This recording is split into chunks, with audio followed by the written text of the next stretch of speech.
Chapter 1. The Examination Journey. Jiupa Village, a secluded mountain hamlet, is nestled amidst towering peaks and vibrant waters. Legend holds that deep within these mountains lies the tomb of a great general who was buried headless. In a striking act of loyalty, his valiant troops fashioned a golden head to complete the burial, interring him in a place known as Jiuling Shirsampa, 9 ridges and 13 slopes. The vastness of the mountains is home to countless ridges and innumerable slopes, leaving later generations puzzled as to the precise location of 9 ridges and 13 slopes. As Ashur-hung made his way along the mountain path, with a bamboo basket and a scholar's satchel strapped to his back, his worn, washed-out clothing did little to conceal the scholarly air about him. Tall and handsome, with fair skin, he embodied the appearance of an erudite gentleman. He was regarded as the most successful scholar in Jiupa village and had recently passed the provincial examination, making the journey to the capital for the imperial exam. Before setting off, he intended to make a brief detour into the mountains. Deep in the ranges, about 5 or 6 li from Jiupa village, stood the now desolate Linglong Temple, its once flourishing incense offerings long since faded. Ashur-hung sought to visit the temple's master.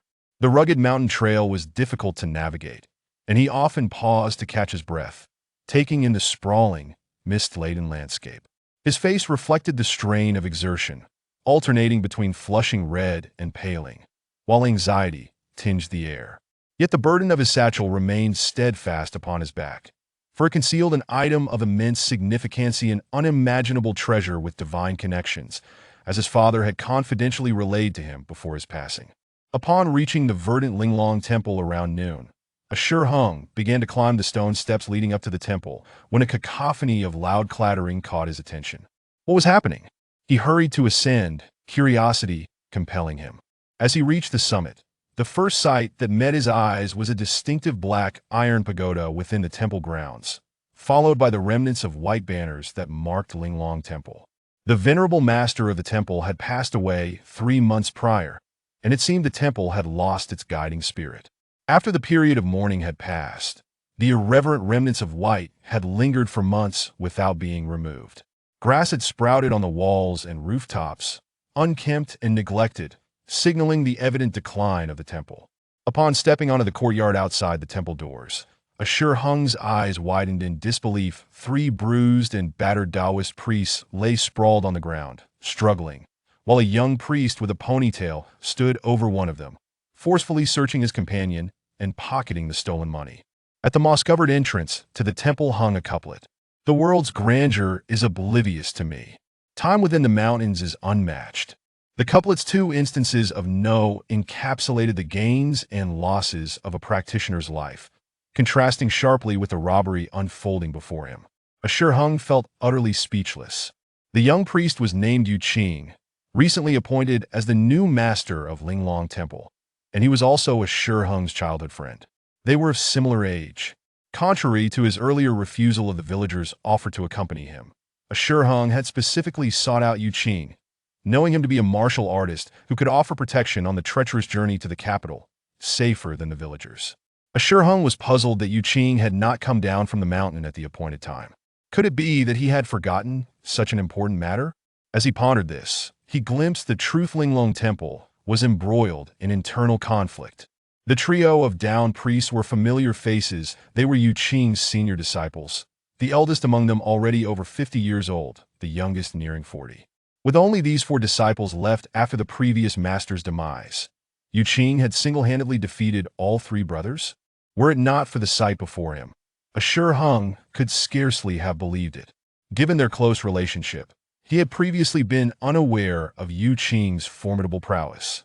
He had once questioned why the old master had bequeathed the leadership of the temple to Yuqing was neither old enough nor experienced enough, nor did he possess a temperament fitting for such a role. Now, it seemed he grasped a bit of the old master's intent had he chosen the most capable disciple to inherit the legacy. Having secured his ill-gotten gains, Yuqing turned upon noticing Ashur-hung's arrival. The fierce expression had worn melted away into a grin, revealing a charming smile. Though still bearing the aura of a rustic mountain dweller, there was an undeniable charm in his presence. His movements betrayed an untamed spirit. Sporting a young man's stubble, which some found rather unbecoming.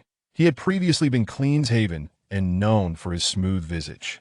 He stepped off his elder's form and, grabbing a bundle from beside the entrance, sheathed the sword in one swift motion before hoisting it onto his shoulder.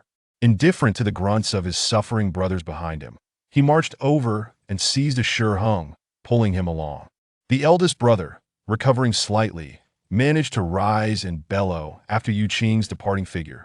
Yu Qing, for your own selfish desires, you've audaciously robbed your own brothers of their hard-earned money. You are unworthy of leadership over Linglong Temple, unworthy of being its disciple. When Master Uncle returns, he will surely hold you accountable. His voice was filled with deep resentment, blood trickling from his trembling beard. The late master had a junior disciple who traveled frequently and seldom returned. Now only these 5 priests remained at Linglong Temple, a site once thriving, but now decayingly desolate, hardly a miracle in a vocation on the brink of extinction. Dragged down the mountain, a sure hung turned to his childhood friend in alarm. Have you truly resorted to robbing your fellow disciples? Yu Qing scoffed dismissively. Don't listen to their nonsense. Linglong Temple is desperately poor. I simply wish to reorganize its finances. They refuse to acknowledge my authority as master, you know that. I commanded them, as the master, to hand over the funds, but they resisted. I had no choice but to use force after attempting to negotiate. Isn't that merely a guise for robbery? A sure hung felt a jolt of shock, realizing that Yu Qing, despite his childhood penchant for wealth, was truly committing the act of pillaging his own brethren far beyond acceptable limits. He glanced at Yu Qing's stubbled chin and snorted. You think your master uncle didn't lay a beating on you back in the day? Sporting this stubble won't make you any more mature. He's far more ruthless than you. Do not think that merely because you are the master now, he would hesitate to discipline you. Just wait until he returns. I doubt he will go easy on you. Yu Qing maintained a facade of nonchalance, returning a scornful sound. Upon seeing a sure hung struggle under the weight of his burdens, he reached over and removed the satchel from a sure hung's shoulders, stuffing it into his own pack to share the load. They left Jiopa village behind as they descended the mountain. By the time they reached the only main road leading out, Yu Qing had already changed from his Daoist robes into more inconspicuous attire to avoid drawing attention. As it was not a market day, the road was deserted, quiet with only the whispers of nature accompanying their steps. Close to the road's junction with the official thoroughfare, the tranquility was suddenly shattered by the sound of horses' hooves. A wagon approached, moving at an unhurried pace. Both young men halted and stepped aside to allow it to pass, exchanging puzzled glances, for Jiopa village was sparsely populated and rarely saw a carriage. Surprisingly, the wagon came to a halt before them instead of continuing on its way. The driver's demeanor changed, prompting Yu Qing to adopt a wary stance. As the common-looking driver lifted his hat, revealing a distinguished gentleman in his late 50s with a square jaw and long brows, he dismounted and offered a respectful bow to a sure hung. A sure hung was clearly startled. Mr. Pu, what brings you here? Recognizing the driver, Yu Qing exchanged glances with him. Mr. Pu, upon seeing Yu Qing beside a sure hung, seemed at a loss for words. A sure hung reassured him. He's a friend. No need for formalities. Is there a matter behind your visit? Mr. Pu hesitated before speaking. I'm here to prevent you from traveling to the capital for now. I implore you to delay your examination and consider waiting for the next opportunity. What was this? Yu Qing's gaze darted nervously. A sure hung furrowed his brow. Why? Casting a furtive glance around, Mr. Pu pulled his hat back onto his head, obscuring half his face, but failing to mask the gravity of his expression. Young master, trouble is afoot. In the southwestern provinces of Jin country, strange creatures have suddenly begun to roam, behaving erratically and disturbing the tranquility. They appear to be specifically targeting candidates traveling to the capital for the examination. There have already been reports of candidates meeting untimely fates. For your safety, it would be wise to postpone your journey. A sure hung's brow furrowed deeper. How could such an implausible occurrence arise? Mr. Pu deliberated further. I am unaware of the specifics, but the higher-ups have ordered a news blackout. However, there are whispers that it may all be linked to the Sinan prefecture. Rumor has it that something has gone awry with them. I would be surprised if these rumors weren't true, given Sinan's influence in silencing the authorities. Sinan Prefecture?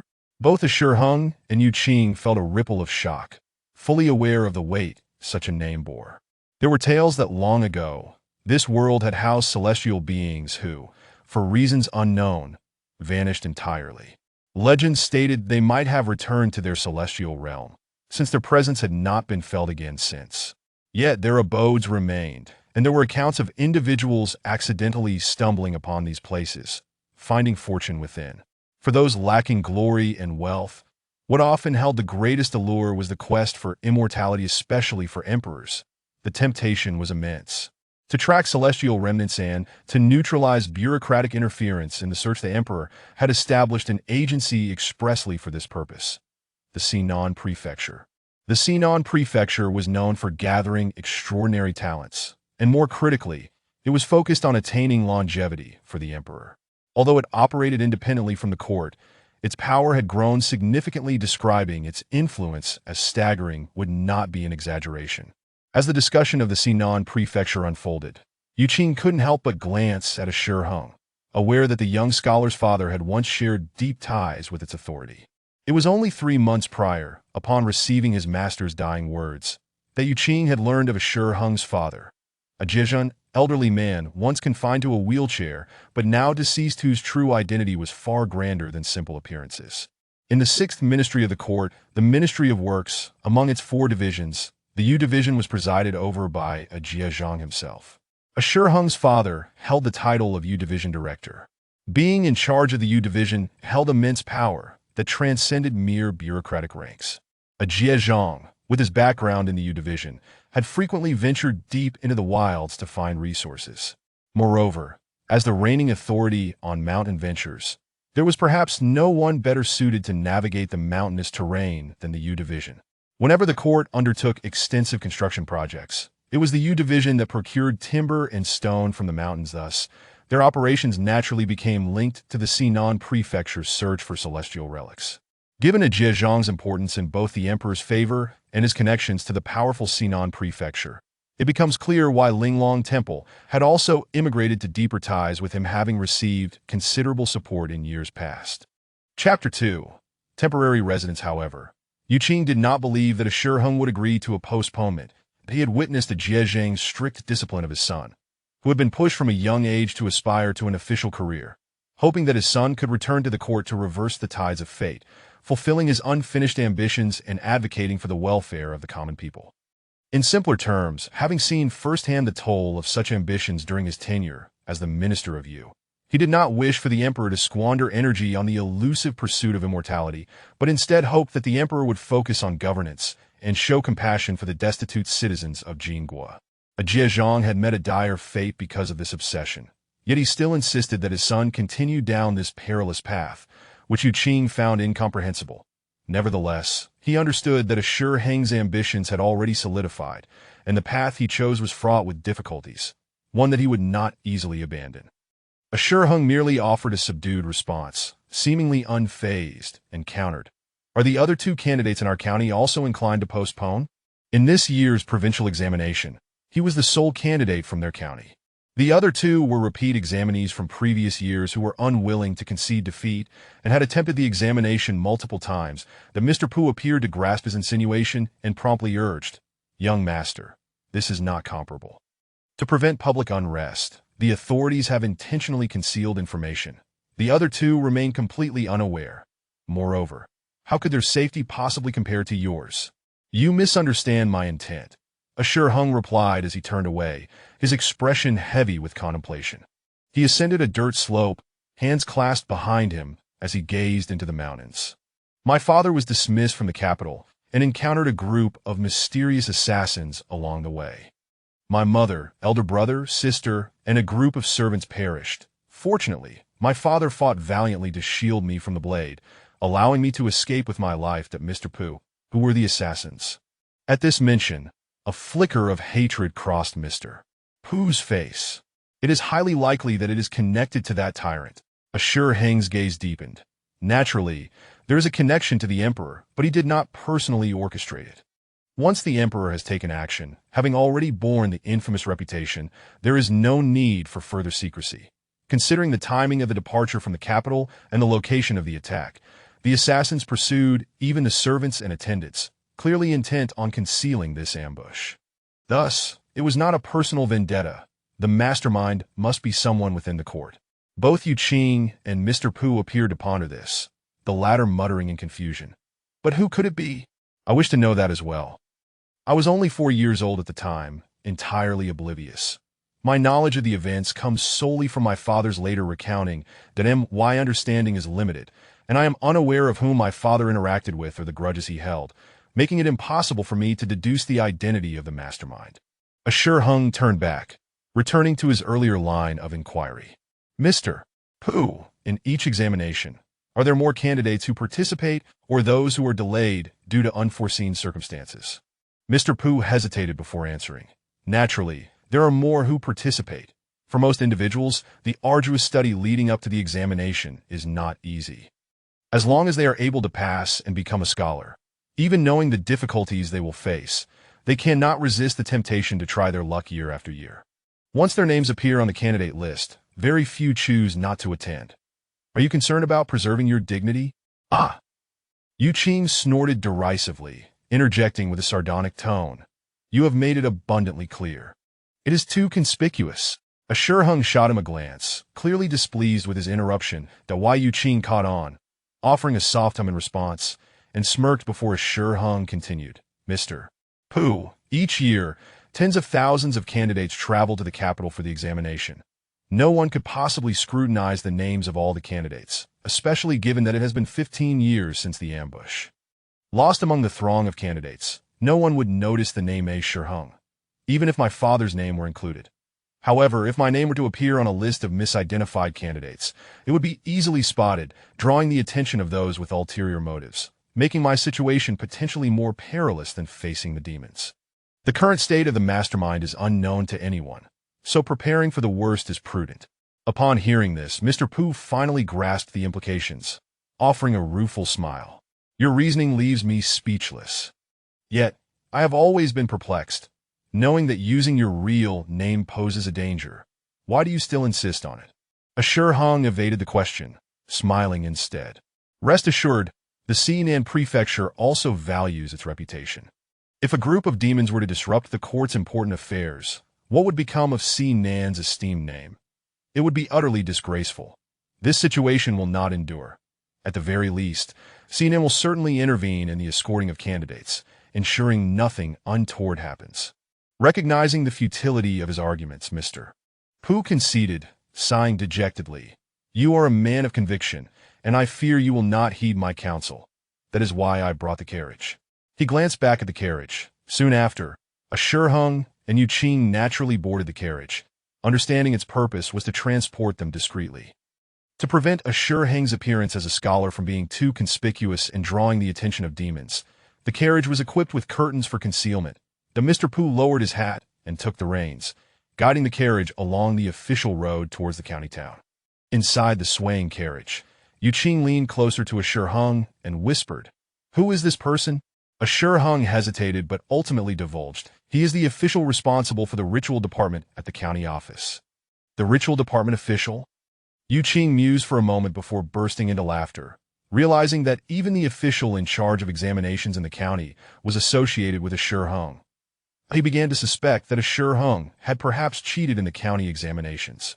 It became evident that this was not Assure Hung's arrangement, but rather a maneuver by a former minister of Yu to pave the way for his S.O.N. Yu Qing quietly contemplated the lengths to which the former minister had gone to secure his son's path to officialdom. With the carriage, they reached the county town by mid-afternoon. Rather than heading to the bustling city center, the carriage veered into a secluded area, stopping in front of an inconspicuous small residence, the surrounding houses seemingly uninhabited, lending an air of desolation.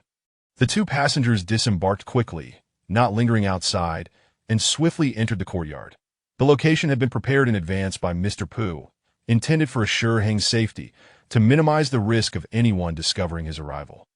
Mr. Pu could not remain there indefinitely, as he was busy organizing the candidate's journey to the capital, which was currently a pressing matter. Having already squeezed out time to collect Assure Hung, he made a brief explanation before departing.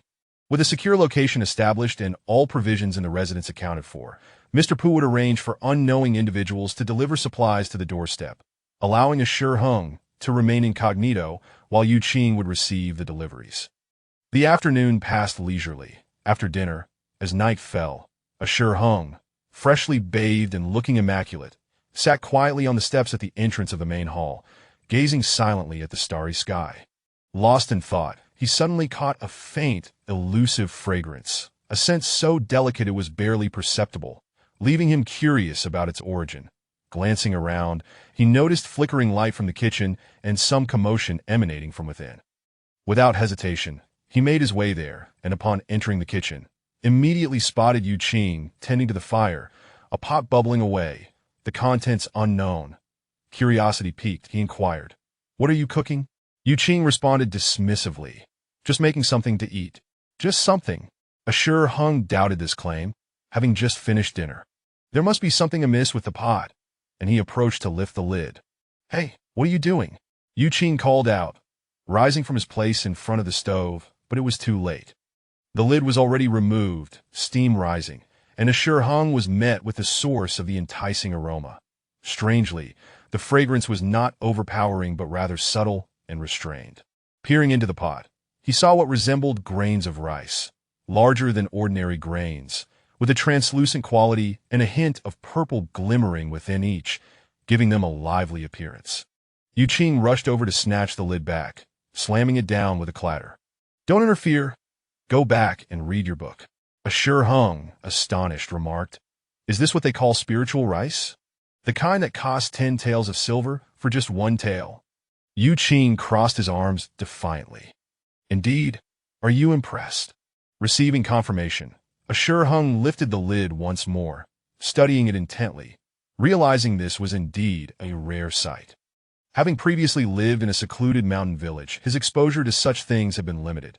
He had only heard of it or seen illustrations in books, but this was his first encounter with the actual item.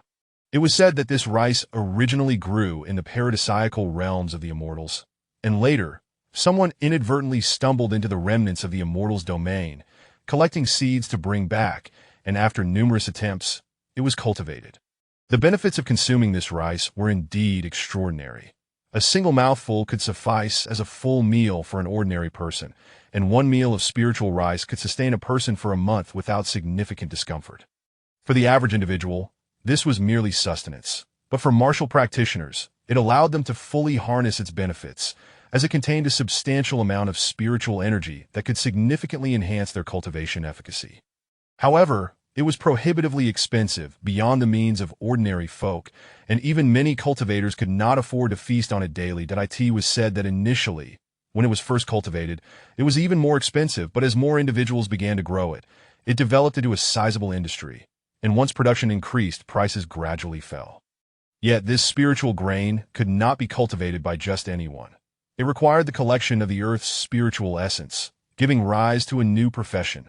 The spiritual planter, as the lid was replaced, a Shi Heng clicked his tongue in disbelief. "You can casually boil this stuff, and yet you still dare to claim poverty." Yu Qing pointed at the pot lid, puffing up his cheeks in annoyance. "It's only 3 taels of rice, hardly enough for a meal. This has been left over since my master passed away. I couldn't bring myself to eat it. It was meant to be kept on hand for emergencies. Now that you mention the possibility of the Nan prefecture intervening in the escort, if they were to inspect and discover this, my identity would be difficult to explain. Cooking it now is to avoid any complications." Having seen the meager amount of spiritual rice, a Shi Heng smiled faintly and chose not to pursue the matter further. He turned to leave, casually tossing over his shoulder, "I've yet to taste what spiritual rice is like. Call me when it's ready."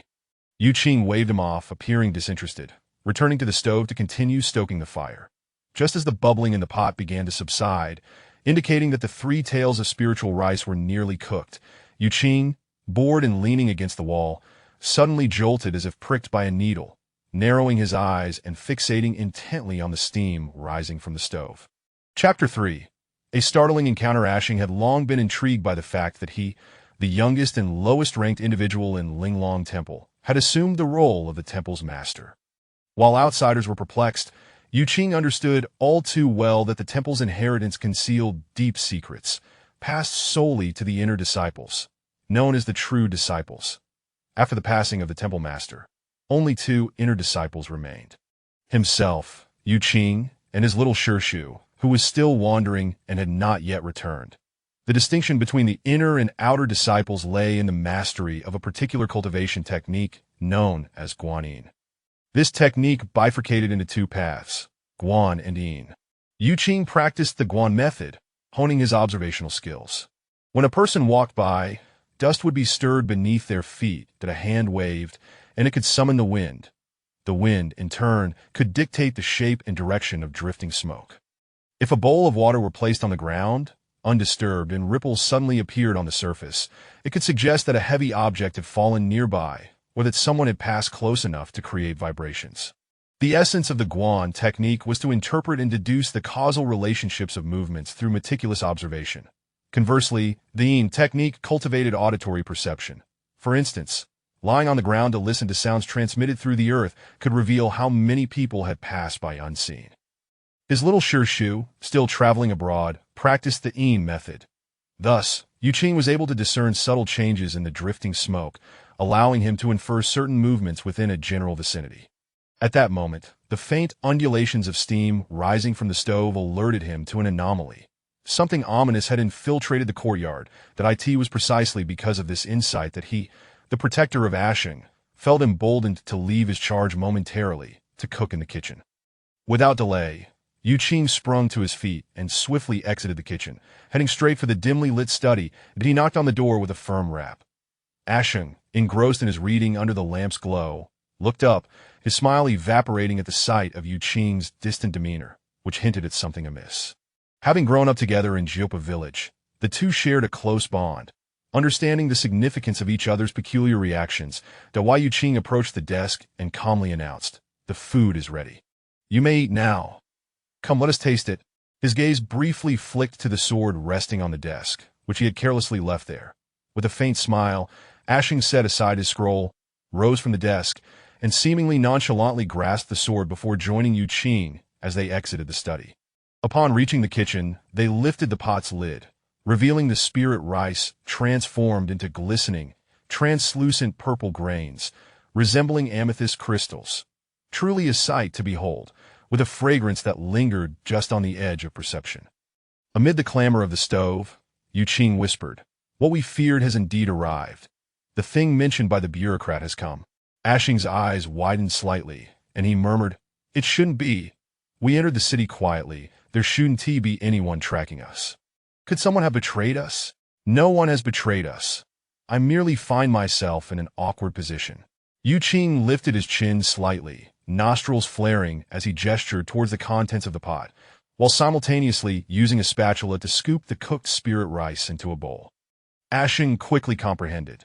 The incoming entity must be sensitive to the aroma emanating from the pot, and Yu Qing, in his carelessness, had likely underestimated the presence of a lurking creature drawn by the scent of the spirit rice.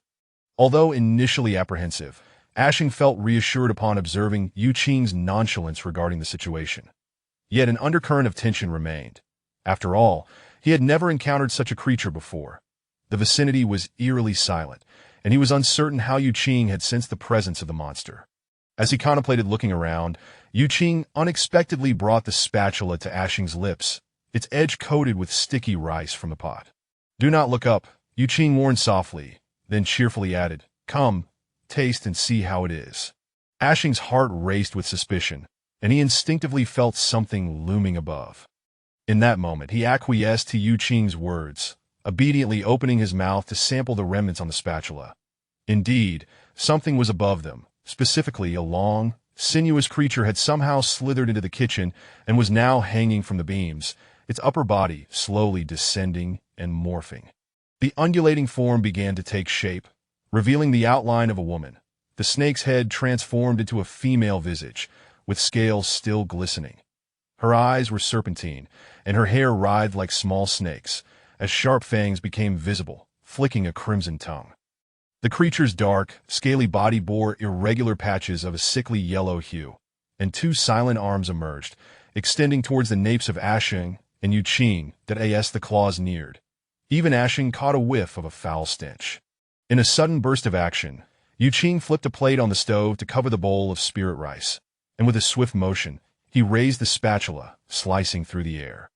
Crash! The handle snapped and the spatula plunged into the creature's head. Discarding the broken handle, he deftly repositioned Ashing, avoiding the dripping viscera that fell from above. Before Ashing could fully grasp what was happening, Yuqing had already turned, plucked the sword from Ashing's grasp, and swung it with precision. With a sickening thud, blood sprayed as a filthy head tumbled down, landing unceremoniously in the steaming pot below. The sight of the severed head startled Ashing, yet he quickly turned to see the writhing, half-human form above, which rapidly deflated like a punctured balloon, reverting to its serpentine nature, blood oozing from the neck. Meanwhile, Yuqing, with sword in hand, had abandoned Ashing and was now launching a strike against the wall adjacent to the stove. Bang! The wall crumbled, revealing a half-human, half-snake creature, a filthy, bald man poised to attack with outstretched claws, a line of blood trailing down his side. With a swift motion, Yuqing commanded, "Go!" A flash of cold light erupted from his hand, slicing through the roof and sending tiles crashing down. After a brief silence, Ashing noticed the roof began to drip with blood. Suddenly, a series of crashes echoed. The snake creature behind the wall split in two, followed by a massive snake crashing through the now open ceiling, landing heavily on the ground, its head impaled by a sword. Yuqing, still holding the bowl of spirit rice, approached to retrieve his sword, shaking off the blood before casually discarding it. Ashing felt a jolt as the sword returned to its sheath, then looked back at Yuqing, who wore a grin as he surveyed the three slain snakes, one outside, one hanging from the beam, and one sprawled on the ground. Amidst the swirling dust, Ashing's throat constricted with dread, the overwhelming stench making him feel nauseous. "That's it. Those three should be all for now. That I didn't intend to frighten you. I aimed for a swift resolution to avoid drawing unnecessary attention. Truly, there's no need for alarm. These snakes are merely incomplete forms, lacking power and posing little threat. Come, why are you still standing there?" Yuqing gestured towards the bowl of spirit rice, seemingly inviting Ashing to indulge. Though Ashing wished to depart, the surreal experience left him shaken, his legs trembling and reluctant to move. He didn't want Yuqing to mock him, aspiring to maintain his dignity. Thus he replied, "This is my first encounter with a snake demon. It is a rare opportunity to broaden my horizons." His implication was clear. He intended to stay and observe. "Then take your time, that I will step outside to see if anyone has been disturbed. After we eat, I must find the bureaucrat to follow up." With that, Yuqing left, bowl in hand. Upon reaching the courtyard, he hurried to the door, intending to peek outside when a resounding crash erupted from the kitchen, followed by the collapse of half the room. Yuqing whirled around in shock, realizing Ashing had not yet emerged. Nearly sending him into a panic, he dashed toward the wreckage. Entering the smoke-filled kitchen, Yuqing waved his sleeves to clear the air and retrieved a log from the stove to illuminate the darkened space. Soon, he stood frozen, the bowl he had been holding shattering at his feet, the spirit rice scattering across the floor, as he frantically began to clear the debris, hearing Ashing's gasps of pain from beneath. After removing the clutter, Yuqing knelt beside the injured Ashing, his voice trembling. "Bookworm, hold on." Ashing, face contorted in pain, managed a grim nod, his body coated in dust, a fallen beam pinning his arm, blood seeping through. With a muffled groan, the beam was lifted, revealing Yuqing's pained expression as he inspected the injured arm, which bore a deep indentation at the elbow. Regaining his composure, Yuqing swiftly pressed his fingers into Ashing's body, sealing acupoints to mitigate blood loss and alleviate his suffering. He produced a pill, placing it in Ashing's mouth to assist him in swallowing, then fashioned 2 wooden planks from the fallen debris to stabilize the broken arm. Finally, he carefully lifted Ashing from the ground, moving away from the bloody scene. Yuqing's thoughts were no longer on whether they had alarmed the nearby residents. They could not linger here, but he urgently aimed to transport Ashing to safety for treatment, heading straight for the main door. Despite his weakened state, Ashing clung to Yuqing's sword at his chest, sensing their impending departure, but he nudged Yuqing with the hilt, struggling to speak. "The backpack. It contains important items. We cannot leave it behind." Yu Qing halted, swiftly retracing his steps into the study to retrieve Ashing's backpack, securing it on his back alongside the sword. With Ashing in his arms, he leapt over the courtyard wall in one bound. Chapter 4. The severed arm. When Ashing awoke from his stupor, it was already the following evening. He opened his eyes and glanced around, discovering himself lying in a refined and tranquil chamber, filled with the potent aroma of medicinal herbs. The air was thick with the scent of medicine, and he could see the haggard face of Yu Qing vigilantly stationed beside his bed. There was also Pu Jianli, who, with a grave expression, paced back and forth with his hands clasped behind his back. That on the night of the incident, Yu Qing had brought Ashing here, recalling Ashing's prior plea to locate Pu Jianli. Yu Qing was unfamiliar with Pu Jianli's residence, but fortunately, Pu Jianli had given prior instructions that in case of emergencies, one should seek him at the shop located at the corner of the street. Of course, Yu Qing was already aware of the events that transpired in the kitchen before Ashing fell unconscious. The headless serpent demon that had dangled from the beam had crashed to the ground, reacting violently and sweeping half the wall down with its tail, leading to the partial collapse of the kitchen. Thankfully, it was merely a kitchen, constructed with a lighter framework, resulting in minimal debris, or else the consequences could have been far worse than just a broken arm. After examination and treatment, aside from the injured arm, he sustained only minor injuries from shards of tiles. Yu Qing's eyes flickered as he noticed the unconscious figure had opened his eyes, and he called out, "Awake!" Pu Jianli hurried to the bedside, concern etched on his face, and said, "Young master," but faltered, struggling to find the right words, finally managing, "Just focus on recuperating." However, Ashing inquired, "Has the scene of the incident been addressed?" Pu Jianli reassured him, "Rest easy, young master. I have arranged for trusted individuals to carefully handle the aftermath, that if you wish for discretion, it shall remain so." Ashing lifted his gaze to his heavily bandaged arm, attempting to move it, only to find that he could only shift his shoulder. The lower part, aside from the pain, showed no response. To why Yu Qing and Pu Jianli exchanged glances, turning their heads away in silent discomfort. Ashing perceptibly sensed their reluctance to meet his gaze and realized the gravity of the situation. His injured arm was his writing hand. He asked, "Is it severely injured?" Silence fell over the room. The atmosphere grew tense. After a long pause, Ashing asked again, "Am I disabled, beyond healing?" At this point, Pu Jianli did not conceal the truth any longer, sighing, "For an ordinary person, perhaps not. However, in your case, it should not be so dire. The elbow bone has been shattered beyond repair, and even the most skilled physicians would find it challenging to restore it to its original state. We may need to seek out a highly accomplished healer, but if the old gentleman were still in power, this would not pose a significant issue. It would merely take a word from him. But now our capabilities are limited, and we must devise a careful plan, which will undoubtedly require additional time. You may have to endure considerable suffering for a while longer." Yu Qing quickly added, "Fear not. Once the little master returns, there will surely be a remedy." Ashing understood the implications of their words. Regardless of whether it could be healed or not, it was evident that he would not be fit to participate in the upcoming imperial examination. In other words, he would be unable to attend this crucial event. The why Yu Qing and Pu Jianli were precisely worried about this. Prior to his awakening, they had conferred numerous times, fearing Ashing would be unable to accept this outcome. Especially Yu Qing, who, wanting to offer comfort, found himself at a loss for words, his guilt palpable. During Ashing's unconsciousness, he had been consumed by self-reproach, regretting the decision to prepare the spirit rice, which had unwittingly attracted the 3 serpent demons. Should Ashing's arm truly become disabled and beyond healing, the court would never employ a person with such a disability, and he understood all too well the hardship Ashing had endured over the years in his pursuit of knowledge.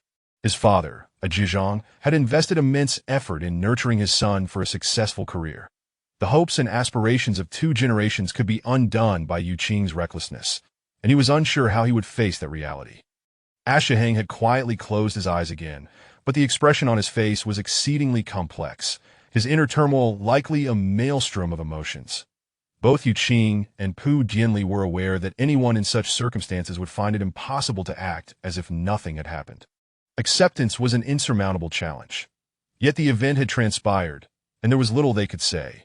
The room remained silent for an extended period, and Ashiheng seemed to gradually enter a different state, his brow occasionally furrowing and then relaxing, deep in thought. After a long while, he suddenly opened his eyes, his pale lips moving. "Mr. Pu, I have something to discuss with him." Pu Jianli understood and nodded slightly, glancing at Yu Qing before turning to leave the room.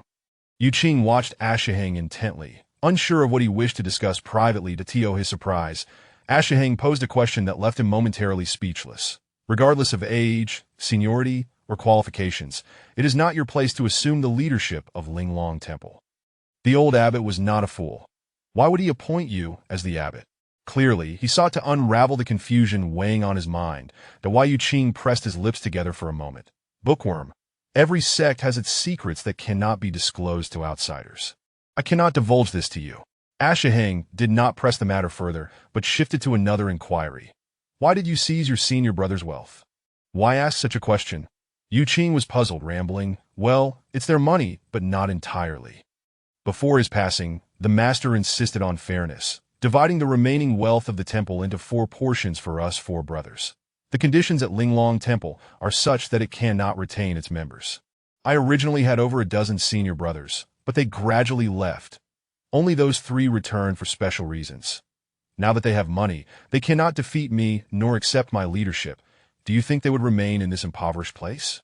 If I do not seize their wealth, do you think they will submit to me?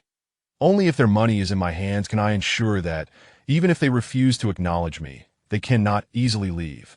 Without money, it is challenging to escape far. This gives me the time I need to address the current issues that I cannot let Linglong Temple collapse the moment I take charge. That if everyone flees, what becomes of my position as abbot? How will I explain myself to the little master? How will I justify my actions to the departed master? I asked them to hand it over voluntarily, but they refused to take my authority seriously, leaving me no choice but to take it by force. So that was the case. Ashiheng seemed to ponder this. Yu Qing sensed something was amiss and retorted, "Given the current situation, do you still have the luxury to concern yourself with such trivial matters?" Ashiheng replied, "You grew up in Linglong Temple, where you were never given pocket money. Your desire for wealth has always been insatiable. That I know you are greedy. But I did not expect you to use your position as abbot to coerce your senior brothers into surrendering their funds. This seems excessively avaricious. If I do not clarify this matter, there are certain things I cannot entrust to you." Yu Qing rolled his eyes at these words, but upon seeing Ashiheng's pitiful condition, his guilt and self-reproach left him disinclined to argue. "Speak your mind. Whatever you need, as long as I am able to assist, I will help you." Ashiheng replied, "Please invite Mr. Pu back in." Yu Qing did not hesitate, rising to leave, and upon calling out, Pu Jianli returned with him.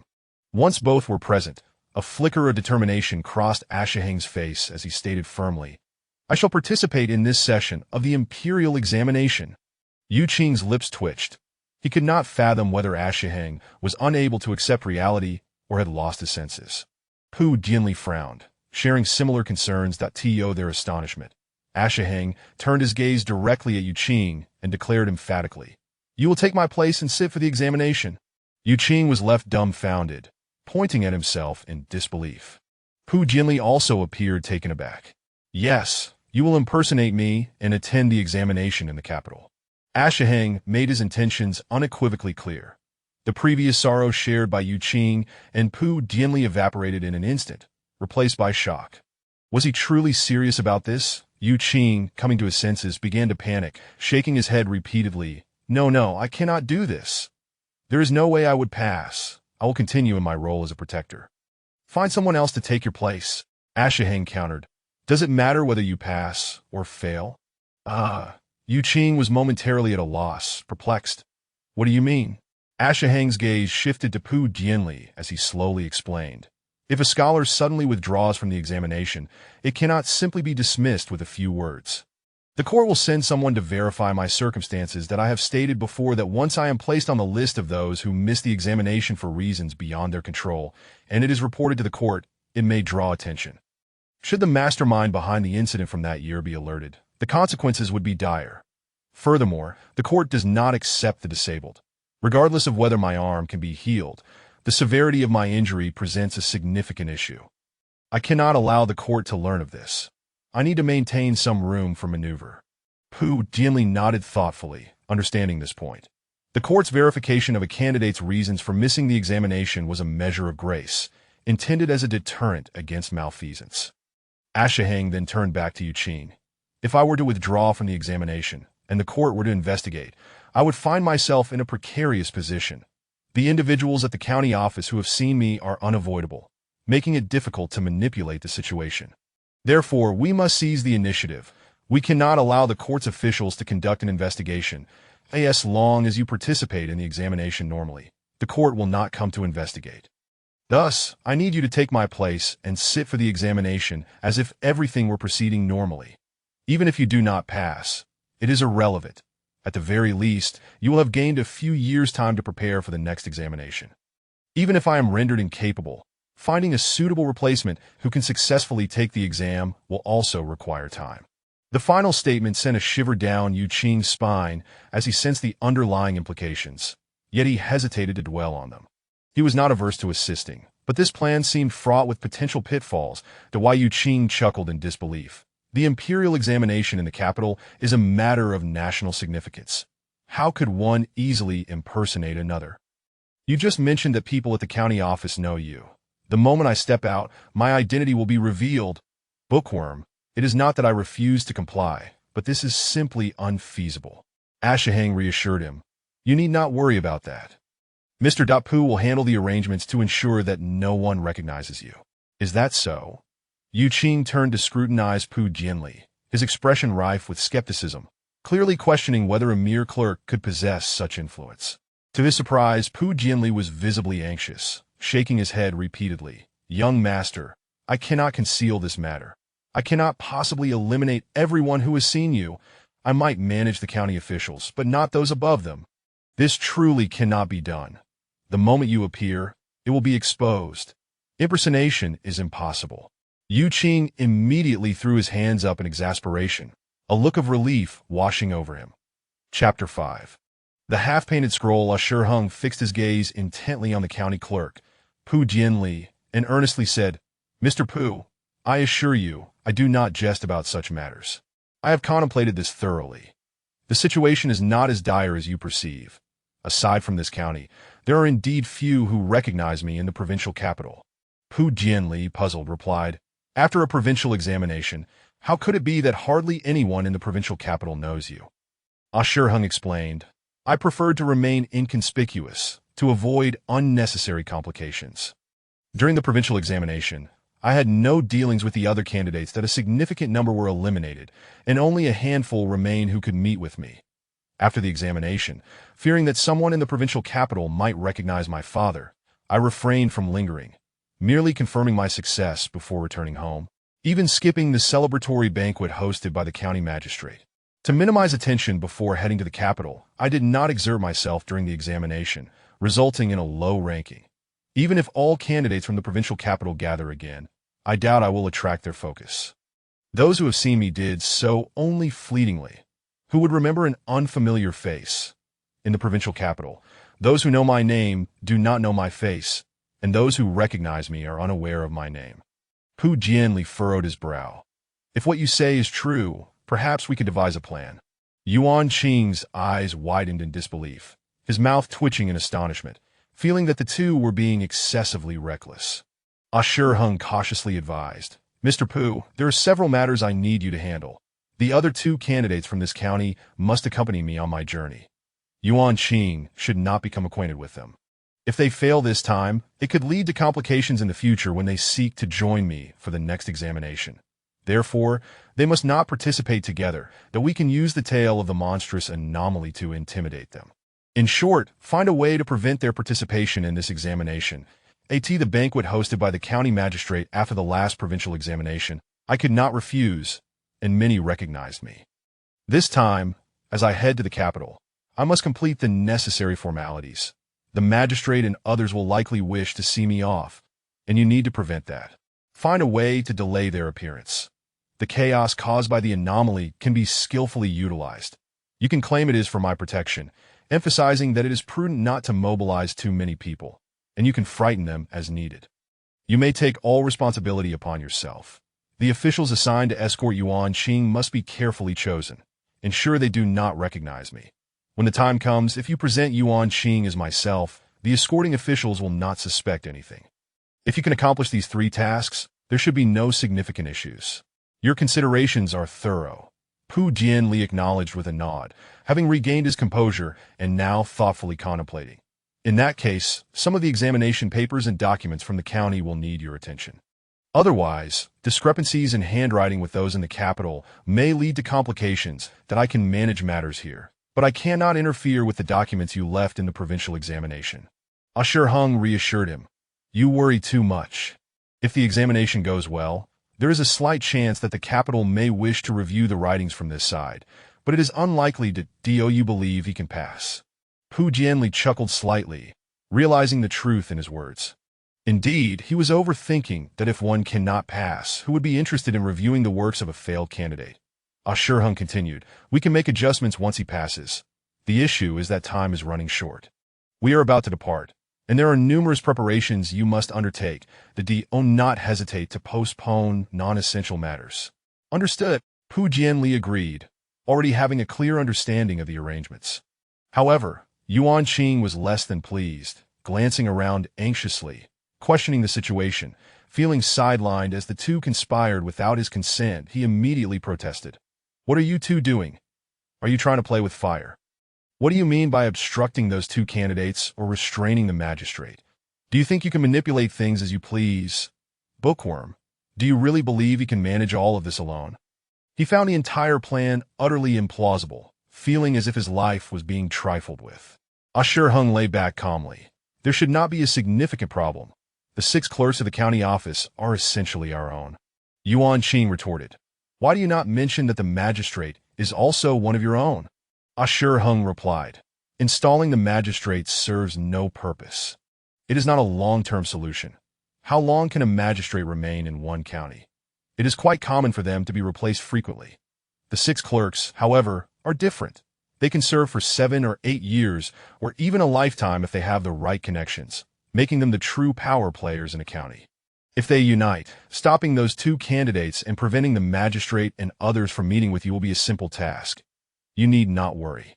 Yuan Qing fell silent, realizing that this bookworm was not joking. It seemed the 6 clerks of the county office were indeed connected to him, but he soon realized that the former Yu Bulang Zhong had likely laid the groundwork long before his demotion, and this entire county might very well be his domain. Ashur Hung then exchanged a knowing glance with Pu Jianli. Mr. Pu, you may proceed with your tasks. Pu Jianli understood the unspoken message. He would leave the persuasion of the candidate replacements to Ashur Hung, nodded and quickly exited. Inside the room, the 2 men, one lying down, the other standing, locked eyes. After a long pause, Ashur Hung sighed. The person who will take my place in the capital must be of a similar age, possess a solid foundation in writing, and have considerable courage, as well as adaptability. Otherwise, unexpected situations may easily raise suspicion. Most importantly, they must be reliable. Where can I find such a person? Finding someone else is not an option. I know you well enough. You have a daring spirit, thick skin, and a sharp mind. As long as the groundwork is laid here, any troubles along the way will be manageable for someone like you, as long as you strive for stability. I have no concerns. Daring spirit and thick skin. Are you complimenting me? Yuan Qing scoffed, though a hint of resignation colored his expression. He felt compelled to voice his thoughts. Bookworm, I truly do not understand why you would use your real name to head to the capital for the examination, knowing the risks involved. Could you not use a pseudonym to achieve your goal? Ashur Hung recognized his concerns regarding the potential dangers in the capital, a place filled with hidden talents and power dynamics far beyond the reach of the Linglong Temple's abbot. Thus, he earnestly explained, that is not feasible. Even the names of parents must be accurate. The intention is to ensure that once my name appears on the list, people will know that the son of a Jie Zhang has returned. Yuan Qing was taken aback. Why? Is that not courting disaster? Ashur Hung replied calmly. The emperor's pursuit of immortality has made life difficult for the populace. Although my father was punished for his words, many in the court share his sentiments. Do you think he is the only one? There are plenty. Achieving success on the examination does not guarantee a promising future or opportunities. Countless remain in obscurity. To present oneself as the son of a Jiezhong is different. Aligning oneself with like-minded individuals is crucial, and some will lend their support, both overtly and covertly. Once I enter the capital and succeed in the examination, no one will dare to act against me. Yuan Qing was momentarily speechless, beginning to grasp the depth of the father-son duo's long-term planning. He could only manage a wry smile and sigh. If they dare not act overtly, do you think they will refrain from acting covertly? Ashur Hung chuckled lightly. If they do not dare to act overtly, that is sufficient. Are there not numerous political adversaries who strike in the shadows? If one chooses the path of officialdom, there is no need for fear. Yuan Qing found himself at a loss for words, realizing he had been overly concerned. Did Ashur Hung not understand the implications of using his real name? Such a significant matter surely required no input from him. Ashur Hung had already weighed the pros and cons thoroughly. Despite this, some realities must be faced, and he sighed. Bookworm, have you considered that I have never studied for the examination? I am entirely ignorant of how to approach problems, solve questions, or format answers. How could I possibly learn such things on the spot? Am I to seek others for advice during the journey? Consulting anyone could raise suspicions. Once in the capital, there will be many more challenges to confront. Ashur Hang's pallor had yet to recover from his previous injury, and he did not respond to Yuan Qing's concerns, but instead countered, "Where is the backpack?" The backpack rested in the corner of the room. Yuan Qing quickly approached, retrieved it, and placed it beside the couch. As he prepared to continue his lament, Ashur Hung interjected, "Untie the hemp rope on the handle outside. There is something inside." Something? Yuan Qing paused, recalling Ashur Hung had mentioned that important items were concealed within the backpack when he was injured. He immediately set aside his grievances and hurried to follow the instructions. Upon untying the hemp rope, he noticed a distinct sawed-off section on the bamboo handle that Ashur Hung encouraged. "You can pull it directly off." Following this advice, Yuan Qing successfully removed it, revealing a metal tube concealed within the bamboo cylinder. What could be so mysterious? Curious, he extracted the metal tube and found it to be quite exquisite. Without waiting for Ashur Hang's words, he eagerly unscrewed the cap from one end of the tube, excited to uncover the treasure within. Ashur Hung, feeling helpless, could not intervene to stop him. It seemed that even if he wished to, he could not quell Yuan Qing's insatiable curiosity. Yuan Qing had already emptied the contents of the metal tube, revealing a scroll of paper, which he promptly unfolded but could not comprehend. He examined it from various angles, trying to decipher its meaning, and ultimately realized it was merely a half-painted scroll. In confusion, he questioned, "A half-done scroll? What does this signify? Is this a famous piece of art worth a fortune?" "It is incomplete. Surely it is worthless?" Ashur Hung replied, "You are overthinking it. It is merely a half-painted scroll, not a renowned work. It was originally a complete scroll, which my father had divided into two halves. One half remains with him, while the other is in the possession of a wealthy merchant named Zhong in the capital. The separated halves serve as tokens of engagement. I was betrothed to the merchant's daughter when I was quite young. My father arranged this with the merchant. The scroll is both a token of engagement and part of the bridal dowry. Once you reach the capital, you may directly seek out the merchant, presenting him the half-scroll. Upon seeing it, he will naturally perceive you as me, and you need not worry about examination matters. Should you require any assistance in your studies, you can discreetly request his help, that he should possess the means to facilitate this." Chapter 6 Young Scholar, Engagement Tokens, and Bride Price? Yu Qing's eyes widened in disbelief. "You, the bookworm, already have a betrothed wife?" Ashing neither confirmed nor denied, tacitly agreeing. The expression on Yu Qing's face radiated envy and jealousy, prompting him to unconsciously voice the question that occupied the minds of young men. "Is she beautiful?" A glimmer of yearning appeared in Ashing's gaze. "I don't know. We were both very young when we were engaged. They say we met, but I have no recollection that I said. What are you thinking?" Yu Qing smirked mischievously.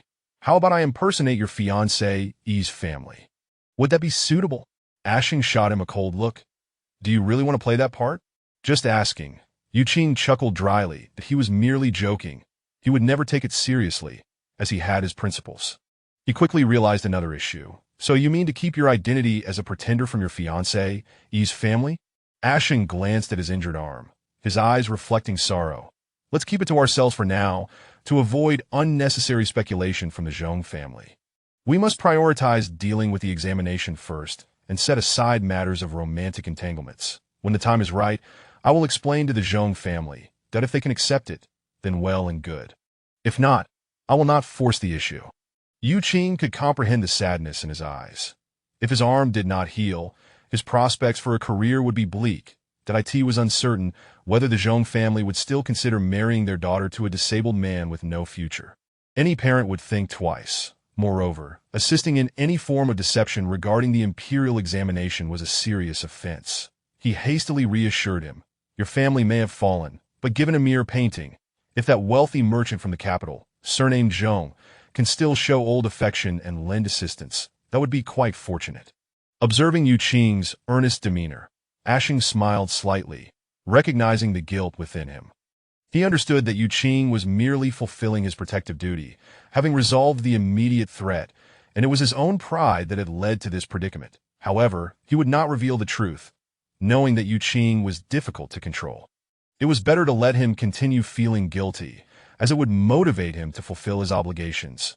Reflecting on his injury, he murmured almost to himself, "When will my little master return?" Yu Qing understood that Ashing had pinned his hopes on his little master. The exact date is uncertain. Typically, he returns once a year, and it has already been half a year since he left. Half a year. Ashing echoed, lost in thought.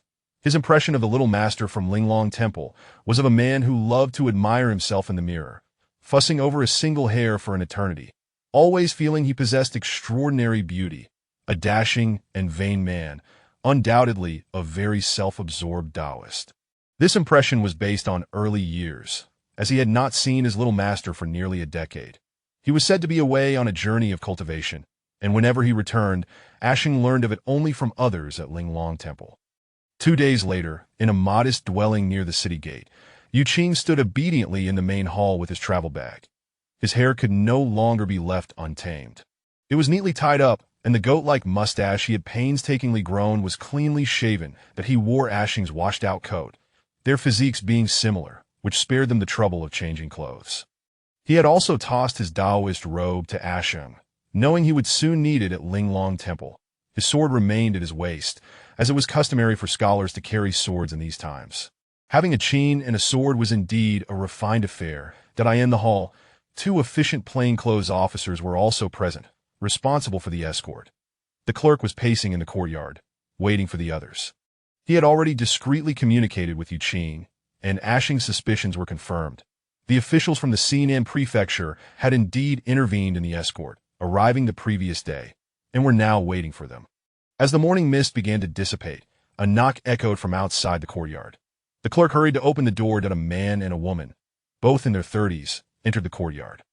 The man was dignified, while the woman exuded an air of grace, her gaze sharp.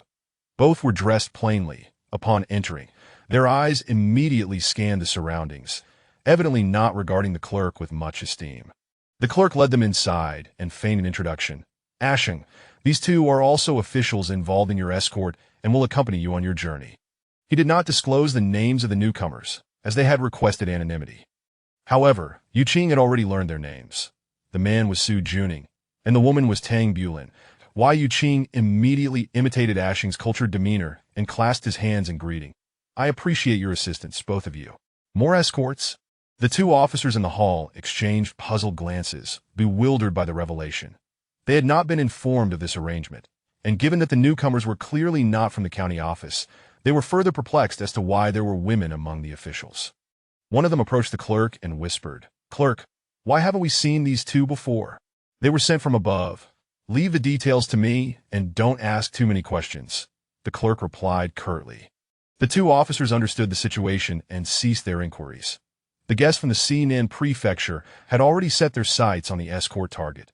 Su Juning's gaze was fixed on Yu Qing's sword as he slowly approached, indifferently asking, "Are you Ashing?"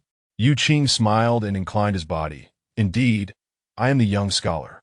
Su Juning extended his hand, gripping the hilt of Yu Qing's sword and slowly drawing it partially from its sheath, coldly remarking, "A heavy sword?"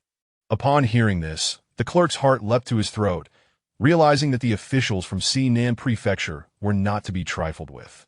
It was not uncommon for scholars to carry swords, but they typically did so for ornamental purposes. The blades were usually lightweight and shorter for ease of transport, some even lacking sharp edges. However, Yu Qing's sword, upon inspection, was clearly a weapon meant for combat, and why Yu Qing remained unfazed, retorting defiantly, "I am not a defenseless scholar. Do you look down upon me?" With a swift motion, Su Juning returned the sword to its sheath, releasing it and asking, "Can you ride a horse?" "I have ridden before. I manage well enough." Yu Qing replied. That Su Juning turned to the clerk and ordered, "No need for a carriage, just provide 3 swift horses." Upon hearing this, the clerk sighed in relief, realizing he had overthought the situation. As long as it was confirmed that Ashing himself was the one heading to the examination, they would not concern themselves with the type of sword he carried or whether he practiced martial arts, as those matters were irrelevant to the journey. In contrast, the scholar replacing the young master seemed far calmer than himself, living up to the reputation of someone who could slay 3 snake demons. Before he could speak, Su Juning pointed at the 2 officers. "Having them along is merely a burden. Leave them behind." The clerk was astonished. "That won't do. The county must ensure that the person arrives safely and obtains the handover documents. Otherwise, the county cannot bear such a heavy responsibility. If I say it is acceptable, then it is. I will sign as proof, and the documents will be sent to you from the state office later." Su Juning dismissed the clerk's concerns without hesitation, turning his attention back to Yu Qing, surveying him from head to toe before stating, "No need for scholarly attire. Change your clothes." The backpack screamed, "Scholar, get rid of it as well." At this point, the intent of his words was clear to all. Soon after, 3 swift horses arrived at the courtyard, along with properly fitting clothing for Yu Qing to wear. As they prepared to depart, Yu Qing pulled a package from his backpack, casually tossing the backpack, filled with books, into a corner, having long found it cumbersome. The clerk's eyelids twitched at such disregard for books. It hardly resembled the behavior of a scholar, but he discreetly observed the reactions of the 2 officials from Sinan Prefecture.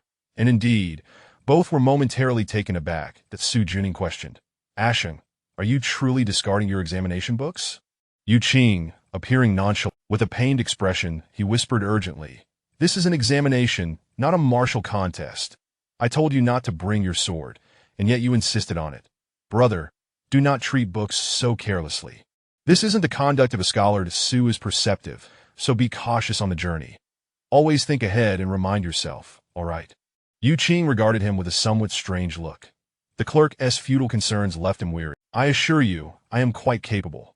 This whole examination business is new to me, and I doubt they will understand it. When it comes to scholars, they are outsiders.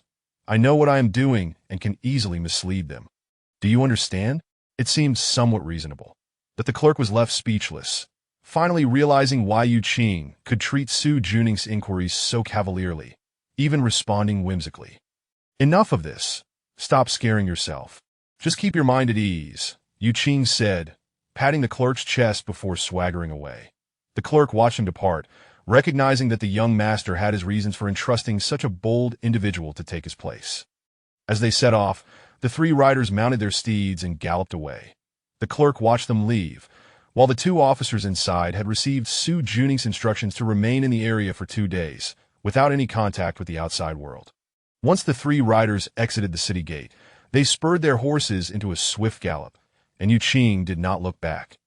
During the ensuing journey, Su and Tang exchanged little conversation, deeming Yu Qing was quite content, preferring that the 2 remained oblivious to him, fully aware that his mission was simply to pass through discreetly. Chapter 7. The Academy. After their departure, the trio traveled almost without pause, stopping only at relay stations to change horses and for meals, finally settling down at a relay station when darkness fell. Yu Qing surmised that had it not been for the concern that this scholar might not endure the journey, the 2 companions would have urged him to travel day and night. At the break of dawn, the trio resumed their dusty journey. The desolation of the populace along the way was a common sight, and the sight of the bones of the starving was hardly surprising. Such a relentless pace lasted for a full 2.5 days before they reached their destination. Before them stood a majestic city, the capital of Liezhou. The city gate bustled with activity, with people and carriages coming and going, a stark contrast to the desolation they had witnessed along the way. The three entered the city safely, their journey devoid of any mishaps, a testament to Su Ning's meticulous planning. Within the city, shops lined the streets, traders and laborers filled the thoroughfare. Having long resided in the mountains, Yuqing delighted in the city's vibrancy, gazing around in wonder. Alas, Su and Tang forbade him from lingering. As the cacophony of the throngs faded, they arrived at a tranquil place, before an imposing archway.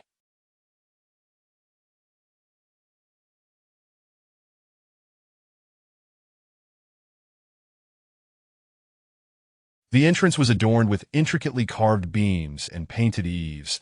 The entire structure appeared poised to soar into the sky, exuding an air of grandeur, with heavily armed guards stationed nearby.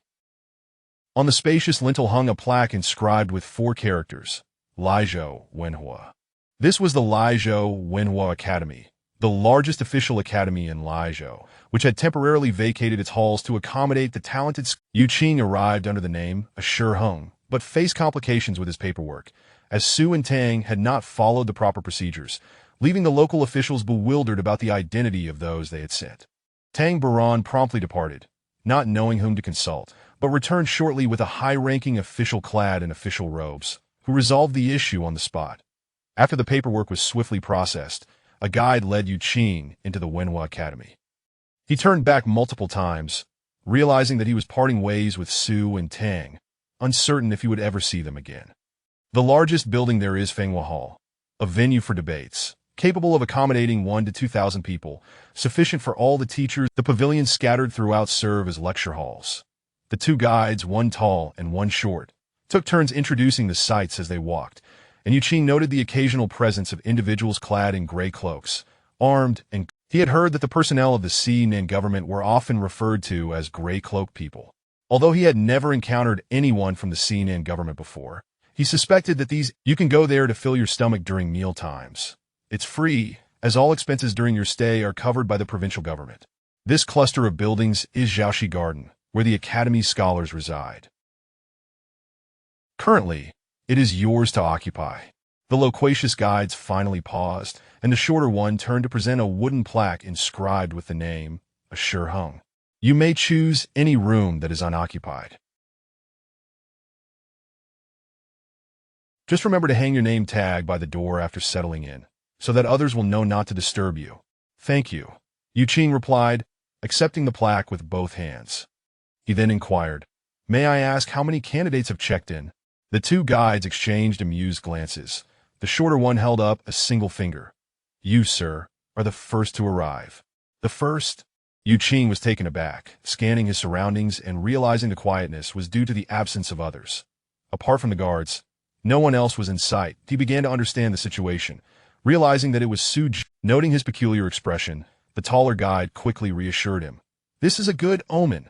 Being the first means you may very well be destined for greatness this time around. The notion of him achieving the top rank was laughable and utterly improbable. Seeing the 2 guides lingering around him with eager smiles and flattering remarks, it dawned on Yuqing that their elaborate introductions were likely a pretext to solicit a tip, a common practice.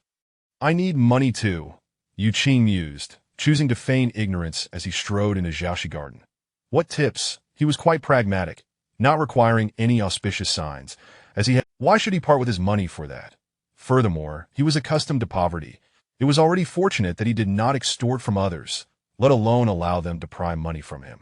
Did they truly believe they could extract funds from him under the guise of being his sponsors? The 2 guides stood in place, exchanging glances. Typically, uttering good luck phrases and presenting a requesting demeanor would compel any candidate to part with some money. Even the most impoverished would at least give something. To give nothing at all would be excessive, especially when about to embark on an examination. Did they not fear attracting bad luck? In the past, this was a lucrative endeavor. After hosting a single group of candidates, one could easily collect several hundred taels of silver. The tall guide, puzzled, remarked, Is it that he has no money or simply does not understand our intentions? The shorter guide spat in frustration.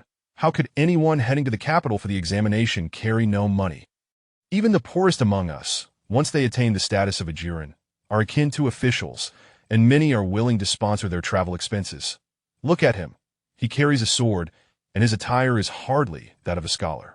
He seems to be carrying little more than a few books. The DOU think he resembles a naive bookworm. His eyes are shifty. He is clearly pretending to be oblivious to avoid us. Damn it, it's highly likely we've encountered a miser. Upon understanding the situation, the tall guide became incensed and waved his hand. After all the effort we put in, we cannot let him get away. Let us drop the pretense and directly demand a tip.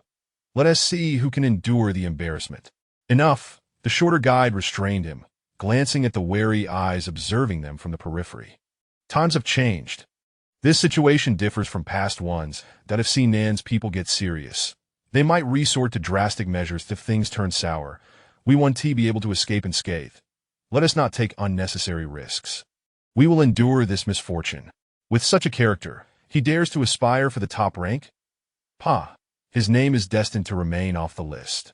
Later, when more people arrive, we should position ourselves properly to block him, making sure he doesn't slip away easily. Unfazed by the derogatory remarks from behind, Yuqing leisurely wandered through the quiet Jiaoshi garden. The place was indeed well kept, with an elegant layout, small bridges overflowing water, pavilions and towers, and lush greenery interspersed, along with stone tables and benches scattered throughout for scholars to sit and study, creating a serene. As for where to stay, since the others had yet to arrive, he was free to choose at his leisure. Wai Yuqing strolled through the entirety of Jiaoshi Garden, discovering rows of two-story buildings interspersed among the greenery, divided into several sections, with an estimated 1,000 to 2,000 rooms, showcasing the academy's considerable scale. After surveying the area, Yuqing returned to the entrance of Jiaoshi Garden and selected a room on the second floor of a nearby building. The second floor would surely be quieter than the first, avoiding any disturbances from above. He chose a room at the end of the corridor, unobstructed and with a broad view, allowing him to appreciate the academy's scenery, conveniently located near the dining area. Truly an optimal choice for his temporary stay. First come, first served. It was only natural that Wai Yuqing felt quite satisfied as he hung the plaque inscribed with a cashier hung on the door, marking the room as occupied. Upon entering, he found the room furnished with a bed and a writing desk, all contained within a spacious single room. After inspecting the interior, he dropped his belongings and opened all the windows for ventilation. Gazing out the window lost in thought for a while, he then gathered his toiletries and headed down to the well behind the building. He drew water and squatted by the well to wash up, even cleansing his dusty outer garments. Once finished, he tidied up and brought a bucket of clean water back to his room for later use. After hanging his freshly washed clothes to dry, nearly half a day had passed. Changed into a scholar's robe, Yuqing glanced at the sky before descending the stairs and making his way out of Jiaoshi. Upon arrival at Xinxiang's study, he discovered that meals were exclusively prepared for candidates, with just one cook waiting for him, asking what he would like to eat. With so few patrons, he would cook fresh dishes on demand. Yuqing was not one to be coy. He requested whatever delectable dishes were available, enjoying a modest meal before returning to his room. That evening, he spent a solitary night. The next morning, upon hearing voices outside, Yuqing peeked out the window to see the tall and short guides escorting another scholar, accompanied by a servant carrying various items, presumably the scholar's attendant. The official escort for candidates heading to the capital could not possibly cater to each individual's lifestyle preferences or arrange for personal services such as laundry. They would not even ensure that candidates were tucked in at night to prevent them from catching cold. Given the diverse living habits of each candidate and the desire not to interfere with their performance, the authorities did not want to assume any responsibility. Hence, it was permissible for candidates to bring an attendant. Those with strong self-sufficiency could manage without one, but such individuals were exceedingly rare.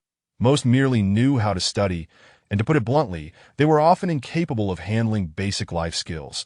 Thus, the role of the shatong, or attendant, emerged to serve those pursuing scholarly endeavors. Typically, these attendants were raised alongside the candidates from a young age to become familiar with their habits and provide reliable companionship while away from home. This was the very role that Yuqing was originally meant to fulfill at Ashur Heng's side. Chapter 8. The relinquishment. Intrigued by the commotion outside, Yuqing glanced out briefly before retracting his head, harboring no desire for him. It was imperative to consider the possibility of Ashing's reemergence. Thus, minimizing interactions was paramount. Ideally, he wished to remain unnoticed by all. The mere sight of the foe, Ashing, was inconsequential, provided he left no lasting impression. After a few years, no one would remember clearly. Thus, Yuqing was acutely aware that his journey was one of solitude, necessitating a discreet demeanor. After a stretch of silence, footsteps echoed from outside, accompanied by mutterings. Ashing, does anyone recognize him? In the days that followed, the number of candidates swelled, leading Yuqing to realize that his room might indeed be a prime location. Too many individuals had ventured out to inspect whether it was occupied, prompting a twinge of regret. Eventually, he became reluctant even to step outside. Other candidates had attendants to handle trivial tasks and errands, even fetching meals from the fragrant incense pavilion. While he insisted on managing everything himself, some fellow candidates lacked attendance. Yet they appeared more at ease, while he felt a twinge of guilt. This was undoubtedly one of the more arduous periods of his life, that on the 14th day, a flurry of footsteps. Who among you knows him? Surely his name isn't among the top 30 in the provincial examinations. I heard that only 175 candidates are proceeding to the capital from this provincial exam, with 143 retaking it from previous years, totaling 318 candidates. I wonder if he is one of the latter. Doesn't everyone have a copied list of the provincial exam results? Let us take a look. What nonsense!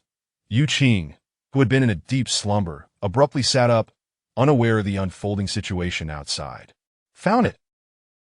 Look here, Ashing, rank 106. Ha, over 100 ranks, and he still dares to take the exam? He ought to study more. A wave of low, mocking laughter ensued. The derision was not unfounded. In the kingdom of Jin, each examination session boasted participants numbering in the tens of thousands. After the imperial examinations, typically only 200 to 300 candidates were conferred the title of Jinshi. Of course, the quality of the candidates varied. On occasions with particularly strong cohorts, the number admitted could swell to 400 or 500, while in other years, in other words, those ranking beyond the top 100 in the provincial exams seldom harbored hopes of crossing the threshold into the ranks of Jinshi. While exceptions existed, it was exceedingly rare for candidates who performed poorly in the provincial exams to shine in the imperial assessments. Yuqing raised a hand to smooth his ponytail, but found it absent. Realizing it was now styled in a twist, folding his arms across his chest, he snorted in disdain, bemused by the pretentiousness of these scholars who seemed to take themselves so seriously, having achieved merely a modicum of success without yet attaining true recognition. Someone shushed the group. Gentlemen, let us move along. The laughter ceased, and then a series of knocks resonated at the door. Rap, rap, rap. It persisted to why Yuqing initially ignored it, but considering his current guise as Ashing, a cluster of scholars crowded the threshold, each brimming with enthusiasm. Upon seeing Yuqing, they clasped their hands in greeting. Brother Ashing, I am Su Yingtao. This is Fong Wenxian, Zhang Mank, and Pan Wenqing. These individuals boasted respectable rankings in the provincial exams. Presuming that revealing their names would elicit to their dismay, their expectations were not met. Why Yuqing had no knowledge of their identities and held no interest in learning them. He didn't even bother to remember their names. After returning their greeting with a calm demeanor, he inquired, Do you require something? The anticipated admiration, flattery, and conversation failed to materialize, leaving all four scholars momentarily speechless, struggling to articulate their intentions. What they wished was for Yuqing to relinquish this desirable room, and naturally, their flattery would have flowed effortlessly, but how to express that now? Seeing their silence, Yuqing bid them farewell, stating, I need to study. If there is nothing else, I shall not see you out. The four were at a loss for words, contemplating whether to say, You're not ranked as high as we are. You have no right to occupy this prime room. The Academy had permitted candidates to freely choose their quarters based on arrival, aiming to avoid favoritism. They understood that those who performed poorly in the provincial exams might still excel in the imperial assessments, thus avoiding unnecessary enmity. The four scholars found themselves at a loss for words, their thoughts stuck in their throats, unable to voice their grievances. Noticing their continued silence, Yu Qing dismissed them, shutting the door with finality. Ultimately, the visibly dissatisfied Su Yingtao pushed against the door and spoke. "We would like to request a favor from Brother Ashing." Yu Qing, unwilling to entangle himself further, responded perfunctorily, "I fear my abilities are limited. I may not be of assistance. To you, Brother Ashing, it is but a trivial task." Su Yingtao insisted politely, gesturing for the others to step aside and indicating downstairs. That gentleman surrounded by a group of scholars is the top candidate, Zhang Muchuan. He has just arrived and has yet to secure a room.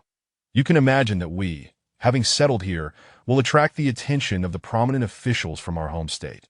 Early arrivals have already claimed the better rooms, leaving Brother Zhang to search further back. While this is not a significant issue, as the top candidate, it is only fitting that he be afforded a more suitable accommodation, lest the officials keep him waiting or require him to traverse a lengthy distance. As fellow candidates, should we not support one another in such matters? This reasoning resonated well, and the other three nodded in agreement. Fong Wenxian remarked, "Su brother speaks wisely." Zhang Meng concurred, "Indeed, it holds true." Pan Wenqing added, "Brother Ashing, as fellow scholars, we ought to demonstrate mutual understanding." What absurd reasoning! Yu Qing was not naive. These individuals were clearly attempting to curry favor with the top candidate while cloaking their motives in flowery rhetoric. That it was apparent that hypocrisy ran rampant among scholars.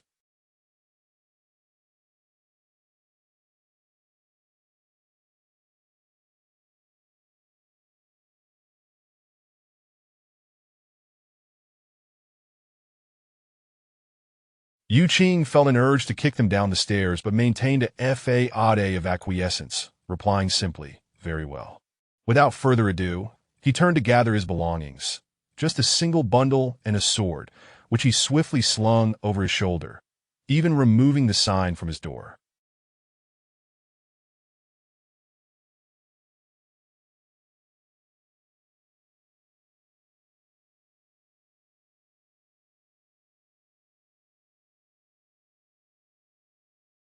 Delighted by Yu Qing's compliance, Su Yingtao and the others entered the room, only to be taken aback at the sight of a candidate with so few possessions. He had not even brought bedding.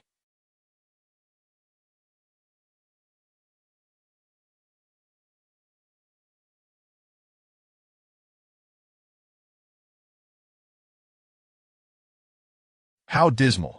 This realization only served to deepen their disdain for Yu Qing. "I shall see Brother Ashing off. You all tidy the room," Su Yingtao commanded, receiving quick acknowledgments before hastily exiting. That in truth, there was little to tidy, only a need to rearrange the disordered items. Fong Wenxian picked up a paperweight from the desk and chuckled. "That Brother Ashing is rather amenable. If we had encountered someone obstinate, we would have found ourselves in an awkward situation." Pan Wenqing scoffed. "Do you genuinely believe he is easy to deal with? He simply possesses self-awareness. Bring someone ranked lower than him, and I doubt he would be so accommodating." Zhang Meng nodded in agreement. "Once one falls beyond the 100th rank, facing us, they undoubtedly lack confidence. He likely understands that he is merely seeking fortune in the capital. After facing setbacks, he will eventually realize that securing a position in Liuzhou is the more prudent course. Attend to your own affairs." Having discerned that Yu Qing was a solitary figure, Su Yingtao adjusted his approach, smiling. "Very well, I shall heed your wishes that we shall meet again later." He swiftly made his way toward a gathering of individuals, interrupting the crowd surrounding the top candidate. Smiling at Zhang Muchuan, "Brother Zhang, I have arranged for a room for you, likely the finest within the morning and evening garden. You might want to see if it suits you." "Su brother, you are most courteous. Then I shall accept your offer," Zhang Muchuan replied with a bow, exuding refinement and warmth. Yet amidst the throng of admirers, he could not help but embody his name, radiating an air of spring-like pride, clearly reveling in the recognition of his status as the most distinguished figure present. As laughter and chatter enveloped Zhang Muchuan, Yu Qing turned his gaze back toward the gathering, having cast a few glances at the top candidate. Previously, he had occasionally ventured out to experience the world. Yu Qing found these stories intriguing. Yet Ashing had laughed heartily at them. That it was only through Ashing's insights that he realized those who passed the provincial exams were already candidates for official positions. It was inconceivable for a scholar of such status to traverse mountains and valleys or to spend nights alone on the journey. Far too perilous. Candidates heading to the capital were already in the midst of the imperial selection process, as the court would dispatch personnel to escort them to the city. The title of top candidate, or jun, was derived from this very practice, rendering the notion of romantic escapades during the journey nearly impossible. Where to stay? Driven out of his room by a gaggle of self-righteous individuals, Yu Qing found himself wandering the morning and evening garden once more, in search of alternative accommodations. By this point, most candidates had already arrived, and the suitable rooms had largely been claimed. Fortunately, with only 300 participants, there were still ample vacant rooms, allowing for considerable choice, provided he was willing to endure the inconvenience. Chapter 9. Sympathy. He sought solitude, and, wishing to retreat to the back, found that those who had gathered there were predominantly older candidates, their faces bearing the unmistakable marks of perseverance from previous attempts at the examination. It was evident that these individuals had failed in past attempts, often due to inadequate connections within the province, leaving them unable to secure suitable official positions. Undeterred, they continued to participate in the imperial examinations, hoping for a stroke of luck. These individuals, unable to forge the necessary relationships for advancement, preferred to isolate themselves from the newcomers, eschewing competition and the brashness of youth. Noticing the disdainful glances directed towards them, Yu Qing felt that lingering at the back was no longer appropriate. He turned to retrace his steps, scanning left and right until he settled on a location in the middle section. He ascended to the second floor and casually took residence in an unoccupied room. Barely having set down his belongings, he was startled by the sound of footsteps echoing down the corridor. The rhythm was uneven, clearly indicating the presence of two individuals. Yu Qing turned to see a scholar's silhouette appear at the door. This scholar's appearance was rather striking. His dark complexion, thick brow, he was stocky and muscular, resembling a laborer more than a scholar, his sun-kissed skin betraying long hours spent outdoors. Yet, he was dressed in the traditional garb of a scholar, an intriguing juxtaposition. Peering in from the doorframe was a timidly handsome youth, his face slightly smudged, unmistakably the scholar-esque servant. "Ah, Shi Heng," the dark-complexioned scholar exclaimed, glancing at the nameplate on the door. A sense of unease washed over him. Did this person know Ah Shi Heng? The scholar's gaze shifted towards the room, and he stepped inside, clasping his hands in greeting. "I have met Brother Shi Heng." "Yamavi." Maintaining a cautious demeanor, Yu Qing returned the greeting. "Brother Su, what brings you to my door?" Su Fei gestured toward the servant behind him. "My attendant, Cheng Er, mentioned that this building has new occupants. I came to extend a greeting. By the way, when I arrived a few days ago, I believe I saw Brother Shi Heng's name on the door of the building next door. Perhaps I misremember." Yu Qing replied calmly. "You must have been mistaken." Su Fei chuckled heartily, tapping his forehead in a show of embarrassment. Suddenly, his eyes lit up as he spotted the sword resting on the table.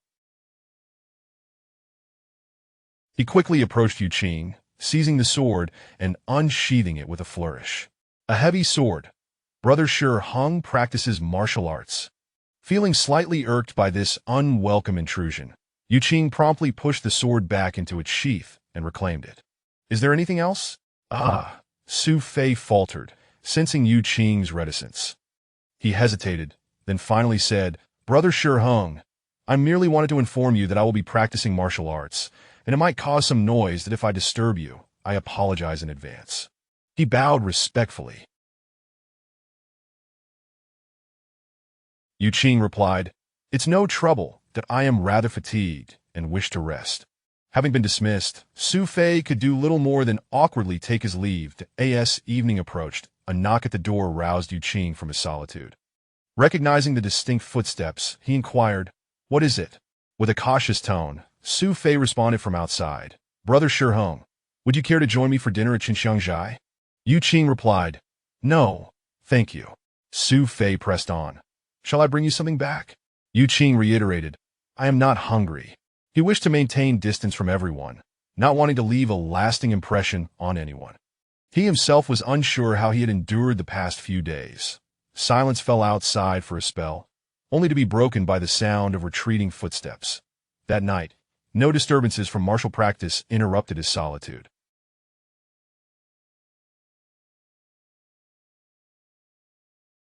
The following day, Yu Qing left the Chaoshi garden early, taking advantage of the sparse crowd to indulge in a hearty meal at Xinxiangzhai, also packing a considerable amount of food to bring back.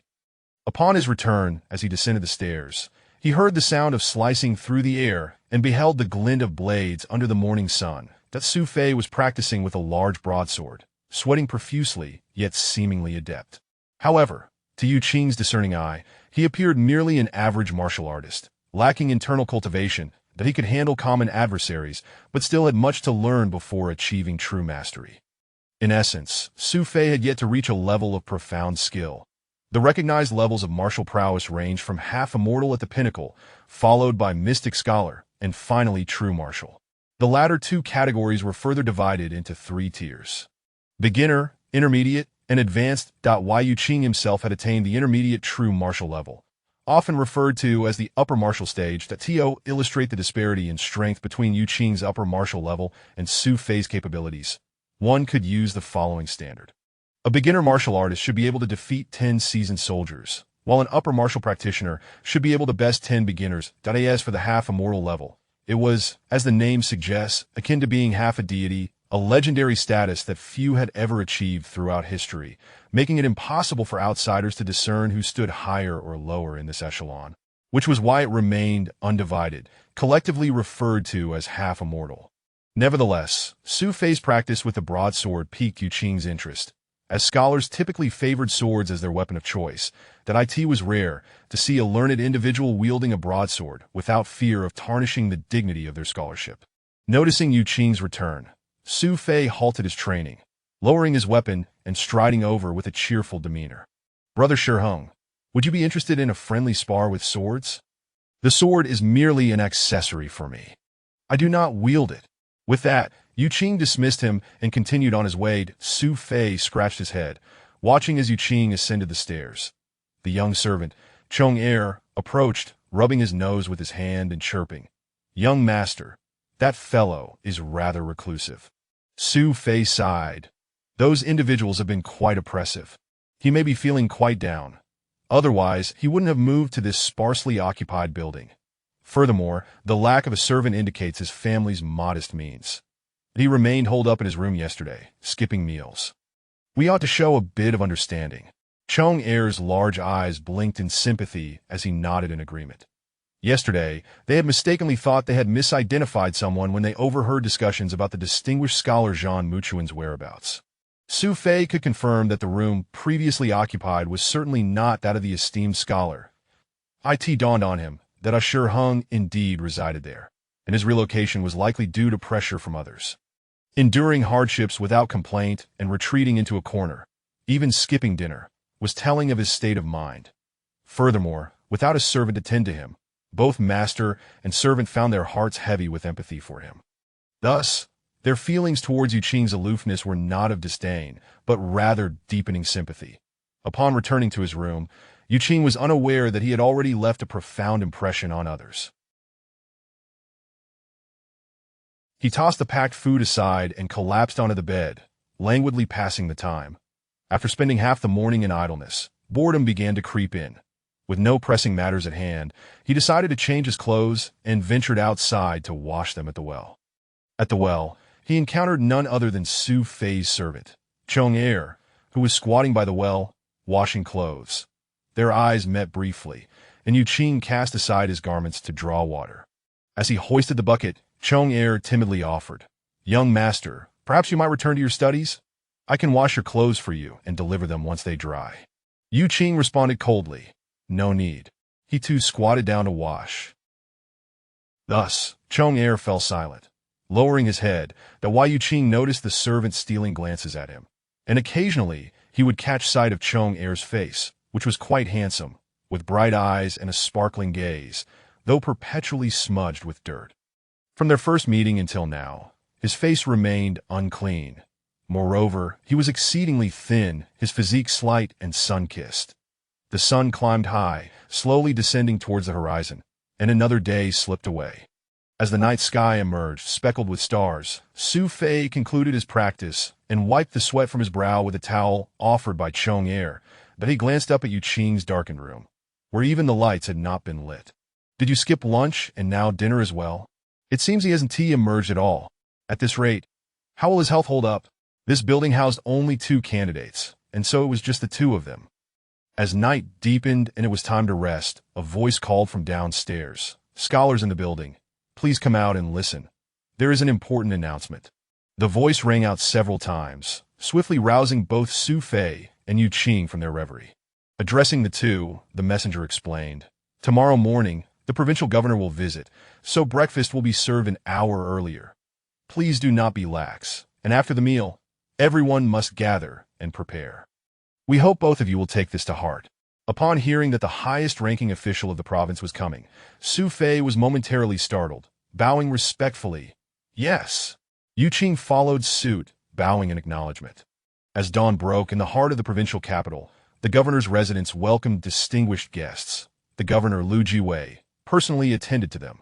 The visitor, a man with a long, dark beard and an extraordinary demeanor, was none other than Di Zong, a renowned master of spiritual botany in the province. Lu Jiwei, the highest authority in the province, bore an imposing presence with broad ears and a nose like a hanging gourd, exuding an air of authority that indicated. As both men sat on the ground, sipping tea and engaging in idle chatter, a servant hurried in to report, Sir, Yu Qi has arrived. Oh! Lu Jiwei exchanged a smile with Di Zong and waved his hand. Please let him in. Before long, the servant led in a man draped in a black cloak. His long, hawk-like nose and elongated face, coupled with his grizzled hair and beard, gave him an air of an eccentric sage. Indeed, he was a notable figure in the province, recognized as one of the foremost exorcists. Governor Lu Jiwei burst into hearty laughter as he clasped his hands in greeting. Yu Qi, it is a pleasure to finally have you back. He gestured for him. Yu Qi and the spiritual botany master, Di Zong, exchanged nods of acknowledgement, with the latter asking, I hear from Governor Lu that you were. It is a gathering place for the underbelly of society, a lawless zone with its own rules, and holds a unique status in the world of martial arts. Indeed, I returned just last night from Youjiao. What instructions do you have? Without any servants in attendance, Lu Jiwei personally poured tea for both men. With so many scholars gathering in the provincial capital, they will soon be heading to the capital. Today, I plan to visit the academy and extend greetings that if both esteemed masters are free, you might consider joining me. Yu Qi and Di exchanged surprised glances. It was unusual for them to be summoned for such an occasion. Chapter 10. The cause of calamity. The truth behind the rampant malevolence is known to the 2 individuals involved. A demon cultivator, known as Lady Qixia, is the foremost great demon in the southwestern region of the Jin Kingdom, and she has a son who was recently murdered. The perpetrator of this heinous act is none other than a favored disciple of the master of the Xinan Manor. The origins of this incident are rather kitsch, stemming from a woman who caught the affections of both men. In a fit of jealousy, the disciple of the Xinan Manor devised a scheme to frame Qixia's son for harming the citizens of Jin Kingdom and violating the 50-Li Pact, leading to his immediate execution. The 50-Li Pact is an accord established between humans and demons to quell their incessant bloodshed. Within the vicinity of human settlements, cities, towns, villages, and along formal roadways, as well as certain water bodies, demons are prohibited from encroaching within 50 li. Should they transgress this boundary, regardless of their actions, humans are permitted to slay them unconditionally. Conversely, if a human exceeds this 50 li limit, demons may act with impunity. This delineation of territory, known as, of course, there is some interaction between the 2 realms. Minor issues can be negotiated, and with mutual consent, both sides may freely traverse the boundaries. That it is precisely this prolonged contact between humans and demons that has given rise to the profession of demon exorcist, engaged by Master Yu Qi. With a profound understanding of demons, these practitioners can concoct items specifically designed to combat or heal demon cultivators. Given Lady Qixia's son's esteemed status, acquiring permission for passage into the human realm, however, he could not indiscriminately slaughter innocents, and it was this unjust accusation that the disciple of the Xinan Manor levied against him. Naturally, Lady Qixia could not simply overlook the murder of her son and sought to compel the Xinan Manor to surrender the murderer. Yet, who is the master of the Xinan Manor? Appointed by the Emperor of Jin as the national teacher and bestowed with the title Earth Mother, He is among the rarefied ranks of semi-immortal experts. How could the disciple of such a figure be casually handed over to an ancient demon for execution, thus tarnishing the dignity of both the Earth Mother and the Sea Nin Manor? Consequently, they continued to use the excuse that Chixia's son had violated the 50 pact. Such excuses may suffice to deceive the incapable, but a powerful demon would not be swayed by such trivialities and instead incited a rebellion among demon cultivators as a form of coercion. It is said that Lady Chixia proclaimed her willingness to offer 10-inch nefarious spirit pills as a reward, trading one pill for the head of 10 examination candidates. The nefarious spirit pill is no ordinary item. Each is valued at 10 million taels of silver. The realms of true martial, profound scholar, and semi-immortal have also been adapted to classify certain professions, distinguishing levels of skill.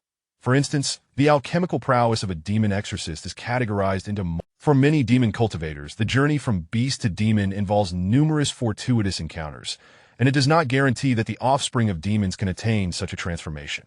The nefarious spirit pill, however, possesses the ability to awaken the intelligence of beasts, facilitating their understanding and progression into cultivation. The allure of the nefarious spirit pill is immense for many demon cultivators. Some affluent individuals even administer it to their pets. Thus, one nefarious spirit pill can be exchanged for 10 examination candidates' heads. This implies that the head of a single candidate is valued at 1 million taels of silver, and if one cannot procure 10 heads, they may seek to gather them from others.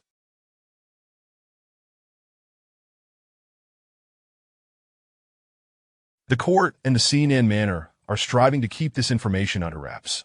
Once the word spreads that one candidate's head can fetch 1 million taels of silver, the temptation will likely extend beyond just demon cultivators. Who can guarantee that individuals outside of their realm won't become entangled in this scheme? The lure of such vast wealth is not to be underestimated. The commotion stirred by Lady Chixia is far more complex than merely trading 100 heads for 10 nefarious spirit pills. Fortunately, both parties are currently exhibiting restraint. Lady Chixia has only targeted the officials and has not unleashed carnage upon the common populace. Otherwise, the resulting bloodshed would leave no one able to turn back. The Sea Nin Manor is acutely aware of the inherent justice and public sentiment and recognizes their culpability, remaining in a defensive posture in light of these circumstances.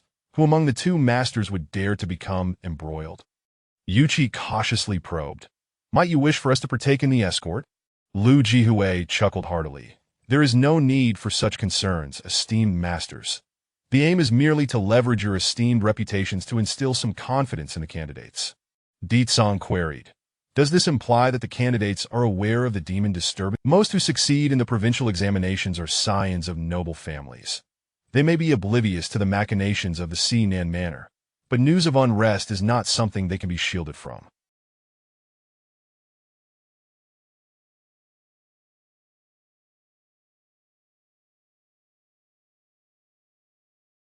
Despite my orders to keep this matter under wraps across the province, it has proven futile. Ditsong nodded in understanding, while Yuqi furrowed his brow, suddenly exclaiming, I have just returned from Youjiao port, and there are matters for which you must prepare in advance. Ditsong regarded him with newfound attention, and Lu Jihui inquired, Over time, this cliff has come to be known as Yuya Cliff. This cliff periodically issues reward tasks, which are exclusive to the merchants within Youjiao port, unrelated to external affairs. The timing of these tasks is unpredictable. At times they may be issued several times a year, while other times, years may pass without a single task. The nature of the tasks is also uncertain, and Yuya Cliff does not compel merchants to undertake them. They simply observe and allow those who wish to participate to do so, without any penalties for those who choose not to. However, one thing is certain, efforts will not go unrewarded.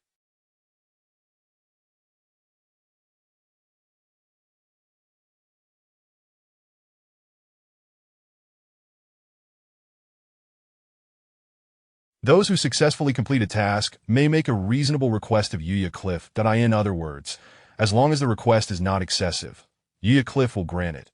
Such requests are confined to matters within Yojiao Port. Yuya Cliff traditionally refrains from meddling in external affairs, including any illicit activities that ask for the execution of tasks, as long as they do not contravene the rules of Yojiao Port. It is of no concern to them whether one engages in illicit activities outside. Lu Jihui appeared increasingly puzzled. Fire crickets? What manner of creature is that?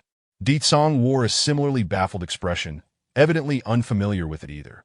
Yuchi elaborated. When the task was first announced, this confusion is, in fact, quite understandable. For what is Yojiao Port? It is the most renowned marketplace for rare items in the world that if even the major shops of Yojiao Port cannot procure such a rarity, it speaks volumes about its scarcity. Many have combed through text to uncover its identity, gradually discerning that it is a diminutive creature resembling a cricket, residing in the fiery depths of lava. Indeed, a rare find. Curiously, no one knows the purpose for which Yuya Cliff seeks this creature, but the issue lies in its elusive nature, as it dwells deep underground and does not surface easily, rendering the task quite challenging. The records describe it as akin to a spirit of fire, yet do not elucidate its specific habits. The chronicler likely had only limited knowledge. Lord Lu, do you know where the texts indicate the fire cricket might be found? Lu Jihui chuckled. Your inquiry has indeed placed me in a quandary. I seldom delve into matters of exploration, and your question implies that it may be located within our Laizhou. Yuchi provided the answer, not within Laizhou, but in the vicinity, specifically the ancient tomb wasteland. The room fell silent, as this name was familiar to all. It lies indeed near Laizhou. The term ancient tomb naturally relates to burial grounds. Legend has it that long ago, giants existed in this world, serving as the strength behind the immortals. For reasons unknown, they eventually vanished, and subsequently, a considerable number of giant skeletons were discovered, having withstood the test of time. This place became known as the ancient tomb wasteland, residing in the fiery depths of lava. Ditsong murmured thoughtfully before suddenly stating, after the discovery of that wasteland as a giant cemetery, and due to the legends of the immortal strength, it was inevitable that some would venture to excavate, with one dynasty even mobilizing a great army for the task. The ancient tomb wasteland possesses numerous tunnels leading to the depths below, making it a likely candidate for the search for fire crickets. The mention of the fire cricket's discovery there in the texts may well be attributed to this geographical advantage. Lu Jihui rose, his concern lying elsewhere. He approached the side of the pavilion and pulled a rope, causing a large curtain to descend, blocking a beam of light. Upon closer inspection, it was not merely a curtain, but a grand map depicting the entire. Lu Jihui scrutinized the map with furrowed brows that Ditsong and Yuchi also stood, moving closer to the map, locating the ancient tomb wasteland adjacent to Laizhou. The wasteland spans a vast area, roughly equivalent to the size of a state, yet due to its unique environment, no human settlements have formed within. After examining the map, Lu Jihui pointed to 3 intersecting lines within the ancient tomb wasteland, stating, there are 3 routes leading from the ancient tomb to the surrounding states, with the southwestern route to the northeast being the closest path from Laizhou to the capital. Sensing the worry in his tone, Ditsong asked, might you be concerned that the merchants from Yojiao Port will take advantage of the situation to exploit our candidates? Lu Jihui replied, is it not a possibility? You 2 gentlemen should understand this better than I. Yuchi sighed, this precisely concerns me as well. With the date for escorting the candidates approaching, those undertaking tasks at Yojiao Port will likely have arrived at the ancient tomb wasteland. The temptation presented by Lady Qixia is considerable, and it is difficult to ensure that those individuals will not seize the opportunity for their own gain. That my lord, for the sake of prudence, it may be wise to take a detour. Chapter 11. A visit. Lu Jihui traced his fingers over the map, stating, whether we circumvent from the west of the ancient wasteland or take the southern route, we would still need to make a significant detour, likely extending our journey by at least half a month. The crux of the matter is that the Sinan mansion is involved in this escort. With their customary assertiveness, they will certainly not relent on their own territory in Jin Kingdom. D and you exchanged silent glances, pondering the implications. If the Sinan mansion were to obstinately adhere to their stance, what more could be said? The troubling reality is that this scenario is quite plausible, burdened by their reputation, how could the Sinan mansion allow outsiders to perceive them as timid? Dizong pondered aloud. Could we not request that the Sinan mansion deploy additional personnel? Lu Jihui replied. The word is already quietly circulated. The areas plagued by the demonic upheaval extend well beyond the 6 southwestern states, and escorts are required for scholars traveling to take their examinations from various locales. The manpower at the Sinan mansion is limited. How can they afford to send more? Are we to request a special detachment from Lizhou? Do you truly believe that Lizhou would warrant the Sinan mansion's elevated regard? Yu Qi frowned. This is playing with the lives of the scholars across the regions. Having laid bare the truth, Lu Jihui felt no further reservations. What do you think, sir? For some, the loss of a few scholars is inconsequential. It would hardly stir the waters, and the Sinan mansion can suppress it. The issue is that the Sinan mansion is in the wrong. They cannot recklessly confront Qixia, which has led to a stalemate. My concern is that the Sinan mansion is merely biding time, waiting for the old demon of Qixia to escalate the situation. Upon hearing this, the two masters instantly grasped the gravity of the situation, each lost in thought. It seems both sides regard the lives of the scholars as mere bargaining chips. Dizong lamented, shaking his head before asking, "What shall we do then? Can we simply stand by?" Lu Jihui responded, "What else can I do? If the scholars from Lizhou were to suffer grave casualties, I would find it difficult to answer to the upper echelons, face the people of Lizhou, or place the blame on the Sinan mansion. My only recourse is to find ways to bolster our protective forces that I have ordered the reinforcement of the escort carriages and have urgently requisitioned 50 great archers from the military for this escort." Dizong remarked. The Sinan mansion has also dispatched 100 personnel for the escort. Logically, with such a protective force, the situation should be manageable. Yu Qi cautioned. What worries me is the potential involvement of demonic cultivators among them. Dizong replied. Would true experts stoop to offend the Sinan mansion over such trivial matters? Yu Qi countered. That is the evil spirit pearl. Which demonic cultivator would shy away from an abundance of evil spirit pearls? Indeed, unlike humans, some demons reproduce in such a way that they bear only a single litter in their lifetime. Dizong fell silent, acknowledging that as an exorcist, Yu Qi certainly possessed a deeper understanding of demonic beings in this regard. Luga sighed deeply. Let us hope the Sinan mansion can resolve this matter before we set out. At that moment, a servant hurried into the chamber to report, My lord, the carriages heading to the academy are ready. Lu Jihui promptly extended a warm invitation for his esteemed guests to join him. Outside the Mu residence, the area was bustling with personnel. The guards and escorting carriages led the way. But the street was cleared of pedestrians, as all were urged into the shops lining either side, a clear indication that high-ranking officials were passing through. At the Ulin, a middle-aged couple ascended the stairs briskly, pushing open the door to a guest room and hurrying to peer out from the half-open window. The man was sturdy, with a prominent nose and a full beard, his eyes alight with intensity. The woman, clad in simple attire, yet unable to conceal her graceful figure, bore in natural beauty, her brows well-defined and eyes bright. This unassuming couple was, in fact, quite renowned among the demonic cultivators of the southwestern region of Jin Kingdom, known by the monikers Black and White Dual Fiends, the man named He Yunxiao and the woman by Lan.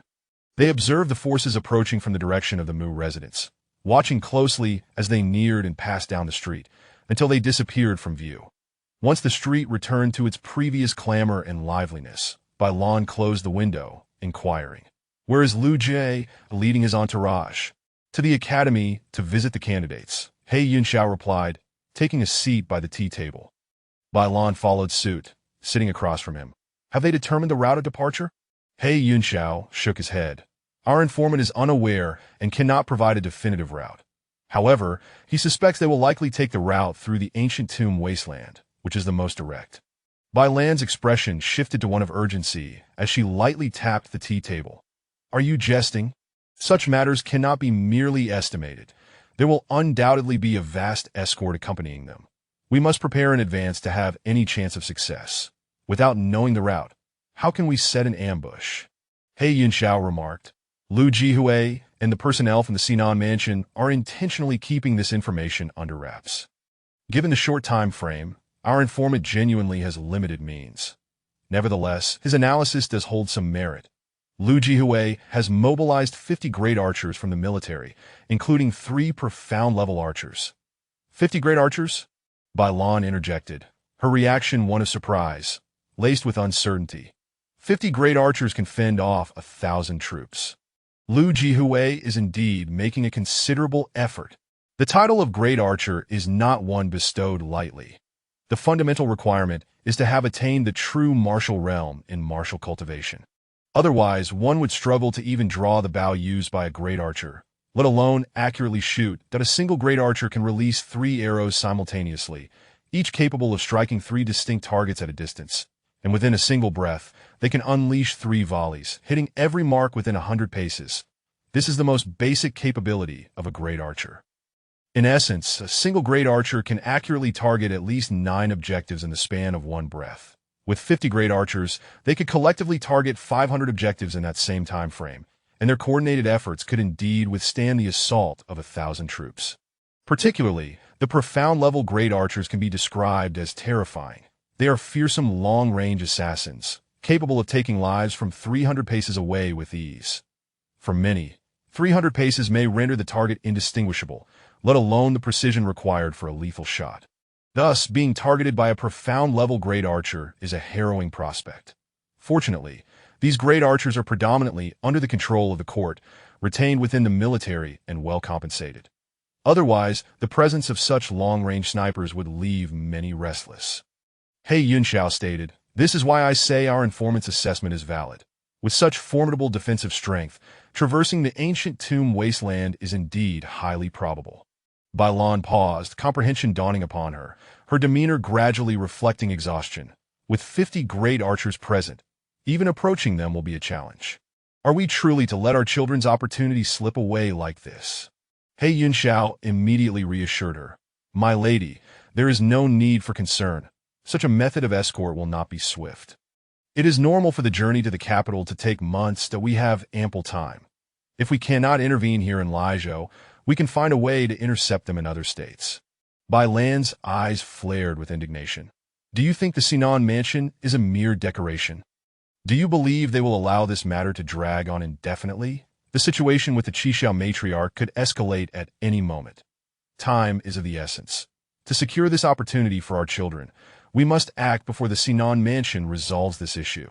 Noticing her voice rising, He Yunxiao raised a finger to his lips, hushing her, signaling to keep her voice down, wary of eavesdroppers. Bai Lan complied, lowering her tone, yet her eyes glistened with tears as she lamented. "To procure funds, you deem it too expensive, yet when it comes to taking matters into your own hands, you find yourself powerless. How did I end up with such a spineless companion, lacking in every regard? I could endure my own hardship, but now our children are left without a chance. Had I known, I would not have borne children for you." He Yunxiao bowed his head in silence, his breath quickening. After enduring her grievances, he clenched his fists, seemingly resolving himself, and suddenly stood. "It must be the route through the ancient tomb wasteland. I have acquaintances there. Come, my lady, let us make that journey." Wenhua Academy. The arrival of the highest-ranking official from Lizhou did not cause a ripple on the surface of the academy. There was not even a welcoming committee at the entrance, which remained heavily guarded. The original personnel had been cleared out, and the academy had been jointly taken over by the official forces of Lizhou and personnel from the Sinan mansion. Given the unique circumstances of this session, the academy staff and other unrelated individuals were not permitted to be involved. Upon learning that the state governor was coming, the official temporarily in charge of the academy had intended to summon all candidates for a reception, only to be vetoed by. In extraordinary times, the pomp and circumstance was deemed unnecessary. It was wiser to keep the candidates from emerging, as it would be too easy for those with ulterior motives to exploit the situation. Once Lu, Di, and Yu disembarked from their carriage, they adhered to the protocols established by the Sinan mansion and military guard. Aside from their closest attendants, they brought no substantial retinue. In truth, there was no need for additional guards, as the area was already heavily fortified, compounded by the protection offered by the Sinan mansion personnel.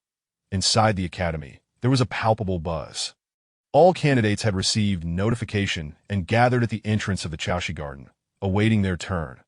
Among those standing at the forefront alongside the welcoming officials were 6 of the top-performing candidates. These 6 top candidates displayed a blend of anticipation and anxiety. Many were visibly nervous, adjusting their attire and pondering how best to leave a favorable impression on the esteemed state governor. It was well understood among the 300 candidates that even securing a place on the honor roll would be a remarkable feat for 10 of them. Certain factors undeniably pertain to innate talent. It is not simply a matter of how long one studies or how many times one sits for the examination. The vast majority would still seek positions within Lijo, a future contingent upon a single word from the state governor. Yuqing was also present in the crowd, blending in among the throng, neither wanting nor daring to vie for the favor of the state governor, an ambition he had never even contemplated, his thoughts entirely divergent from those around him. Occasionally glancing sideways, he noticed Su Fei, a fellow resident of his building, scrutinizing him with a friendly smile and a wave. Did I end this setting? No one was allowed to bring their servants. They were ordered to remain in their rooms, and candidates were prohibited from bearing weapons. Suddenly, the crowd became agitated, a sea of heads swaying as Yuqing instinctively stood on tiptoe to see. He was merely observing, taking in the sight of these individuals to feel at ease standing among the crowd, content to remain inconspicuous as time passed by. The officials waiting at the entrance of the Chaoshi Garden quickly Chapter 12. The ceremony. Students, pay your respects to the governor. Over 300 candidates bowed in unison. Among them, Yuqing, wishing to remain inconspicuous, dutifully followed the rehearsed motions. The candidates expressed their gratitude and stood upright. The officer in charge introduced the 6 leading candidates to Lu Jihui. My lord, these 6 are the top performers of this year's. Lu Jihui interrupted. No need for introductions. I have already met these 6 prodigies at the celebratory banquet following the previous examination. They are all talented individuals from Lijo, and I am quite impressed. He pointed specifically at the top scholar. The group of candidates behind them, including Su Yingtao, Feng Wenxian, Zhang Mank, and Pan Wenqing, gazed enviously at the 6 leading scholars, well aware that even if they did not achieve fame in the capital, they would likely be appointed to, if all went as expected, their initial roles would not be too shabby. Thus, the 6 leading scholars were assured of becoming officials in Lijo, which explained why Su Yingtao and his companions had previously sought to curry favor with Zhang. This was their best chance to forge connections, as future opportunities might not be so easily accessible. Their own rankings within the top 30 remained uncertain. That Lu Jihui, not one for lengthy preambles, quickly introduced the 2 masters. But this is Mr. Di Zong, the foremost spirit plant master, and this is Yu Qi, the leading demon exorcist. The candidates were somewhat taken aback. They had not anticipated the governor to introduce such prominent individuals in this setting. To them, these 2 were indeed significant figures, far beyond their usual reach, and they promptly bowed in respect to Di Zong, and Yu Qi merely smiled and nodded in acknowledgement, refraining from speaking, as they felt no common ground with the candidates and did not wish to overshadow the occasion. After a round of pleasantries, the candidates parted to make way, and Lu Jihui, guided by the officials, entered the Chaoshi Garden to inspect the premises, with the 6 leading scholars accompanying him to respond to his inquiries. The rest trailed behind, with Yuqing blending into the crowd, never having imagined he would find himself in such a scenario, thus broadening his horizons. That Lu Jihui could not help but inquire about their accommodations and meals, especially emphasizing to the local officials. Naturally, this led to a visit to the temporary lodgings, with the top scholar's room being a focal point. Since the upper floor could not accommodate so many, most candidates remained downstairs.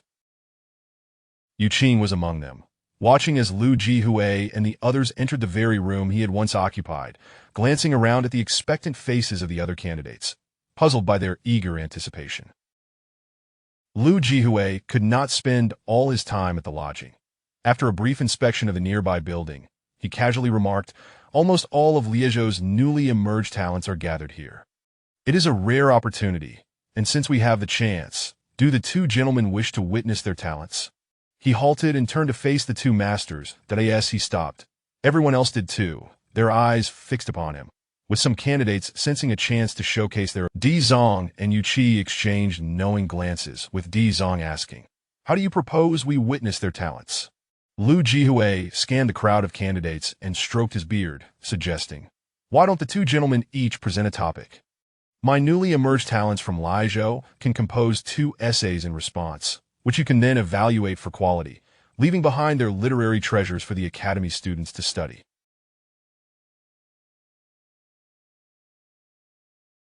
What do you think, esteemed sirs? Upon hearing this, Yu Qing instantly felt a chill run down his spine, his heart racing, and his scalp tingling. Writing simple characters was within his capabilities. He had honed his calligraphy skills in the temple, and his handwriting was no worse than that of a Xiang. Indeed, it might even exceed it. Composing letters and similar writings posed no issue, but the thought of crafting essays on command filled him with dread. When bidding farewell to Xiang, he had been advised that it was acceptable to perform poorly in the capital's examinations, as long as he put in genuine effort. The reasoning was straightforward. Failing to meet expectations was commonplace, but if one's work prompted the examiners to question how such a candidate had ever passed, that would be entirely unacceptable. He was completely ignorant of the expected format and had planned to learn from Shiheng's connections upon arriving in the capital.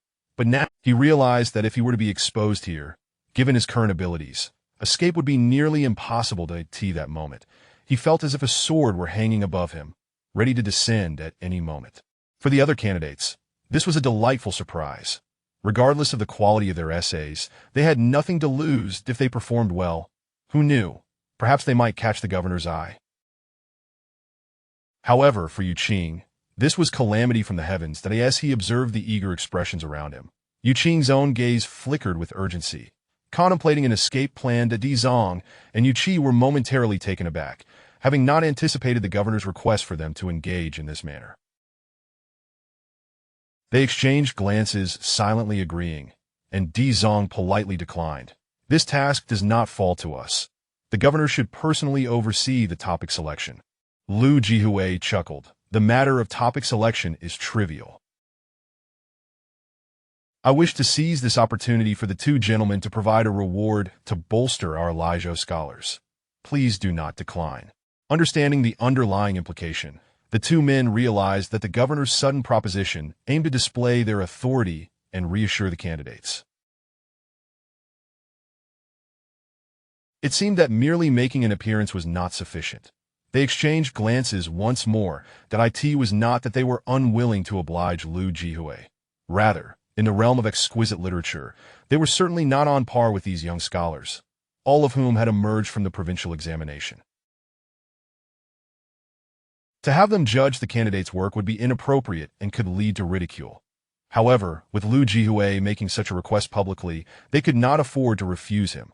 After a moment's contemplation, Yu Qi suggested, "Governor, I believe we should forego the essay topic.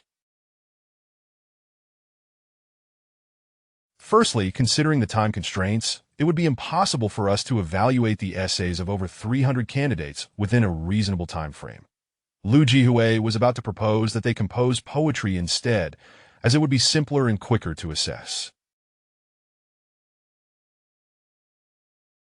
Yet, Yu Qi did not grant him the opportunity to speak, continuing, "Secondly, these young individuals have already proven themselves in the provincial examinations. With their rankings established, it would be presumptuous for us to make further judgments."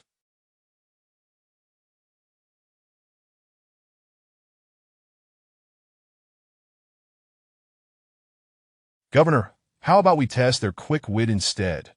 Together with you, we could present a number of riddles, allowing them a single incense stick's worth of time to see who can solve the most."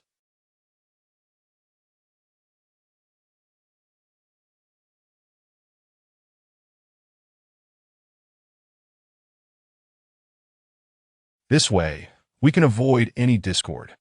What do you think? Transforming the challenge into a riddle contest, the candidates exchanged glances, taken aback that Yu Qing, who had been devising a way to cope with the unexpected situation, was also momentarily stunned.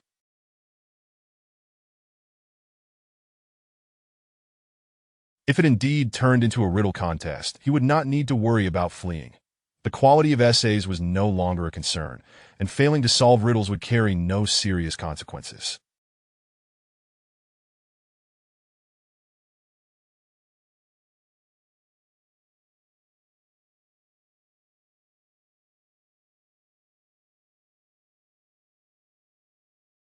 He immediately stood on his toes, eagerly watching Lu Jihui's reaction. Desperately hoping he would heed the counsel and abandon the notion of essays, the Dizong repeatedly nodded in agreement, wholeheartedly supporting Yu Qi's suggestion, as it would alleviate their awkwardness while also preserving Lu Jihui's dignity. It was indeed a reasonable proposal, and Lu Jihui nodded in approval, decisively declaring, "Excellent. We shall proceed as the two gentlemen have suggested. However, I wonder if you would be willing to provide a reward," he added with a teasing expression.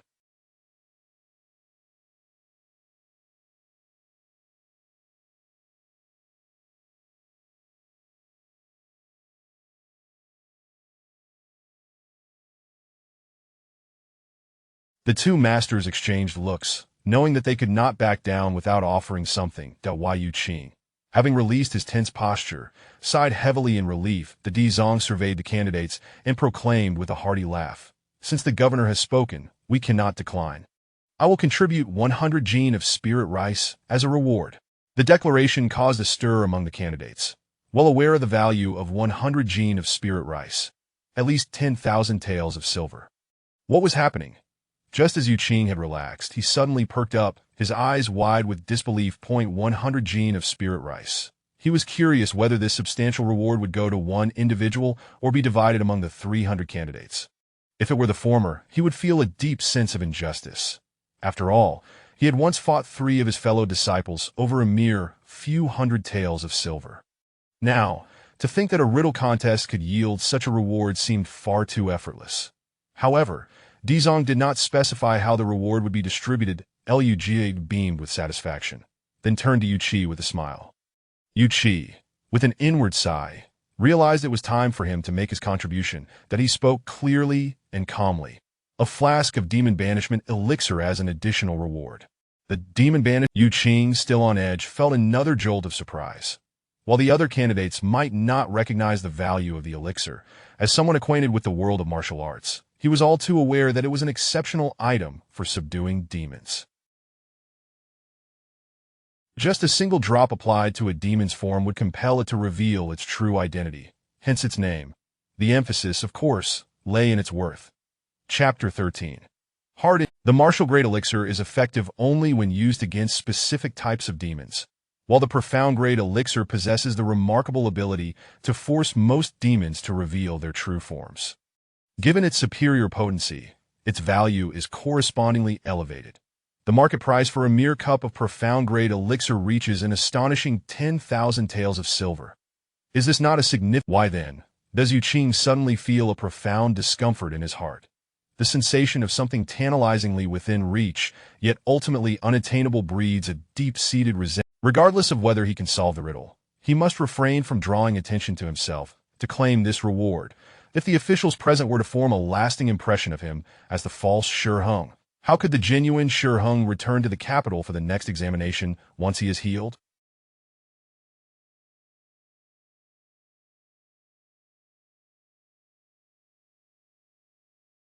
Although he harbors a sense of injustice, he adheres to his principle of maintaining a low profile and leaving no lasting impression. Yu Qi has essentially offered a reward equivalent to Di Zhang's. A reward valued at 20,000 taels of silver is undeniably generous for these candidates. "Excellent," Lu Jihui exclaimed with great delight, publicly announcing, given the affection shown by these two gentlemen towards the talented scholars of the province. Thus, the provincial government shall grant each candidate 10 taels of silver to assist with their expenses during their time in the capital. With a single proclamation, the government has disbursed over 3,000 taels of silver. Immediately, an official nudged Zhang Muchuan, the top scholar, who then reacted and led the way in bowing, saying, "Thank you, Governor, and thank you to the two masters."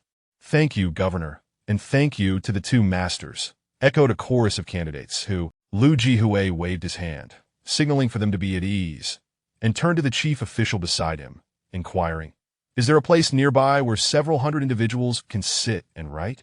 The official promptly replied. Lu Jihui nodded in acknowledgement and said to Di and Yu, "We might as well prepare the riddle." With permission granted, the official paused, summoned a subordinate, and after a brief exchange, hurried off to catch up with Lu. The instructed subordinate quickly turned to the eager candidates and announced, "Esteemed scholars, please hold for a moment. There are ample tables, benches, and paper at Yushio Garden.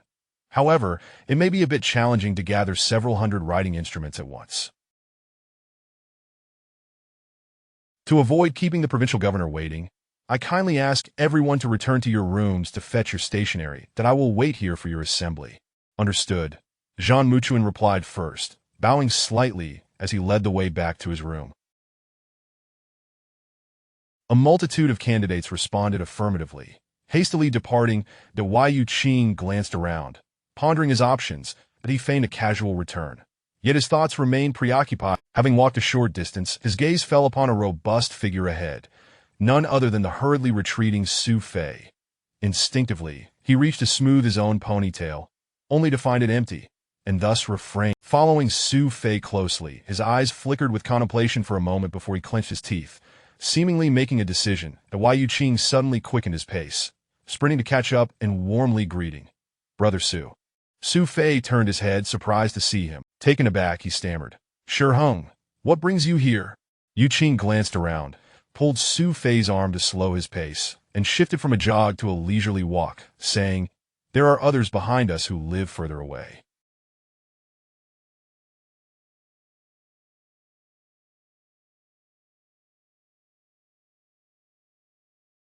We need not rush."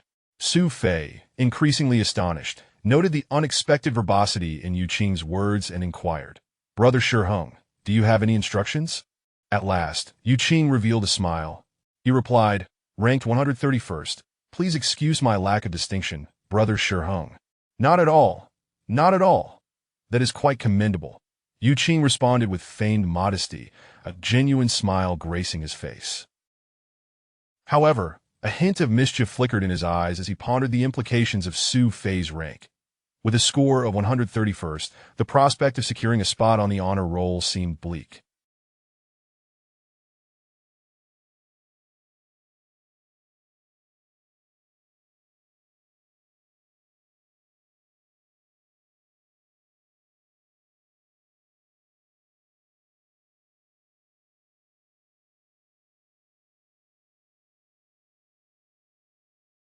In other words, if this dark-faced scholar failed to pass, he would likely not return to the capital for the next examination, thus reducing the chances of encountering Hung again. Su Fei, sensing something peculiar, questioned, "Might I inquire how you fared in the provincial examination, Brother Hung?" Yu Qing feigned a sigh, humbly responding, "I did not perform well either, placing beyond 100 at 106th. That places you ahead of me by over 20 ranks. Far superior, Brother Hung. You are too humble." "Ah, Brother Su, you are being overly courteous. We both fell beyond the 100th rank. Our standings are comparable. Brother Hung, I assure you, I am not being polite. The fact that I even passed the provincial exam, we consider it a stroke of fortune, to be candid. I merely guessed the topics, otherwise, I would not have succeeded. That IT was pure luck, and my genuine talent pales in comparison to yours." The notion of guessing the topics was something Yu Qing had heard of. Some individuals would predict likely questions based on the examiner's literary style preferences and prepare accordingly, that a successful prediction would yield favorable results. While this practice does not amount to cheating, it represents a form of indirect. Even those who knew the examiner's identity might not discern their preferences. Life is often marked by such inequities, and no one can escape them. While Yu Qing scrutinized Su Fei, he continued to feign politeness, stating, "Brother Su, your humility is admirable." Not allowing Su Fei to interject, he swiftly redirected the conversation. "Given our rankings in the provincial examination, the prospects for the capital examination seem bleak. Should you fail, will you attempt it again next time?" Su Fei laughed heartily, answering candidly, "I shall not attempt it again. One cannot rely on luck indefinitely.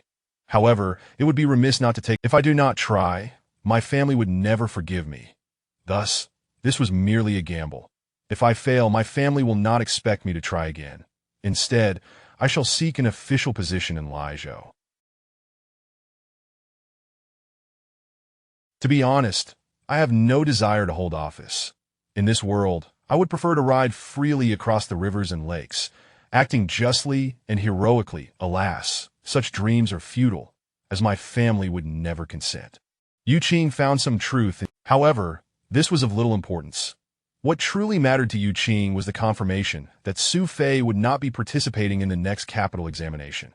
With the prospect of failing this round and not attempting again, the likelihood of encountering Shi Hung again diminished significantly. In simpler terms, his previously cultivated low profile had been disrupted by the allure of a substantial reward, stirring his heart and making it difficult for him to remain composed.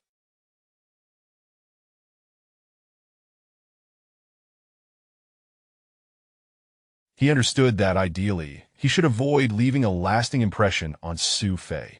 Yet another voice within him countered, reminding him that he was now the head of Linglong Temple, with a duty to accumulate funds for its expenses.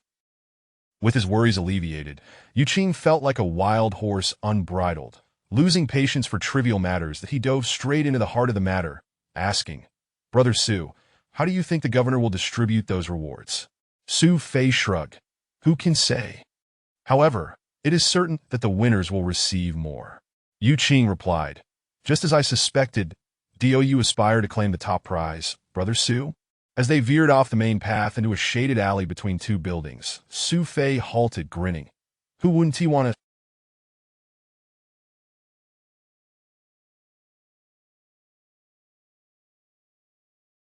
Such a splendid opportunity. Material rewards are secondary. What truly matters is making an impression in front of the governor. Yu Qing halted as well, perplexed. "After years of diligent study and arduous travel for the examination, what do you think we strive for if not a promising future? Now that an opportunity presents itself, how could we not share? This examination is personally overseen by the governor. ASM, R.Y. Yu Qing mentioned. It tests our quick wit. If one can secure the top spot in this assessment, it will undoubtedly become a renowned tale. Regardless of whether the governor remembers in the future, there will be others ensuring he does. But allow me to simplify it for you. Securing the top spot in this examination provides a safeguard for the capital examination.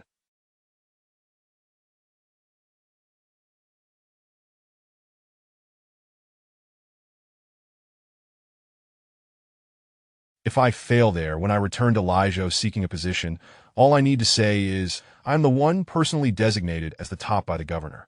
Which official would dare delay my appointment? This is exponentially more effective than running around seeking connections. Yu Qing, no fool, merely lacked prior exposure to such matters. With this explanation, he grasped the concept, feeling somewhat surprised that Su Fei, despite his imposing presence, possessed such insight.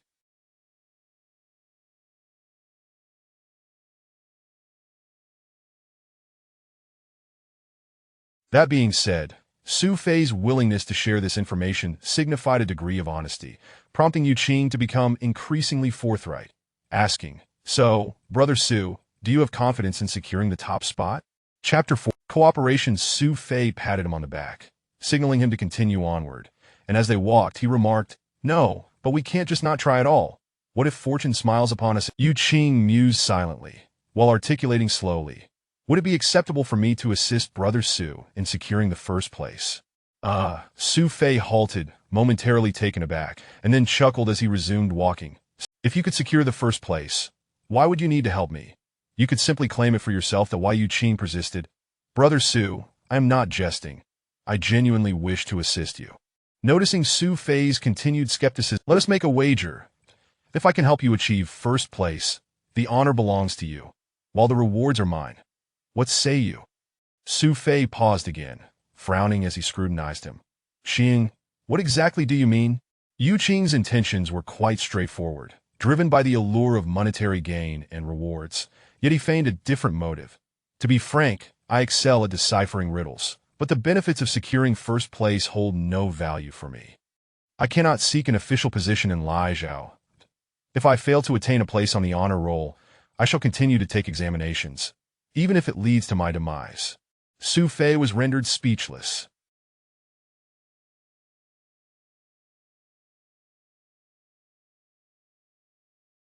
It was not uncommon for someone to pursue the title of Jinshi repeatedly until their hair turned white. He had heard of such tales before, yet he never expected to encounter someone so unwaveringly resolute today. However, some matters were indeed contingent upon talent.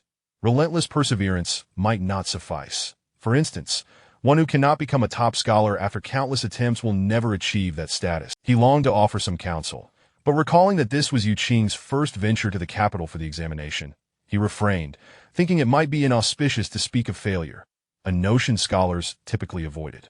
Qing, whether or not if you can indeed secure first place in front of the provincial governor, it is still a commendable feat.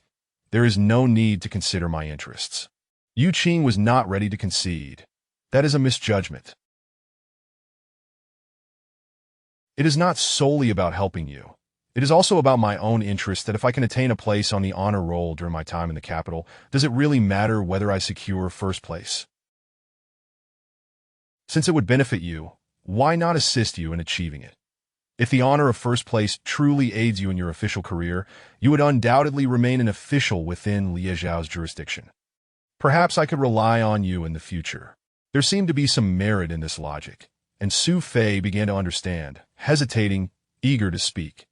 Yet Yu Qing grasped his wrist and intensified. My pursuit of immediate rewards is a long-term strategy. Should I fail the examination, I would at least have some funds to devote myself to my studies, sparing me from having to rely on charity while preparing for the next attempt.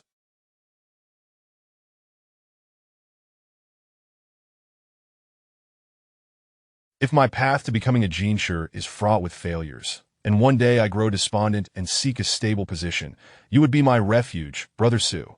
Once you are familiar with the ins and outs, you could recommend me. Ah, so that was it?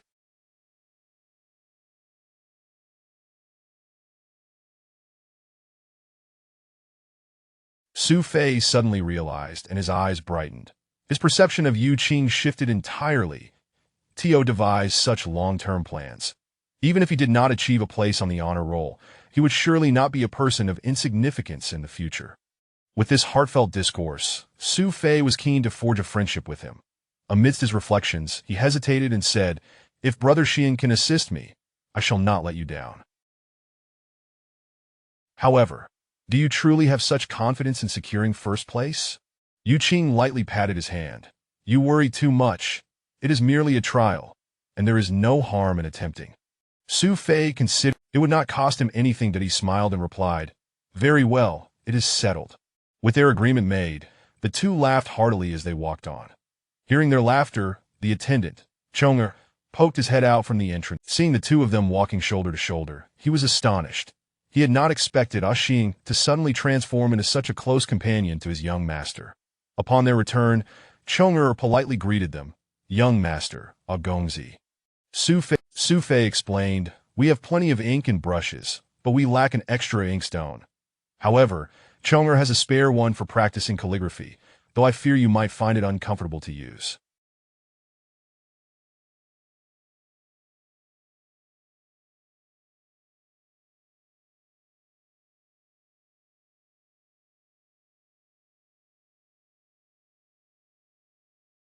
"It would be better to retrieve your own. It is just a matter of going upstairs, Brother Xian. You should fetch what you are accustomed to." At this, Yu Qing felt a bit embarrassed. "Well, I came in a hurry and did not bring my writing implements." Su Fei and Chong'er exchanged doubtful glances. How could a scholar rushing to take an examination not bring his ink and paper? It seemed absurd why Yu Qing quickly added, "It is all the fault of the escort. I do not know what they were thinking, but they tossed aside all my writing materials and even made me disguise myself. In short, they wanted me to appear as if I were not going to take the examination." The truth was he had discarded them himself, but he shifted the blame entirely onto the officials. "It is nothing. I just need to write a few characters. I will borrow Chong'er's for now." Now it made sense. Su Fei understood the situation and promptly asked Chong'er to assist.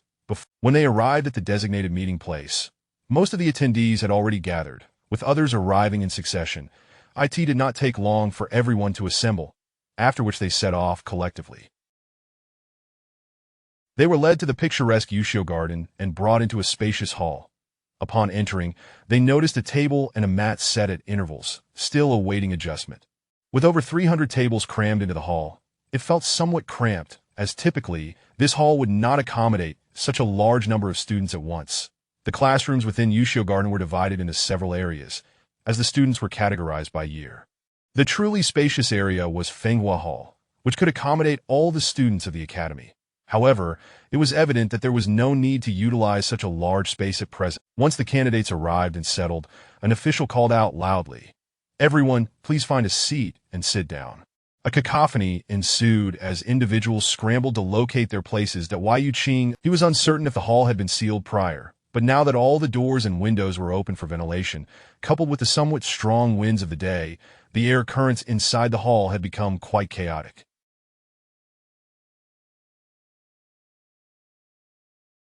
His desire to secure the first place in the examination was not only motivated by the generous rewards, but also by the time limit referred to as a stick of incense, which had instilled in him a determination to seize the opportunity. Since it was mentioned that the time would be measured by burning incense, it was likely to be a timed examination. The combination of word observation and sound observation formed the exquisite art of guanyin. Ordinary people perceive sound. The three realms of word observation are minor phenomenon, major phenomenon, and no phenomenon. In the minor phenomenon realm, one observes small details, allowing them to infer movements within a certain realm. The major phenomenon realm allows for a synthesis of small and large observations, enabling one to grasp the dynamics of a broader scope.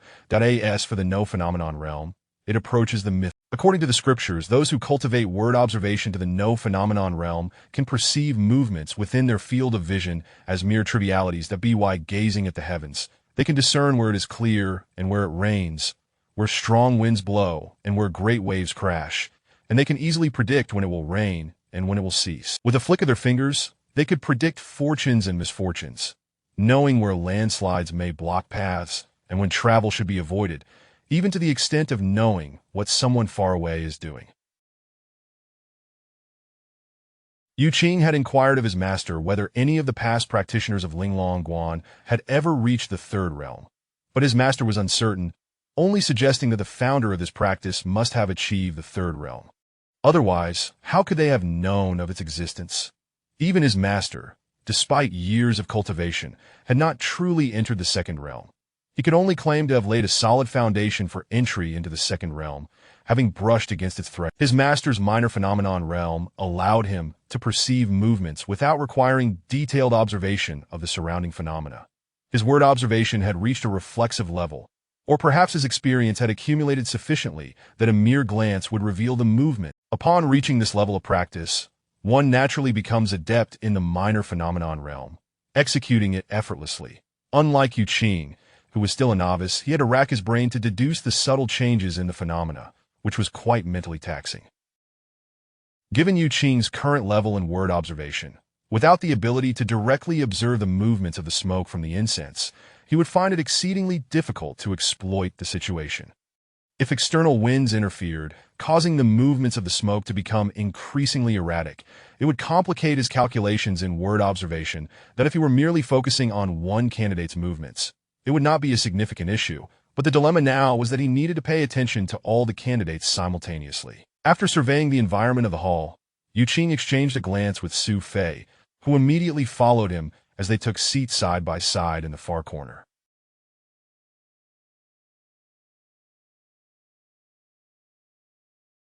Sitting in such a position was advantageous for Yu Qing to observe the entire scene. While Su Fei was somewhat perplexed, yet he complied with their earlier plan, Daoist, for whether there would indeed be incense to time the examination or if suitable phenomena would manifest. The six foremost scholars naturally took seats at the front, and none contested their places. As everyone gradually settled, Su Fei noticed that Yu Qing seemed somewhat distracted, frequently gazing out the window, his attention shifting between the outside and the hall. When a gentle breeze wafted in, he would surreptitiously extend a finger, moistened with saliva, to sense the air, leaving Su Fei bewildered as to what he was doing. Chapter 15.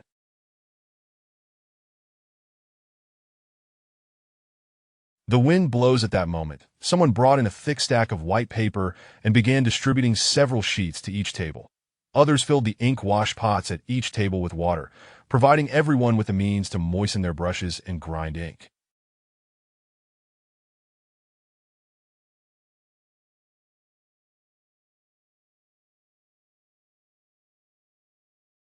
Once the items were distributed, after a brief period of anticipation, the smiling Lu Jiwei, accompanied by Di Zong and Yu Qi, finally appeared, suggesting that the riddle was ready to be unveiled. The crowd rose, bowing respectfully. "Governor, no need for such formality. Please sit," Lu Jiwei said in a cheerful tone, gesturing for everyone to take their seats. That he took his own place without hesitation and nodded to the awaiting official, signaling that they could commence.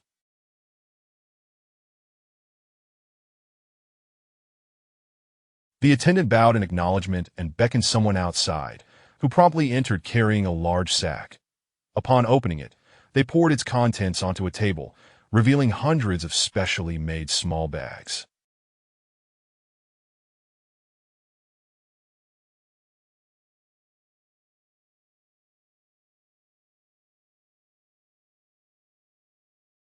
Yu Qing fixated on the scene, his throat bobbing with anticipation, his eyes shimmering with eagerness. While the other candidates might not comprehend, he recognized immediately that the small cloth bags contained spiritual rice, precisely measured at 10 taels per bag.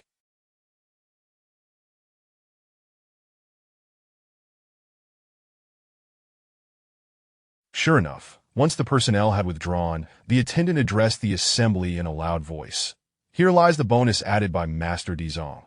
100 gene of spiritual rice, urgently summoned by the master just moments ago, freshly harvested. This demonstrates Master Di Zhang's generosity towards everyone." Zhang Muchuan immediately rose to express his gratitude. "Thank you, Master Di Zong." The other candidates followed suit, rising to bow in unison. "Thank you, Master Di Zong." Yu Qing was no exception, though he inwardly cursed, irritated that this troublesome matter forced everyone to bend and bow incessantly, as if earning a reward was a certainty. Master Di Zong wore a beaming smile, gesturing for everyone to remain seated. Once everyone was settled, the attendant continued, 100 gene of spiritual rice will be divided into 100 bags, each bag containing an equal amount.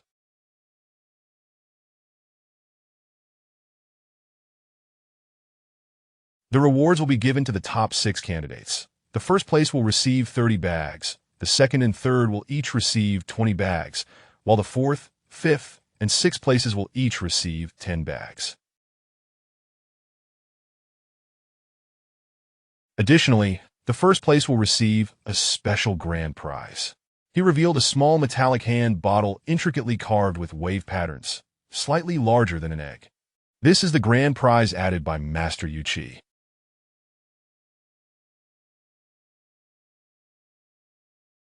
A bottle of Shin-level demon essence, valued similarly to this 100 gene of spiritual rice. Considering that this essence is not suitable for division, the governor and the 2 masters have decided to award this bottle as the grand prize. Thus, the first place winner will receive not only 30 bags of spiritual rice, but also this bottle of Shin-level demon essence. Such a generous reward could indeed become a celebrated tale. And it is important to note that this bottle of Shin-level demon essence was personally crafted by Master Yu Qi.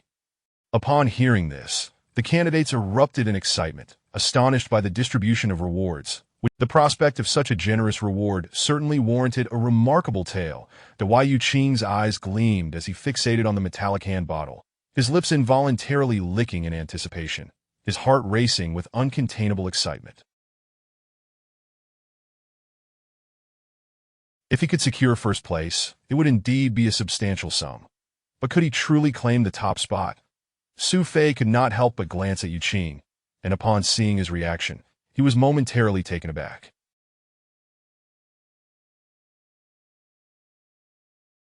Was it merely his imagination, or did Yu Qing seem genuinely excited? Could it be that he felt confident? "Thank you, Master Yu Qi," declared Zhang Muchuan, rising once again to lead the gratitude. A chorus of voices followed suit. "Thank you, Master Yu Qi." Yu Qi smiled slightly, gesturing for everyone to sit once more. After the candidates were seated, the attendant these were clearly the riddles, each distinct in style and handwriting, presumably authored by Lu Jiwei and his companions, though the candidates could not discern which piece belonged to whom, as they had scarcely encountered any of their works. Each piece contained 10 riddles, totaling 30 questions. The attendant lit a stick of incense and placed it in a makeshift incense burner, loudly announcing, "You are to transcribe the riddles accurately. answering each one distinct. Confusion will render your answers invalid. You have the time it takes for a stick of incense to burn that if multiple candidates submit their answers simultaneously, the one with the most correct answers shall prevail. In the case of a tie, the one who submits first will be deemed the winner. Should anyone fail to submit by the end of the incense, their answers will be considered forfeited. As scholars who play with words, I trust you all understand the rules without need for further explanation. With that, he waved his hand emphatically, declaring, "Begin!" A flurry of activity ensued among the candidates as they hurried to drip water into their ink wells and scrutinize the hanging riddles. Even the 6 top scholars seated at the front no longer paid attention to the governor's demeanor, but instead focused intently on deciphering the riddles. Comparatively, they felt considerable pressure. Meanwhile, Lu Di and Yu conferred quietly amongst themselves, exchanging whispers and laughter. Su Fei, immersed in grinding ink, occasionally glanced at Yu Qing, curious to see how this so-called Xing brother, reputed for his riddle-solving prowess, was tackling each challenge. However, he soon noticed something amiss. Yu Qing appeared distracted, glancing about rather than concentrating like the others. Doubt crept into Su Fei's mind. As Yu Qing continued to grind ink, he felt the incense smoke rising, its erratic movements. He couldn't help but steal glances outside, and upon noticing some candidates had already dipped their brushes into ink and begun drafting, he felt a pang of urgency. Observing the pile of spiritual rice on the table and the bottle of demon essence on display, he finally made up his mind and took a bold risk. Setting aside his ink block, he seized a sheet of paper, channeling his energy to discreetly fling it out the window as a gentle breeze swept in. The paper soared into the air, and Yu Qing feigned a sudden panic, scrambling to catch it as he deftly manipulated the paper. Su Fei, seated beside him, was taken aback, having felt the same gentle breeze, but wondering if it was strong enough to cause such a commotion. He began to suspect that Yu Qing's confidence in claiming first place might involve some underhanded tactics to glean answers from others. However, he quickly dismissed the thought. The examination had just begun, and those nearby were still pondering the riddles, likely not having resolved any answers yet. Just then, a sudden commotion arose among the seated scholars as someone stood up, causing a stir that drew the attention of Lu, Di, and Yu, who were not oblivious to the ruckus. Yu Qing, after a few hurried steps, managed to grasp the paper and return to his seat, awkwardly nodding an apology. The candidates at the front nearly collided with him, and those nearby instinctively pressed their papers down. Back at his table, Yu Qing felt a surge of tension, uncertain whether his impulsive action had any merit. Before long, Lu Jiwei furrowed his brow and responded with a silent gesture, pointing towards the door. Instantly, several individuals understood the cue and swiftly moved to close the openings, dimming the light within the hall. Fortunately, the hall was designed with good lighting. Yu Qing breathed a sigh of relief, observing that the incense smoke had settled and no longer swayed chaotically. He felt a rush of excitement, having successfully pulled off this trick in front of someone of Lu. At that moment, he lost sight of the significant responsibility he bore for Ma Xiang, risking it all for a mere sum of silver.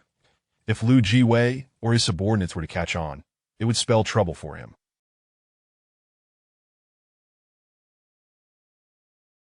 As the incense smoke gradually filled the hall, Yu Qing held his brush thoughtfully, his gaze darting around to monitor the actions of the other candidates.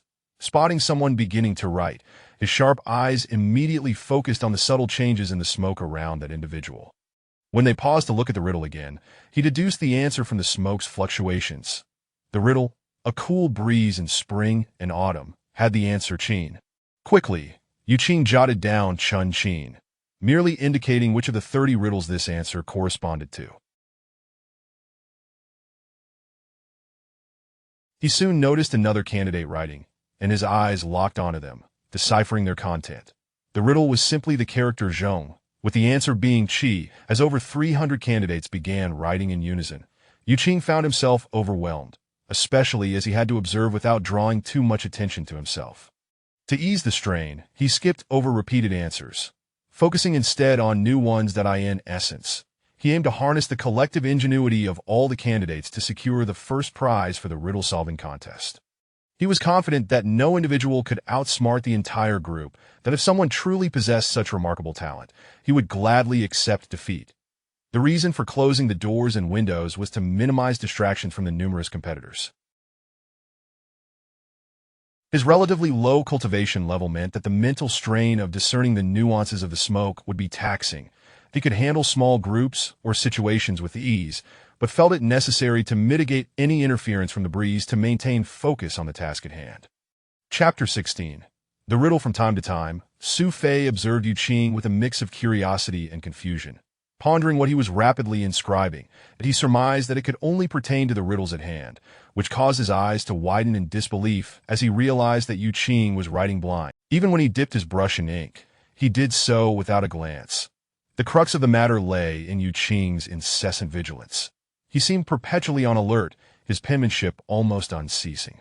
Could one truly be so preoccupied with a riddle? Su Fei's mind raced with 1,000 thoughts, a blend of astonishment and bewilderment. Initially, he had intended to apply himself earnestly, not wanting to rely solely on Yu Qing's capabilities. He aspired to decipher some riddles on his own, yet the commotion caused by Yu Qing rendered him unable to concentrate. At this juncture, Yu Qing seemed to shed any remaining reservations, having already navigated the more perilous aspects of the task. It was improbable that anyone could now procure evidence against him. As he surveyed the room, he could not discern what others were writing. Who could accuse him of plagiarism? What significance did blind writing hold?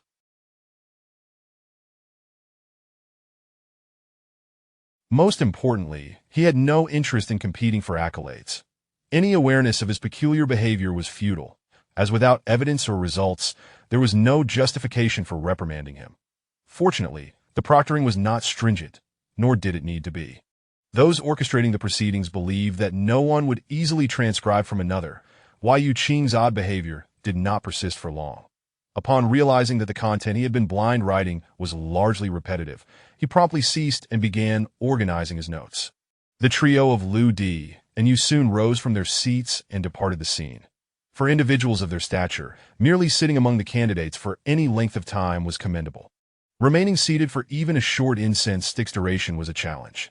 With no allowance for boisterousness, they found it more enjoyable to wander outside and engage in casual conversation, for within these confines, as the door opened and closed, the three vanished beyond its threshold, leaving the candidates to steal a glance before refocusing their minds on the riddles. That Su Fei noticed that Yu Qing's unusual conduct had ceased, yet his own unease lingered.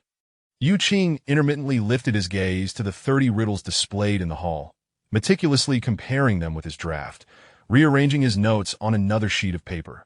Methodically, he transcribed the answers to the 30 riddles in their original order. Upon completion, Yu Qing detected a discrepancy. One riddle's answer was missing that he scoured the first draft, but found no relevant solution. Among the riddles, one posed the question, illusion, yet his notes contained no corresponding answer. Cursing inwardly, Yu Qing recalled the multitude of repetitions he had observed while employing his observational technique, lamenting the absence of this singular answer. What word corresponds to, he pondered, attempting to solve it himself, but finding no clarity. Ultimately, he could only express his frustration toward the riddle's creator, and he soon relinquished the effort.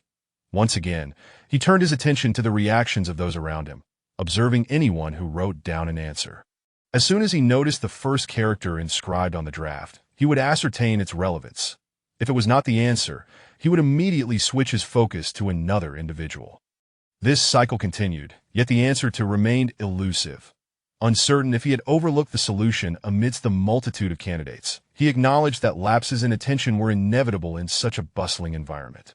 He sought to relay the 29 answers he had already deduced to Su Fei, but hesitated, fearing he might indeed miss the answer. Glancing at the incense stick, he noted it had burned less than a third, prompting him to steady his nerves. He reminded himself to remain calm and composed. The fact that so many had yet to discern the answer suggested the riddle's complexity. That as the time elapsed, the candidates' writing pace visibly slowed, indicating that they had likely exhausted the easier riddles and were now diligently tackling the more challenging ones. This heightened the probability of encountering the answer to death. With a sense of tranquility settling within him, Yu Qing began to observe and analyze with a clear mind. That Su Fei, utterly perplexed by Yu Qing's demeanor and still waiting for him to provide an answer, sighed in resignation. He glanced at the 3 riddles hanging above, treating it as a mere distraction. Having wasted so much time, his mental state grew chaotic, leading him to adopt a nonchalant attitude.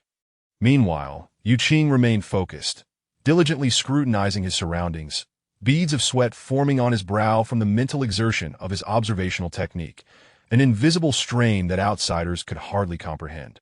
Just as a third of the incense stick burned away, Yu Qing's sharp gaze caught sight of a student in the front row who slapped his forehead in sudden realization, exhibiting a notably vigorous reaction. Recognizing the silhouette, he identified it as the top candidate. Zhang Muquan. A flicker of hope ignited within Yu Qing as he intently observed the fluctuations in Zhang Muquan's writing. When the characters began to take shape in his mind, he discerned and, with alacrity, Yu Qing scanned the 30 riddles, realizing that was the only character that began with the, thus, must represent the answer to the. His basic understanding of word recognition enabled him to swiftly correlate the riddle with its solution. After a moment's contemplation, he almost burst with excitement, managing to suppress his elation that he recognized that he had finally unearthed the missing answer, mentally praising Zhang Muquan for his astuteness. Indeed, the top candidate was deserving of his accolades. Without hesitation, Yu Qing promptly inscribed the missing answer in the appropriate space, but he then folded the right edge of his draft paper towards Su Fei, creating a narrow strip, and swiftly wrote a line of characters in a vertical format. These represented the 10 answers to the leftmost riddle. Once he finished, he set down his brush, propping his chin on one hand, feigning deep contemplation, while in reality, he remained vigilant of his surroundings. Su Fei, having been idly passing the time, inadvertently noticed that Yu Qing had laid down his brush. His heart raced, sensing that something significant was unfolding. This was the signal they had agreed upon. Yu Qing's cessation of writing indicated that he was ready to convey the answers. Swiftly, Su Fei positioned his draft paper, dipped his brush in ink, and spread his left hand flat on the left side of the draft paper. This gesture was another agreed-upon signal, indicating his readiness to receive answers. Upon recognizing the signal, Yu Qing remained discreet, ensuring no one was watching, that he gently flicked his right index finger, lifting the previously folded edge of the draft, subtly revealing the vertical inscription. Su Fei, likewise attentive to his surroundings, seized the opportunity to glance at Yu Qing's paper, quickly committing to memory before swiftly jotting it down that he then stealthily noted and recorded it as well. Once he confirmed the accuracy of his notes, Su Fei clenched his left hand into a fist, signaling that he had successfully transcribed the answers. These signals, devised by Yu Qing, left Su Fei initially skeptical. He mused that Yu Qing's meticulous planning and execution of their clandestine communication was rather impressive, but he found himself questioning whether it was merely his imagination that at this moment. Yu Qing had little time for such thoughts. Acknowledging the signal, he pressed down the edge he had raised and continued to fold it over. He then dipped his brush in ink once more, inscribing 10 characters on the new vertical strip, corresponding to the 10 answers of the central riddle. Following their established protocol, the two exchanged signals with practiced ease, remaining discreet as they efficiently transcribed the answers to the last riddle. Having completed this exchange, Yu Qing swiftly covered his previous answers with a blank sheet of paper, erasing all traces of their collaboration, and then began to write diligently on the 3 riddles, ensuring he did not appear overly relaxed in front of others. Su Fei, not to be outdone, recognized the answers Yu Qing had meticulously arranged, aligning them in order from left to right without any confusion. Astonished, Su Fei marveled at the fact that they had indeed solved all 30 riddles. He glanced at the incense stick, noting it had yet to reach its halfway point, and felt a surge of admiration. Without further hesitation, he retrieved a blank sheet of paper and began to transcribe the riddles with focused attention. As he did so, he felt a twinge of regret. Had he known that Yu Qing would be capable of unraveling all the answers, he should have transcribed the riddles beforehand, allowing him to fill in the answers directly and expedite the completion of the task. However, this was merely hindsight. As a candidate who had persevered through the examination process, one would naturally draft notes first to avoid the pitfalls of error. The consequences of making a mistake could lead to a tedious recopying of everything, which was a nuisance. Hence, the necessity for preliminary drafts was fundamental knowledge. Yu Qing, realizing the implications of the situation, felt a surge of frustration. How could Su Fei have wasted so much time without transcribing the riddles? He was filled with indignation, contemplating how he might retaliate against Su Fei if he lost the first prize due to this oversight. After completing the transcription of the riddles, Su Fei finally began to fill in the corresponding answers. After verifying for any mistakes, he solemnly wrote a note at the bottom. Hongqiu County, Su Fei. He felt a mix of hesitation and nostalgia. It struck him as odd that just after befriending Yu Qing, he had found himself embroiled in such dubious conduct. He had never imagined that he would one day engage in such deceit right under the nose of the foremost figure in Lijiao. What audacity it required! He shuddered at the thought of being reckless during such a crucial examination. Engaging in such acts here could ruin his future. Reflecting on this left him apprehensive and puzzled as to why he had so readily followed suit. Chapter 17. The Dilemma of Su Fei at the adjacent table. Yu Qing could no longer restrain himself, covering his forehead with his hand, rolling his eyes repeatedly, wishing he could grab Su Fei by the ears and shout at him. Why was this foolish, big fellow dawdling? The longer this dragged on, the more precarious his reward became. He ought to hurry up. The task had already been completed successfully, and the prospect of fame and fortune was within reach. Yet, despite his inner reflections, Su Fei ultimately succumbed to the immediate temptation, rolled up his answer sheet, and stood up from his desk. The officials maintaining order in the examination hall all turned their attention to Su Fei. Wherever he passed, students who were either writing or pondering were stirred, and soon, all eyes were fixed upon the figure that had submitted his answers. Was he truly handing in his paper? Zhang Muchuan, the top scholar, was initially taken aback. Upon confirming that Su Fei indeed submitted his answers, his hand trembled involuntarily, causing a drop of unlicked ink to splatter, creating a dark blot on the table. It was only at that last moment, realizing Su Fei was the first to submit, that Yu Qing's anxious heart felt a genuine sense of relief. The presiding official took a couple of extra glances at Su Fei, unfolded the answer sheet, and scanned its contents, confirming that indeed all 30 questions had been answered. It was not his responsibility to determine correctness. He merely marked the paper with a red stamp, inscribing the character 1 to indicate the order of submission, and then gestured, "Return to your seat quietly.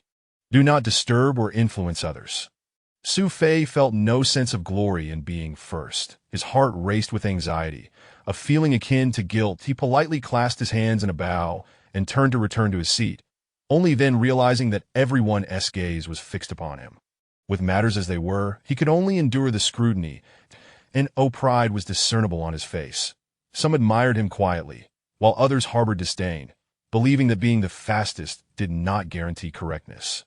At that moment, the other examinees who were unfamiliar with Su Fei were most curious to know. Who was this person? Zhang Muchuan, glancing down, noticed the ink blot, and after a moment of shock, he let out a silent sigh of relief, thankful it was just a draft. Had it marred the answer sheet, he would have had to rewrite it. He endeavored to concentrate on solving the remaining puzzles. Yet various anxieties began to surface in his mind. The presiding official also did not perceive any pride on Su Fei's face. There was a hint of approval in his eyes as he carefully noted the name on the paper, resolving to remember it. Subsequently, he consulted the list of township examination rankings and discovered Su Fei's position. Upon returning to his seat, Su Fei resumed scribbling notes, appearing as if he had never met Yu Qing. The presiding official glanced at the incense that had burned down to nearly half, summoned his subordinates, issued a few instructions, and then departed. Exiting the hall, he spotted Lu Jiwei and his companions laughing at a nearby waterside pavilion and headed straight towards them. Upon entering the pavilion and greeting the three with a bow, he reported, "My lord, someone has completed all 30 puzzles and submitted their answers." "Oh!" Lu Jiwei replied with keen interest, asking, "Who is it?" The presiding official replied, "Su Fei from Hongqiu County." This name evidently sparked no recognition. He was certainly not among the top ranks. Lu Jiwei inquired further, what was his rank in the township examination? The presiding official responded, 131st. Di Tsong and Yu Qi exchanged glances, while Lu Jiwei expressed surprise, exclaiming, "A dark horse has emerged, surpassing the top 6 of the current examination." Compared to the township exam, though it may be trivial, it is nonetheless intriguing. Gentlemen, let us go and assess the quality together. The two scholars stood and followed his gesture, returning with him. As the three re-entered the hall, they immediately attracted the attention of the examinees once more. Without taking their seats, they gathered around Su Fei's submitted paper, scrutinizing the correctness of his answers. Lu Jiwei observed closely, stroking his beard with a smile. Gradually nodding in approval, he asked the ones who set the questions. They naturally knew the answers. They quickly finished reviewing, exchanging knowing smiles.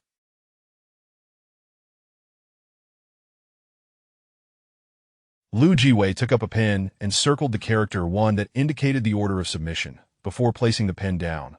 Those around them understood instantly. The first place was beyond doubt, as the provincial governor had personally marked it. The presiding official promptly requested the registry to record this. Zhang Muchuan, closest to the podium, comprehended the implication of the 3S actions and felt a sense of despair wash over him, his thoughts in disarray, making it difficult to concentrate on solving the puzzles any further. Yu Qing felt a secret thrill, his heart racing as he occasionally glanced at the rewards on the podium, pondering how to carry them home, as transporting 30 pounds of spirit rice was indeed quite cumbersome. The duration of an incense stick can feel both long and short. It was not resilient to delays, and after a brief lapse, the time was nearing its end. Regardless of how many puzzles they had unraveled, all examinees were required to formally transcribe their answers and began submitting their papers in succession. The presiding official marked the time on each submitted paper for potential conflict resolution. As the majority of examinees finished their submissions, nearly 100 lingered until the end, evidently understanding that their chances for ranking were slim, opting not to embarrass themselves by adding their names to the list. Yu Qing was among them. As the incense burned down, the presiding official stood, extinguished the last ember, and declared, "Time is up. Those who have not submitted their papers will be deemed to have forfeited." There were no objections, and he then sought the provincial governor's approval. After confirming the top rank, Lu Jiwei lost interest in personally reviewing the papers, tapping Su Fei's submission and instructing him to compare it against the correct answers for grading. The presiding official complied, working swiftly and efficiently, directing others to count the number of answers on each paper. There was no need for meticulous review of each submission.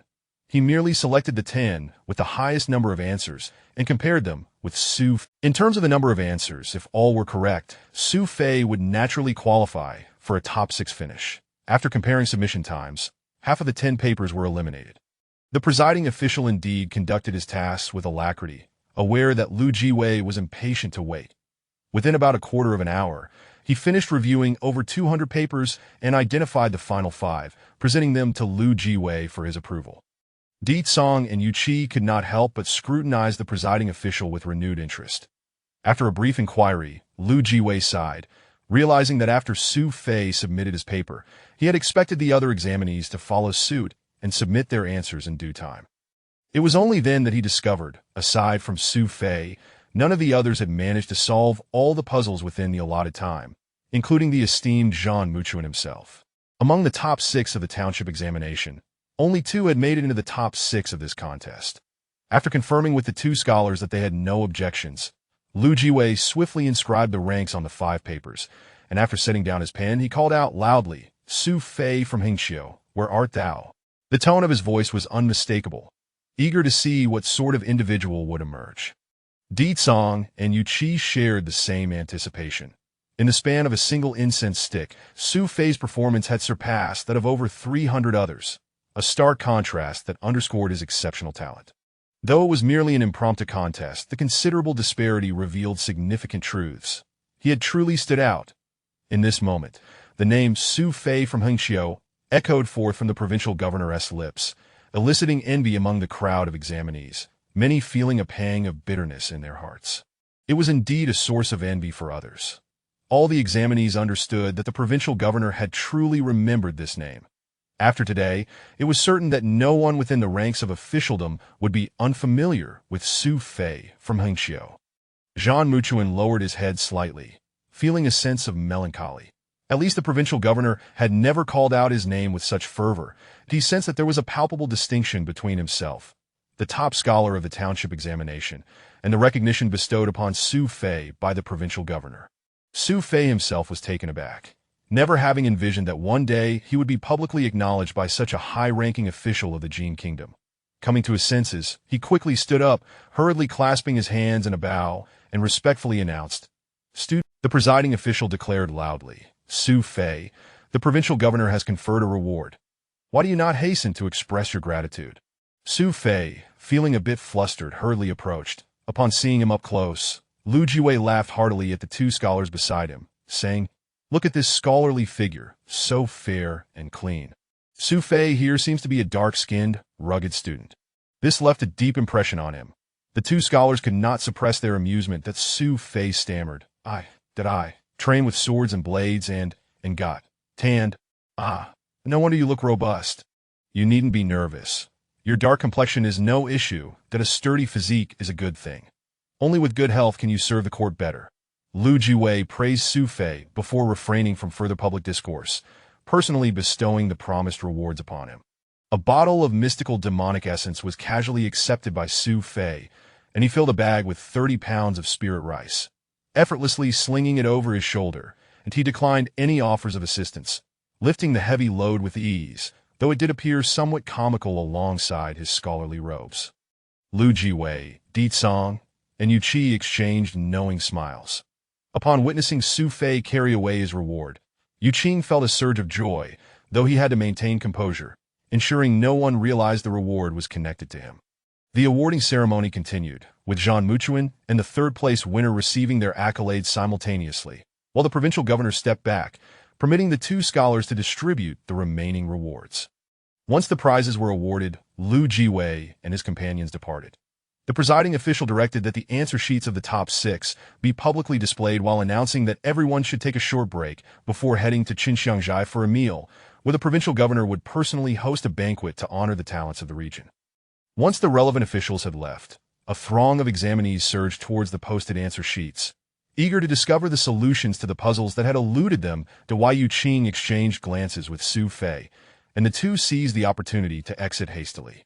Su Fei hoisted his prize, while Yu Qing discreetly collected their draft papers, determined to eliminate any traces and avoid leaving behind potential risks. Chapter 18.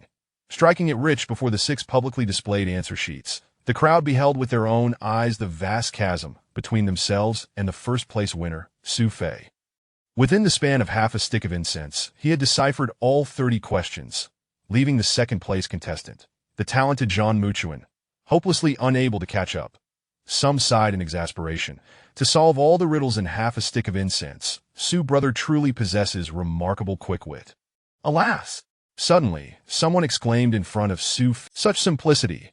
Why couldn't I think of that? I was just one question short of making the top 6. His countenance displayed profound regret. "I solved the riddle for rice the moment I laid eyes on it," another lamented. Yet, those who failed to secure a ranking were as easily dismissed as a mere whisper, their words fading into the background noise. Without any brilliance to shine, they were naturally overlooked. Such is human nature, and he felt no inclination to voice his grievances, especially since he had not submitted his paper within the allotted time. This riddle-guessing game was proposed by Master Yu Qi. Solving a few riddles hardly constitutes genuine scholarship and cannot be compared to a proper examination. There is no need for everyone to take it too seriously that if we speak of true capability, we must look to the upcoming imperial examination, where 1,000 peaks vie for prominence, and myriad valleys contend for flow. That is where we shall truly display our talents. Someone consoled others, perhaps also self-soothing, while subtly diminishing the significance of the riddle contest, though they dared not criticize the governor directly, only attributing it to Master Yu Qi's suggestion. The response was scant, for the initiation of this competition inevitably involved the governor. Zhang Muchuan remained silent, quietly turning to depart, his heart heavy with unexpressed sorrow. Following his triumph in the provincial examination, he had been basking in the limelight, only to now taste the bitterness of having his glory eclipsed by another. Regardless of how others discussed matters within the academy, Yu Qing and Su Fei had already taken their leave, for at least Yu Qing was unconcerned with the opinions of those scholars, as they were hardly of his ilk and not worthy of his consideration. He was solely focused on the burden Su Fei carried upon his shoulders, that why Yu Qing longed to shoulder the weight himself. Yet confronted with pragmatic concerns, he had to endure, his heart clawed by anxiety. The two walked briskly side by side, feeling as though the wind propelled them forward. Su Fei was eager to escape the scene of the crime, while Yu Qing yearned to embrace his newfound fortune, a treasure worth over 10,000 taels of silver. Having never encountered such wealth in his life, his mindset was, understandably, one of exhilaration. Once they had distanced themselves from the academy, they instinctively glanced around, relieved to find no pursuers. The surroundings were devoid of people. They turned back simultaneously, their eyes meeting in a silent understanding, and almost in unison, they broke into a grin, only to quickly suppress their laughter, still feeling the thrill of their deeds. Finally, Yu Qing spoke up. "Su brother, I truly apologize for imposing this burden upon you. It was not my intention to weary you, but rather to avoid attracting undue suspicion in such a public setting." He felt compelled. Su Fei replied, "To claim first in such a matter takes an extraordinary level of confidence. Brother Xiang, I am genuinely impressed by you today."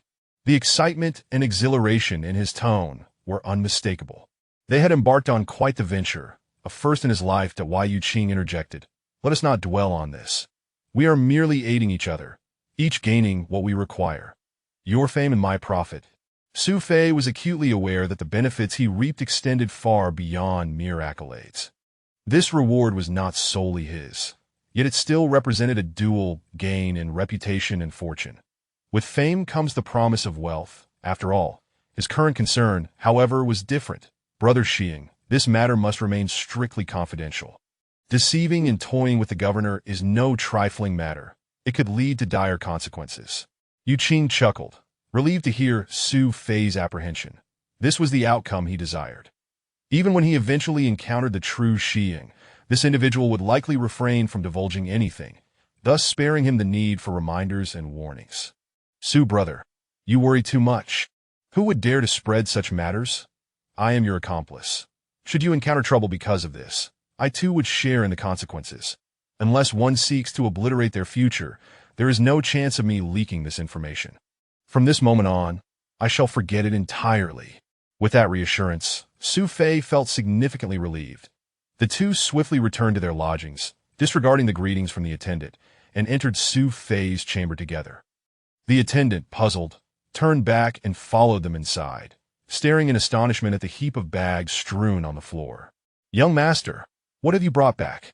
Su Fei offered no reply, and without waiting for Yu Qing to speak, he thrust the bottle of demon-repelling elixir into his hands. The long-awaited elixir worth 10,000 taels was finally in his possession, and Yu Qing beamed with delight. As joyous as a weasel that had just stolen a chicken, he quickly stashed the item away in his bosom, unable to contain his glee. Su Fei nudged the bags on the floor.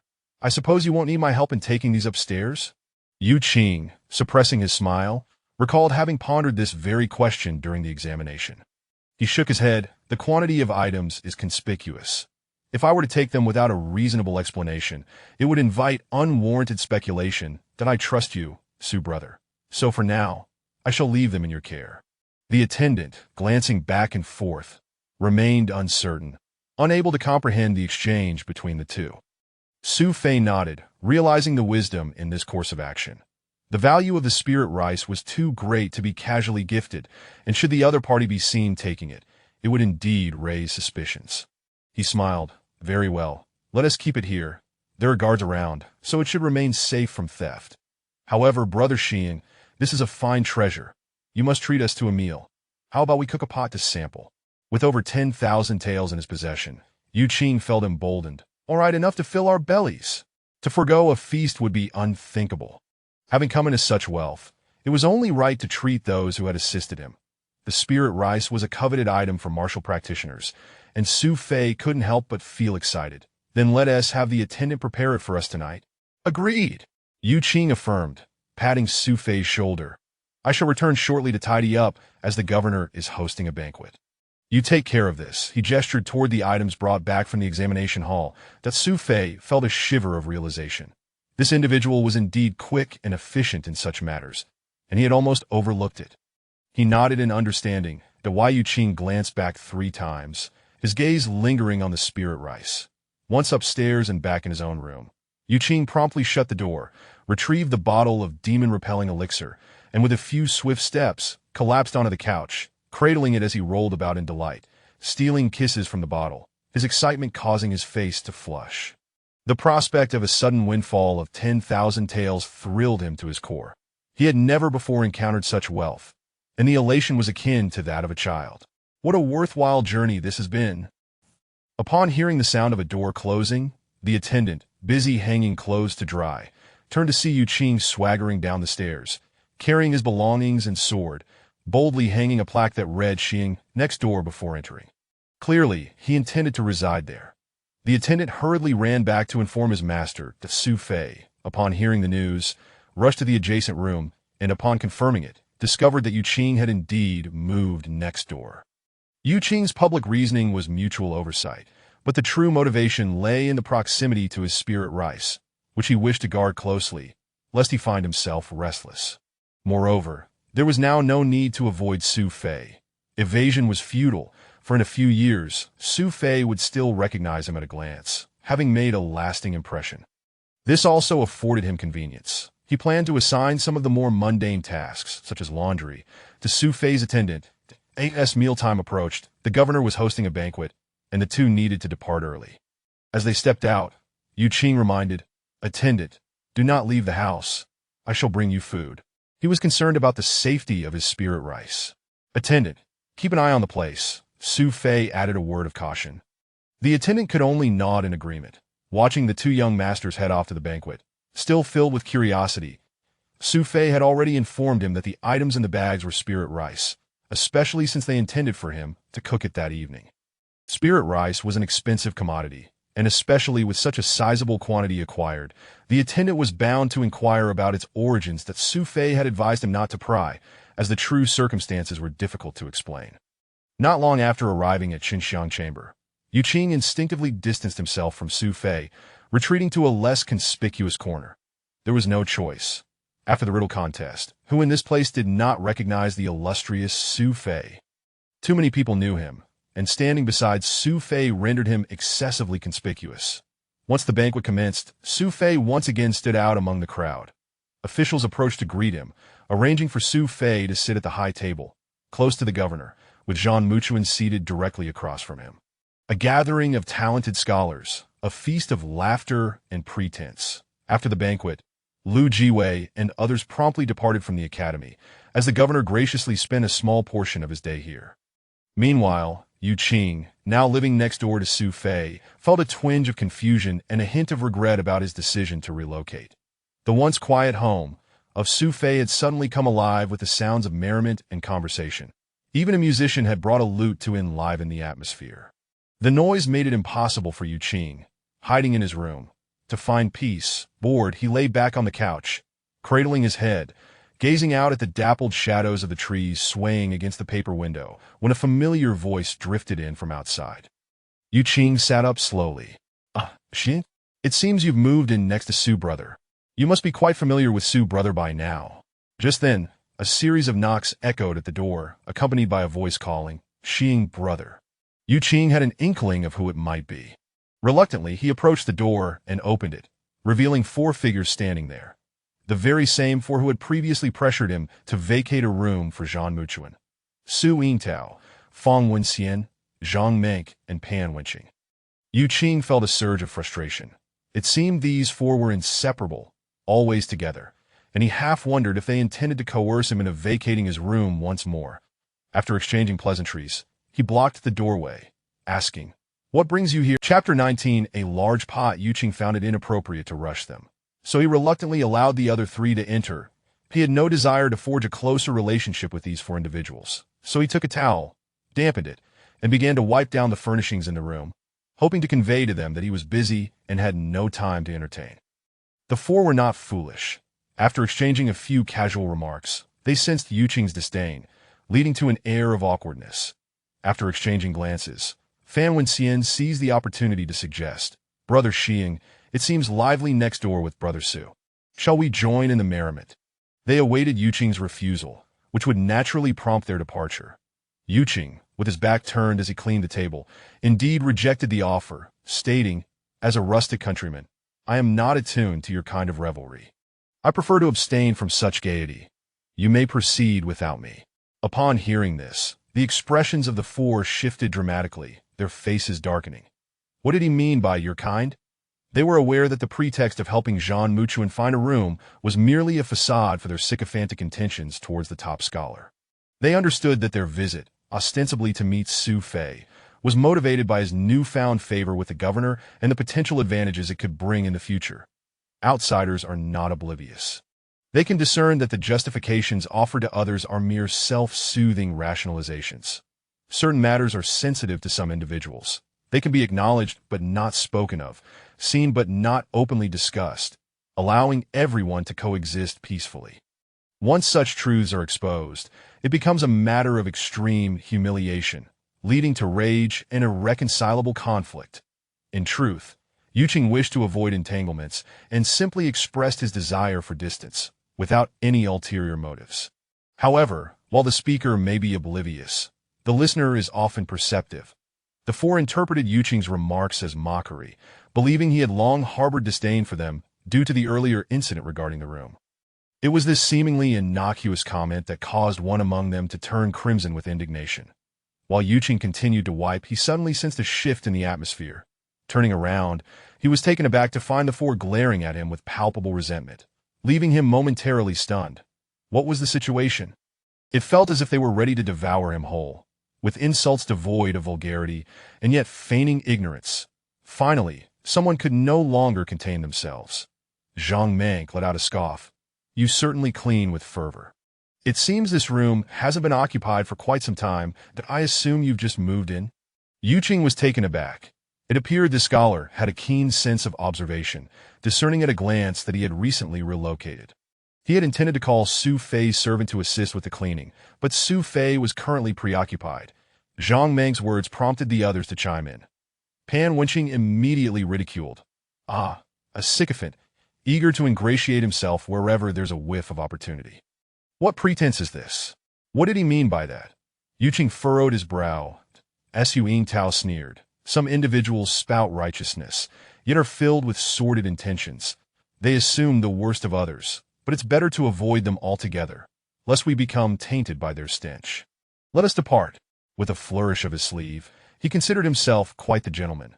The others followed suit, leaving with similar gestures that as they exited.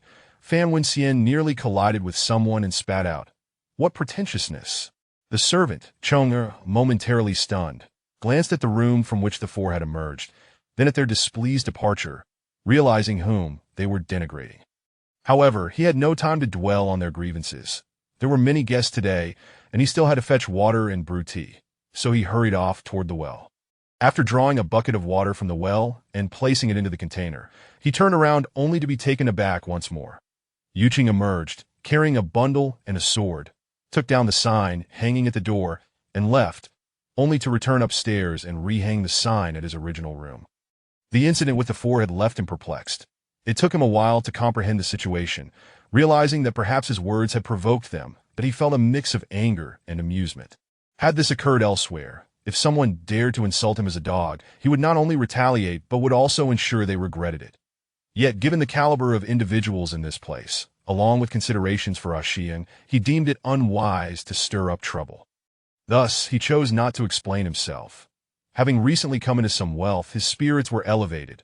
A magnanimous person does not stoop to squabble with such scoundrels that if he could not confront them, he would simply avoid them. The festivities at Su Fei's side were simply too lively. He felt it prudent to retreat to his original room. Packing his belongings was convenient, as he had not brought much. Merely stuffing a bundle was all that was required. Chong'er, with bright and wide eyes, watched as Yuqing re-entered his original room, and the moment the door closed, he vanished from sight. Previously, he had been unaware of the extent of his young master's resources, nor did he know what Su Fei had given Yuqing.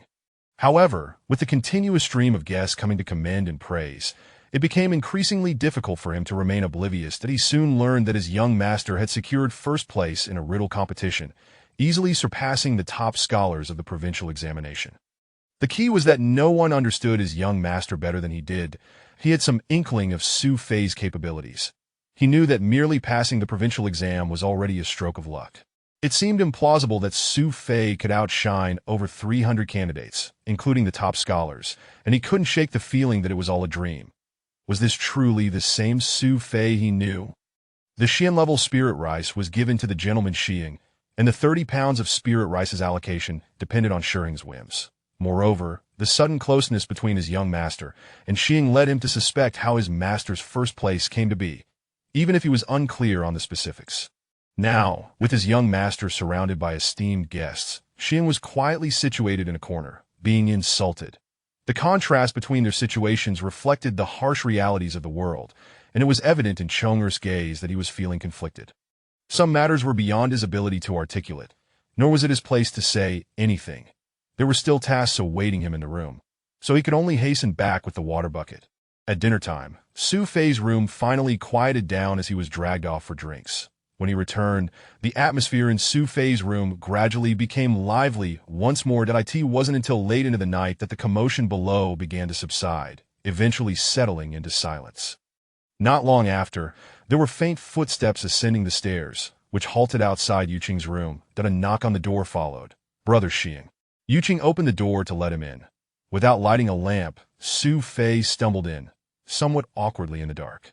I heard from Chonger that someone came to your room and spoke rudely, prompting you to move back.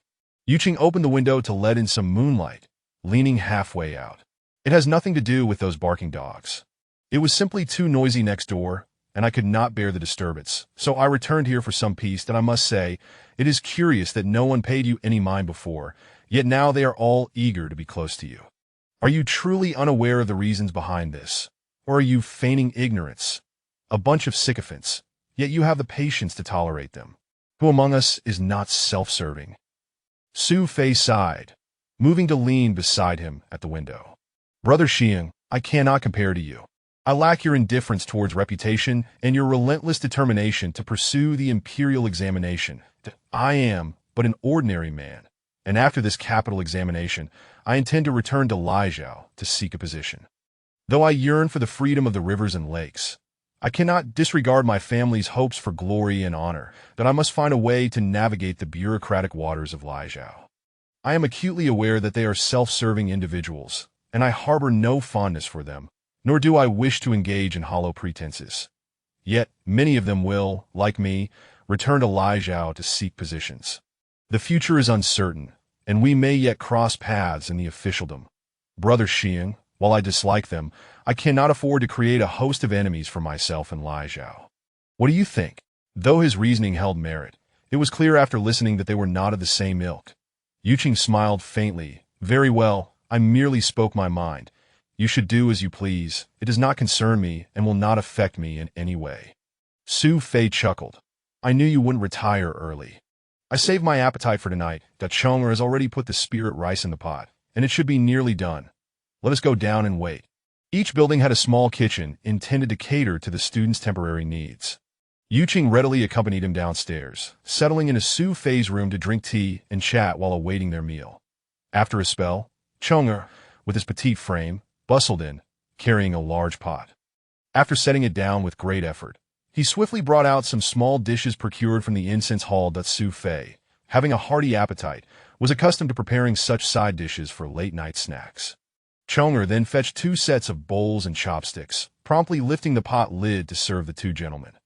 The moment the lid was removed, Yuqing gazed into the steaming pot and was left utterly dumbfounded, fixated on the spirit rice within, his eyes nearly bulging from their sockets.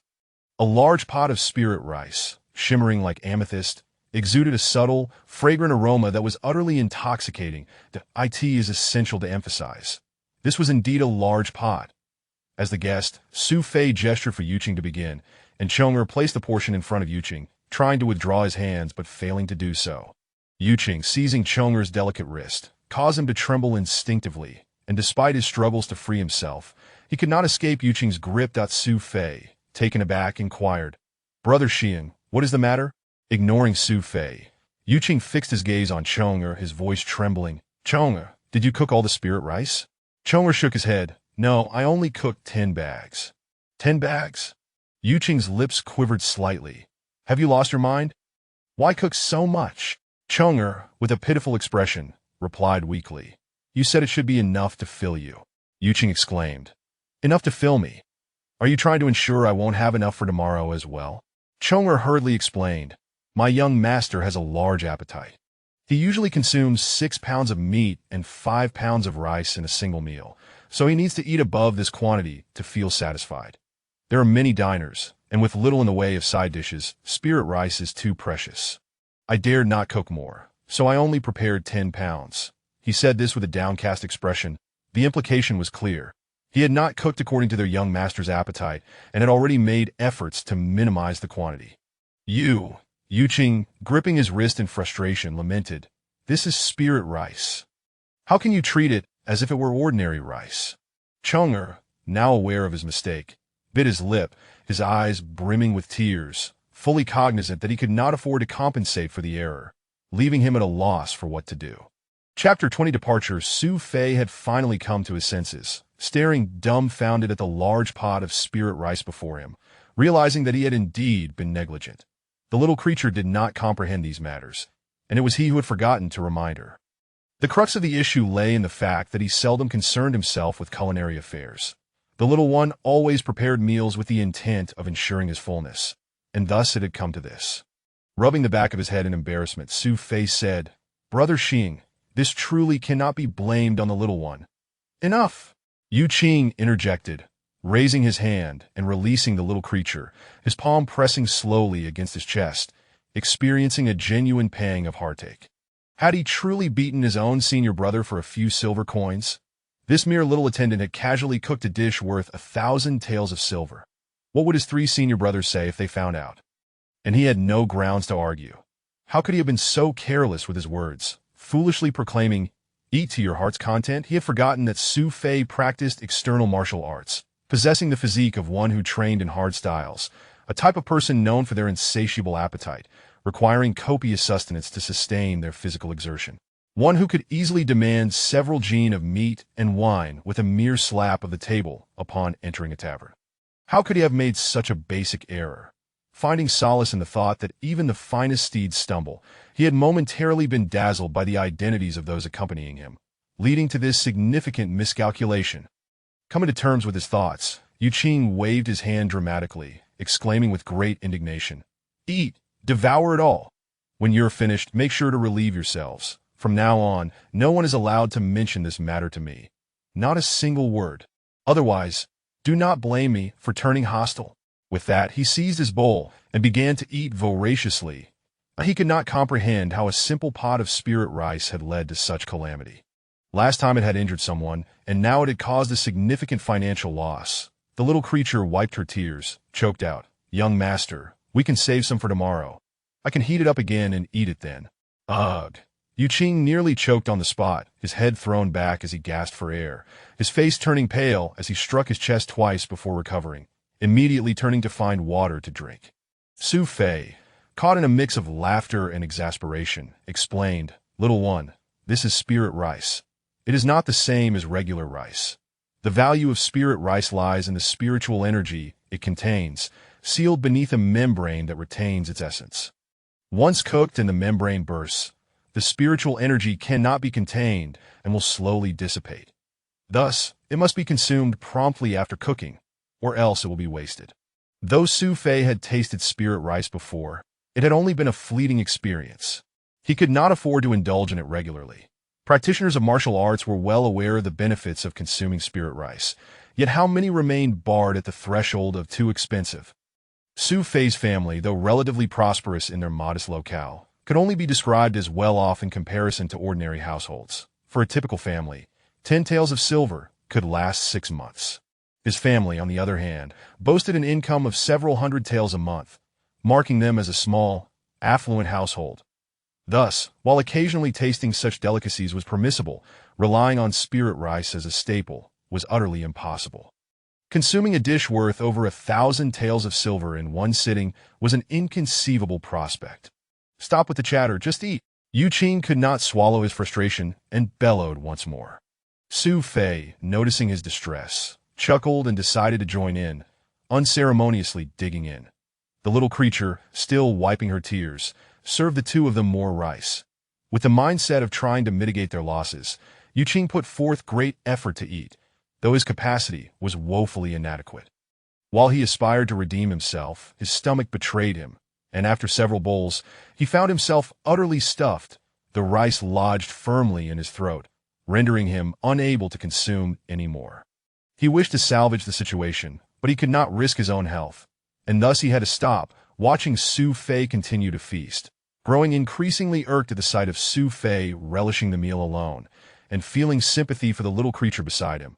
Yuqing compelled her to eat as well. Naturally, the little one hesitated, only to be scolded and intimidated by Yuqing, that Su Fei also urged her to comply, and with a reluctant determination, she began to eat.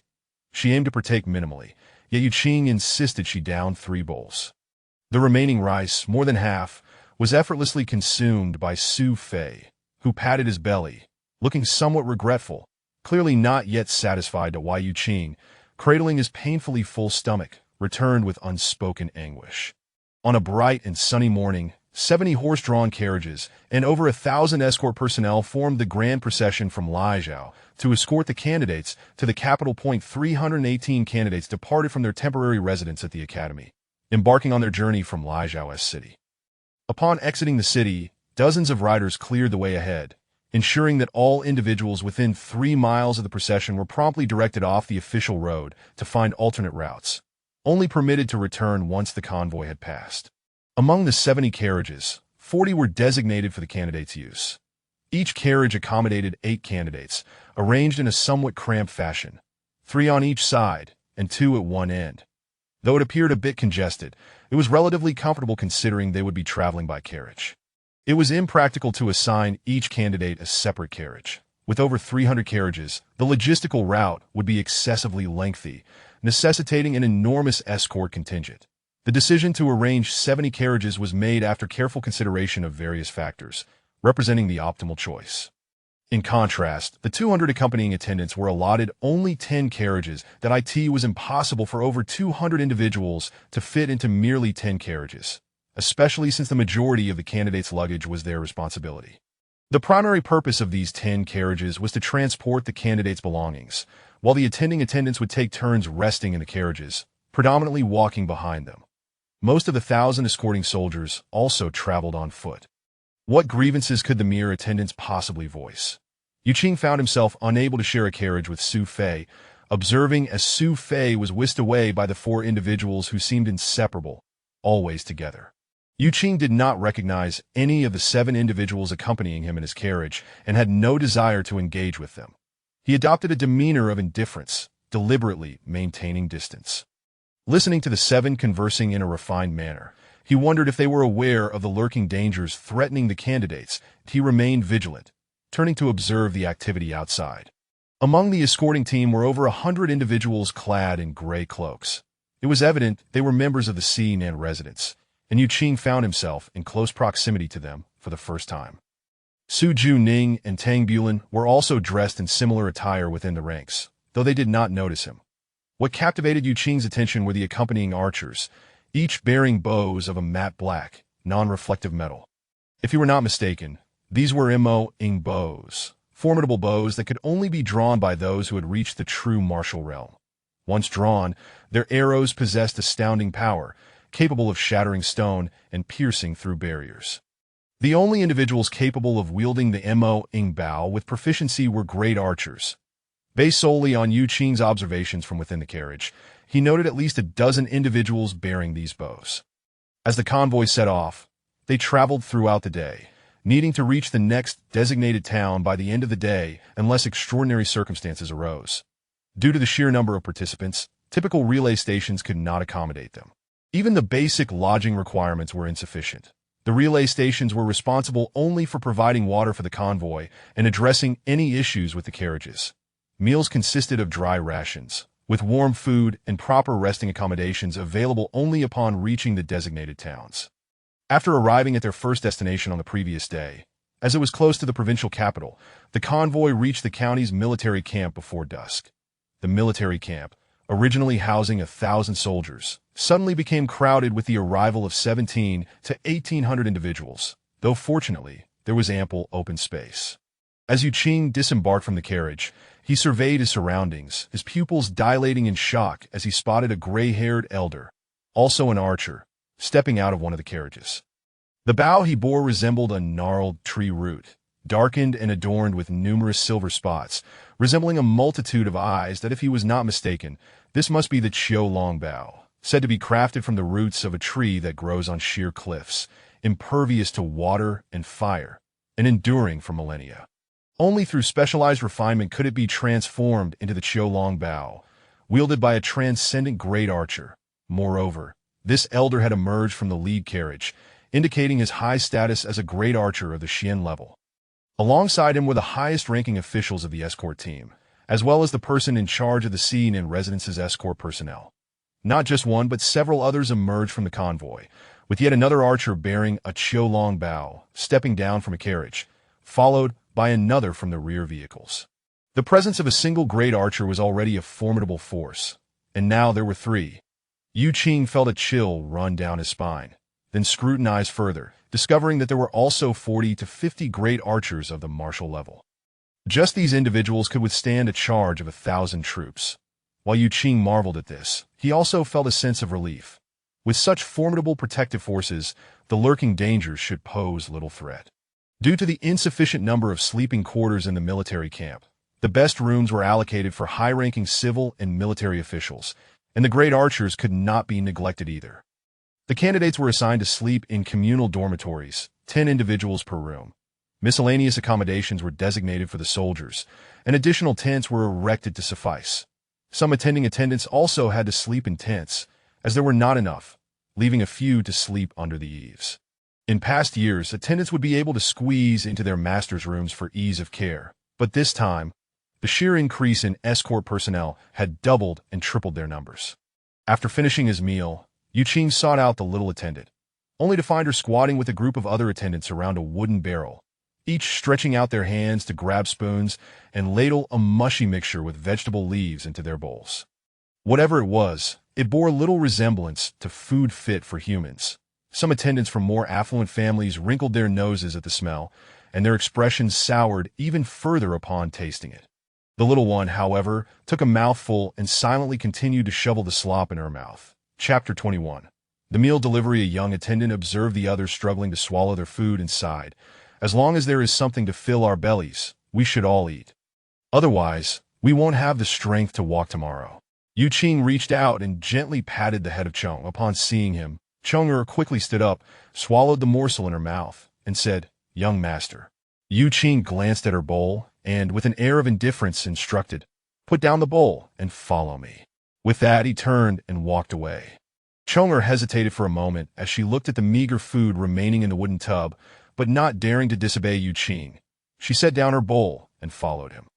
Yu Qing surveyed the surroundings as he approached a half-height earthen wall used for training soldiers, and stopped. Once Chong timidly reached his side, he reached into his clothing and, with a flourish, produced an oil paper-wrapped parcel, placing it on the wall and nodding for her to open it. With a look of skepticism, Chong unwrapped the parcel and was taken aback. Inside, there was a generous serving of white rice accompanied by vegetables, and among them, enticingly fragrant braised ribs. Yu Qing remarked, "This is for you, eat up." He had observed along the way that these attendants were treated poorly, certainly not as well as the candidates. The reality was that their fare was even worse than that of the lower-ranking soldiers. It seemed they had merely gathered the scraps from the communal meals that Chong was astonished, her bright eyes wide in disbelief that this young master would think to bring her food. She shook her head and said, "Young master, please keep it for yourself as a late-night snack. I am not hungry." Yu Qing scoffed, indifferent to her claims of hunger, fully aware that this little servant could likely go a month without food and still survive. The thought of wasting a meal of such fine rice was disheartening that he huffed, "Hurry up. If I say eat, then eat. No need for so much chatter, or you'll provoke my ire." Fearful of him, Chong complied quickly, pinching off a piece of rib and taking a bite. The tender, fragrant texture overwhelmed her senses, and tears began to well up in her eyes. That it had been years since anyone had shown her such care, and two glistening tears rolled down her cheeks. With a swift motion, Yu Qing delivered a light slap to her rear. Chong trembled, still holding the rib in her mouth, her eyes wide with shock. "Why are you crying like a girl? Eat!" Yu Qing urged. Hastily, Chong wiped her tears with her sleeve and began to shove food in her mouth, burying herself in the meal and unable to cry any longer.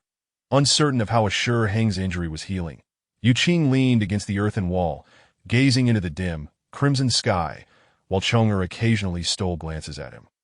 The twilight sky was darkening, making it difficult for the two standing nearby to discern each other's features.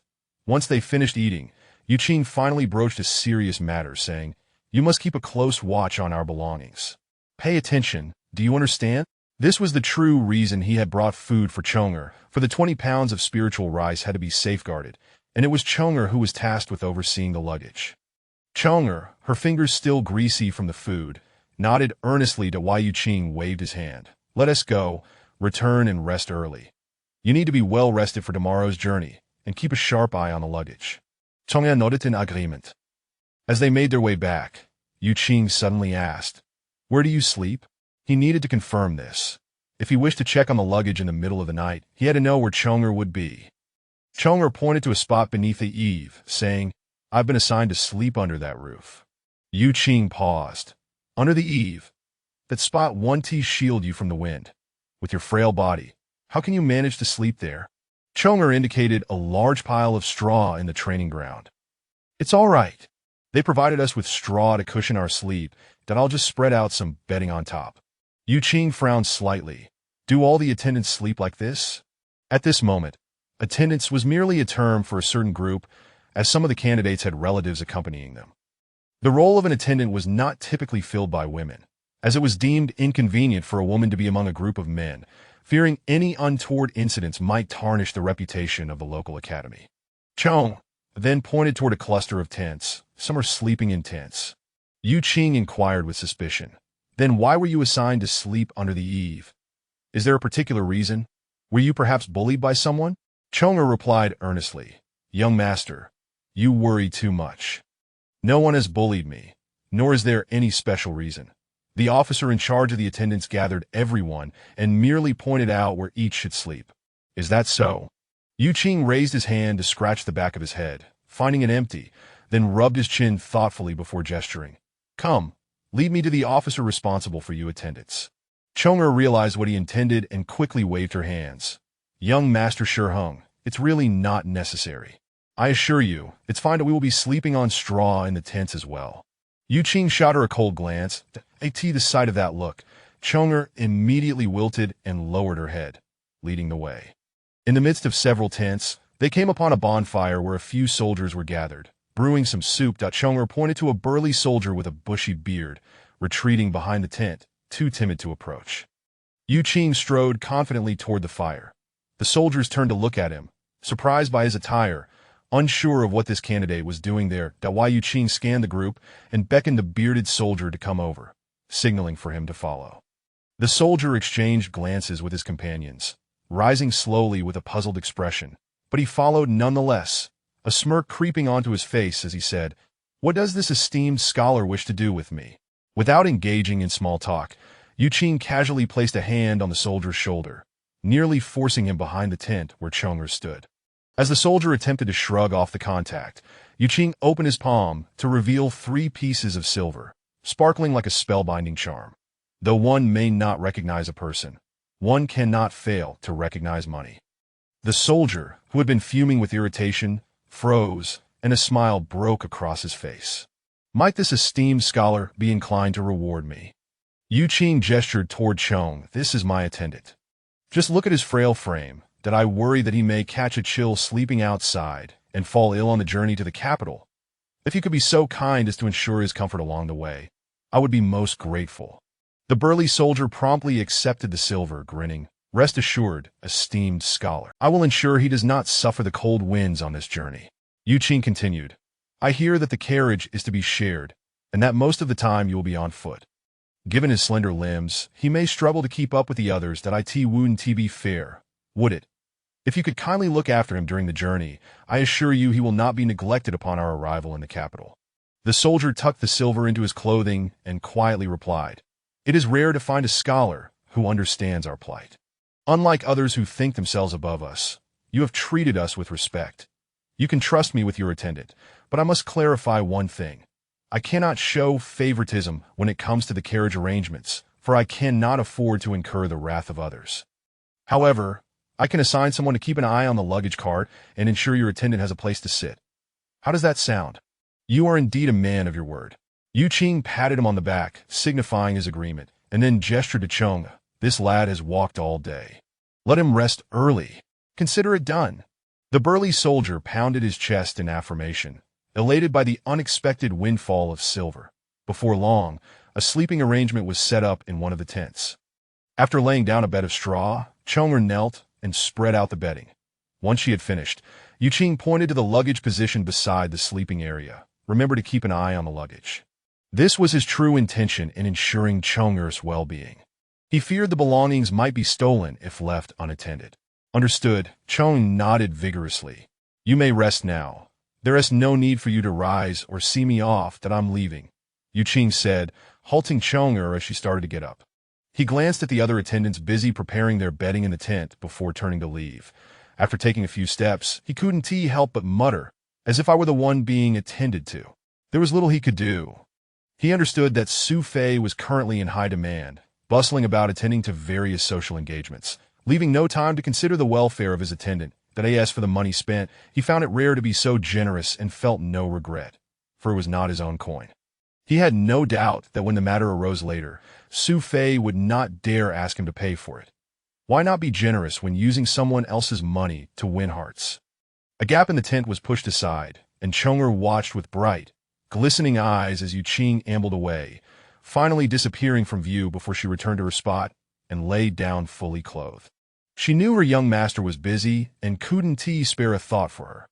Yet she also understood that even if he were not busy, he would not go out of his way to arrange her accommodation. It was not that her young master was unkind. Rather, he merely followed the crowd, allowing his attendants to accept the standard arrangements without showing any special consideration, especially not for something as undignified as personally delivering a meal from the table. The aroma of the food wrapped in oil paper was still fresh in her mind, and she could almost still smell it. The food had been warm when she held it, and she could still feel its warmth enveloping her. With the delightful scent and warmth lingering, she curled the corners of her mouth upward and drifted into sleep, smiling as she did so, devoid of the fatigue and sighs that accompanied other attendants after a long journey. The next morning, Yuqing sought out Chonga once more, confirming that the luggage was secure before producing another oil paper parcel for her, but he cautioned, be discreet while eating. It wouldn't do for others to see. If word spreads and everyone begins to do the same, it will likely lead to rules being established, and you may find yourself without any good food to eat. Understood. Tsonga nodded unselipsilon, grasping Yuqing's implication. This would not be the last time he would bring her food. It was a promise of more to come. Chapter 22.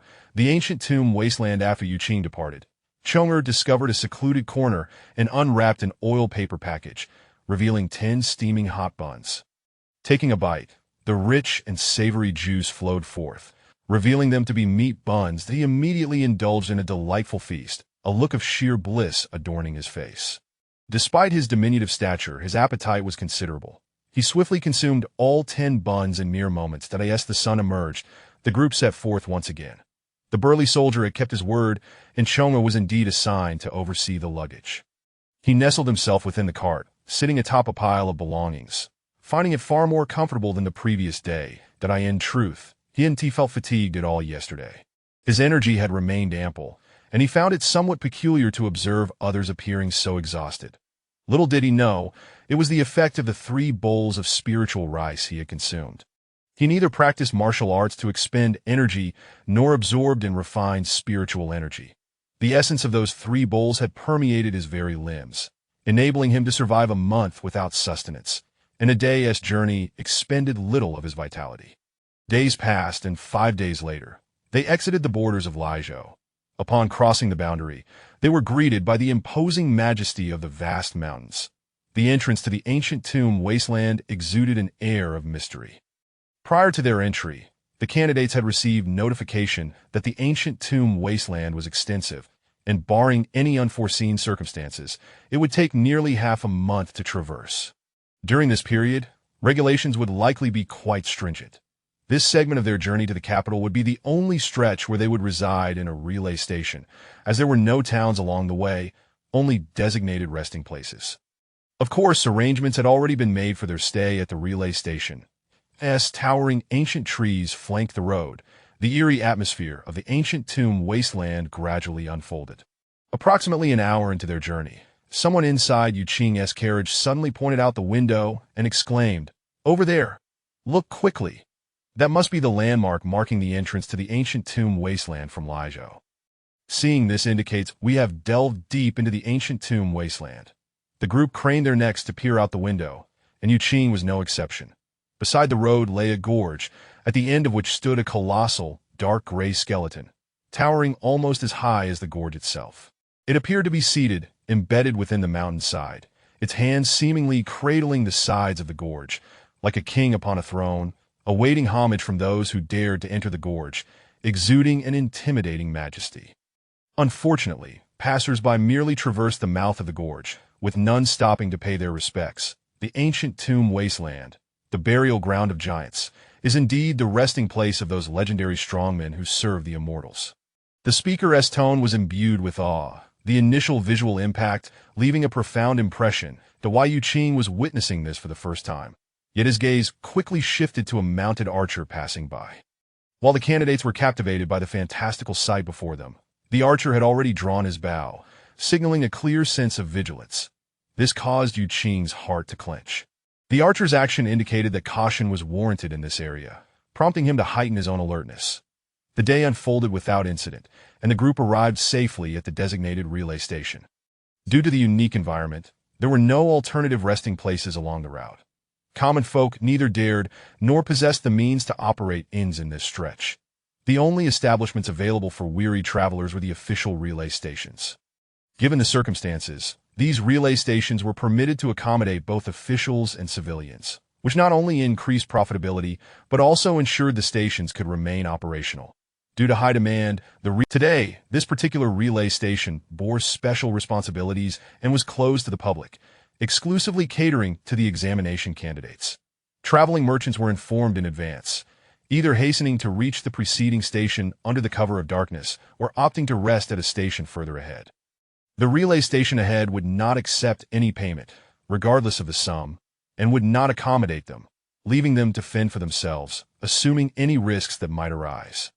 As the sun dipped below the horizon, the evening glow painted the sky. One must seek beauty in perilous places. The disembarking candidates, enchanted by the splendid scenery, exchanged poetic verses, each eager to contribute their thoughts. Before them stood a charming inn, encircled by towering ancient trees that formed a clearing.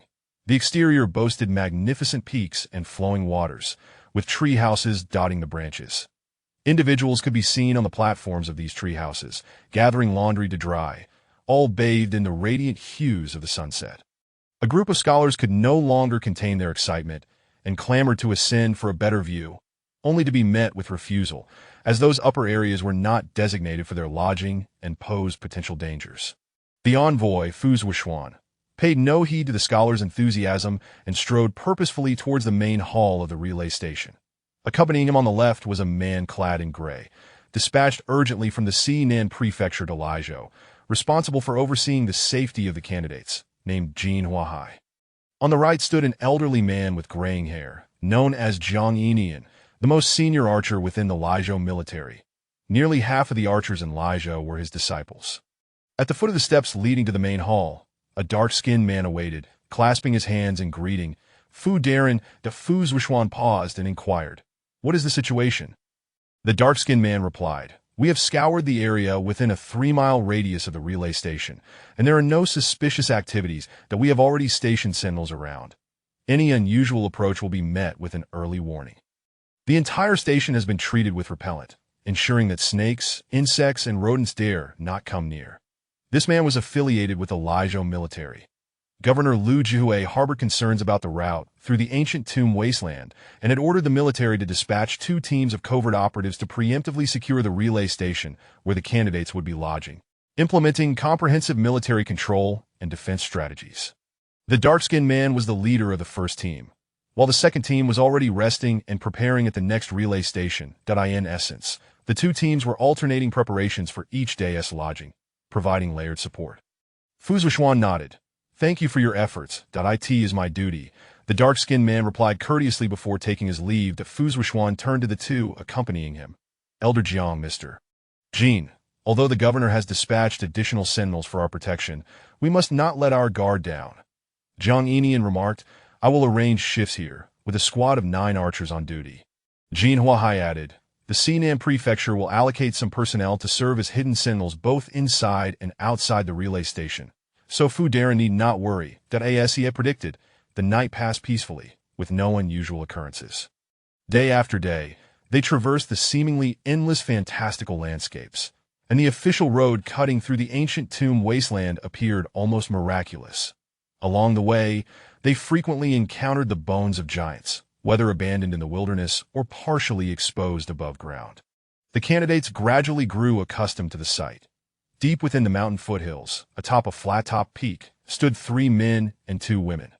The couple, standing side by side, were none other than the infamous black and white double killers, who had previously lurked around the Uli Inn in Lijo, observing the movements of the governor's residents. The other 2 men and 1 woman were also demon cultivators. One tall and thin, with a hooked nose, was named Gao Yuan. The stout man in white was called Jiang Shan, while the elderly woman in gray, frail, and leaning on a cane, was known simply as the Rat Granny.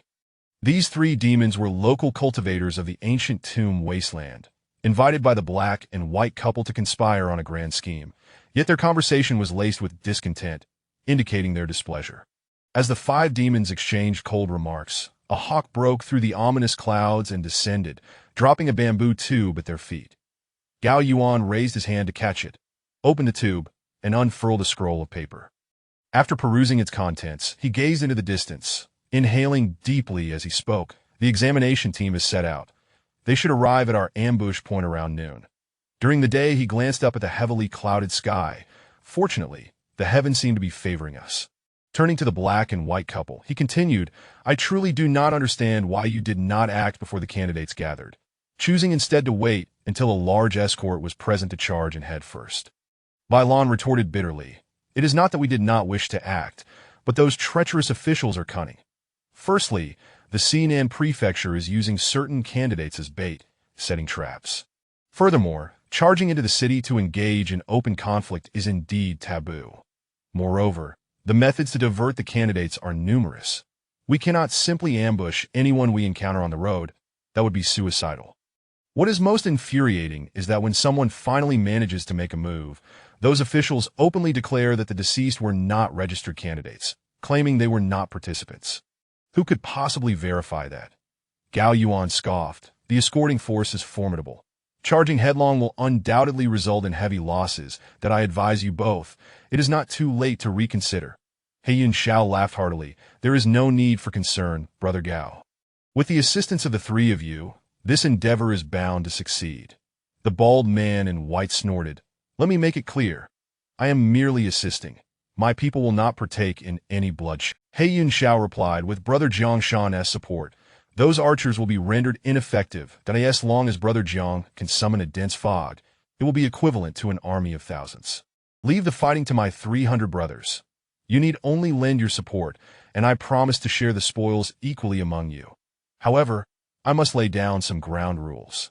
Should anyone fail to keep their word, engaging in duplicity, or merely putting on FAAD without contributing, do not blame me for spreading rumors to the goddess. Upon hearing this, Gao Yuan, Jiang Shan, and the Rat Granny all fell silent, their expressions darkening. They had heard of the goddess Qixia, but none wished to become embroiled in such matters. Even if they knew the examination team would pass through the ancient tomb wasteland, they intended to act as though they were entirely unaware. Ultimately, their reluctance stemmed from one reason.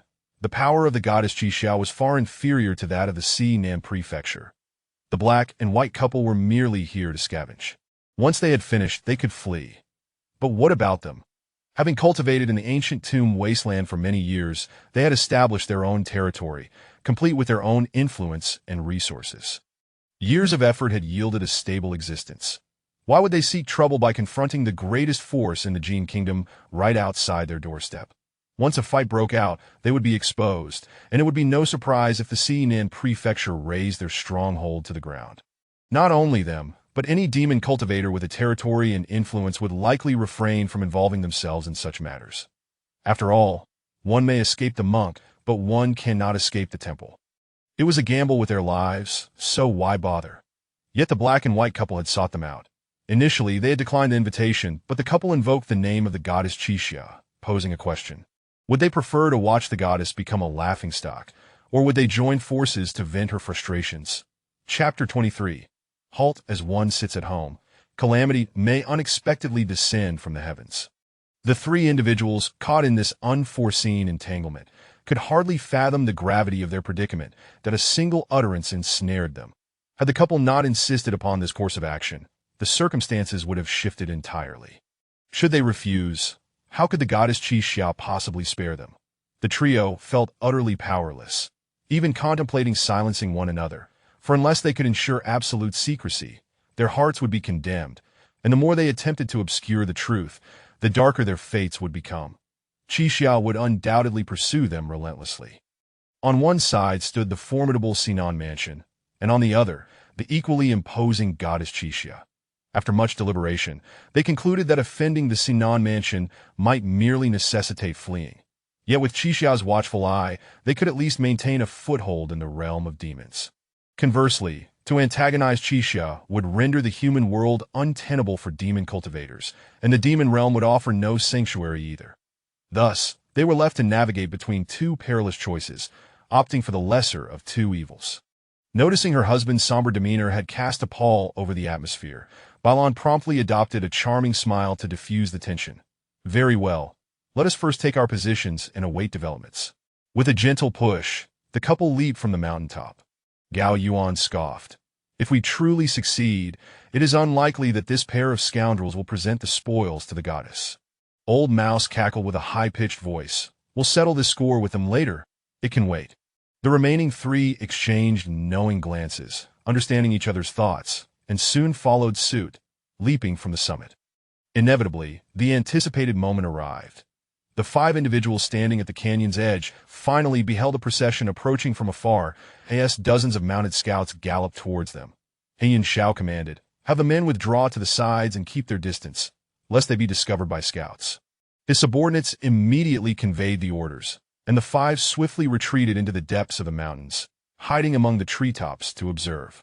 After a period of vigilant observation, Heiyun Shao suddenly remarked, "Brother Zhongshan, it is nearly time to summon the mist that as they traverse the canyon.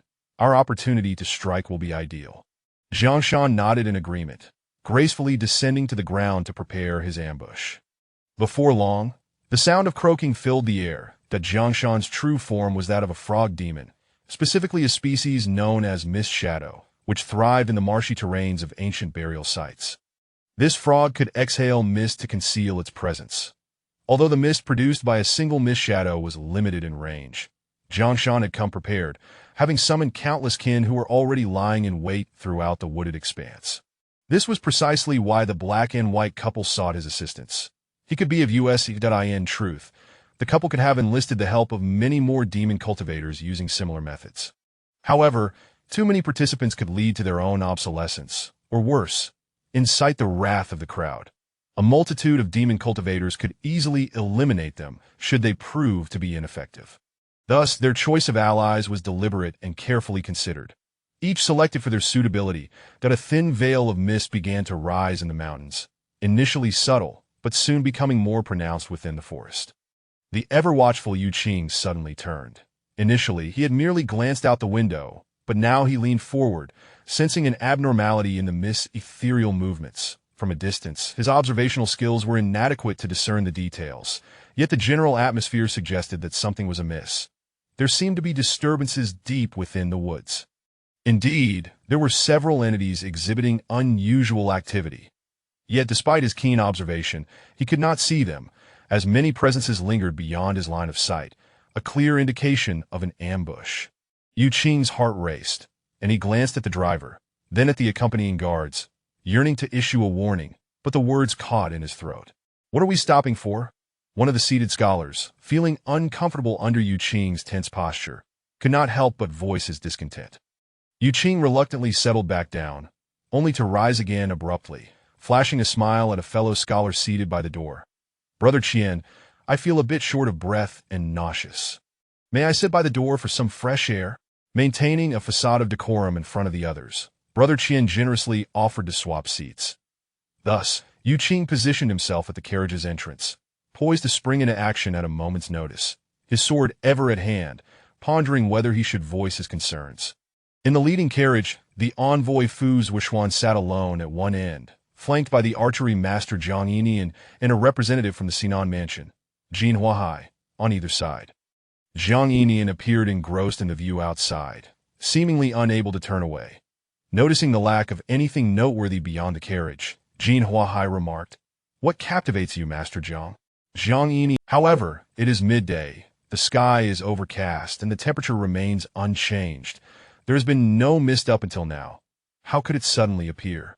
The two companions exchanged puzzled look. "I am the archery master. Archers are acutely aware of atmospheric conditions that affect their targets. That I have trained in archery since the age of 8 and have encountered various types of mist. This mist before us is abnormal." At his declaration, Fortuitously remained somewhat perplexed, while Jin Huahai's expression grew serious. Zhang Yinian offered no further explanation. Between him, he swiftly turned the map to face him, pointing to the location of their departure station, examining the terrain along their route. Suddenly, he inquired, "Is there a canyon ahead?" This was not his first journey along this route, but certain details had not been his focus, and given the lengthy path, he could not recall specifics. A young officer riding nearby promptly replied, "Yes, after approximately 2 more miles, we should see it around the bend." Zhang Yinian continued, "How long is the canyon?" "From my experience, the widest point is approximately 5 zhang, with most sections around 3 zhang wide. The height varies, but it averages about 10 zhang." The realization struck Zhang Yinian with a force akin to a lightning bolt. He suddenly barked, "Signal the entire team to halt immediately." The young officer swiftly drew his signal flag, relaying the command, "All units, stop." The carriage jolted as it came to an abrupt halt. Jin Huahai anxiously inquired, "Master Zhang, are you certain there is an issue?" Zhang Yinian replied, "I cannot say for certain, but having spent a lifetime in military service, the 7-mile gorge ahead is an ideal location for an ambush. Coupled with the unusual mist, I must remain vigilant." Fortuitously hesitated. "But there are scouts ahead clearing the way. Won't they detect any problems?" "Scouts merely pave the way. It is impossible to search thoroughly over such a long distance, and they may not uncover hidden ambushes." Zhang Yinian gestured. "The canyon stretches 7 miles. If I were to set a trap, I would wait for the procession to enter, then quickly release boulders from both sides, burying the entire party within the gorge. Those who escape would be mere so-called experts. How could we explain this to our superiors?" "Fu Darren, we must immediately dispatch a capable individual to investigate the canyon area thoroughly." Jin Huahai had already stepped out of the carriage and was signaling, "To the 7-mile gorge, dispatch 10 swift riders to inspect both sides of the canyon closely. Report any anomalies immediately." "Understood." A member of the Sinan mansion took the order, rallying a group of men to ride off swiftly. Zhang Yinian also issued commands to the soldiers outside the carriage, "Send teams to search the mountains on both sides of the road." "Yes." As the carriage came to an unexpected stop, Yu Qing immediately emerged, standing on the carriage's front, watching ahead. He noticed 2 teams of soldiers rushing into the surrounding woods to search, and he breathed a sigh of relief, sensing that they had likely discovered something. That he hesitated, contemplating whether to fabricate a tale about seeing shadows moving in the depths of the forest to lure them into uncovering more. It appeared that the court's forces were not as incompetent as he had imagined. In fact, they were more formidable than he had anticipated. What caused the halt? Heiyun Xiao, hidden among the treetops, was momentarily stunned, as were the others. Just as they were on the brink of entering their trap, this sudden stop was perplexing. Old Mouse's shrill voice broke the silence. Could it be they've noticed something? That shouldn't be possible. Weren't all the men withdrawn in advance? This is bad. They must have sensed something unusual, Gao Yuan replied, gesturing. "Look, they've dispatched 2 teams to search the mountains." The commanding Heiyun Xiao immediately ordered, "Send word for the teams to withdraw another 100 paces." "Understood." His subordinates complied. The mist grew thicker, obscuring their view even further. The group strained to keep an eye on the movements of the officials, noting that the search parties were only scouring the sides of the road and had not ventured deeper, allowing them a slight sigh of relief. Suddenly, a figure appeared, the frog demon Jiangshan leaping up, clutching a branch and asking, "What is going on? Why have the troops stopped?" Heiyun Xiao replied, "They've begun searching along the road. likely having detected something suspicious, but it should not pose a significant threat. If they had truly discovered something, the commotion would be quite different. Jiangshan, do you think they might uncover your kin? Jiangshan scoffed. Frogs dwell underground in the mud. Is it unusual to find frogs in the forest? What could they possibly discover? At that moment, another figure swiftly ascended the tree, urgently reporting, Black Lord, the 7-mile gorge has been compromised. A contingent from the Sinan mansion has arrived, personally searching both sides of the canyon. They have detected our handiwork. The group was taken aback, their focus now sharply fixed on the response of the officials in the mountain pass. The Chapter 24, Retreat. The 10 horsemen thundered back, and a man in gray urgently ran. The cliffs on both sides of the canyon have been secretly hollowed out, that a mere push from someone in the shadows could cause a collapse at any moment. As for the individuals on either side of the gorge, we have not detected any suspicious persons. In our haste to report, we did not conduct a thorough search. There was indeed a problem. Both Fu Zhuan and Jin Huahai were startled, and it was fortunate that Jiang Yinian had been vigilant. Otherwise, the consequences would be dire. Fu Zhuan suddenly commanded, Lock the carriage. At his command, a signal arrow shot forth, its sharp whoosh slicing through the air above the convoy, conveying an urgent order to those associated with the caravan.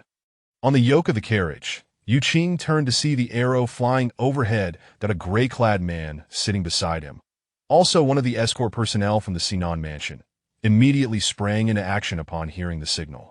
He ordered the driver to dismount and pushed Yu Qing back, saying, Return to your seat. Reluctantly, Yu Qing complied, and the gray-clad man lifted the carriage curtain, shouting to those inside, There's nothing worth seeing outside. Keep your heads and hands away from the windows. If anyone loses their head, no one will be held responsible. Once he confirmed their obedience, he stood up again, grasped a lever above the carriage, and pulled out a grid iron railing, releasing it to slam down with a clang, sealing off the carriage's exit. The occupants inside were startled by the metallic crash and noticed that as the iron grate emerged from the roof, iron mesh also descended from both windows, sealing them off. The gray-clad man retrieved a key from his belt, inserted it into the lock above the carriage door, and with a couple of twists, secured the iron railing with surrounding pins. Panic ensued among the passengers as someone shouted, What is the meaning of this? The gray-clad man ignored them, returned the key to his belt, then signaled the driver to reboard and resumed his own seat. Yu Qing shook the iron railing and quickly scanned his surroundings, realizing that the carriage's walls had long concealed metal bars. The entire carriage had transformed into a metallic cage, with the grid opening so narrow that only an arm could extend through, imprisoning the group like swine. Not only was this carriage secured, but from outside the cage, one could see that the vehicles ahead were similarly locked down, with many voices crying out in distress. The crux of the matter was that the group of candidates had no idea why they were being confined in such a manner. The true reason would certainly not be disclosed to them. Not only the candidates, but even the military escorts accompanying them were astonished, exchanging inquiries about the situation. The scholars at the rear of the convoy craned their necks to see what was amiss. Officially, it was stated that all vehicles had been reinforced, yet in reality, only 40 had undergone special modifications. Only the carriage carrying the candidates had been tampered with. Inside the lead carriage, the commotion from the locked vehicles reached Fu Zhuan. Such uproar is unbecoming. They must cooperate with the escort, or face severe punishment from the provincial governor. Understood, his subordinate replied, and went to relay the message. Jiang Yinian, having heard the commotion, had stepped outside. He immediately turned back and re-entered the lead vehicle, noticing that both Fu Zhuan and Jin Huahai appeared unfazed, which led him to suspect they were privy to information he was not. Indeed, they were aware of details unbeknownst to others. The people from the Sinan mansion had already secretly communicated with Lu Jihui, reaching an unspoken consensus that in the event of an incident during the escort, all candidates would be locked inside the carriage, ensuring none of their heads would be claimed by the demon cultivators. Jiang Yinian pressed. Fu Darren, why has the escort suddenly transformed into a prison cart? Fu Zhuan replied calmly, Elder Jiang, the situation is evident. The possibility of forcibly extracting the candidates' heads from such an escort force is slim. It is more likely to be achieved through cunning. Therefore, I believe it is best to preemptively secure them in a steel cage for their protection. Jiang Yinian, there is no room for maneuver. and they would be forced to await their demise. Jin Huahai interjected. Elder Jiang, you speak too harshly. Did I ask, if we cannot protect them, how can they possibly escape this area? If we fail to safeguard them, they only face a dead end. Utilizing a steel cage will serve as their protection. If they are indeed destined for calamity, this cage will prevent the demons from easily taking their heads. If the demons are delayed in their attempts, we will have our chance to strike. Jiang Yinian instantly understood. Should the situation spiral out of control, not only must the demon cultivators be thwarted, but the candidates' lives would also serve as bait. This was no trivial matter, and he doubted these two could make such a monumental decision on their own. Coupled with the evident prior preparations for the prison cart, he realized this was a directive from higher authorities.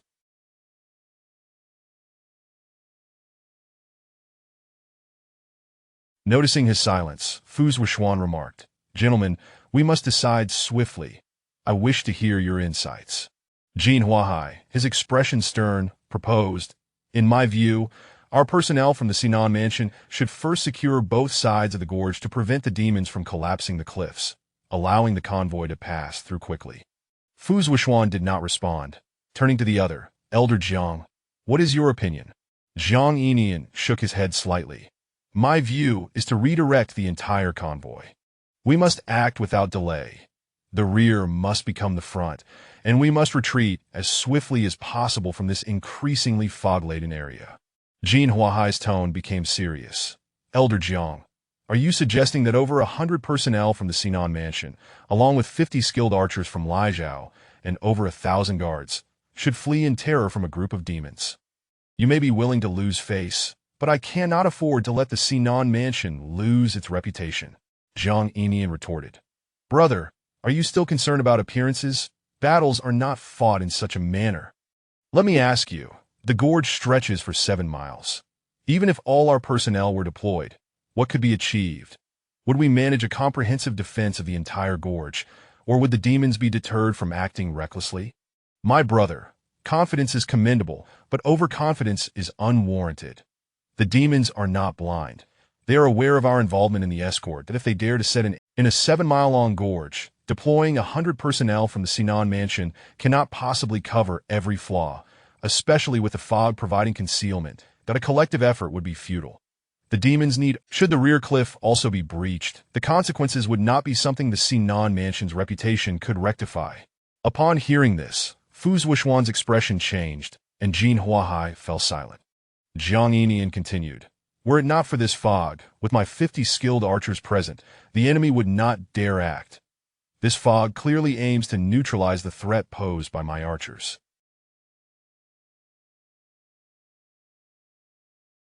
Why did they not release this demonic fog around the inn where we stayed? At night, combined with the fog, would it not be easier to strike? Clearly, it was due to the efforts of our frontline personnel that the enemy had no opportunity to set up an ambush for fear of alerting us. Thus, it is certain that such a vast expanse of fog cannot simply be conjured at will. The fog's presence here must have been prepared in advance, that we must retreat immediately. As long as we can exit this fog zone, the enemy will find it difficult to use the fog as a means of deception. With my 50 skilled archers deterrent, the enemy may not dare to act recklessly, that as long as the enemy is deterred, we will have time to discern the nature of this demonic fog, and then I do not believe they will dare to remain here without fleeing. Essentially, once we have withdrawn from this fog zone, the opportunity for the demons to strike us will have passed. Fu Darren, Jean Laudy, I now worry that these demons may not allow the convoy to retreat. Upon hearing this, Fu Zhuan no longer sought Jin Huahai's opinion, understanding who spoke more sensibly. Given the urgency of the situation, the reputation of the Sinan mansion was no longer a priority, and he issued a direct order. "Let us proceed as Elder Jiang suggests. The rear will become the front," and the rear became the front, and the candidates confined within the carriage, along with the scholars, were filled with trepidation, while the escort troops clearly entered a state of readiness for battle. Yu Qing, though unaware of the specifics, could sense that the situation had escalated severely.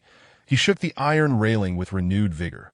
Should anything occur, he needed to find a way out.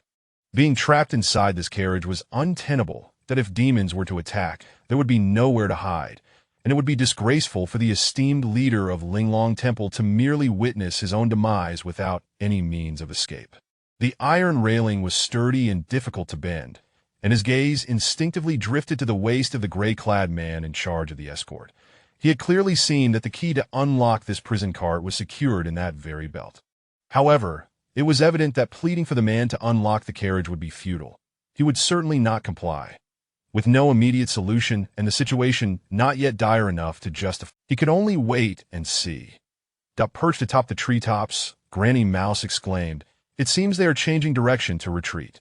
As the fog thickened, the commotion on the Gao Yuan fixed his gaze on the target location, stating, "Indeed, look at that banner being raised. They are changing course and heading back." One by one, they turned to Black Cloud Howl, who had previously been unclear about how their position had been exposed. Now, with the fog enveloping them, it was evident that their earlier advantage had been thwarted by the very mist that concealed them. Black Cloud Howl's face tightened, his gaze unwavering on the target for a moment before a fierce expression crossed his features. He shouted down, "Send a few brothers to block both their escape and approach."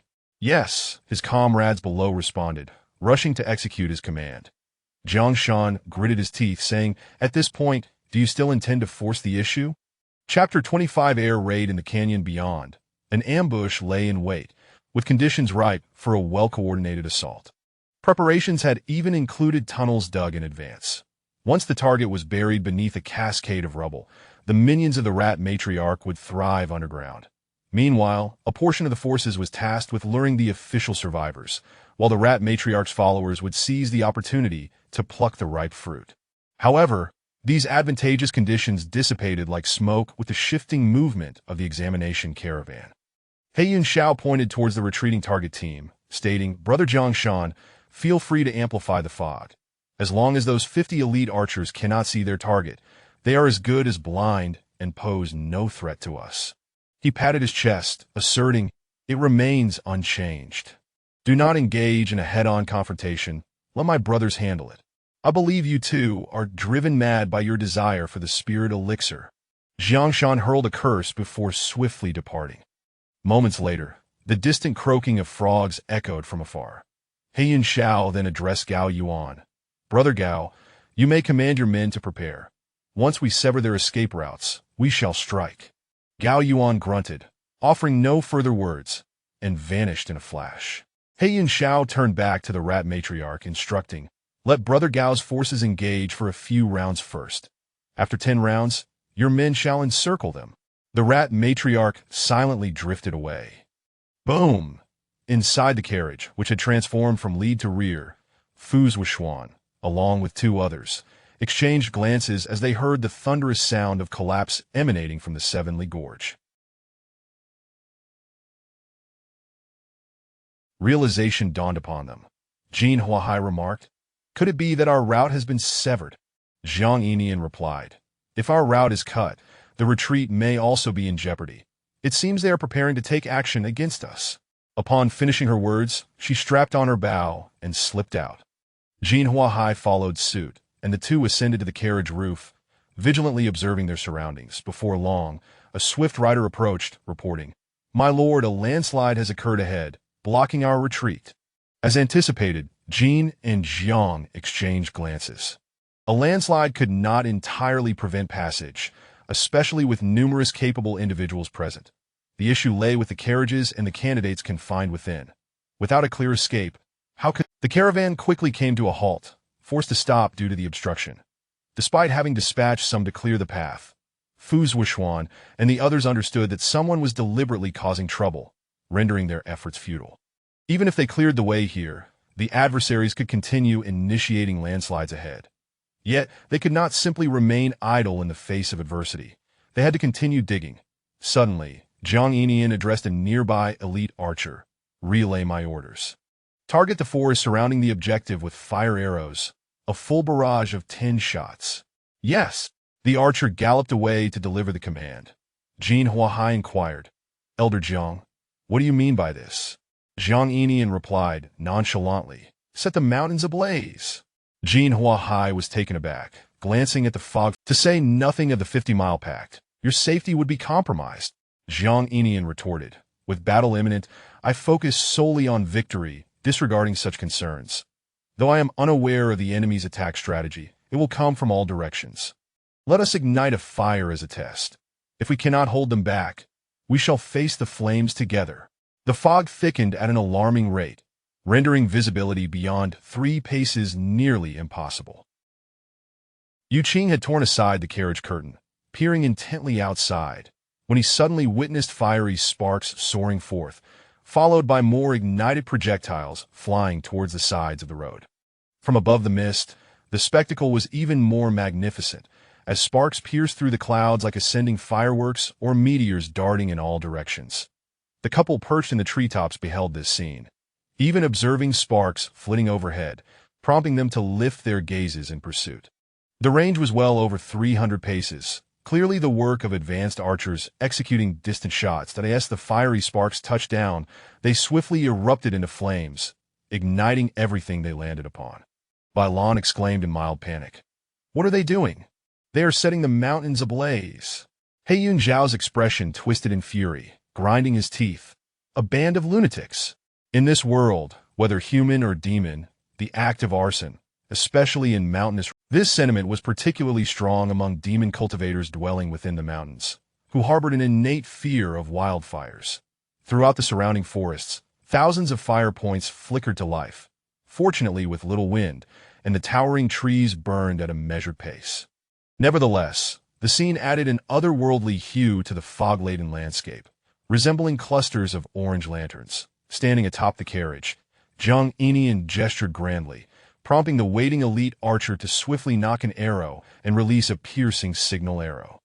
A contingent of elite archers accompanying the caravan promptly dismounted their horses, vanishing into the forest.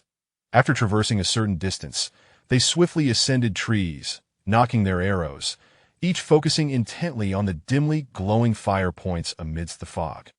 One elite archer, positioned high above, found himself almost above the mist as he readied his bowstring. His gaze inadvertently drifted upwards, catching sight of a swarm of dark figures soaring through the sky. Unable to discern the situation clearly, he sensed something was amiss and hastily descended the tree to report. However, before he could relay the information to Jiang Inian, 100 colossal eagles swooped in from above, their wingspans nearing 2 paces, beginning to circle overhead before releasing the nets they carried. The nets were laden with 5 to 8 hefty stones, and as they fell, the stones plummeted uncontrollably towards the ground. Having shed their burdens, the eagles accelerated their flight, vanishing into the depths of the vast mountains. The subsequent eagles followed suit, releasing their nets and hurling stones at the targeted location before departing. The cacophony of descending stones echoed from above, startling Jiang Inian and Jin Huahai, who looked up in astonishment. The mist swirled above, obscuring their view of the aerial events. The archer who had witnessed the unfolding drama raced back, but before he could report, he sensed an ominous presence. As he glanced upward, a shadow descended upon him, crashing him to the ground. Boom! Flesh and blood flew as the earth trembled, and horses neighed in terror that a heavy stone had plummeted from the sky with tremendous speed and force, an impact that even a martial artist of true martial level could not withstand if caught unaware. Boom! Boom! Boom! Stones fell relentlessly from above, causing the ground to rumble. Jiang Inian abruptly drew his bow, launching an arrow skyward, its trajectory forming a brilliant arc. Both the Qiulong bow and Mo Ing bow utilized a precious string known as rainbow silk. Bang! A thunderous explosion resonated above as Jiang Inian's arrow detonated a stone amidst the fog, sending debris raining down. Jin Huahai waved his sleeves, dispersing the falling rubble with his energy.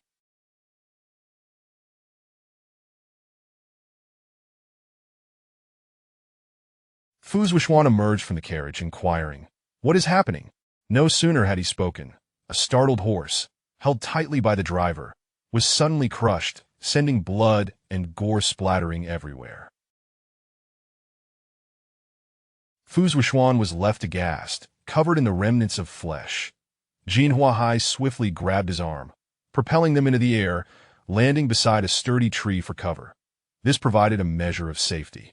Even if stones were to fall, the branches could offer some protection and early warning. With Jinhuai's safeguarding, Fuzhuishuan was ensured relative safety. Jiang Yinian, leaping from the panicking carriage, soared upward, breaking through the mist to drawing his bow. He unleashed 3 arrows in furious succession at the swarm of dark figures circling above. This barrage was merely an outlet for his rage, as he recognized the distance. The adversaries were clearly prepared, flying at an altitude beyond the reach of his arrows. The entire escort team was plunged into chaos. Orders became meaningless as panic gripped the ranks, scattering in all directions to seek refuge. The students, having never envisioned such a calamity, were overwhelmed with fear as those around them were reduced to mere pulp, leaving them screaming and running amok. The horses, spooked and frenzied, found themselves trapped with no escape, dragging the carriages as they struggled to escape. Continually, horses were struck, blood and flesh flying. Carriages were obliterated, and anguished cries filled the air. Boom! A startled Yu Qing was momentarily stunned by the deafening roar, his ears ringing and his vision blurred.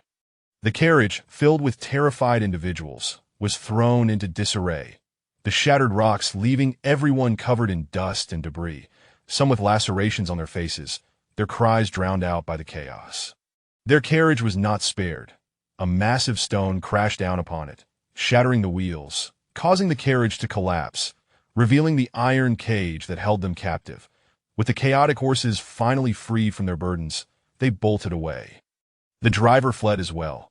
Though the occupants of the carriage were dazed and disoriented, they emerged relatively unscathed, suffering only minor injuries. The iron cage, while partially deformed, Yu Qing shook his head vigorously, attempting to regain his composure. Spotting a gray-clad figure hesitating outside the cage, he extended a hand, shouting, "Qi, open the door and let us out." As Yu Qing, still reeling from the shock, sensed something awry, the gray figure suddenly vanished, abandoning them in search of safety. Just as Yu Qing was about to curse in frustration, a booming sound interrupted him. The moment the gray figure darted away, a stone plummeted from above, crushing him instantly, decapitating him in midair.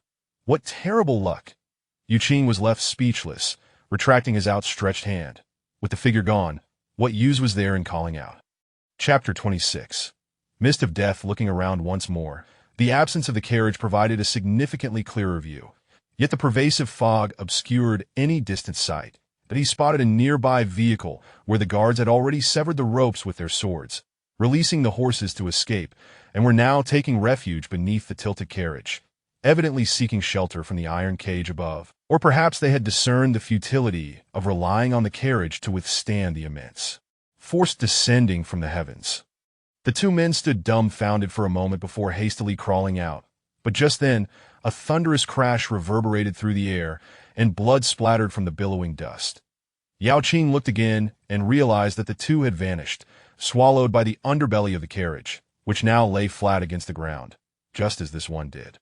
The relentless assault continued to rain down from above, and the anguished cries and horrific scenes around him sent a chill down Yao Qing's spine. He extended his hand through the iron bars, feeling for the lock above, and concentrated, attempting to utilize his inner strength to unlock it with his dark energy. However, he soon discovered that this was no ordinary lock. It was a sophisticated 1000-machine lock designed specifically to thwart practitioners, and without the proper keys outline, it was utterly Suddenly, he pushed the people beside him aside, drew his sword, and with a resounding clang, struck the iron cage. Unsurprisingly, the blade did not penetrate. This cage was forged from high-quality steel, likely reinforced to prevent tampering, and his sword was now nicked. One of the candidates shouted, "Brother Xiang, why not try prying it open with your sword?" "Foolish bird!" Yao Qing cursed inwardly, sheathing his sword and ignoring the suggestion.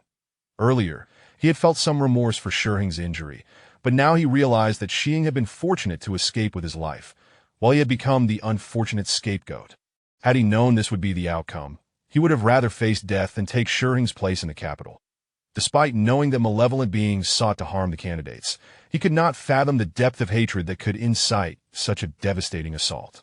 He did not wish to perish in this cage, yet the current circumstances suggested that hiding within this prison might indeed be the safest option.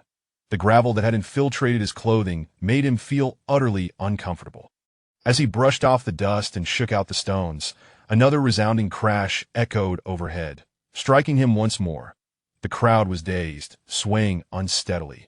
Yao Qing found himself disoriented again, his ears ringing, vision blurring, and covered in dirt once more. The giant eagle continued its relentless bombardment. Yet amid the chaos, some carriages remained untouched, leaving the candidates within them anxiously wondering when they would be struck, an unsettling experience far worse than what Yao Qing and his companions had become accustomed to. Over 1,000 guards and hundreds of personnel from the Sinan Bureau, along with 50 elite archers, had been rendered powerless by this aerial assault. Frustrating as it was, there was nothing they could do. The cries of the wounded gradually diminished, either silenced by death or fleeing into the mountains for cover. Jin Huahai was furious, demanding that the Sinan Bureau personnel scour the mountains mercilessly, but was halted by Jiang Yinian, who feared this might be a ploy to draw them out. In close combat, the Sinan Bureau still boasted the strongest force within the group. Ironically, the bait they held had become their own Achilles' heel, leaving them hesitant to make a move. Jin Huahai silently thanked his force. Otherwise, those malevolent beings wouldn't even need to reveal themselves to engage them. With the current strategy, the eroded cliffs could be toppled with sheer force. Not only were they facing aerial bombardment, but also the threat of widespread rock slides. The potential consequences were terrifying to contemplate. Suddenly, a series of peculiar sounds resonated through the forest, causing Jiang Yinian to perk up. Jin Huahai identified the sound of bowstrings and questioned, "Have your people spotted a target?" The confusion arose from the dense fog that obscured visibility. How could one shoot without seeing their target? Jiang Yinian let out a cold snort, her expression steely, with a glint of malice in her eyes. Yet she remained silent. That I in the mountains, the fire was rapidly spreading. Hearing the unending cries from the area under aerial assault and realizing that the escorting forces were overwhelmed, several figures clad in black emerged from their hiding places to combat the flames, inadvertently igniting a disastrous forest fire, an instinctual behavior of the mountain's demon cultivators.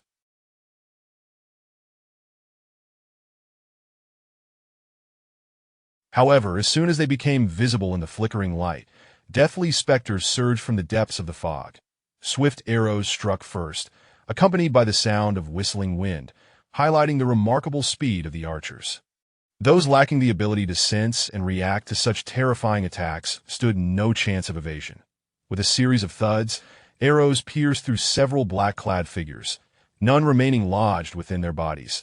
Instead, the remaining black-clad figures trembled violently.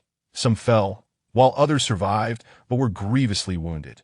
They were all demon cultivators, transformed from their original forms, and their vital organs did not necessarily align with a human's anatomy. Consequently, while some were injured, they were not mortally wounded. Realizing they had been struck, the surviving figures, in their panic, attempted to flee, but some fell before they could leap, while others, barely managing to escape, swayed unsteadily. Blood erupted from their bodies, punctured heads marked by gaping wounds, and they were struck by multiple arrows in vital areas. One by one, the black-clad figures collapsed, the arrows coming from multiple directions, caught in a deadly crossfire. They were not the only ones to suffer this fate. Many who had rushed out to extinguish the flames also fell, and even in death, they remained oblivious to the source of their demise. They had underestimated the archers' prowess. The fog might obscure their ability to track targets, but the flickering flames allowed glimpses of shadowy figures in motion. Identifying targets amidst such complexity was fundamental to archery, a skill honed through years of rigorous training, akin to shooting in low-light conditions. Jiang Yinian understood this, which is why she had ordered the arrows to be fired at the first sign of fire, making it one of her reasons for igniting the mountain. The lurking demon cultivators were taken aback by this development, no longer daring to emerge to extinguish the flames, forced to watch helplessly as the inferno grew. Others hurriedly withdrew to report. Upon hearing the news, Heiyun Xiao exclaimed, "Quick! Inform our hidden brothers not to attempt to fight the fire." "Yes," came the swift reply. However, it wasn't long before another grim report returned, revealing casualties from various locations, with over 90 brothers already slain. The black and white couple stared wide-eyed, their hearts aching. Out of the 300 personnel they had assembled, nearly a third had been silently cut down before they even engaged in direct combat. It was horrifying. They had long heard of the archer's terrifying reputation, but today they experienced it firsthand. He Yun Xiao looked up at the sky, faintly seeing the giant eagle squad complete another round of bombardment before retreating once more. Positioned on higher ground, he could see over the treetops, observing the aerial situation. That was 10 rounds. They must be running low on stones, and Granny Mouse should be making her appearance soon. He Yun Xiao's gaze shifted back to his wife. By lawn, they must force all the archers out, preferably taking them down while they are distracted, as their close combat abilities are limited.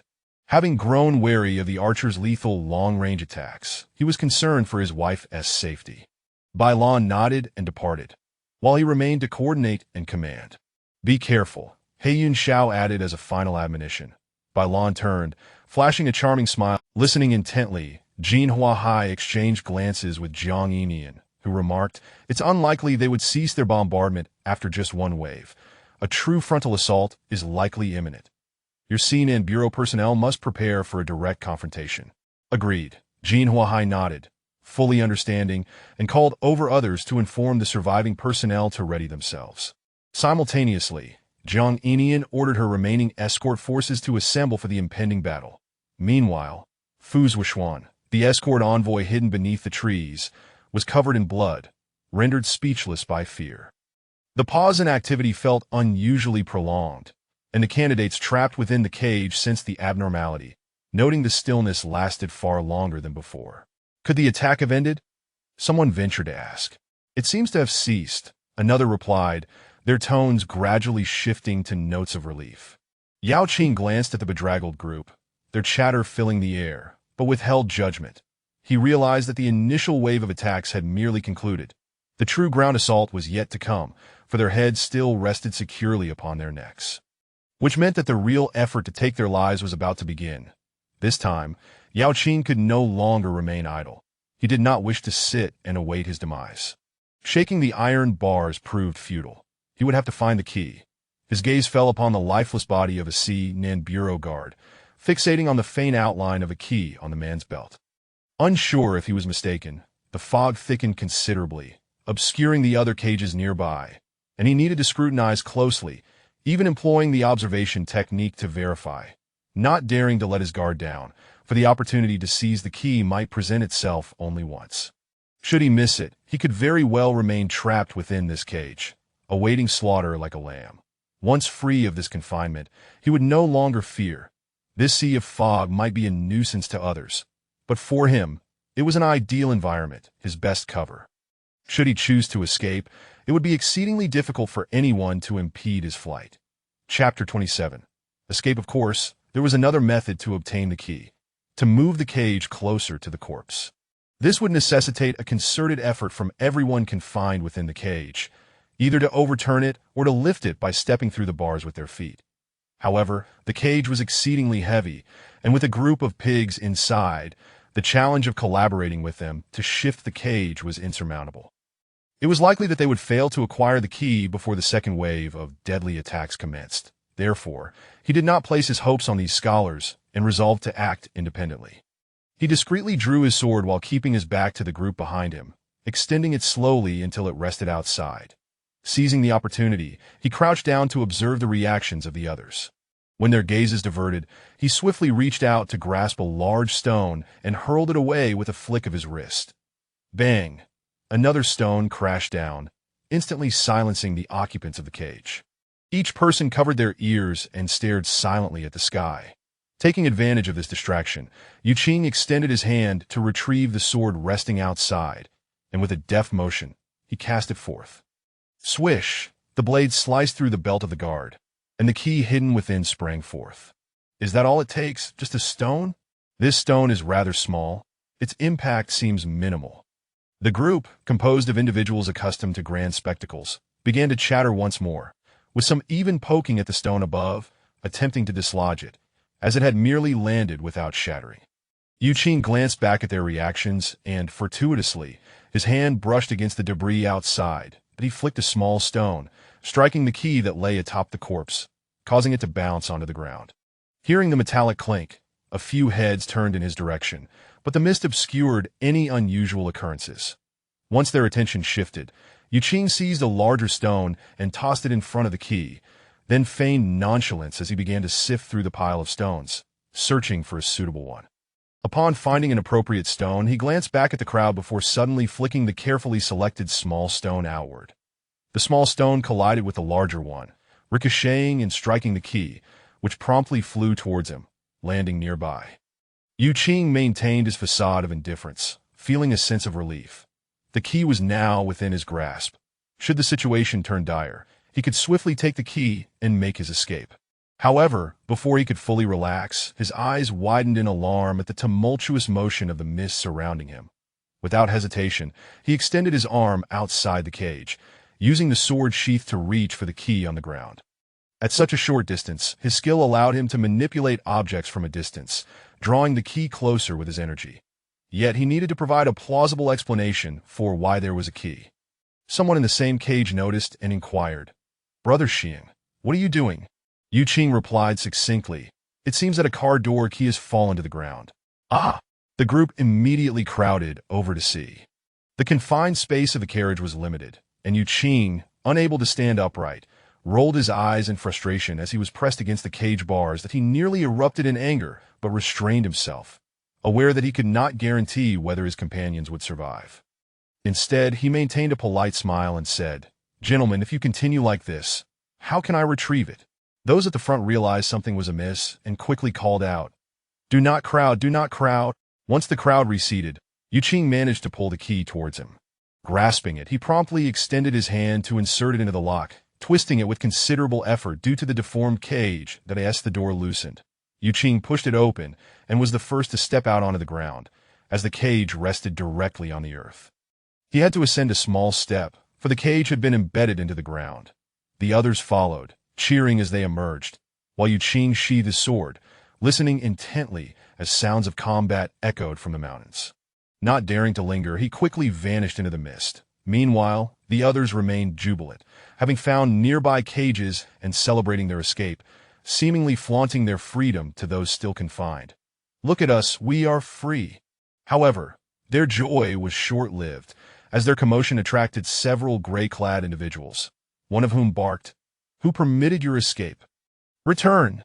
The newly freed group was instantly taken aback that if they had encountered soldiers, they might have protested, but facing the men from the Xinan residence left them feeling both enraged and helpless. Thus, they were driven back and confined once more, as a gray-clad man turned the key in the lock, securing the door before taking the key away. Alas! The 7 individuals returned to their cage, sighed in despair. After a brief survey of their surroundings, they quickly noticed something was amiss. One of them recounted, "Brother Xiang did not come back." "Oh, where could he have wandered off to?" The 7 exchanged glances, baffled by the turn of events, and where could Yuqing have gone? Naturally, he was preoccupied with finding a means of escape. As the esteemed leader of Linglong Temple, he could not perish here, that he needed to seek a safe hiding place to preserve his life before embarking on his examination, after all. Yet before he could flee, he had one crucial task: to retrieve the 20 pounds of spirit rice he had brought with him. That was worth over 2,000 taels of silver, and it belonged to him. He could not abandon it. He had no knowledge of which cart contained the spirit rice, but the insects should know, though he was unaware of their fate. Thus, he would have to search each cart one by one. The grim and bloody scene along the way caused him to frown. He had not ventured far when he encountered a large iron cage blocking his path. Just as he was about to circumvent it, he heard a familiar voice call out in delight, "Brother Xiang." Turning around, he discovered none other than Su Fei among a group of disheveled individuals he recognized, 4 of whom were confined together. He noticed Su Yingtao, bloodied and bandaged with strips of clothing, his face smeared with blood, clearly injured by falling debris. Most critically, he observed that a gray-clad man was also squeezed inside the cage. Yuqing's eyes sparkled. He realized that this individual had demonstrated intelligence by hiding within the cage to avoid the aerial assault. That in contrast, those who had perished were simply foolish. Su Fei joyfully exclaimed, "Brother Xiang, how did you manage to escape?" This statement immediately caused a stir. The gray-clad man pointed accusingly at Yuqing. "Who permitted your escape? Return at once." Yuqing sensed trouble and casually gestured. "The people over there let me out." With that, he swiftly darted into the mist. The gray-clad man promptly retrieved the key and opened the cage door, hastily pursuing Yu Qing's direction. However, he had not chased far when he suddenly halted, trembling as he looked down at himself. From behind a pile of shattered boards, a gleaming blade emerged, piercing through his ribcage. The assailant was none other than Yu Qing, who had concealed himself behind the debris.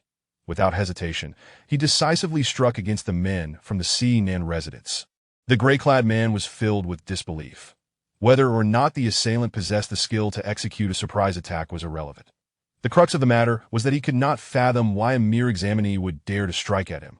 Two individuals with no enmity, and he had shown no intent to kill, so why? "You," the gray-clad man barely managed to utter, before Yu Qing swung his sword again, severing the man's throat, shaking off the droplets of blood before sheathing his weapon and watching as the man collapsed at his feet.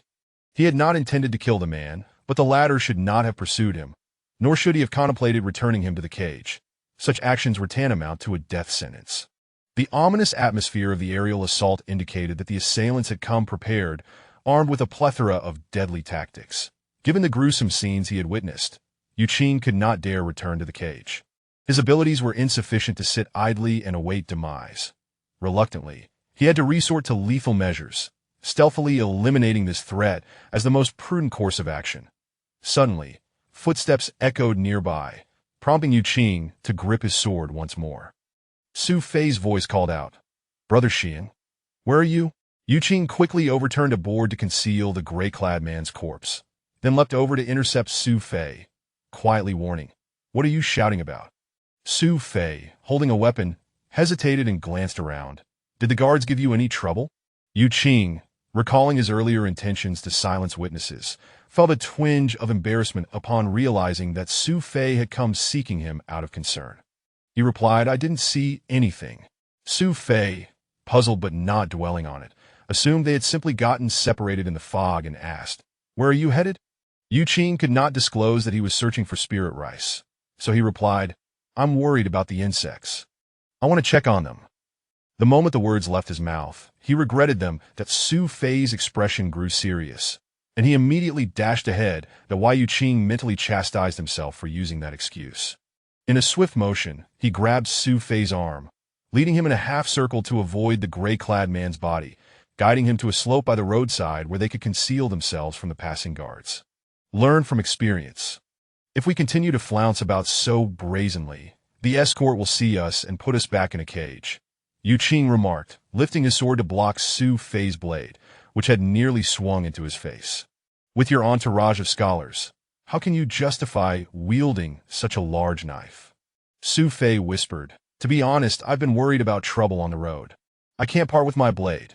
Yu Qing shared the sentiment, as he too could not bear to be without his sword. He raised an eyebrow, realizing Su Fei must have been aware of the chaos, yet had failed to divulge any information beforehand. Reflecting on this, he felt a sense of discontent. However, after reconsideration, he realized he had not shared any details either, and thus decided to let it go. Since Su Fei possessed this awareness, it would be advantageous. Without further ado, Yu Qing shed his scholar's robe, darting off to find a soldier's corpse, quickly stripping it of its clothing to don it himself. That Su Fei, following suit, understood the implication. The assailants aimed to kill examinees, but soldiers might be spared. He imitated Yu Qing's actions and quietly complimented, "Brilliant! When necessary, we can wear these to feign death." Feigning death? Yu Qing was speechless. It was absurd that Su Fei had thought of such a thing. His intentions for changing clothes were not to play dead, but rather to evade the clutches of the demon and to avoid attracting the attention of other examinees, allowing him to search for the spirit rice more discreetly. Chapter 28. The rodent tied in a rush and with no time for explanations, he smeared a handful of blood across his face, donned his helmet, and set forth with his sword in hand, returning to the main path. Su Fei bit down on his large knife, hastily dressing as he pursued, and after grasping his weapon, he too smeared blood across his face, finding the martial spirit he sought. This disguise rendered him far more inconspicuous, as a face smeared with blood would not easily reveal his identity, allowing him to brazenly approach and inspect each passing cart. The soldiers emerging from the surrounding woods increased in number, compelled by military orders to assemble.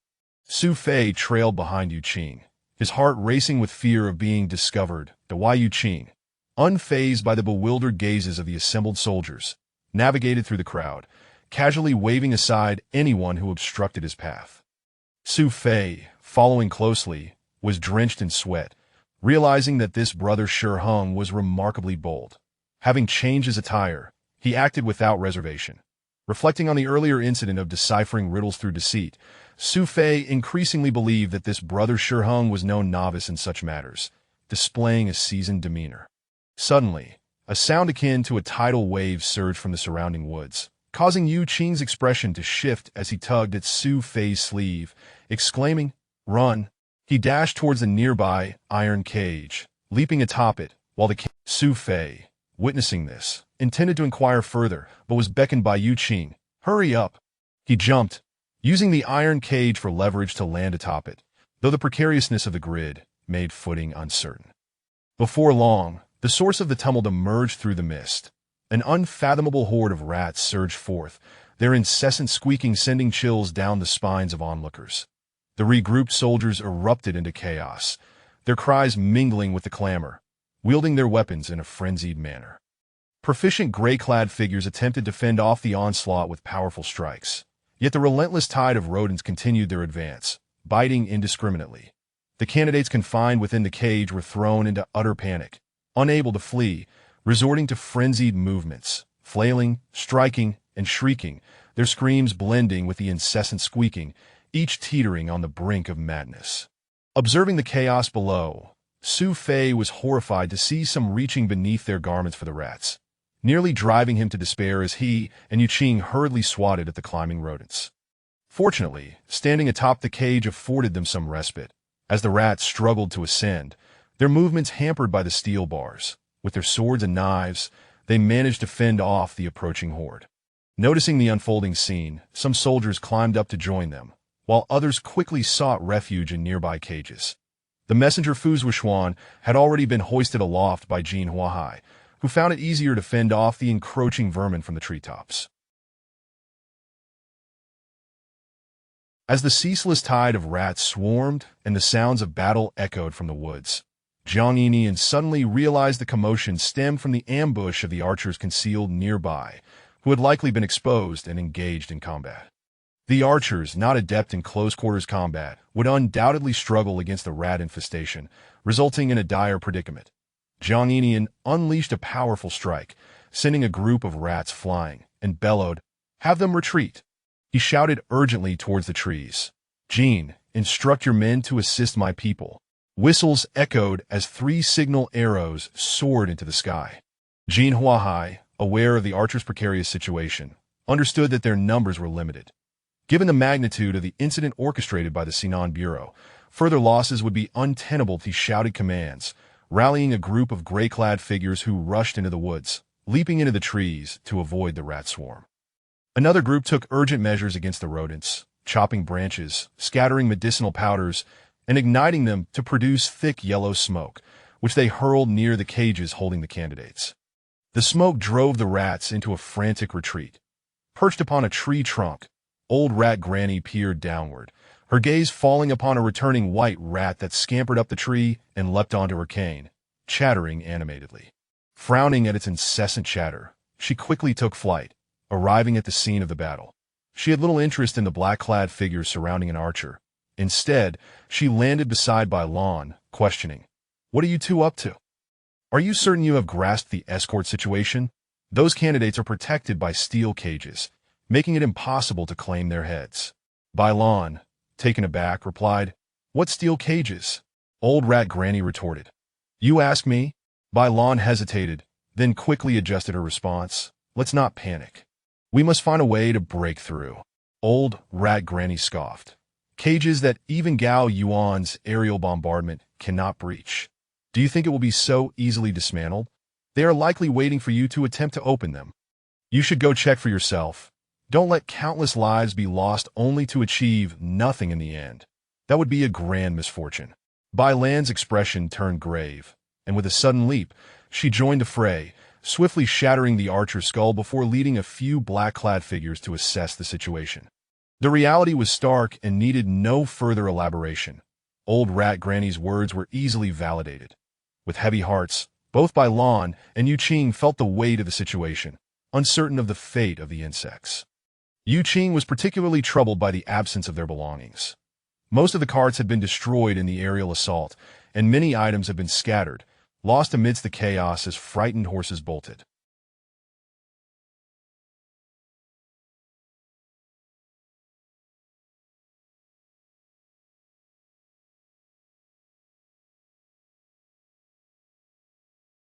In the dense mist, searching for specific belongings proved arduous.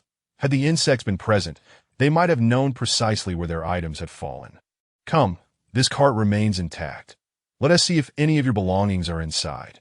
Yu Qing beckoned Su Fei to assist in identifying the contents of a cart where a horse lay dead, its yoke embedded in the ground. The two rummaged through the cart's interior, tossing aside various items.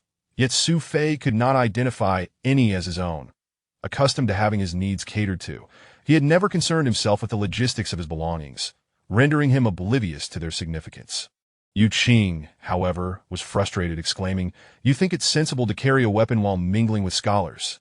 If you had kept your knife and belongings together, wouldn't it have been easier to spot your things?" Su Fei was at a loss for words, realizing that Yu Qing was more preoccupied with finding the 20 pounds of spirit rice than genuinely worrying about the insects. He perceived the absurdity of prioritizing such trivialities over their lives, but refrained from voicing it, choosing instead to remain silent. That I end this dire moment. The risk taken to scavenge amidst peril for a mere handful of spirit rice raised the question. What held greater value, life or wealth?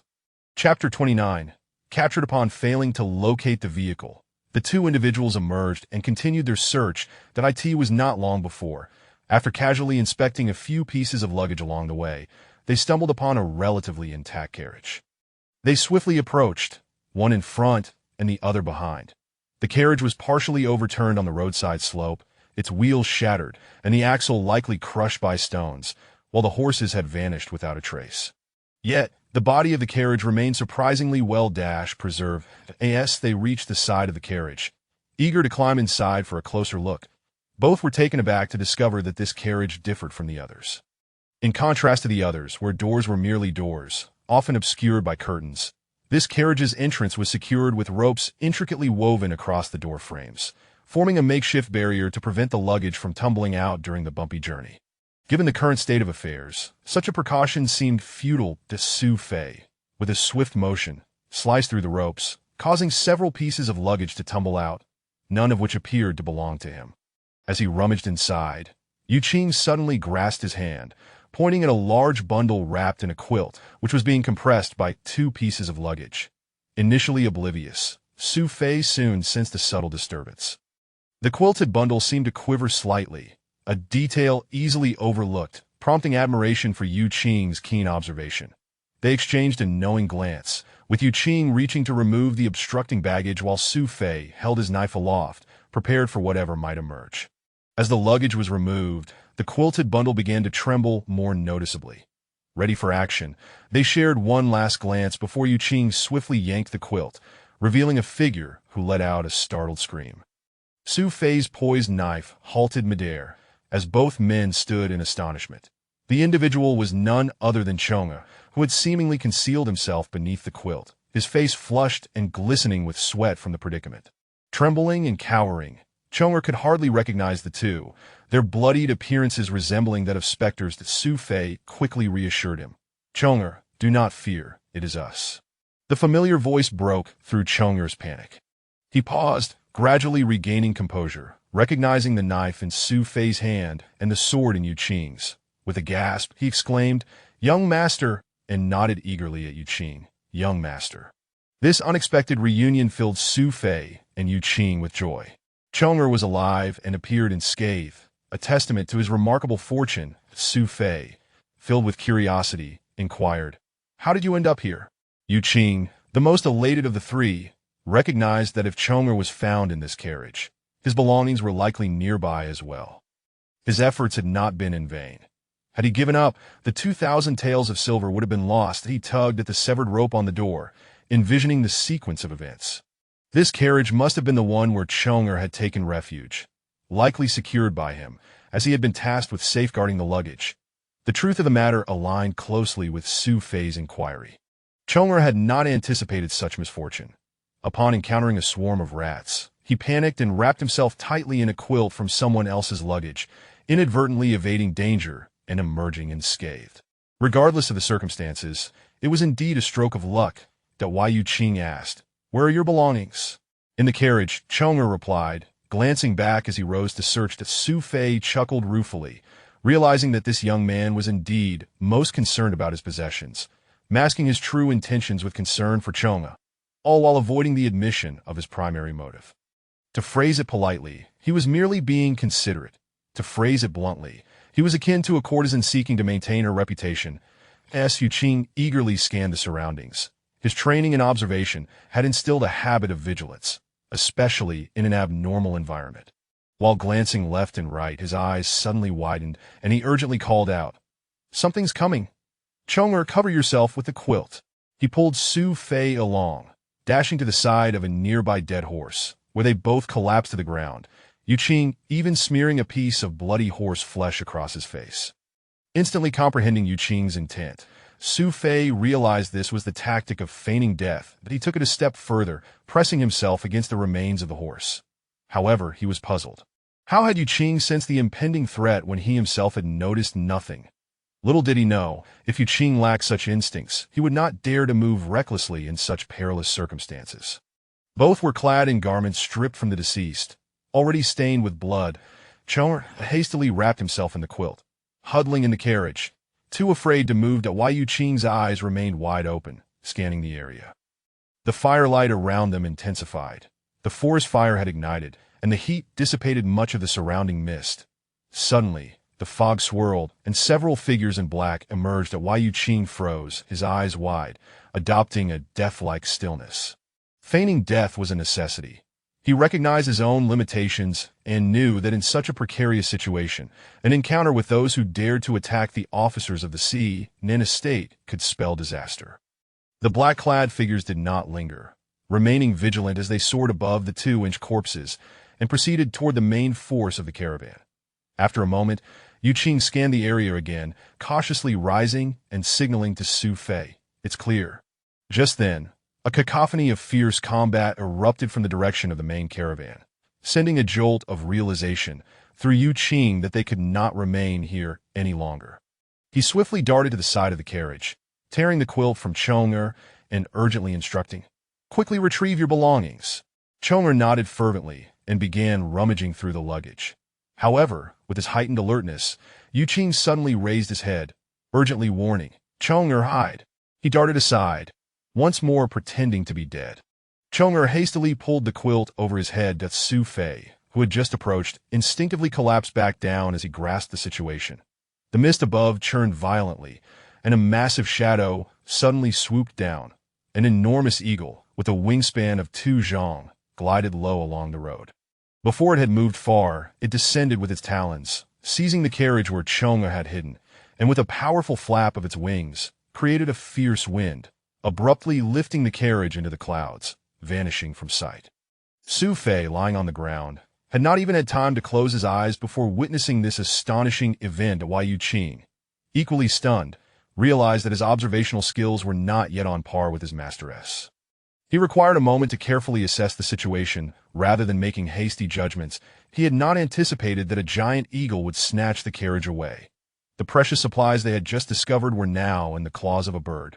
2,000 taels of silver had been abducted by a mere bird. What sort of absurdity was this? Just as he contemplated rising, he obediently remained prone, observing as the mist roiled once more, and another giant eagle burst forth from the clouds, gliding low overhead. Yu Qing swiftly turned his head, taking a quick glance around before suddenly leaping up, rushing into the nearby forest without hesitation. Su Fei quickly followed suit. After weaving through the trees for a while, Yu Qing reached the summit of a hill, spotting the largest tree. He leaped into the air, grasping a branch to propel himself upward at Su Fei, hurrying to keep pace. Looked up and realized that Yu Qing had already vanished from sight. Astonished, he understood that this man was no ordinary individual. He had been misled into believing that the heavy sword was merely an accessory when, in truth, Yu Qing was a formidable expert, Now, it was imperative to stay close to Yu Qing. Sheathing his knife, Su Fei leapt onto the tree, using all four limbs to climb. However, the tree was too thick, hindering his ascent, but Yu Qing, already at the top, found the height still shrouded in mist, causing him to leap in frustration. With a powerful push from the branch, he soared above the mist, quickly scanning the surroundings for the giant eagle that had flown off. To his surprise, he spotted several giant eagles rising and falling amidst the fog, but his gaze quickly pinpointed the target eagle clutching the carriage, seemingly headed toward the tallest mountain in the distance. After confirming the sighting, he descended from the tree, not pausing on the branches but instead sliding down to Su Fei, having just reached a height of 10 feet, turned to see Yu Qing land on the ground, prompting him to release his grip and slide down the trunk, lowering his height before leaping to chase after Yu Qing's disappearing figure. The two of them, one following the other, burst forth from the forest, onto the main road, and into the opposite woodland. Hearing the commotion behind him, Yu Qing abruptly halted and turned to Su Fei, who was nearly colliding with him, exclaiming, "Why are you following me?" With their belongings lost, Su Fei was unaware of Yu Qing's intentions and retorted, "If I don't follow you, who else should I follow?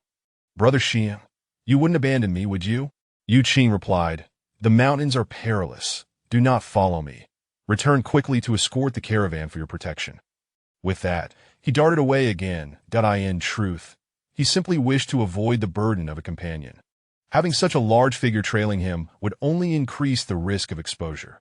Without hesitation, Su Fei pursued him once more, lacking the agile grace of others, but giving his all to sprint forward. He did not truly wish to follow, yet he found himself at a loss. Should he heed Yu Qing's advice and head toward the escorting caravan? The sounds of battle were deafening. Would he be charging headlong into danger? Moreover, who could predict the outcome of the conflict? He longed to ask why, if it was safe, Yu Qing did not head that way, but instead continued to flee. Chapter 30. Surprise attack. While he may be oblivious to many things, one fact is certain. The assailant, emboldened enough to strike, must possess a degree of confidence that in contrast to his own indecision in this precarious situation. The brother Shiheng remained remarkably composed and collected, clearly demonstrating the ability to assess and respond decisively to danger.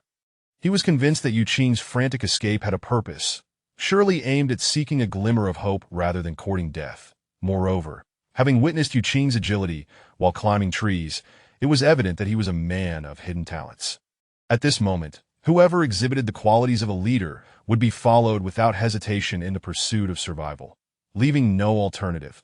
After swiftly traversing the undulating forest terrain, Yu Qing glanced back and was taken aback to find Su Fei still in pursuit, bewildered by the presence of someone so undeterred by danger.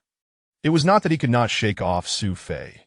Rather, the constraints of the environment necessitated constant evasive maneuvers, causing him to run, halt, and change directions, thereby providing Su Fei with the opportunity to keep pace.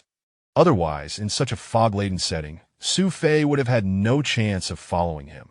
From the assessments made along the way, it seemed that the forces of both adversaries were concentrated at the main road where the battle raged, and the area appeared to be devoid of significant events.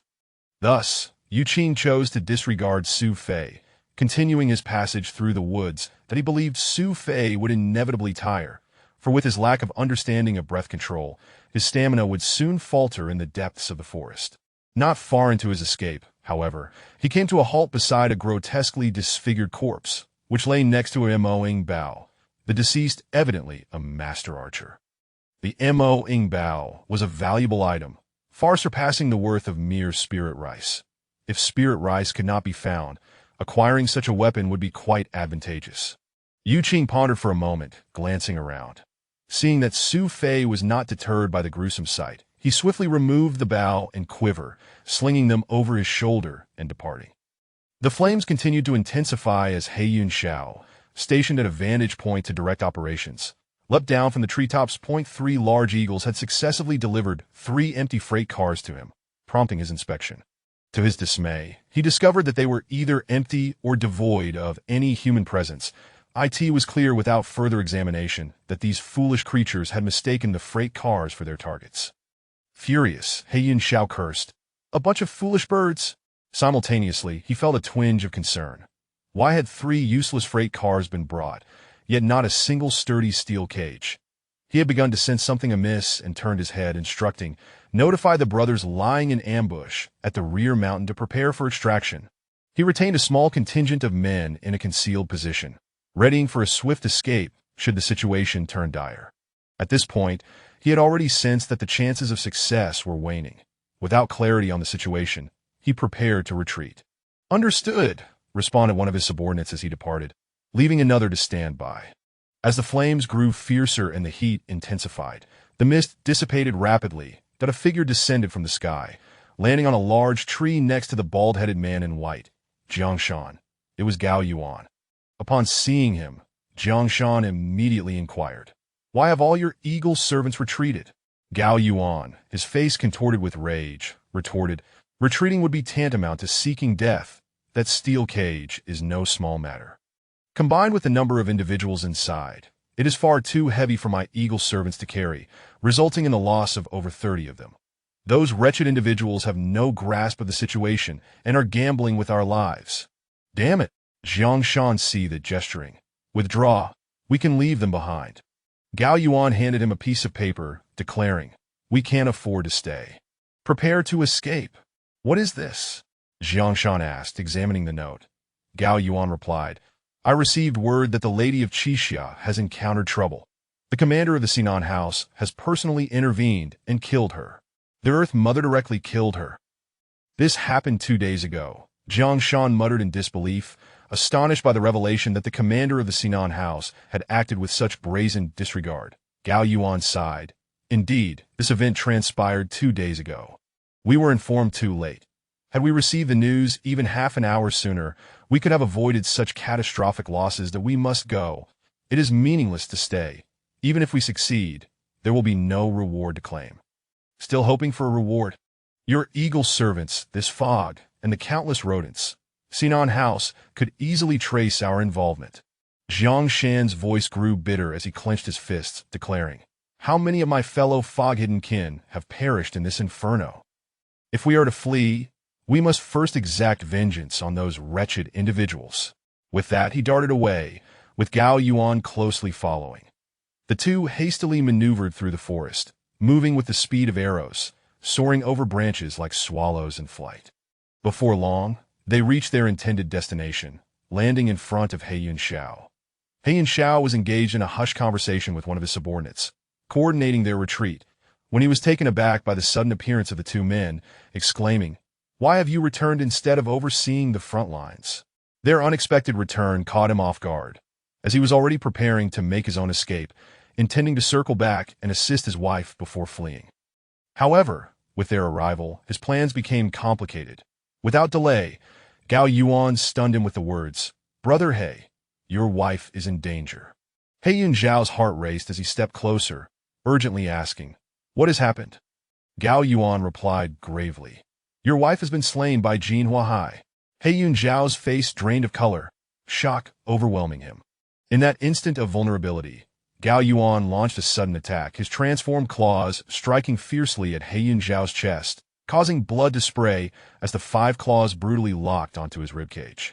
Taken by surprise, He Yunxiao felt a surge of anger, and, noticing the malevolent smile on Jiang Shan's face, he reacted swiftly. Without waiting for Jiang Shan or Gao Yuan to strike again, he leapt into action, delivering a series of kicks that forced Gao Yuan to retreat. Gao Yuan had not anticipated such a desperate counterattack. Although he would not engage in a life-or-death struggle, he would not allow He Yunxiao to escape unscathed. He twisted his claws, snapping one of He Yunxiao's ribs and blocking a kick with his other hand, using the momentum to propel himself away, clutching a handful of flesh. With a sudden roar, Jiang Shan opened his mouth wide, unleashing a torrent of mist towards the airborne He Yunxiao. The pull from Gao Yuan's earlier attack had delayed He Yunxiao's ascent, and the rushing mist enveloped him in an instant. A thunderous crash echoed as He Yunxiao's figure was sent hurtling through the air, a crimson tongue retracting from the swirling mist and disappearing into Jiang Shan's mouth, who then licked the blood from his lips with a cold smile, having successfully executed a stealthy attack under the cover of fog. Facing He Yunxiao's panicked subordinate, Jiang Shan coiled his limbs and propelled himself like a projectile, allowing the opponent's palms to strike him without restraint. launching him away with a deafening impact. The man collided with a tree, leaving a significant dent before crashing to the ground, seemingly unconscious. Jiangshan paid no mind to his fate. His primary target was not that individual. He launched himself once more, aiming for Heiyun Xiao. As Heiyun Xiao landed, he spread his arms wide, summoning a whirlwind of fallen leaves that swirled around him, his claws bursting forth with a sinister aura, his eyes glinting with a menacing golden hue. Blood streamed down his chest, the wound inflicted by Gao Yuan now accompanied by another, leaving him exposed and vulnerable.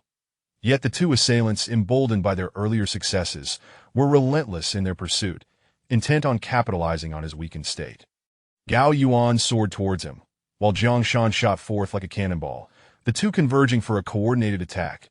Nearby, within the hollow of a tree, Yu Qing and Su Fei were rendered speechless, barely daring to breathe. The space within the hollow was relatively spacious, accommodating them comfortably, though a foul odor hinted at the previous inhabitant.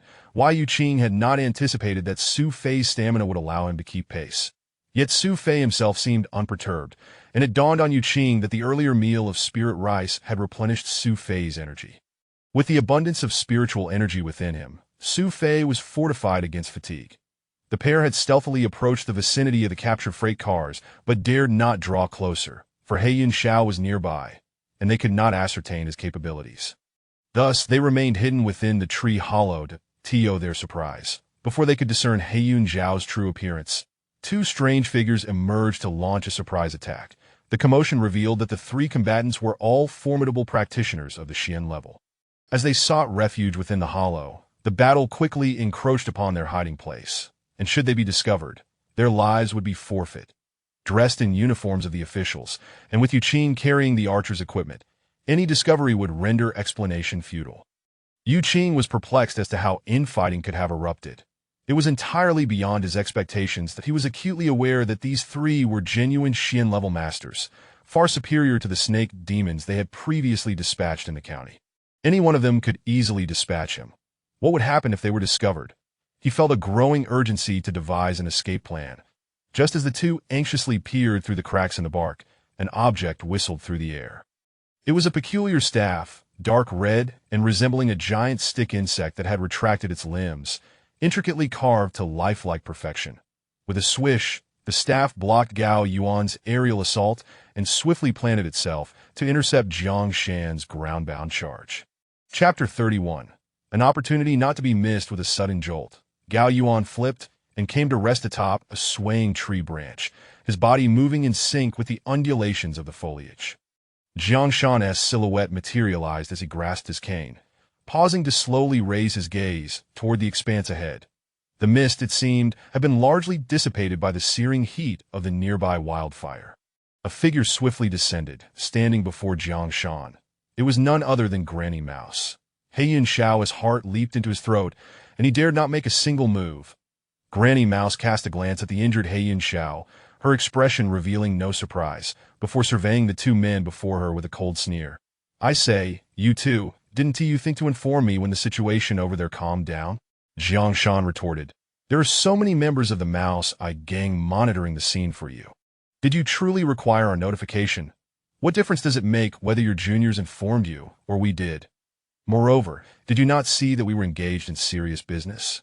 Granny Mouse reached for the grip of her cane, as if throttling the wooden carving of a bamboo segment bug. With a swift motion, she reclaimed her cane from Jiang Shan, casting yet another glance at Heiyun Xiao, her voice high-pitched as she chuckled. "We are all friends here. Why must it come to this?" From his perch on the branch, Gao Yuan scoffed. This greedy couple, blinded by avarice, clearly have no grasp of the escort's security situation. They are toying with our lives as if it were a mere trial. Heiyun Xiao quickly countered. "None of us anticipated this turn of events, nor did we foresee their reluctance to enter the 7-Mile Gorge. I even suspect there might be a traitor among you." Jiang Shan's fury ignited, and he jabbed a finger in accusation. "Do you dare to speak so defiantly?" Gao Yuan, looking down upon Granny Mouse, declared, "What do you mean by obstructing us?" "Old woman, allow me to remind you that I received word. The Earth Mother has personally intervened, and the goddess of Qixia has already been slain by her." "What?" Granny Mouse's demeanor shifted, Her drooping eyelids perked up, her eyes widening in disbelief. Not only her, but He Shao was equally taken aback. Inside the hollow of the tree, Su Fei was bewildered by the implications, while Yu Qing was left in a daze, barely grasping the situation. He understood who the Earth Mother was. Aside from the ruler of the Sinan Mansion, there was no other who dared to hold such a title, as for the goddess of Qixia. He had heard tales of her being a formidable demon.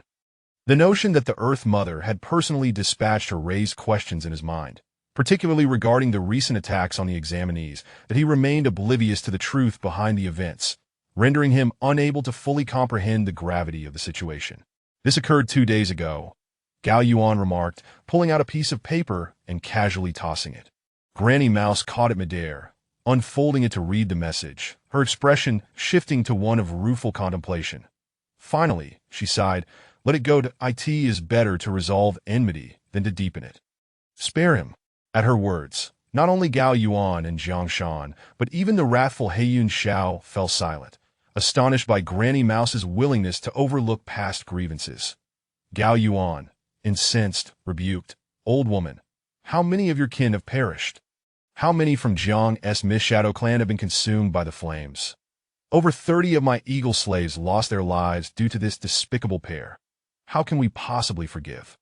Jiang, can you agree to this? Jiang Shan coldly huffed. I cannot agree. Granny Mouse, have you lost your senses? If you insist on obstructing us, do not blame us when we turn against you. Granny Mouse, observing their resolute expressions, recognized that her reasoning of it is better to resolve enmity than to deepen it would not sway them. With a sharp laugh, she revealed the truth. The mist is nearly dissipated, and the eagle slaves have retreated. Bailan has already sensed something amiss and should be returning soon. There is no need for us to engage in a life-and-death struggle that would only benefit Jin Huahai. Spare their lives, and they will serve as a rear guard. This fellow here is accustomed to heeding his wife's words. In front of Bailan, he is 3 parts diminished and will not abandon her to flee alone. Keeping him alive will bolster our chances of escape. Should they perish while attempting to flee, it cannot be blamed on us, but if they manage to escape, the Sinan Mansion will not let them off the hook, ensuring they will not pursue us relentlessly. Dear sirs, I am not aiding him. We must focus on evading the clutches of the Sinan Mansion, as long as we survive this ordeal. We can settle the score with this couple at a later time. My words are thus. Should you wish to kill him, I shall not hinder you. The old woman shall take her leave. With that, she tossed her cane skyward, and the bamboo segment bug carved into it suddenly opened its eyes, glimmering like black jewels. Yu Qing, peering through the cracks of the tree bark, was intrigued to discover that the seemingly lifelike cane was, in fact, a living creature. The shell behind the cane split open, revealing wings as dark as a curtain, stirring the nearby leaves into a dance. With a swift motion, Granny Mouse leapt into the air, her form suddenly shrinking as she transformed into a large gray rat the size of a rabbit, landing gracefully atop the flapping bamboo segment bug, and gesturing in a particular direction. The insect adjusted its course, accelerating as it soared away, vanishing above the treetops with Granny Mouse in tow. Gao Yuan and Jiang Shan exchanged glances before both let out a cold huff, subsequently leaping into the air, indeed following Granny Mouse's suggestion to spare He Shao. Su Fei breathed a silent sigh of relief. If they weren't to fight, then all was well. Otherwise, with their combined powers, the confined space would offer no sanctuary, that he inwardly urged He Shao to depart swiftly. The leaves swirling around He Shao gradually descended.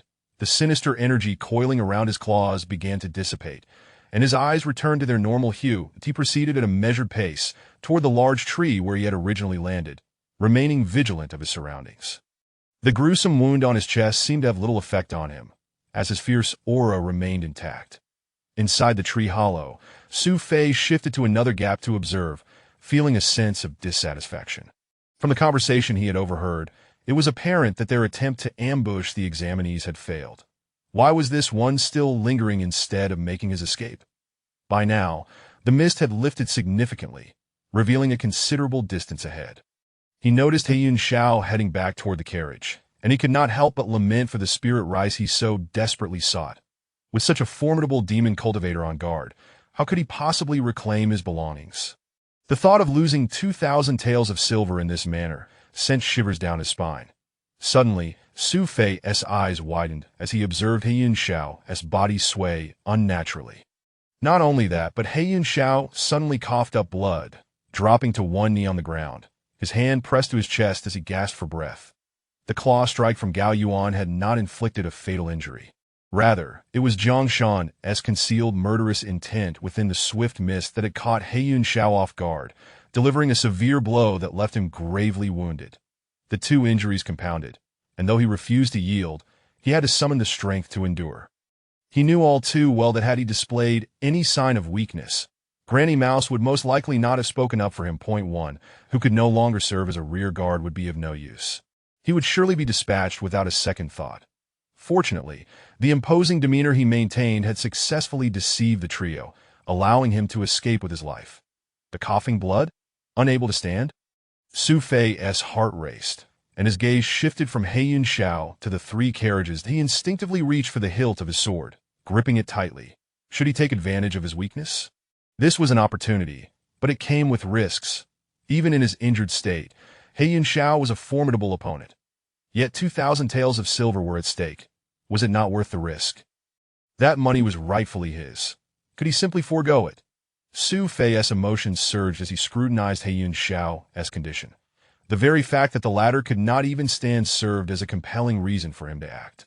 An opportunity not to be missed. He realized that time was of the essence. The ambush could conclude at any moment, and a horde of demon cultivators could return at any time. He needed to act quickly. Releasing his grip on the sword hilt, he raised his hands to remove the ink shadow bow strapped to his back. Charging forth, he would confront the injured expert directly. Even if He Yunxiao was wounded, he still felt uncertain. Thankfully, he had stumbled upon the lethal ink shadow bow along the way. Though he was no archer, he possessed basic shooting skills. While he may not achieve the accuracy of a master marksman, he could still manage close-range shots with some precision. Drawing an arrow from his quiver, he prepared to launch a surprise attack, but hesitated, recalling that his opponent was not human. In the case of demon cultivators, the vulnerable human form might not correspond to their true weaknesses. In other words, even if his ink shadow bow struck true, it might not ensure a lethal blow. Su Fei's eyes widened as he observed the hesitance in the sequence of actions. What was this fellow planning? Suddenly, Su Fei clenched his teeth, grasping the bow and arrow together while retrieving a small metallic vial from his pocket. A moment of surprise washed over Su Fei. He recognized the vial as the elixir of demon essence refined by the renowned Master Yushi, a reward for solving riddles. With his teeth, Su Fei tore off the seal, swiftly unscrewing the cap and letting droplets of the concentrated essence fall. 3 droplets of demon essence landed on the tips of the arrows, and he infused them with his energy, causing the essence to spread, enveloping the arrowheads in a silvery glow. By employing the demon essence, Su Fei was clearly putting forth a significant investment. However, the potential reward was well worth the risk. After all, reclaiming 2,000 taels of silver far outweighed the cost of a few drops of essence. Su Fei was no fool. He understood the implications of utilizing demon essence, but he could sense that the stakes were high, and he felt a growing sense of urgency as he clutched Su Fei's sleeve, desperate to dissuade him. But Su Fei shot him a glare, placing a finger to his lips as a warning to remain silent, that he had previously cautioned against making any noise while hiding in the tree hollow. With haste, he secured the cap of the demon essence and concealed it once more. Knocking 3 arrows onto the bowstring, he peered through the tree bark's crevice to assess He Yunxiao's condition. Confirming he still appeared gravely injured, he stealthily approached the tree hollow's entrance, cautiously peeking outside to gauge the surroundings. Chapter 32. Retrieval. After confirming that there would be no immediate problems, Yuqing cautiously stepped out of the tree hollow, resolutely drawing back the bowstring. Having already expended such a precious resource as the demon elixir, he could not afford to hesitate any longer. The arrowhead was aimed at the silhouette of He Yunxiao, and as the bowstring grew taut, Su Fei, hidden within the tree hollow, felt his heart race, contemplating whether to find a stick to knock him unconscious. Just as He Yunxiao struggled to rise and slowly stood up, Yuqing's eyes glinted with determination, and he suddenly released the string. With a resounding twang, the bowstring erupted, launching 3 arrows in a flash. The faint silvery sheen on the arrowheads elongated into intertwining silver threads along the shafts, resembling a web-like canopy, revealing a certain property of the demon elixir. Astray, Yun Xiao stood up, his body trembled violently. Blood spurted from his chest and abdomen as an arrow whizzed overhead. Two arrows merely grazed his body, not embedding themselves, causing Yun Xiao to stagger and kneel, whirling around to glare with fury, desperate to discern the identity of his assailant. Upon recognizing Yu Qing, he abruptly stood and turned, fists clenched as if to charge, yet his expression shifted dramatically as he clutched his chest. The area where the arrow had struck warped grotesquely, transforming into a patch of dark fur, and the change rapidly spread to his abdomen. This uncontrollable bodily distortion was agonizing, and Yun Xiao trembled violently, his expression twisted in rage as he hissed, "Demon elixir!"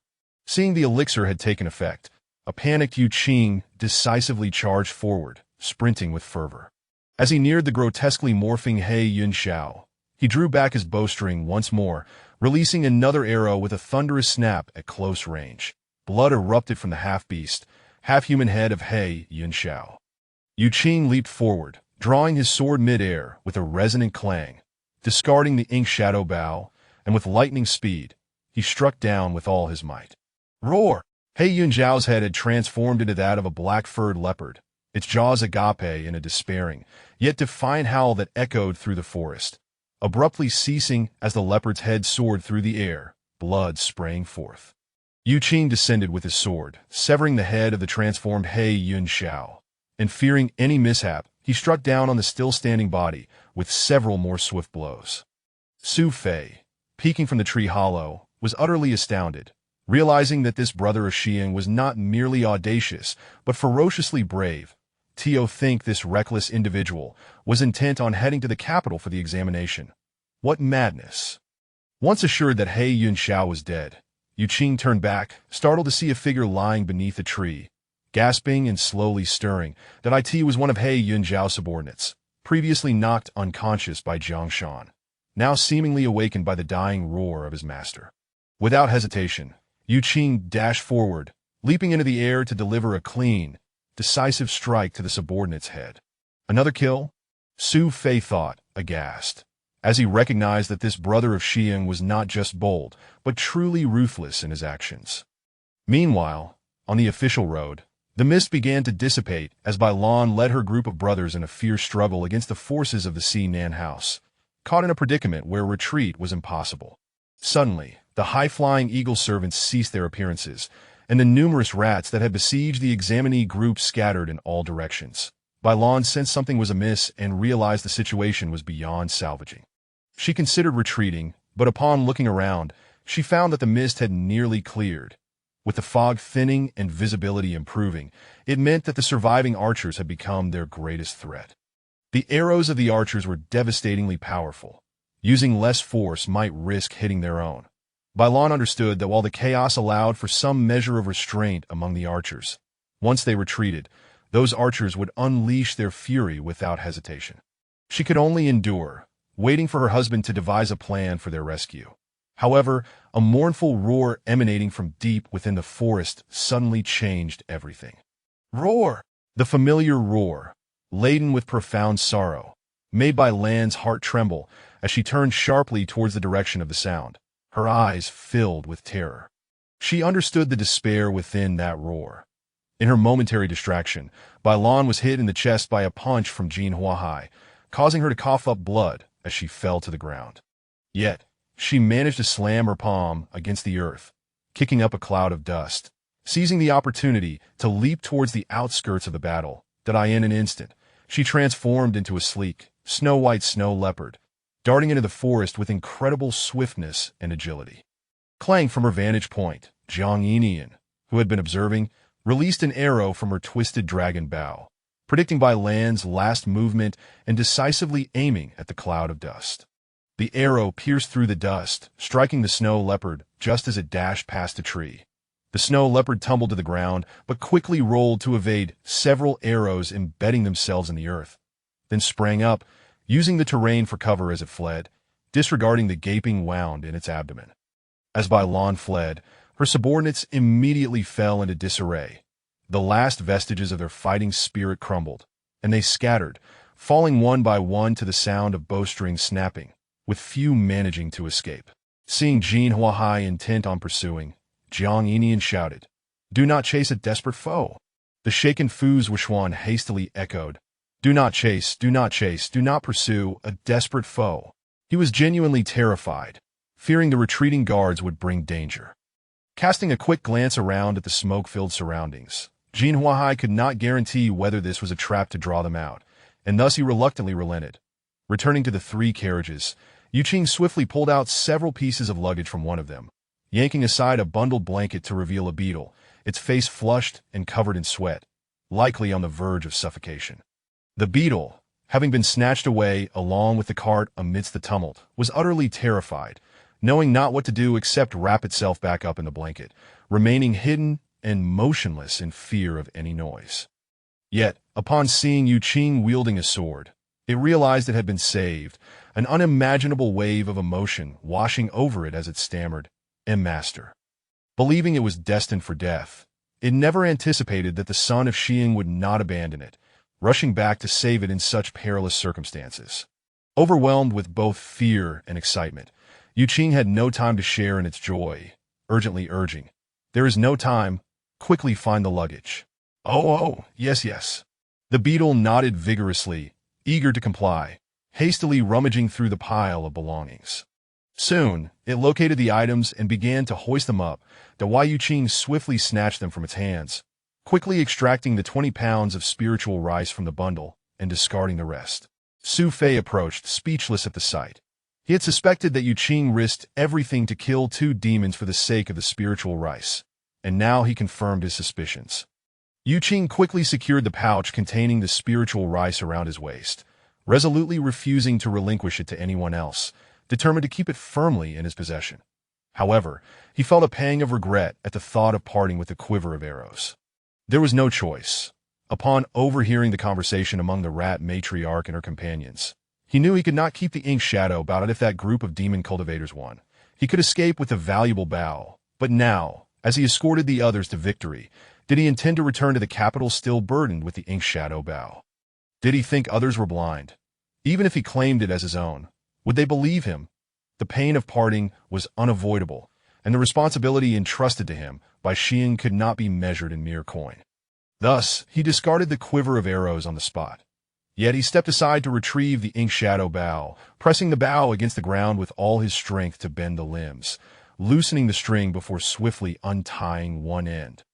Once one end was untied, the bow became manageable, and in just a few movements he secured the twisted rainbow silk string in hand, quickly coiling it into his embrace. The market price of rainbow silk was rumored to be 1,000 taels of silver per strand. A bowstring would typically require at least 10 strands to craft, meaning this bowstring could fetch 10,000 taels upon resale. Such a valuable item, now in his grasp, how could he possibly let it slip away? The ink shadow bow was too conspicuous to conceal on his person, but the untied rainbow silk was another matter entirely. Of course, his conscience stirred with a hint of unease, but he reassured himself that he was the head of Linglong Temple, and upon returning from this journey to the capital, he would dutifully retreat back to the mountains in seclusion. Linglong Temple had fallen into such dire straits. Would he, as the head, and his fellow disciples truly continue to bicker over a few hundred taels of silver? Seclusion was not a simple endeavor. It required financial resources that he was still young. He had to live at least 100 years, right? At the very least, he could survive for another 80 years, and with so many years of seclusion ahead, how much would he need to save? No amount of savings would be excessive in any case. Having dismantled the bowstring and secured the items, Yuqing immediately rushed to the slain bodies to plunder their possessions. That a profound expert should have valuable items, and this was one of the major incentives for his reckless actions, capitalizing on the opponent's grievous injuries. Yet, as he took a step forward, he froze, his gaze fixated on the ethereal mist surrounding him. Even without employing the observation technique to probe further, he could hear the sounds approaching like a tidal wave. A vast horde of rats that had besieged the examinee group was now in full retreat, though Yuqing could not ascertain whether other demon cultivators were also withdrawing. Logically, there must be more. If the rat horde discovered him, it would be difficult to avoid alerting the others that he dared not take that risk, especially after slaying 2 demons. His heart raced with guilt. With a glance, he realized that given the scale of the rat horde, there was no time to circumvent them, and he immediately waved his hand, calling out, "Run!" No need for his urging. As long as he ran, Su Fei would surely follow. It was the beetle, with its slight frame, who still anxiously rushed to retrieve the discarded luggage. Fortuit, these belongings were essential for their journey, and could not be abandoned. Otherwise, it would fail to care for its master properly. Chapter 33. The plummeting cascade. In a fit of confusion, the book boy kicked aside the belongings that the insect had gathered. Do you want possessions, or your life? Cast aside these worthless trinkets and flee. With that, he took off running, unable to retreat towards the main road, compelled instead to dash deeper into the mountains, driven by the tumultuous clamor behind them. I don't want them, Su Fei shouted, grasping the insect's arm to make their escape together. However, after only a few steps, the insect stumbled and fell. Running through the rugged terrain of the mountains was no task for just anyone. In a panic, Su Fei hurriedly pulled him up, filled with both fear and urgency. Upon glancing back, Yu Qing, unwilling to let the 2 fall into the hands of the fiends, realized that revealing his earlier slaying of 2 demon cultivators would be inevitable. With a swift movement, he leaped back, sheathing his sword, and hoisted the insect onto his shoulder, sprinting forward with him in tow. Being carried in such a manner, with his legs and waist firmly grasped, the insect felt a rush of embarrassment, yet was rendered speechless, acutely aware of his burdensome presence. He feared that this mode of transport would wear out his rescuer, only to discover that Yu Qing possessed extraordinary stamina and strength, bounding through the forest with ease, leaving his own companion far behind. Not long after their departure, a white specter darted through the trees, landing with an air of authority that sent a swarm of frantic rats scurrying away. It was the snow leopard, its abdomen stained with fresh blood. Nearby lay a black panther, its glossy fur now dulled, its imposing frame severed at the neck, a victim of chaotic blade strikes. The snow leopard sniffed at the carcass of the black panther, its nostrils flaring, yet the body offered no response. Ugh! It emitted a mournful cry, recalling moments of berating her husband for his lack of ambition and the coercion that led him to this perilous endeavor. Tears streamed down her face, mingling with regret.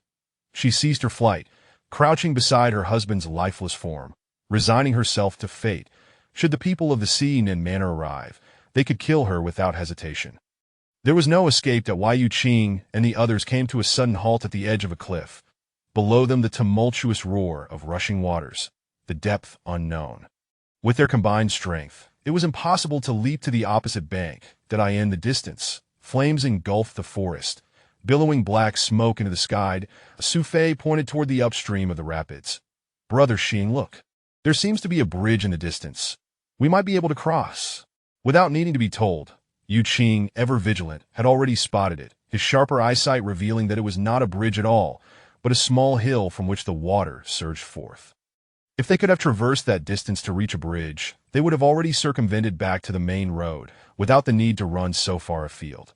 The cacophony of the approaching rat horde grew louder, and Yu Qing, convinced that the swarm was under the control of demon cultivators, had no time to explain to Su Fei.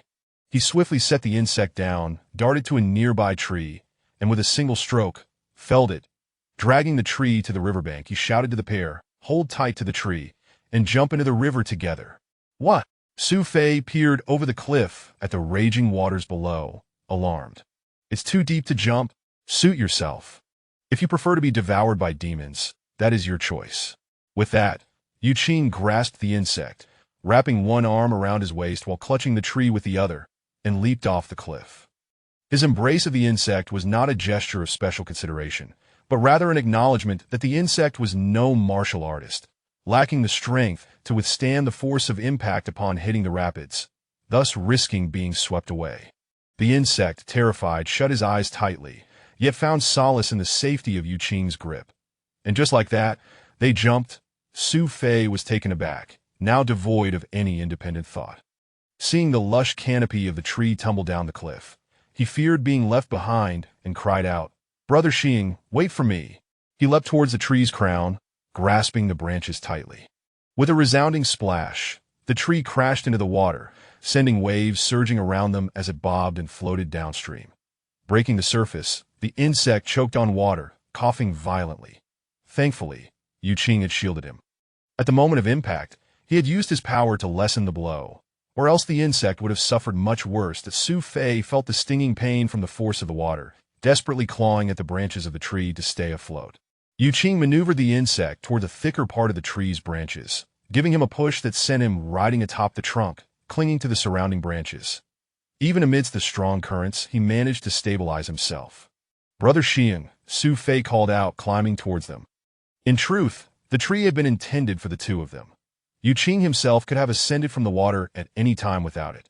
For now, they could not ascend the cliff, needing to distance themselves from the demon cultivators before finding a safe route to rejoin their companions heading to the capital. The current was swift, and soon they were carried several miles away. That Yu Qing began to sense something amiss. The water seemed to be flowing even faster, and before long, the surface was nowhere to be seen. When a tree bore the three of them out of the water, they realized they were on the brink of a waterfall, plunging downwards at a staggering height of over 200 feet. To their horror, the ground below was invisible, the vast cascade of water seemingly vanishing into the earth. The sensation of hurtling towards the ground was terrifying. Yu Qing nearly lost his composure, clenching the tree tightly. The insect, perched behind him, clung in terror. Su Fei, caught in the tree's crown, trembled uncontrollably, eyes shut tight, feeling more afraid than he had ever been in his life. The rush of the oncoming rats now pale in comparison to this descent. The backdrop of their plunge was the majestic yet terrifying waterfall. As they neared the ground, Yu Qing realized they were not crashing onto solid earth, but rather into a water pool below. From high above, it had appeared deceptively small, leading him to believe they were doomed to strike the ground directly. As the tree plunged into the pool, the impact was not as catastrophic as they had anticipated. The tree, with its full crown, created considerable resistance, and the descent was slower than expected. The trunk entered the water first, acting as a buffer, and by the time the branches submerged, the force of the impact had significantly diminished. With a thunderous splash, the three of them, eyes tightly shut, clung to whatever they could grasp. When they resurfaced, Yu Qing doubted whether he was still alive, surrounded by darkness, as though he had entered another realm. Fortunately, the sounds of coughing from the insect and Su Fei indicated they were still alive. Yu Qing quickly checked his body, relieved to find himself unscathed, astonished that he had survived such a fall. He felt for the spiritual rice tied to his back and was grateful that it remained intact, thankful the insect had held onto him tightly. Otherwise, he feared it might have been lost in the chaos. Turning to look back, the sole source of light was now obscured, and the surroundings were utterly black. The forest fire had long since dissipated, leaving only ash swirling in the air. The snow leopard, having calmed down after some time, lifted its head in surprise. She had expected the Sea Nan Manor's people to come and kill her, yet no one had come to seek her out. Facing this reality, her gaze fell upon the gaping wound on her husband's forehead. Suddenly, she stood tall, a low growl emanating from her throat. How foolish she had been, wishing for death while her husband had been slain, without her exacting vengeance. Who was the murderer? Why had they desecrated his body after the act? Suppressing her pain, she began to circle her husband's remains, sniffing and examining closely, quickly deducing the fatal wounds. One was a penetrating injury to the forehead, unmistakably caused by an arrow. The other was a clean cut across the neck. The weapon used was unlikely to be found, likely taken away, but the arrows, having been handled, should still be at the scene, potentially retaining the scent of the killer. Chapter 34. A glimmer of hope. She immediately began to search her surroundings and soon found 2 arrows embedded in a tree, stained with blood. With a single whiff, she recognized it as her husband's blood. She continued to scrutinize the arrows closely. The master archer's bow was surely a moing bow. It required considerable force to anchor the fletching, leaving a distinct scent of the wielder behind. She detected the scents of 2 individuals, one faint and the other much stronger, the latter evidently belonging to the one who had loosed the arrow that fatally struck her husband. She vowed to etch the scent of her husband's murderer into her memory. Upon returning to the vicinity of her husband's corpse, she stumbled upon the discarded moing bow and quiver, both retaining the lingering scent of the assailant. What puzzled her, however, was the absence of the bowstring from the MOing bow. Such a bowstring was notoriously difficult to sever even with a blade. How could it have vanished? Without a bowstring, how could arrows of such formidable piercing power have been loosed? It was inconceivable that a master archer would abandon his weapons after taking a life. What could this all mean? The scene utterly bewildered her. Later, she transformed back into human form and collected the bow and arrows used in the murder of her husband. She swore that one day she would use the very weapon of the murderer to strike them down. But without a bowstring, it was rendered useless for now, requiring her to procure another. The matter of the missing bowstring gnawed at her, a troubling enigma that repeatedly surfaced in her mind. How could a bowstring simply be gone? Ashes from the aftermath of the fire continuously drifted down from the forest canopy, resembling a heavy snowfall meant to conceal the brutal scene of slaughter. The surviving master archer remained vigilant, while the remaining soldiers began to assess and clear the site. The grim tally weighed heavily on their hearts. Over 30 personnel from the Sinan mansion had perished, more than 20 master archers had been lost, and over 600 escorting soldiers had fallen. Nearly 200 scribes had met their end, leaving only a handful alive. Tragically, the primary escort target, candidates journeying to the capital for examinations, had lost over 60 lives.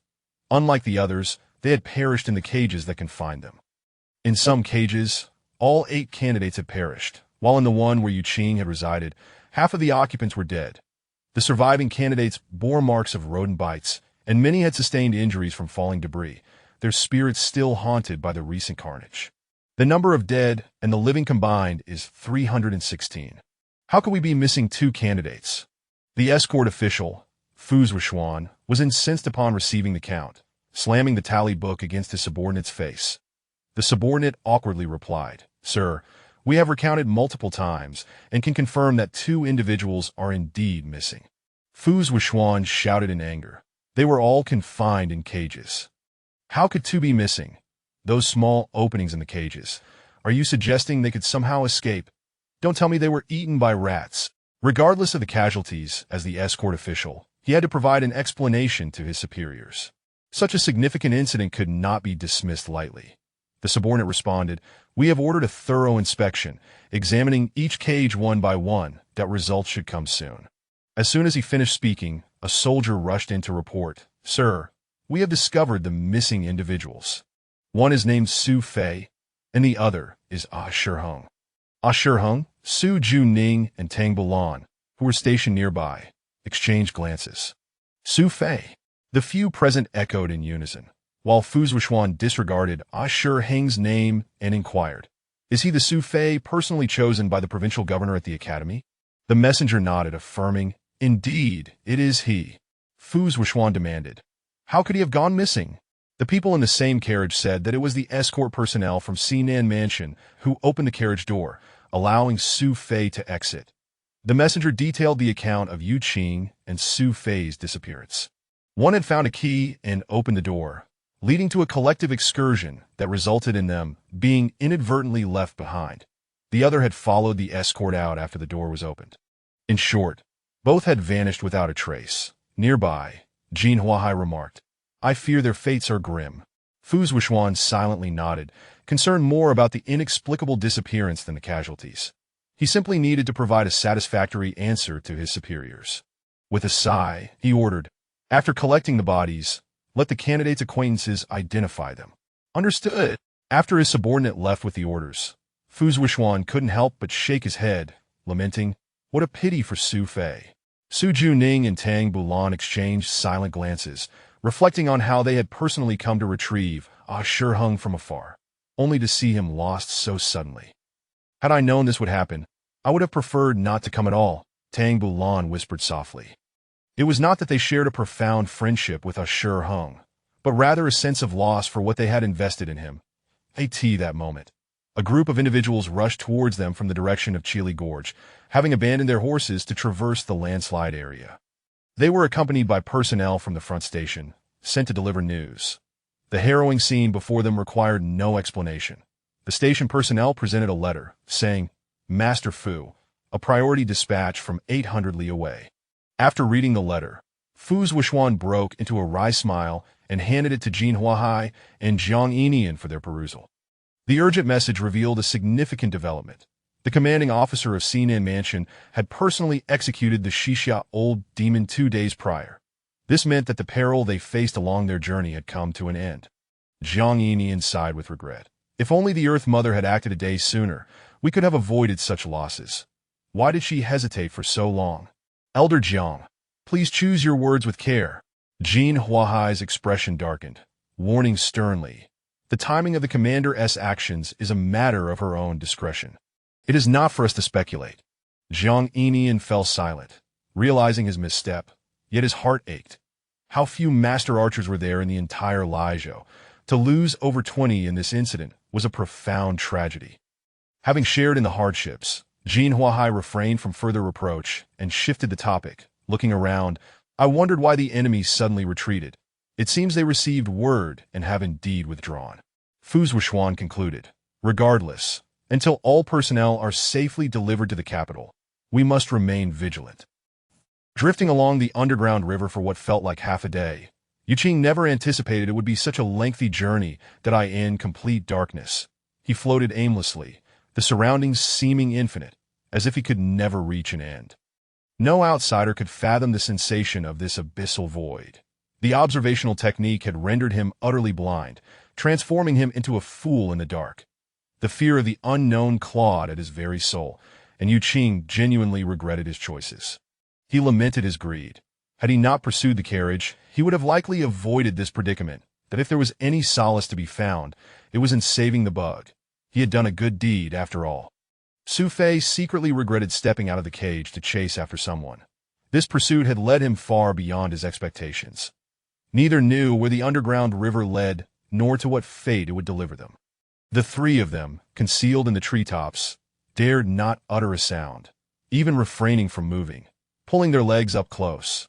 The reason for their trepidation was the sensation of something colossal stirring in the water below, something tugging at the branches of the treetop. Su Fei, feeling anxious, asked, Brother Shiheng, is something eating the leaves? Yuqing replied, if it's herbivorous, that's fine, as long as it doesn't eat meat. Even he found little comfort in his own words, and soon silence enveloped them, each drawing their legs closer, drifting quietly along with the current, unsure if this stillness might placate whatever lurked beneath. When one has longed for light, its sudden emergence may be mistaken for an illusion. What lay ahead? Yuqing blinked repeatedly, rubbing his eyes, staring intently. Indeed, brightness was appearing before them. The three of them beheld it, yet no one dared speak. As they drew near the source of light, it transformed into a grand mirror reflecting a hauntingly beautiful sunset. Night had fallen. Before them loomed a gorge, and the trio turned back in unison, nearly ready to cheer, having finally emerged from the underground river. Yuqing looked around. He had no desire to linger in the water any longer, regardless of their location. He simply needed to ascend. The steep stone walls posed no challenge for him, as he could easily scale them, but the dilemma lay in how to bring Su Fei and the bug along. Brother Shiheng, let us find a way to reach the shore. Su Fei called out excitedly from behind, his urgency evident as he, too, wished to escape the water. The bug shared his sentiments but felt too meek to voice them.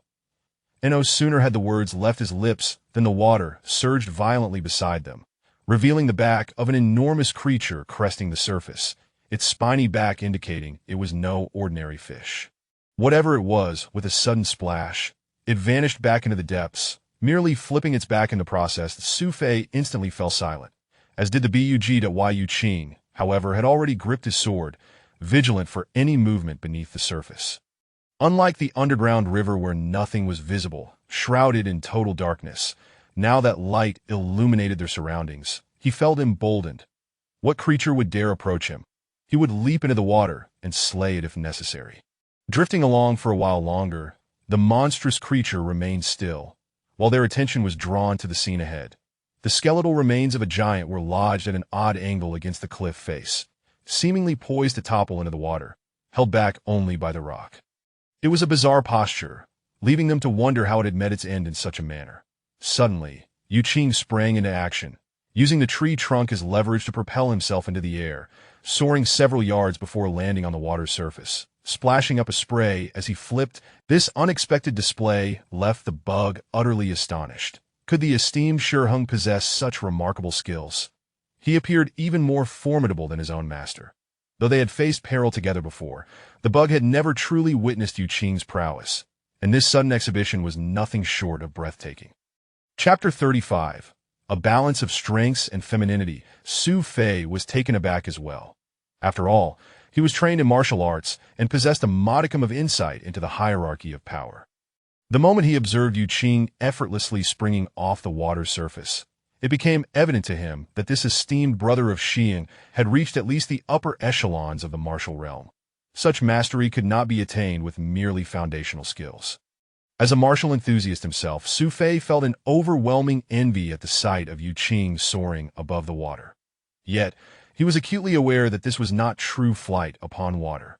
Genuine waterborne levitation would not require such exertion, nor would it create such splashes. There existed a realm of waterborne movement, known as Lingbo Weibu, characterized by a lightness akin to that of a swallow, leaving no trace upon the snow, marking the threshold into the mysterious level of martial prowess. He understood that as a practitioner of external techniques, reaching such a level was a formidable challenge, that it was not entirely impossible for external practitioners to attain the mysterious realm. But such instances were exceedingly rare, and the criteria for achieving it varied widely, rendering it a daunting task for external experts to master the art of waterborne flight. Upon reaching the cliff, Yu Qing surveyed his surroundings before suddenly dashing away. Su Fei's heart raced with trepidation, and he dared not call out too loudly, his anxiety manifesting in a whisper. Is this it? Is Brother Xiang abandoning us? Perhaps the ascent to solid ground would not pose too grave a concern. After all, the banks of the river could not be perpetually steep cliffs, and there would inevitably be shallows. The crux of the matter lay in the fact that after drifting through the underground river for half a day, one could only speculate their current location in the desolate ancient graveyard. It was highly likely they had inadvertently trespassed into the realm of demons, and should Yu Qing take flight, Su Fei's chances of survival would be utterly bleak. However, the insect-like creature assured him, "Young master, do not fret. He is a good person and would never abandon us." Su Fei was momentarily taken aback by the creature's unwavering conviction in Yu Qing's character. At that moment, he refrained from casting aspersions, instead lamenting the creature's naivety regarding a man who would sacrifice his life for wealth, someone who truly valued riches above life itself. Such a person could hardly be expected to show compassion. The creature's gaze remained fixed on Yu Qing, a smile tugging at the corners of its mouth as it observed Yu Qing halting beside the colossal bones of a giant, evidently strategizing a means to rescue them. Su Fei, rendered speechless, recognized the accuracy of the creature's assessment, to why Yu Qing kicked at the giant's skeleton, having ascended the bank to test the solidity of the bones, which, after years of exposure to the elements, proved surprisingly sturdy, as if petrified. He bounded upon the bones, confirming their stability before promptly leaping onto the bank, running against the current towards an approaching tree. With a powerful leap, he soared downwards from a height, executing an aerial somersault to land gracefully on the tree. Turning to Su Fei, he inquired, when passing beneath the giant skeleton, "Do you think you can jump up?" Su Fei estimated the height and hesitated. "It seems a bit too high down on level ground. I could manage, but the buoyancy of the water beneath my feet may hinder my jump." Yu Qing replied, "I understand. I shall lend you a hand. When I toss you upwards, remember to grasp firmly onto the top." "Very well. That should be manageable," Su Fei assured, confident in his martial training. Moments later, the floating tree drifted into the shadow of the giant skeleton. Yu Qing took 2 steps on the tree, swiftly lifting the creature with one arm around its waist, then pulling Su Fei by the arm, exerting his strength to hurl the robust Su Fei into the air. As the tree sank briefly before rising again, Yu Qing navigated against the current on the tree, crouched low, and propelled himself over a height of more than 10 feet, grasping the giant's ribcage and effortlessly flipping onto it, with the creature in tow.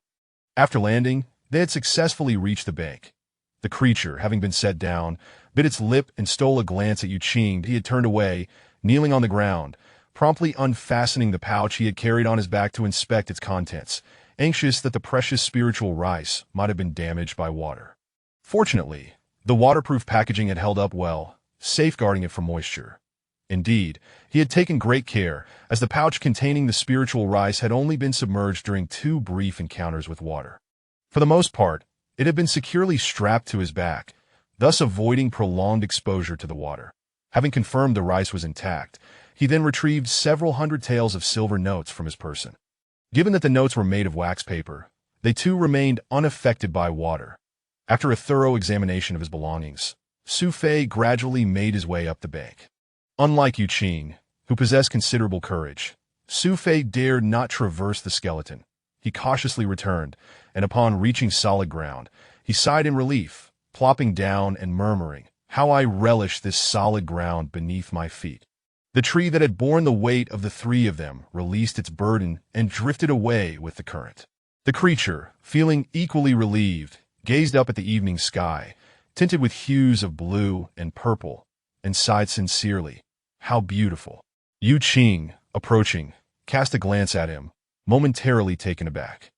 All 3 had disheveled hair, as the waterfall had scattered their locks, rendering them unrecognizable in the dark. Now, with the creature's hair cascading down and its face cleansed by water, it appeared refreshingly radiant, its bright eyes fixed on the sunset, adorned with a charming smile that captivated Yu Qing's attention. The creature soon sensed something amiss. Upon noticing Yu Qing's unusual gaze, it felt a sudden wave of panic and averted its eyes to why Yu Qing placed a hand on the creature's shoulder, shaking it gently while exclaiming, "Su brother, have you noticed? The creature truly resembles a woman." The creature, unsure how to respond, repeatedly waved its hands, insisting otherwise that Su Fei, sitting on the ground, glanced back and couldn't help but chuckle. No need for Brother Xiang to point it out. He has been with me for 3 years now, and I have long since noticed. 3 years? Yu Qing was taken aback. Did he not grow up in your household? Typically, a servant would be trained from a young age. Otherwise, how could they fulfill the role of a child? Su Fei clarified. He came to my household at the age of 13 that I originally had another servant, but he was unscrupulous, pilfering from my family and subsequently fleeing. It was too late to raise another from infancy. A younger one would lack the strength to carry burdens, making it impossible for them to accompany me to the capital for examinations. Later, when my family sought help, the creature sought me out, willingly offering itself as a servant that I remember it was famished, looking like a beggar, skin tightly stretched over bones. My parents, seeing he could read, recognized he had received an education, thus deemed him a suitable companion for me, and they decided to take him in. As Su Fei recounted this past, the creature hung its head in melancholy. My mother remarked that he possesses a countenance that embodies both masculine and feminine charm, claiming such beauty would be appealing regardless of gender. If he were a woman, she would be exceptionally beautiful. She stated that once he matured, he would undoubtedly become a handsome lad, captivating numerous women. Alas, Yu Qing chuckled, pinching the creature's cheek playfully. Look at this smooth, delicate skin. How many maidens will you ensnare in the future? Am I rescuing a heartthrob? His tone bore a hint of envy. The creature's face, pinched and contorted, shifted between laughter and exasperation, its expression a mixture of bewilderment and bashfulness. Su Fei rose with a serious demeanor, addressing Yu Qing. Brother Xiang, the creature is genuinely quite commendable, but of course, it has its flaws. It is not particularly clean, often appearing somewhat dirty, and it has a tendency to tan easily. However, it possesses great vitality. My previous servant was fond of idleness, yet the creature is different. Having it by my side ensures all tasks are performed diligently, so you need not worry in the slightest. The creature stared at Su Fei in astonishment, perplexed by his words. Yu Qing, equally taken aback, discerned the subtle shift in the conversation and inquired suspiciously, "Su brother, have you lost your mind? Why speak of such matters to me?" Su Fei replied earnestly, "If Brother Xiang does not mind, I would like to offer the creature to you as a servant. There are no pens or paper here, but rest assured, once we find them, I shall draft a document to formally transfer the creature to you without remorse." At this declaration, the creature felt a mix of confusion and embarrassment, a flicker of discomfort passing through its eyes. Regardless of its status as a servant, it was still a living being, To be treated as a mere object to be exchanged would weigh heavily on anyone's heart. Wei Yuqing regarded the creature for a moment before responding coolly. No need. It is unnecessary. Su Fei pressed on. Brother Xing, you have bestowed upon us a life-saving grace. I implore you to accept this offer. A servant. Why would he need a servant when he was perfectly capable of managing on his own? Would he not have to bear the costs of their sustenance? Yuqing had little interest in this arrangement. Moreover, he was reluctant to disclose certain aspects of his own identity to others. Not wanting to engage in a lengthy debate, he recognized Su Fei's intentions, but could not provide any assurances. Thus, he casually replied, I appreciate your kindness, but I am accustomed to being alone. Accepting a servant now would be superfluous. Let us wait until the capital examinations. Should I achieve success and require assistance in entertaining guests, I would gladly accept your kind offer then. In truth, it was a polite refusal. Not to mention, his knowledge was hardly sufficient, and even if it were, he would intentionally fail the examinations, making it impossible to achieve any notable success. Seeing him decline, Su Fei felt compelled to relent, acquiescing with a forced smile to the prospect of future success in the examinations. The creature, having no voice in the matter, lowered its head in silence. The sky is darkening. We should find a place to rest for the night, Yuqing remarked, scanning the surroundings as he took the lead.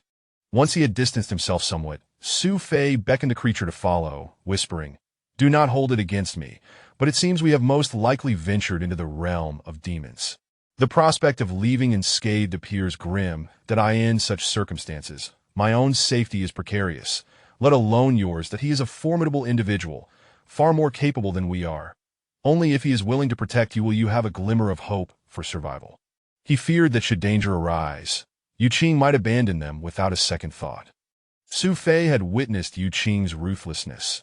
He was indeed a man capable of taking lives without a flicker of remorse, and though he targeted demons, it was clear that, in critical moments, he could be utterly merciless. Chapter 36. Eavesdropping. The insect shed tears, comprehending his intent, and choked out. Young master, Shi Heng is a good person. He would never abandon us. Su Fei remained speechless, pondering how little she truly knew of him. She understood nothing. However, it was not the time to elaborate further. Ahead, Yuqing removed his official garments as he walked, calling out, Su brother, we can no longer wear this. He did not explain why, tearing off a strip of cloth from the clothing to loosely tie his hair into a ponytail. Su Fei followed suit, shedding his clothes and fashioning a ponytail. Though his hands were empty, his sword had fallen into the depths of the waterfall. The insect was an exception, finding a suitable branch to fashion a simple hairpin, neatly arranging her hair, as she felt more accustomed to the appearance of a normal man. At the foot of a mountain, Yuqing instructed the two to wait briefly while he ascended to the summit to survey the surroundings. That by observing the setting sun, he discerned the cardinal directions, yet merely knowing such directions was of little use. While one could indeed traverse in a particular direction to escape the desolate ancient tomb, one could not roam freely within its perilous confines. That he aspired to locate the source of the smoke to shorten their perilous journey. He recalled the place where they had been ambushed had ignited a considerable wildfire, which would likely take half a day to extinguish. Moreover, in such circumstances, vigilance was paramount. No one would dare to divert manpower to quell the flames. Hence the area would be shrouded in thick smoke. If he could pinpoint that location, it would provide a means of regrouping. Regardless of the circumstances, the matter of Shi Heng was of utmost importance. He needed to reach the capital for the examination. Yet as he scanned the skies, he could discern no signs of a great fire burning anywhere. This is it. Yuqing realized they were in trouble. Having drifted aimlessly through the underground river for quite some time, he had no idea where the swift currents had carried them. Judging by the current situation, they were likely quite far from the original battleground. Even if they could find their way back, by the time they arrived, the exam candidates would have long departed, not linger around waiting for the three of them. They had surely strayed more than 50 miles from the official road, undoubtedly encroaching upon the territory of the demon realm. Violating the 50-mile pact and trespassing into the demon realm posed a far more daunting dilemma. Now, the threat was not merely the demons attacking the examination candidates, but the myriad of monsters inhabiting the ancient tomb. Regret filled Yuqing. He lamented his greed, For how could he have fallen to such a state? Given the circumstances, he could only proceed cautiously, taking one step at a time. Regret and impatience would serve no purpose. He waved to summon Su Fei and the insect to ascend the mountain. Earlier on their ascent, he had spotted a cave that could provide them shelter. Night was fast approaching, and they needed to endure the night and wait for dawn. Once the three of them had gathered some dry grass to make a resting place within the cave, darkness enveloped them entirely, the night sky above ablaze with stars. Yu Qing and Su Fei agreed to take turns keeping watch at the cave entrance, with Yu Qing on duty for the first half of the night and Su Fei for the latter half. The insect's watch was deemed unnecessary, so she was spared from that duty. Not long after lying down, Su Fei's snores filled the cave. The insect soon succumbed to sleep amidst the noise, joining in with soft snores of her own. Yu Qing sat outside the cave, leaning against a rock, gazing at the stars and contemplating ways to escape this place that I am the current pitch-black environment. Acquiring a map of the ancient tomb would be invaluable. As he pondered, he suddenly noticed a star flickering in the sky, causing him to pause in astonishment. Upon closer inspection, he realized it was not a star, but rather a fire. Slowly rising to his feet, he focused intently, uncertain whether the fire was tended by humans or demons, but judging by the position, it seemed to be across the river, amidst the mountains. After a moment's thought, he resolved to investigate, turning back into the cave to gently rouse the slumbering Su Fei. Su Fei did not respond, prompting Yu Qing to become irritated. How could he sleep so soundly in such a precarious situation? In a swift motion, he covered Su Fei's mouth and nose. After a moment, Su Fei woke, his eyes wide in confusion as he struggled. Yu Qing released his nose for air, but kept a hand over his mouth, whispering, "It seems there are people across the river. I will sneak over to take a look. You stay here and keep watch at the cave entrance." Su Fei nodded in understanding. The two exited the cave, and Su Fei quietly inquired, "Where?" Yu Qing gestured toward the light of the fire, and Su Fei peered closely, his expression turning anxious. "Be cautious." Yu Qing acknowledged with a grunt and prepared to step away when Su Fei suddenly grasped his arm, saying, "Shi Heng, you must take care. If I and the insect can safely reach the capital this time, I am willing to offer you 4,000 taels of silver as a reward." This was something Su Fei had wanted to express since they had landed, but he hesitated, fearing it might sound insulting. After all, he was a scholar. Now, seeing Yu Qing about to venture alone, he was deeply concerned that Yu Qing might not return. Empathizing with the situation, he understood that in such an environment, having two burdens would be a hassle for anyone. Hence he felt compelled to propose a monetary incentive. Those 20 pounds of spirit rice were worth 2,000 taels. If one could fight for 2,000 taels, Su Fei believed that doubling the offer to 4,000 would surely sway Yu Qing. Indeed, upon hearing the promise of 4,000 taels, Yu Qing's eyes sparkled with excitement, and the danger of their current predicament swiftly diminished in his mind. However, he feigned politeness, saying, "Su brother, what is this between us? Discussing money is rather unbecoming." He abruptly changed his tone, adding, "Moreover, where would you procure 4,000 taels? You've discarded your belongings. You must be without a single coin now, I presume?" Su Fei recognized he had struck a chord, realizing that his assessment was correct. Money was the most direct and effective incentive for this man. He felt invigorated and dismissed any further niceties about decorum, stating plainly, "I am currently without a coin, but once we reach the capital, I will have funds to my uncle conducts business in the capital. Though it is a modest venture, he can certainly manage to produce 4,000 taels. Given my current status as a jinshi, securing 4,000 taels from my uncle is not a problem. You need not worry about that, Shi Heng." Yu Qing ran his fingers through his own ponytail, chuckling dryly. Words spoken in haste, best taken lightly. How could they be taken seriously if you don't provide the funds later? I could do nothing to you. Su Fei replied earnestly, "I can write you an IOU.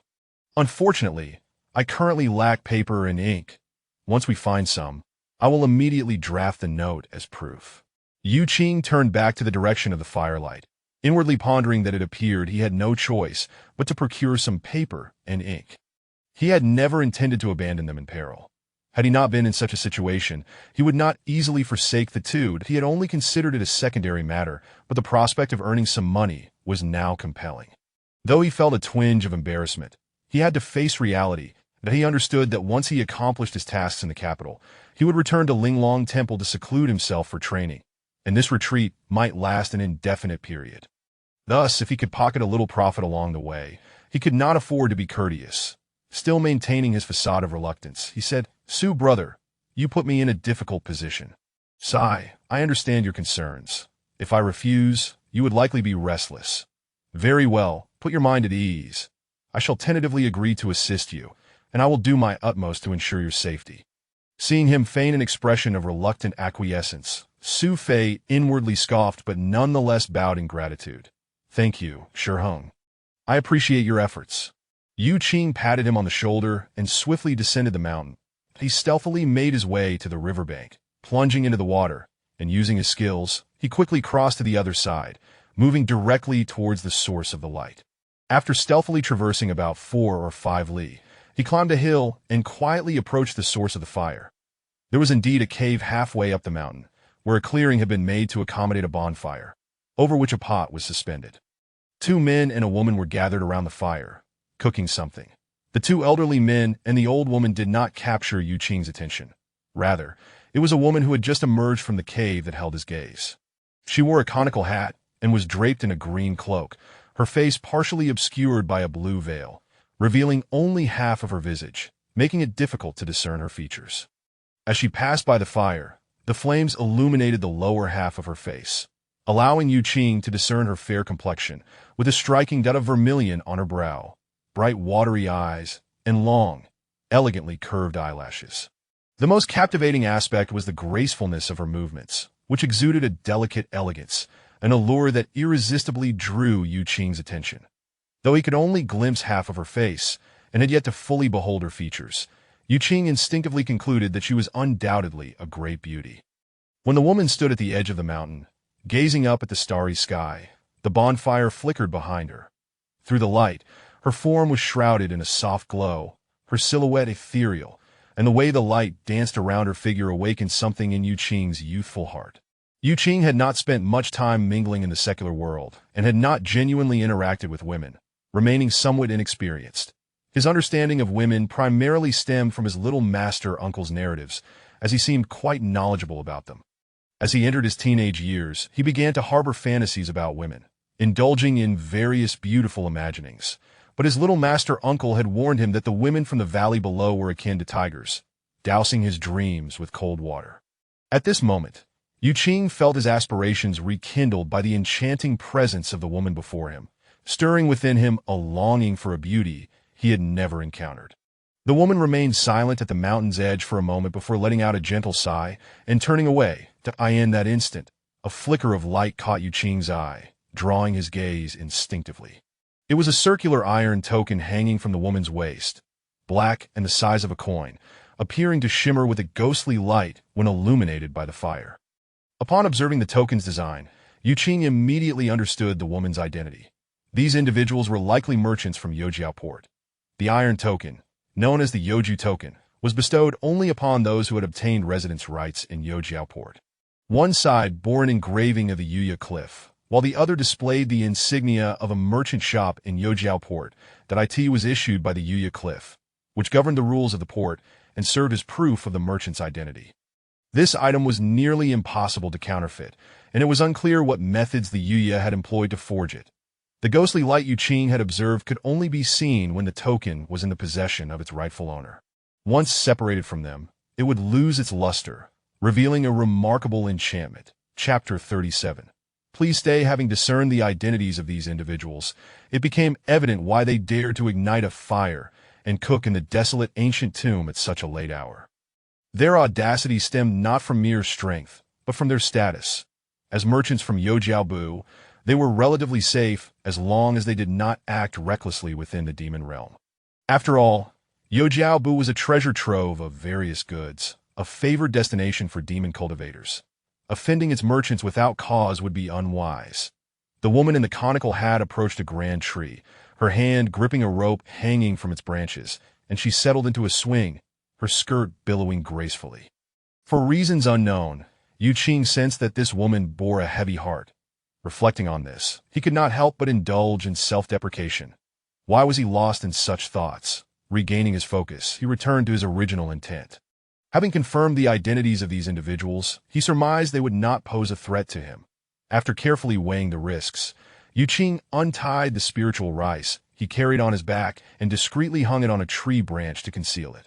With a swift motion, he leapt towards the clearing by the bonfire, resolutely revealing himself. This decision was unavoidable. Without understanding his surroundings, it would be exceedingly difficult to escape the demon realm relying solely on luck. Engaging with others was essential. At the very least, the people of Yojiaobu were more amiable than the local demons. As he emerged, a slight commotion caught the attention of the three individuals by the bonfire and the woman on the swing, who turned abruptly to scrutinize him. Upon landing lightly, Yu Qing immediately bowed and clasped his hands, greeting them with a gesture of respect, a low posture indicating his lack of hostility. The trio before the bonfire quickly rose, their expressions a mix of astonishment and suspicion, first noting Yu Qing's attire. He wore only an undergarment, lacking an outer cloak.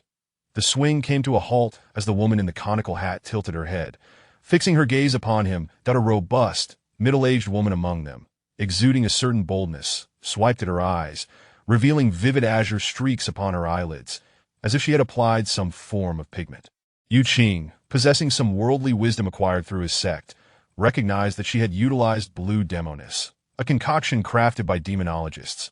Once exposed to the air, this substance would volatilize, and when applied to the eyelids, it enabled the user to discern whether an individual was imbued with human essence or demon essence.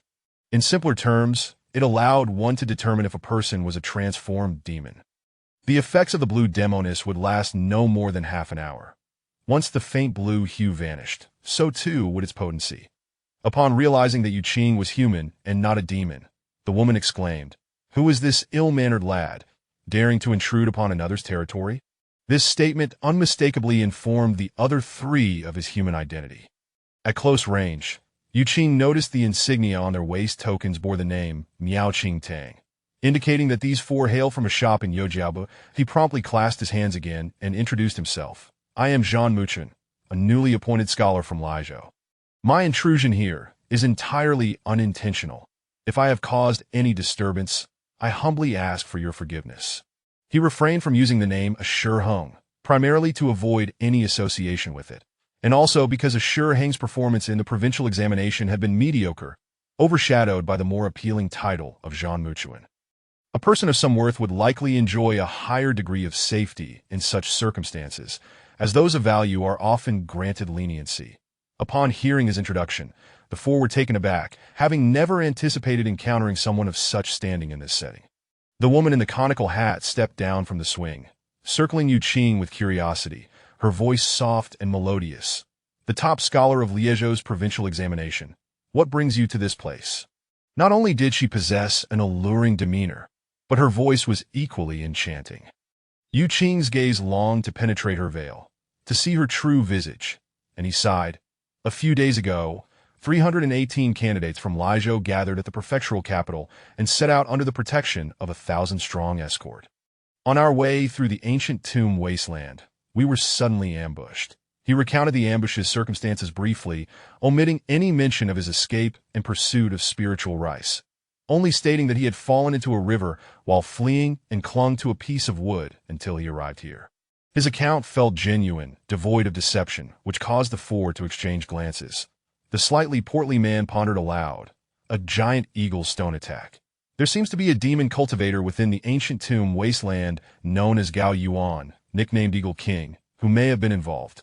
Observing their reactions, Yu Qing noted that the woman in the conical hat appeared to be the decision-maker among the group. He bowed once more, inquiring, "May I have the honor of knowing your esteemed names?"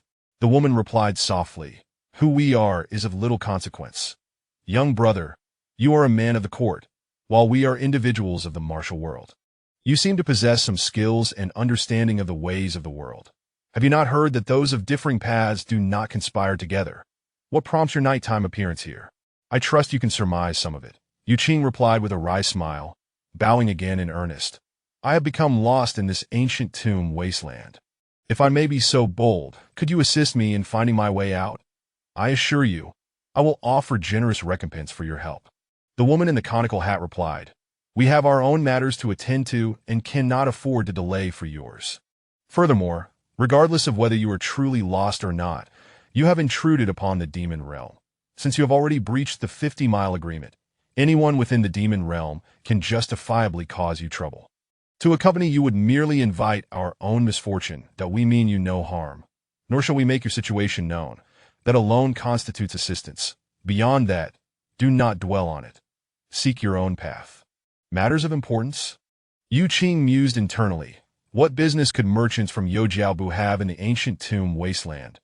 Given the circumstances, he could not press further, yet one request remained imperative. If I may dare to speak once more, you traverse this ancient tomb land. You must possess a map that if you have an extra, would you be so kind as to grant me a copy? Should I manage to escape, I will undoubtedly repay you handsomely. The woman in the conical hat responded rather readily, retrieving a rolled sheepskin map from her cloak and tossing it casually towards him. Yu Qing caught it, feeling the warmth of her hand linger upon the parchment. Upon inspection, he discovered it was indeed a map of the ancient tomb wasteland, and he bowed deeply to the fore, expressing his gratitude. Not wishing to overstay his welcome, he cast a lingering glance at the woman in the conical hat, wishing to ask her to unveil her face, yet he refrained from such boldness. A twinge of emotion stirred within him, but he chastised himself internally. She was someone who had established a foothold in Youjiaobu, while he was merely a mundane individual risking his life for a few thousand taels of silver. Regardless of her beauty, it was not a privilege he was entitled to covet. The woman in the conical hat seemed to understand the glimmer in his eyes, offering a playful smile. Yu Qing felt as though she regarded him as a young child, and he nodded slightly in acknowledgement, abandoning the thought of borrowing paper and pen. With determination, he turned and leaped into the thicket, retrieving his bag of spiritual rice and vanishing into the night. Meanwhile, the woman cast a knowing glance at the two men beside her. They exchanged understanding looks and quickly slipped into the darkness, stealthily pursuing Yu Qing to at that moment. The woman accompanying them sighed. "Miss, it appears the allure of the noxious spirit pill is indeed substantial. Someone has dared to directly confront the escort of the C. Nan mansion. This young lad is likely unaware of the danger he carries, boldly shouldering over 1,000,000 taels of silver while wandering about. It is as if he is mocking our restraint." The woman in the conical hat replied, "If his words hold truth, such a capable scholar is indeed rare. To call him a prodigy would not be an exaggeration, that it would be a pity for him to meet his end here. However, if we do not seize this opportunity, it would only serve to benefit others in this ancient tomb wasteland. If we confirm his identity, taking action would be a mere convenience, so why not proceed?" The woman nodded in agreement, understanding her intent that a sudden windfall of silver was enticing, yet her heart remained unsettled. What if it were a trap? Without certainty, they dared not act rashly. Then navigating through the darkness and crossing the river, Yu Qing returned to his hiding place. Upon his arrival, Su Fei, who guarded the cave entrance, immediately inquired, "What was the situation?" Yu Qing replied, "You wouldn't understand even if I told you. Rest for now. We shall discuss matters tomorrow." There was no need to divulge the specifics regarding the merchants from Youjiaobu to Su Fei. Explaining to someone uninformed would only lead to further complications. Su Fei complied and rested, while Yu Qing allowed him to recuperate for a while before switching shifts. The following day, as the sun rose, Yu Qing sat in meditation for 2 hours before exiting the cave.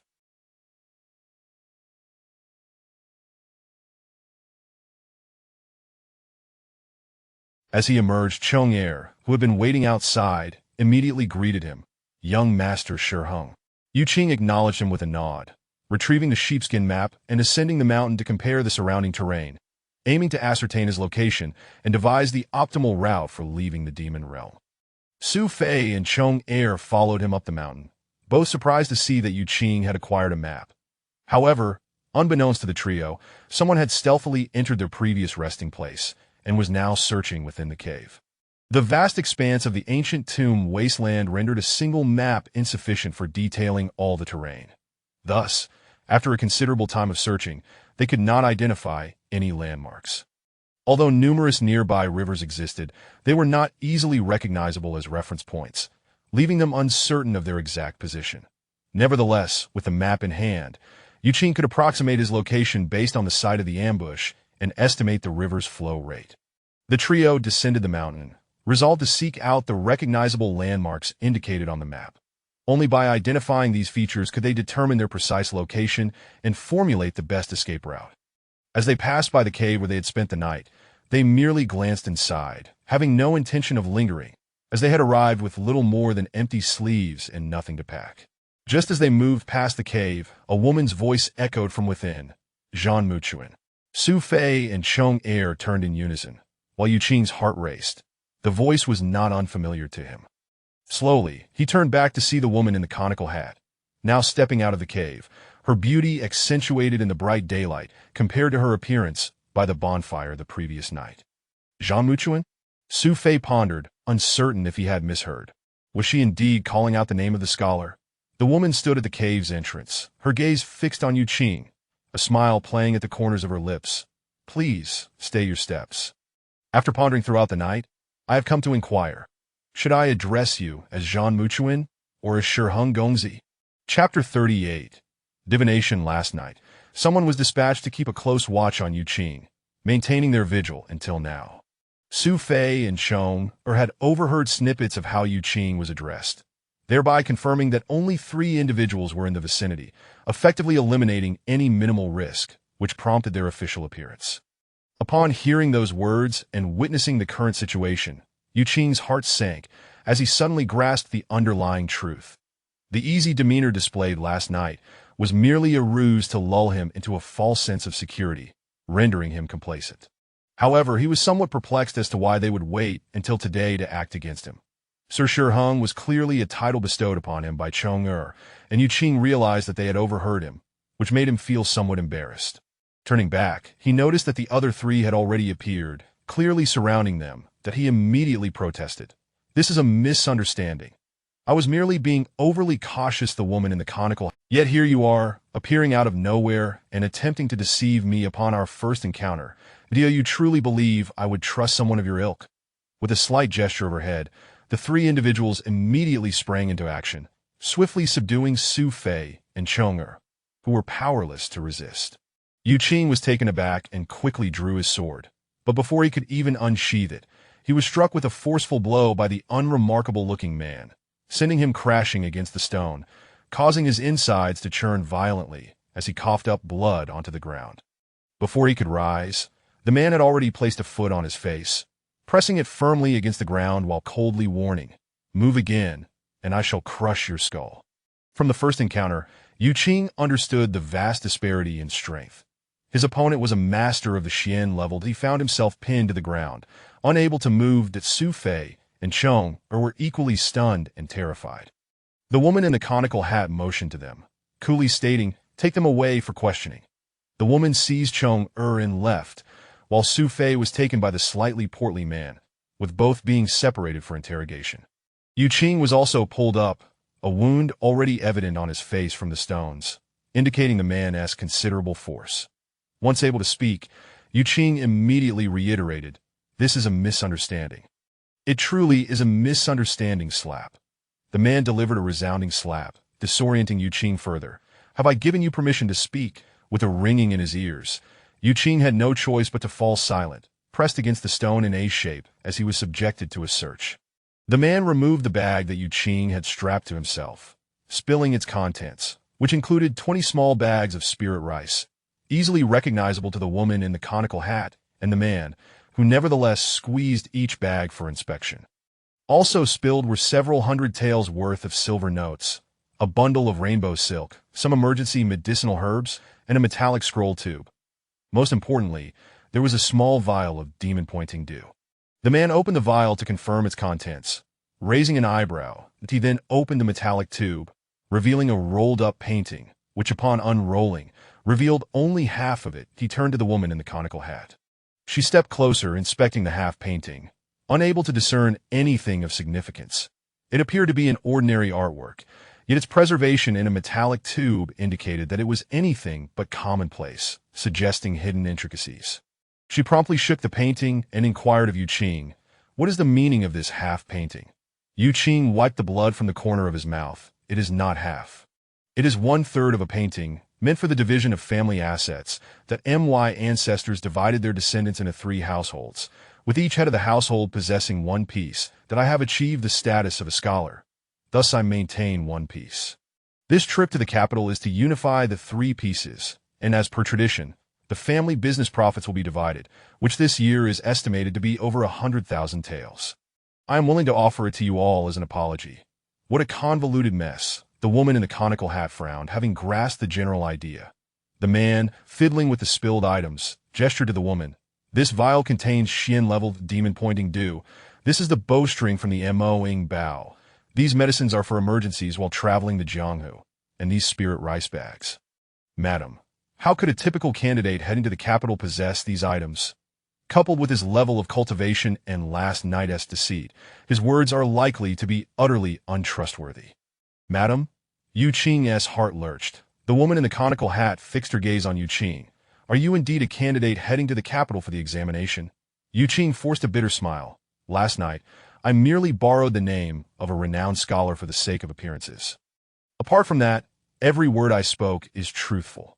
The man retorted. Then how do you explain these items? Yu Qing blinked, wishing to continue his ruse, but the problem was that Su Fei and Chong had been taken away for questioning, and the truth would likely not remain hidden. He sighed, I am not merely a bookish scholar. I practice as well, and carry some emergency medicines with me at all times.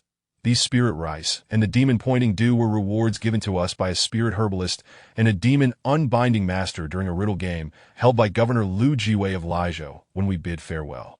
The bowstring was taken from the bow of a deceased master archer when our examination group was ambushed.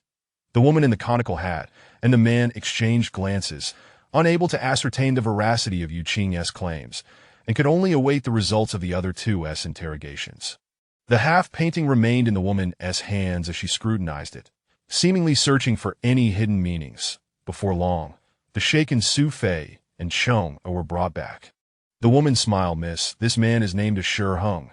He is indeed a candidate. She then pointed to Su Fei. He is also a candidate. There are 2 candidates. The woman in the conical hat exclaimed softly in surprise, her gaze fixed on The woman continued, this is merely a book boy.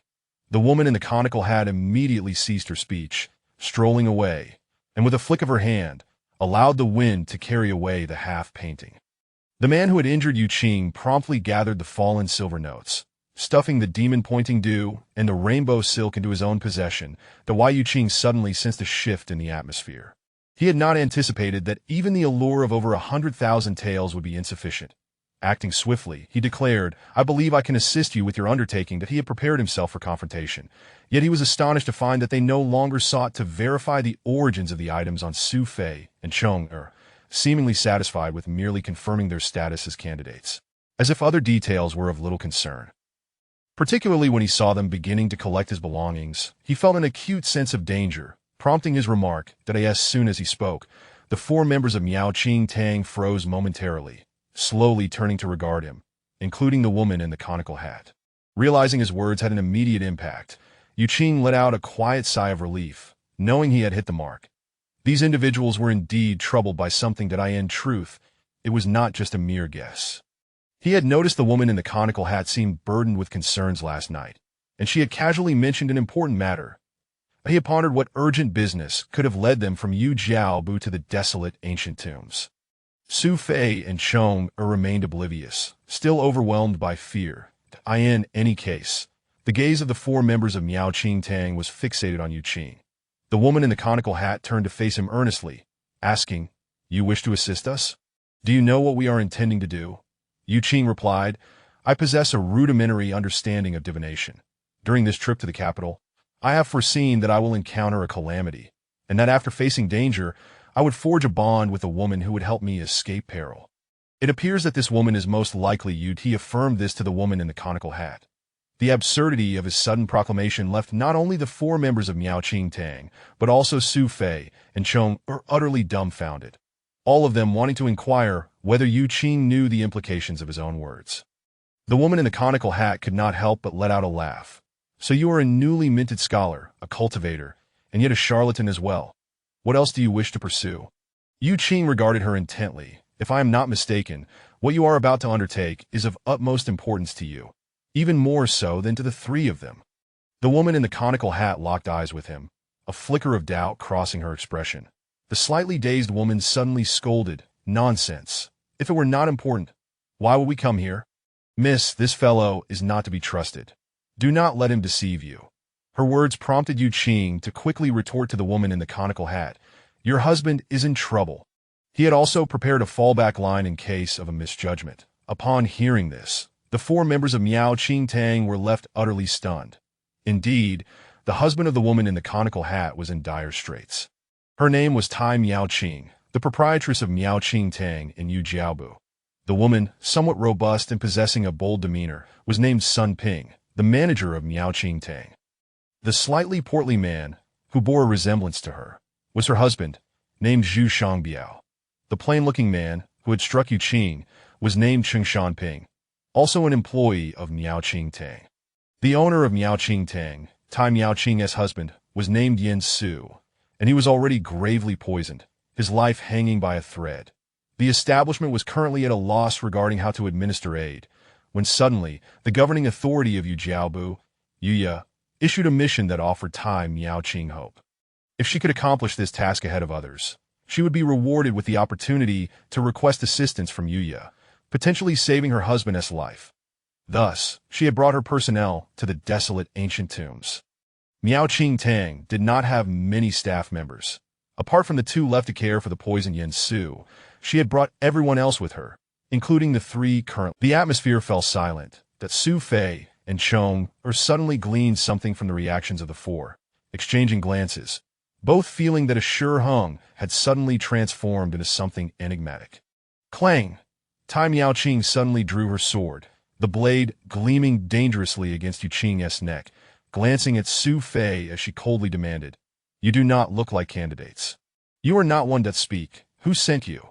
Her instinctive suspicion was that Yu Qing was dispatched by some merchant from Yujiaobu, thereby possessing intimate knowledge of Miao Qing Tang's situation.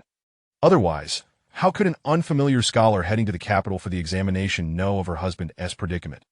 If he truly possessed such foresight, then how could a mere desolate ancient tomb confine such a person? Judging by their reactions, Yu Qing realized he had accurately deduced the situation. Even with a sword poised at his neck, he remained remarkably composed. "Tell me, what is your purpose here? If I cannot assist you, you may kill me afterward, revealing it will not cost you anything." Cheng Shanping barked, "Be silent. You cannot even ensure your own safe departure from the ancient tombs, yet you dare to boast about helping us. Madam, this man speaks with cunning.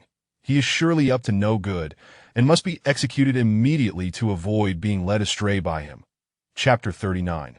The incantation, the edge of the sword, had already pressed against Yu Qing's neck, drawing blood, yet Tai Miaoqing evidently hesitated. Yu Qing cast a wary glance at Cheng Shanping, who harbored ill will towards him. Fearing that he might incite Tai Miaoqing to act impulsively, that in a moment of urgency, he added, "Madam, do you not wish to know how I came to learn of your husband's troubles?" Tai Miaoqing, startled by his words, commanded sharply, "Speak." The others, including Su Fei and Chong, also awaited his explanation, eager to uncover how Yu Qing had acquired such knowledge. To their surprise, Yu Qing replied, "Some matters cannot be articulated clearly. Even if I were to speak, you might not believe me that I must convey this in a manner you can comprehend. Therefore, I seek your counsel on the purpose of your journey. Madam, as I said before, revealing it will not incur any loss. I am already in your grasp. Do you fear I might flee?" Tai Miaoqing found herself at a loss for words, torn between the desire for the truth and the fear of appearing foolish should she divulge it. Cheng Shanping interjected, his voice laced with scorn. "Brat, are you not skilled in divination? If you possess such talent, why do you need to inquire of us?" Yu Qing, already suffering from internal injuries inflicted by him, felt the sting of humiliation as the esteemed leader of Linglong Temple endured such disgrace. Coupled with the loss of his wealth to these antagonists and their relentless harassment, his spirit burned with indignation. Yet he was no match for them. He could only harbor resentment, silently vowing that they would regret their actions should he ever gain the upper hand, and he would surely enlist his junior master to settle this score. Despite the turmoil within him, he maintained a facade of composure, sighing, "Thus, I reiterate, some matters elude clear explanation." Cheng Shanping scoffed, preparing to mock him further. But Sun Ping, The shopkeeper raised a hand to intervene, saying, Shi Hung, you are a practitioner, so you must have heard of the affairs at Yojiao. Only a little, Yu Qing replied, noting the Yojiao plaque at her waist, mentally marking Maya Qingtang for future retribution should he escape this predicament. Knowing of Yojiao, you must also be aware of the existence of Yuya. Recently, Yuya has issued a task targeting 3 fire crickets. Our venture to the ancient tomb wasteland is to fulfill this mission.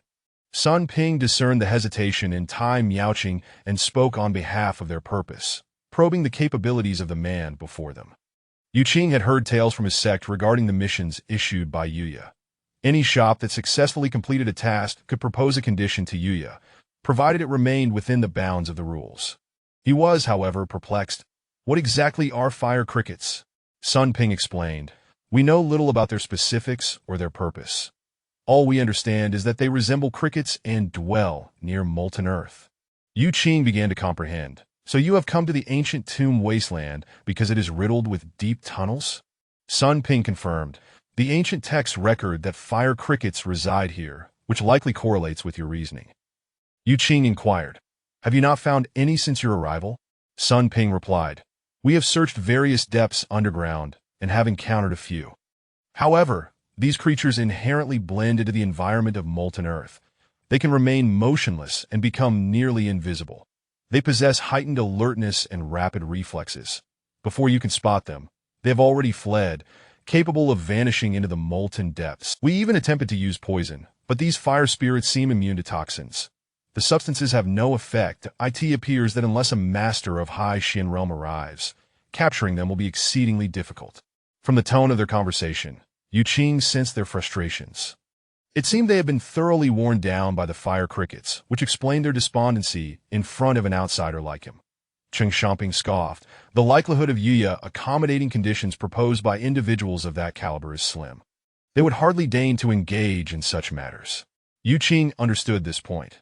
Once a practitioner ascended to the Xian realm, every step forward became increasingly arduous, with most individuals remaining trapped. Those who ascended to the Upper Xian were already considered exceptional masters. It was said that only about 100 individuals in the world attained the High Xian realm, one of whom was the esteemed Qi Xianyang. While not on par with the pinnacle of semi-divine masters, such figures possessed the means to fulfill nearly any request, rendering them unlikely to engage in trivial tasks. Sun Ping observed the silent Yu Qing for a moment before breaking the silence. We have spoken of what you seek to know. As Yu Qing contemplated how to respond, he met her gaze, realizing she was signaling him to provide them with an answer.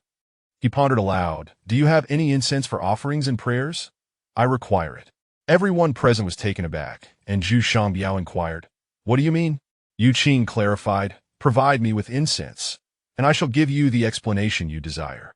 Cheng Xiaoping retorted sharply, Who carries such items on them, especially in a place like this? You cannot fool us with such absurdity. Yu Qing countered, Is there truly no way to procure some? I noticed on the map that numerous demon clans inhabit this area. Given your status as However, Cheng Xiaoping immediately barked, Absolutely not. Yu Qing's patience wore thin, suspecting that this man was deliberately obstructing him out of resentment for having taken his possessions. Realizing he was an outsider in their territory, he had no choice but to quickly devise another plan. Scanning his surroundings, he approached the sword that had been cast aside on the ground. Just as he bent down to grasp it, a figure darted in, stepping on the blade.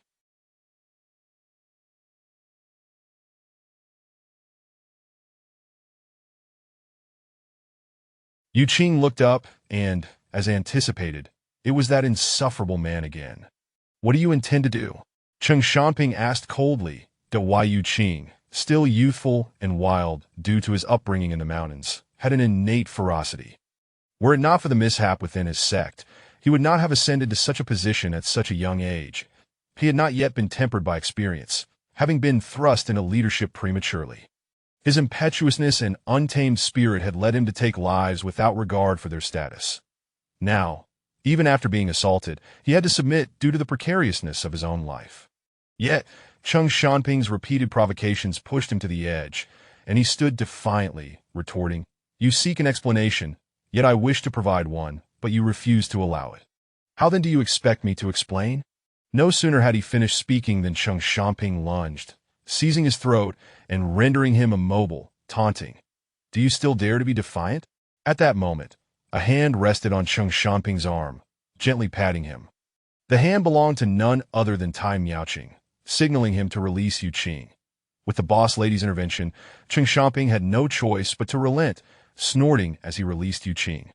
Cough, cough. Yu Qing staggered back, clutching his throat, and coughed a few times, spitting out bloodied saliva due to his previous injuries. He glanced at Tai Miaoqing, realizing he had acted rashly. Should he perish because of this, it would be a grave misfortune. This experience had taught him a valuable lesson, and he would know how to navigate similar situations in the future. He bent down to retrieve the sword, drawing it from its sheath and sweeping it across the uneven stone ground, leveling it with a few strokes. Yet he was not finished. He then pointed the sword in circles around him, gesturing for all to step back. Tai Miaoqing and the others exchanged glances, unafraid that he might flee, and promptly retreated a few steps.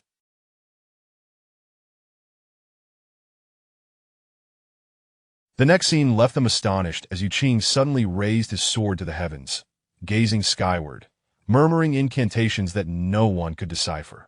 Nonetheless, all could sense an air of charlatanry emanating from him. With a swift motion, Yu Qing directed his sword towards the ground, carving intricate symbols into the stone surface, swiftly creating a series of incantation patterns one after another. He inscribed 8 distinct yet flowing symbols, encircling him. The spectacle left Su Fei and Chong'er utterly dumbfounded. Tai Miaoqing and the others were equally bewildered. Although they could not comprehend the symbols Yu Qing was inscribing, they recognized that these were not hastily concocted for deception. The symbols exuded an air of significance, their precise alignment indicating a deep understanding of the craft, and the fluidity of his strokes revealed that he was indeed an adept. This realization left them all in a daze. Here was a man who had ascended to the true martial realm in martial arts, achieved the status of Jinshi in scholarly pursuits, and was now displaying such prowess. What an extraordinary individual.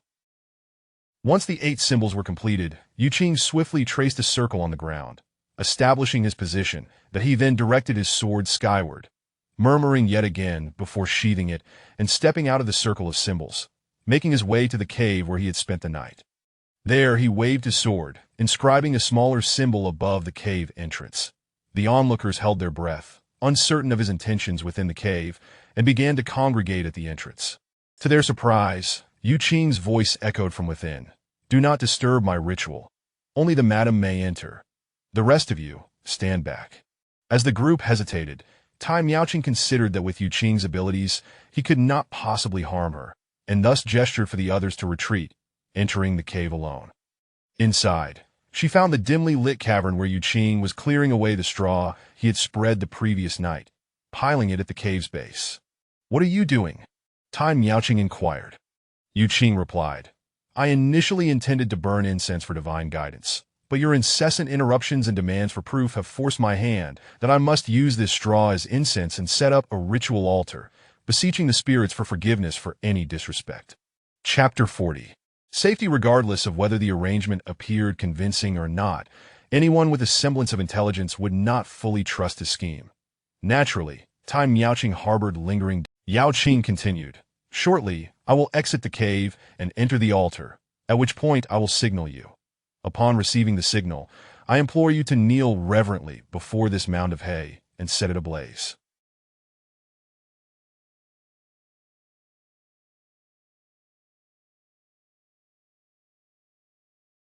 Once the hay has been reduced to ash, you may, in the midst of the glowing embers, transform your innermost desires into a wordless scripture, sincerely pose your queries to the deities. With my presence outside performing the rites, you shall feel the divine response to your inquiries. Is this for real? Can one truly communicate directly with the deities? Tai Miaoqing felt a bit bewildered and inquired, "What is this wordless scripture you speak of?" Yao Qing elucidated. "It is a composition intended for the deities, devoid of superficiality and not for public display, but rather valued for its sincerity. To simplify, the content must not leave any written trace. You inscribe it upon your body using your fingers, that as long as your heart is earnest, the deities will undoubtedly perceive your wordless scripture offered in reverence. Tai Miaoqing's bright eyes flickered, her expression increasingly perplexed. The esoteric nature of his words left her skeptical, yet hesitant to dismiss them entirely. Noticing her hesitation, Yao Qing sighed. It is a simple matter. Trying it entails no risk. Biting her lip, once the flames have extinguished, you may emerge. Given your cultivation, surely you are not concerned about a brief exposure to smoke? Tai Miaoqing assessed the situation, and a pile of hay would indeed burn quickly. And with her abilities, holding her breath for such a brief duration posed no challenge. Thus she nodded. Very well, I shall accompany you in this endeavor. Yao Qing spoke seriously. Mistress, I must remind you that while you may experiment, I hope you approach this with sincerity. Do not harm yourself or others. Trifling with the divine is no jest, and one may incur heavenly retribution. Remember, the process of communication with the deities is a private affair, known only to the participants. You must not divulge any details to anyone else that I, in other words, apart from you and me, regardless of your beliefs. Should you doubt me, you may even slay me, but you must not disclose any information regarding your communion with the divine. Do you understand? Humans are often fearful of the unknown. Although Tai Miaoqing did not wholly believe the scheme, Yao Qing's fervent words stirred a sense of trepidation within her regarding the unseen. With a huff, she replied, I understand. Yao Qing nodded. Good. I will proceed to the altar to perform the rites. Upon hearing my command, you must act as instructed to be by the way. May I ask for your name, mistress? I will need it when I present myself to the deities. Tai Miaoqing hesitated for a moment, then revealed, Tai Miaoqing with time meaning iron. She lifted the pendant at her waist, displaying the two characters, Miaoqing. Yao Qing immediately grasped the significance. It appeared that the name of the establishment, Miaoqing Tang, was derived from this woman's name, suggesting it was not an old brand from Youjiaobu. Just then, they heard Sun Ping's voice from outside. Mistress, are you well? After waiting for some time, without any sign from within, concern began to creep in. I am fine, Tai Miaoqing called back loudly, then turned to Yao Qing and asked, Is it time? Yao Qing responded, Lastly, I kindly ask you to remove your hat and veil. Tai Miaoqing raised an eyebrow. Is that truly necessary? Yao Qing sighed in exasperation. Mistress, do you think it appropriate to communicate with the divine while wearing a hat and veil? It did seem somewhat disrespectful. Tai Miaoqing mulled it over and replied, I shall remove them shortly. Yao Qing fell silent. Having obtained her name, he now wished to see her true appearance, but he could not press the matter further and thus turned to leave. Unexpectedly, Tai Miaoqing countered, Why must I remain inside the cave? Why not outside? Yao Qing halted and replied, The incense burner. This cave has temporarily become an incense burner. Without incense, you cannot even set up a burner. How can you expect to communicate with the divine, let alone deceive spirits with such carelessness? Tai Miaoqing was uncertain whether his reasoning held merit. Lacking understanding, she could neither affirm nor refute it, falling silent in response. Yao Qing then exited, returning to his circle where he sat cross-legged, shutting his eyes in meditation. Not seeing Tai Miaoqing emerge, Sun Ping and the others approached the cave entrance. But Yao Qing called out, You three, please step aside for now and maintain silence. Do not disturb. The three were taken aback, and from within the cave, Tai Miaoqing's voice emerged. I am well. You all wait outside that I wish to see what he is capable of. Upon hearing this, the three had no choice but to relent and withdrew, each casting wary glances at Yao Qing. The insects, confused about the unfolding events, occasionally glanced at Su Fei, who appeared equally perplexed. Clang. As Yao Qing sat cross-legged, muttering incantations, he suddenly opened his eyes, drew his sword, and hurled it skyward.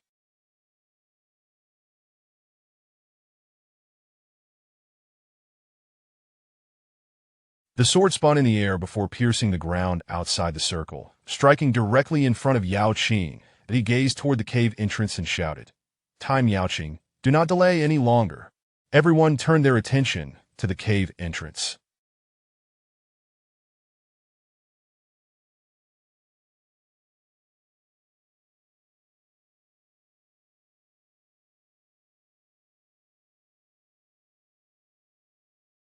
Inside, Tai Miaoqing, who had been waiting for news, surprisingly obeyed and promptly removed her hat and veil, revealing a face that could make the moon shy and the flowers wilt.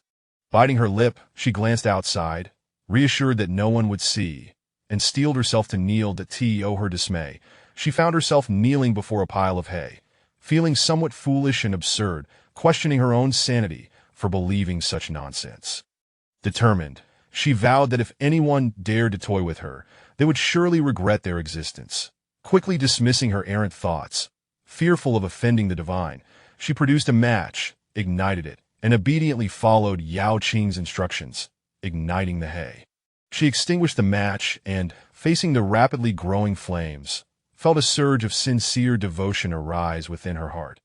Outside the cave, the onlookers saw smoke billowing from within, quickly thickening. Sun Ping considered rushing in to investigate, but Yao Qing's commanding voice echoed, "Do not disturb. Maintain silence." The three had no choice but to endure. Cheng Xiaoping stepped closer to Yao Qing, sword in hand, ready to intervene should Time Yao Qing encounter any misfortune, vowing that Yao Qing would regret it. Kneeling before the blaze, Time Yao Qing focused her energy, avoiding inhaling the smoke, while maintaining her sincere respect.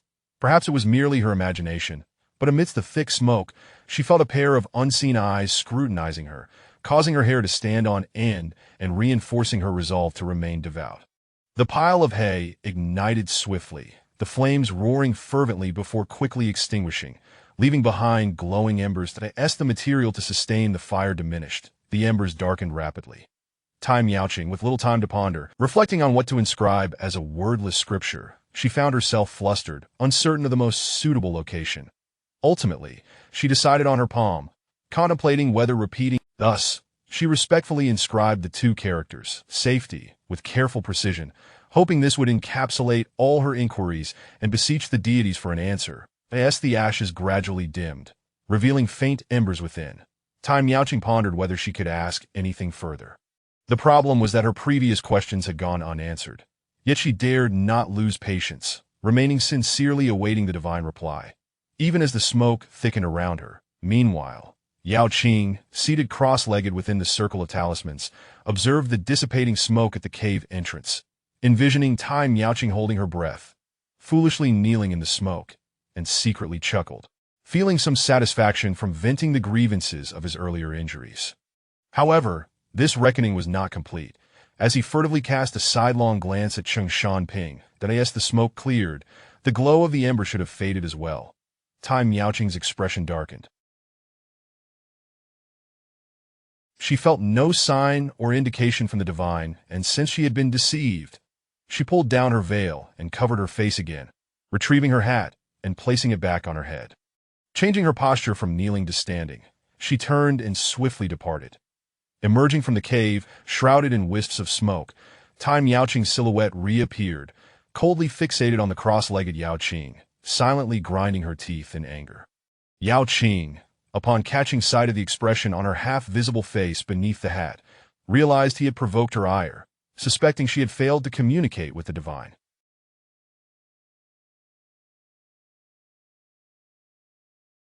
Of course, he knew it was impossible for any such communication to occur, as it had all been a ruse crafted to deceive her. Had he possessed such abilities, he would not have found himself in this predicament. Sun Ping and the others also recognized Time Yao Qing's fury. Before she could unleash her wrath, Yao Qing, who had been observing her demeanor, immediately rose and approached. Noticing that Sun Ping and the others had come closer, he gestured for them to keep their distance, prompting them to endure the tension. Yao Qing stepped in front of Time Yao Qing, preemptively speaking, "You do not appear well." Then, sidestepping, he slipped past her into the cave. Time Yao Qing turned indifferently and followed him inside. Before the pile of ashes, Yao Qing knelt on one knee. Time Yao Qing stood behind him, her voice frigid. "Dare you deceive me? It seems you did not perceive the divine's indication." Yao Qing sighed, leaning down to sift through the ashes. Just as Time Yao Qing was about to unleash her anger, even contemplating punishing Yao Qing, she caught sight of his actions and involuntarily restrained her words, observing coldly. Suddenly, Yao Qing knelt on both knees, extending his hands to part the ashes. Digging deeper, he gently blew away the ash, revealing two characters faintly etched into the ground. Safety. Chapter 41. The truth, if one does not observe closely, the two characters are nearly imperceptible, compounded by the dim lighting within the cave. Iron Miaoqing, upon glancing at them, failed to discern their meaning at first. However, upon noticing Yu Qing kneeling and gazing intently at the ground, she instinctively followed suit, scrutinizing the area until she finally made out the faint inscription. Only upon discovering the existence of the characters did she begin to examine them with care. It was fortunate that she had not looked closely before, for when she did recognize the words in Fu, she was utterly taken aback. While others remained oblivious to what she had inscribed upon it, the so-called wordless book had left no trace on her hand, leading her to wonder how any writing could manifest within the ashes. This was unfathomable, enigmatic, and it filled her with an overwhelming sense of pressure. The anger she had previously felt, along with the sensation of being toyed with, dissipated in an instant. Her cautious gaze flitted about, questioning whether there truly were deities watching over everything. Her mouth felt parched as she feigned ignorance and inquired, "What are you doing?" And Fu, "What does this mean?"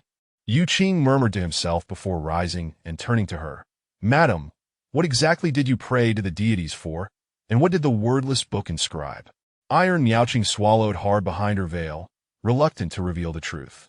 It was merely an inquiry about whether this undertaking would proceed smoothly. "Oh!" Yu Qing nodded, his gaze lingering on the inscription as he pondered. Iron Miaoqing felt a sense of uncertainty within her and ventured, "What was the outcome?" Yu Qing regarded her with hesitation, saying, "Madam, when you communicated with the deities, were you perhaps lacking in sincerity? Did your mind wander with too many distractions?" How could Iron Miaoqing articulate this? It seemed she had indeed harbored numerous thoughts, yet it was hard to pinpoint any specific distractions. She coldly retorted, "Come, take a look at the place where the ashes have burned. Do you see the two characters? What do you make of them?" Iron Miaoqing feigned a serious inspection and replied nonchalantly, "It appears to be the characters in Fu." Yu Qing sighed. "Indeed, you have discerned it correctly, and therein lies the issue.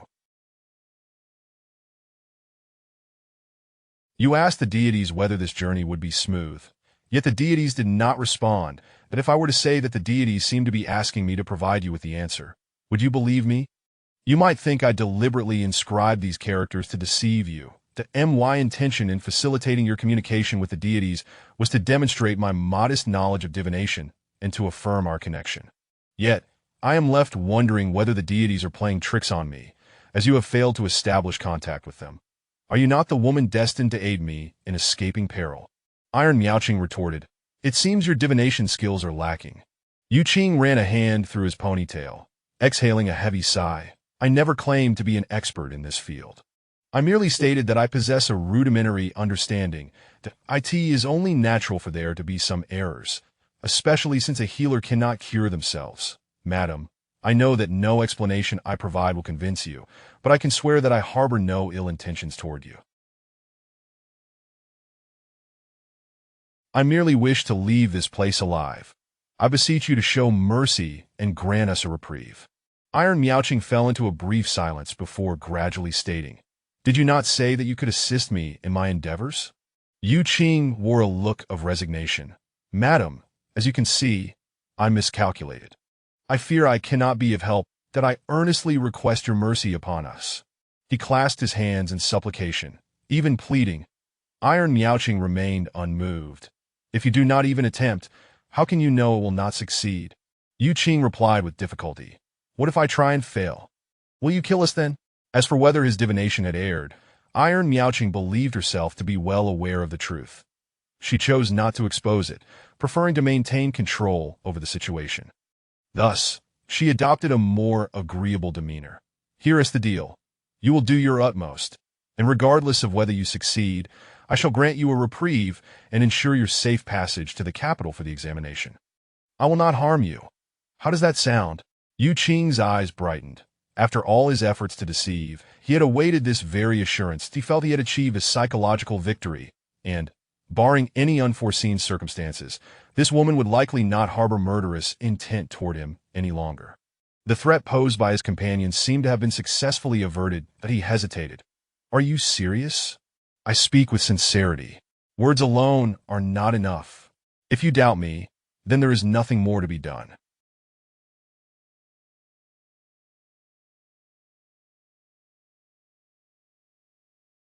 Here in this place, I can offer you no guarantees that will ease your mind. You have two choices. Either trust me and follow my lead, or I will kill you. The choice is yours. Her melodic voice carried a harsh edge. Very well, I truly have no other choice but to place my trust in you. Iron Miaoqing felt a surge of accomplishment as she raised her chin slightly. Now, share your thoughts. What do you propose as the next step? Or how do you intend to assist me? Yu Qing pondered. First, we must locate incense. Secondly, we need to find the fire cricket's hiding place. Specifically, the area where you have encountered the fire crickets before. Iron Miaoqing questioned, is incense truly necessary? It was not strictly required to burn incense. Producing smoke, as with the grass burned earlier, would suffice. However, Yu Qing was intent on continuing his charade, needing a rationale for his word technique, lest it attract undue trouble from Linglong Guan. True incense signifies greater sincerity, Yu Qing lamented, appearing rather helpless, as if still troubled by the... Upon her emergence, Sun Ping and the others gathered around, inquiring about the circumstances. Following Yu Qing's earlier instructions, Iron Miaoqing refrained from disclosing the matter of communicating with the deities.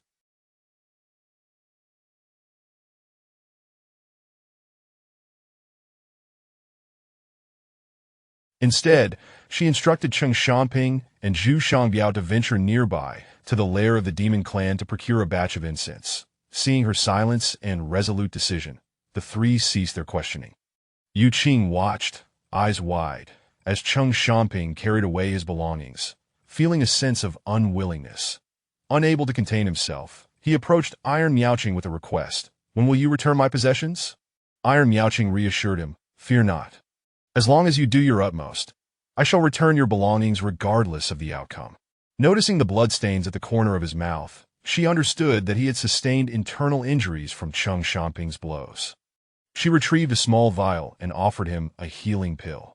After Yu Qing took the medicine, she cautioned, from this moment forth, as long as you remain in the ancient tomb wasteland, do not mention your identity. Even humans must not be informed that I have made myself clear. Do not speak of it to anyone. Observing the three still appearing bewildered, she divulged the truth. The heads of you examinees are each worth 1,000,000 taels.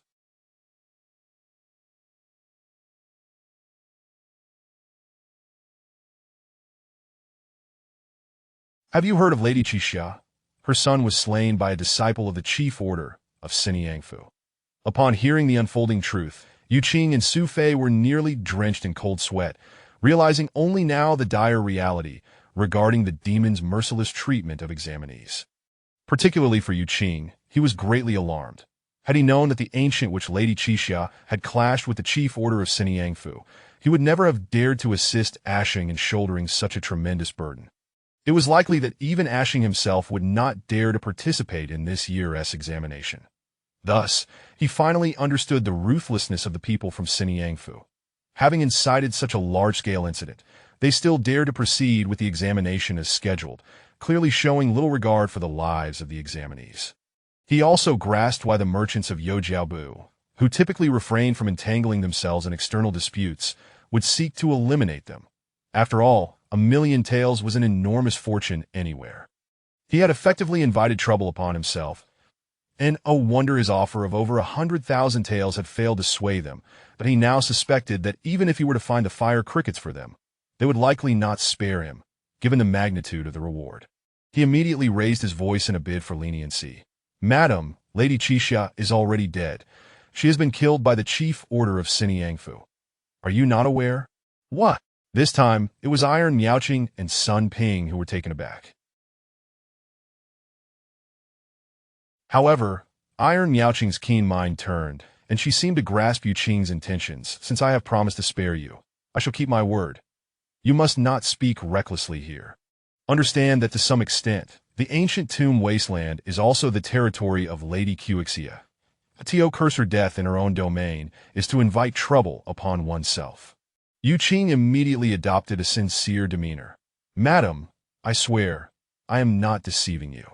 When the convoy heading to the capital was ambushed, I witnessed a crutch-wielding rat demoness conversing with several demon cultivators, stating that the Earth Mother had slain Lady Qixia, and then they retreated. Thus, at the time, I could not comprehend why they withdrew so suddenly, but now I finally understand. Though he did not reveal the entire truth, what he did share was indeed factual. This revelation caused the two women to grow increasingly suspicious. Iron Miaoqing glanced at Sun Ping, hesitating. If the Earth Mother truly intervened to kill Lady Qixia, it would be no small matter. However, the great demon saint of Haisher Qianlu Mountain is not to be trifled with. That saint does not fear the Earth Mother.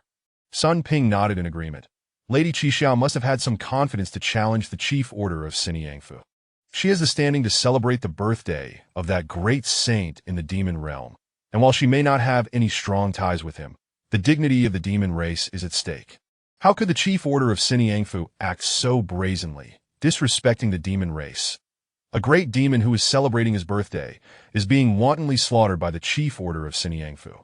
That great saint cannot remain indifferent, and the Earth Mother would not dare act recklessly without some caution. Yu Qing grew anxious. How would I know? But I can swear to the heavens that I truly heard several. If I speak falsely, may I be struck down by lightning and meet a wretched end. Beside him, Su Fei finally mustered the courage to speak, nodding. I also heard it. I can attest to it. Sun Ping turned to Iron Miaoqing, who was furrowing her brow. Madam, determining the truth of this matter is quite simple. If it is true, the death of the foremost great demon in the southwest would be a significant event, and it would not take long for it to stir the entire world.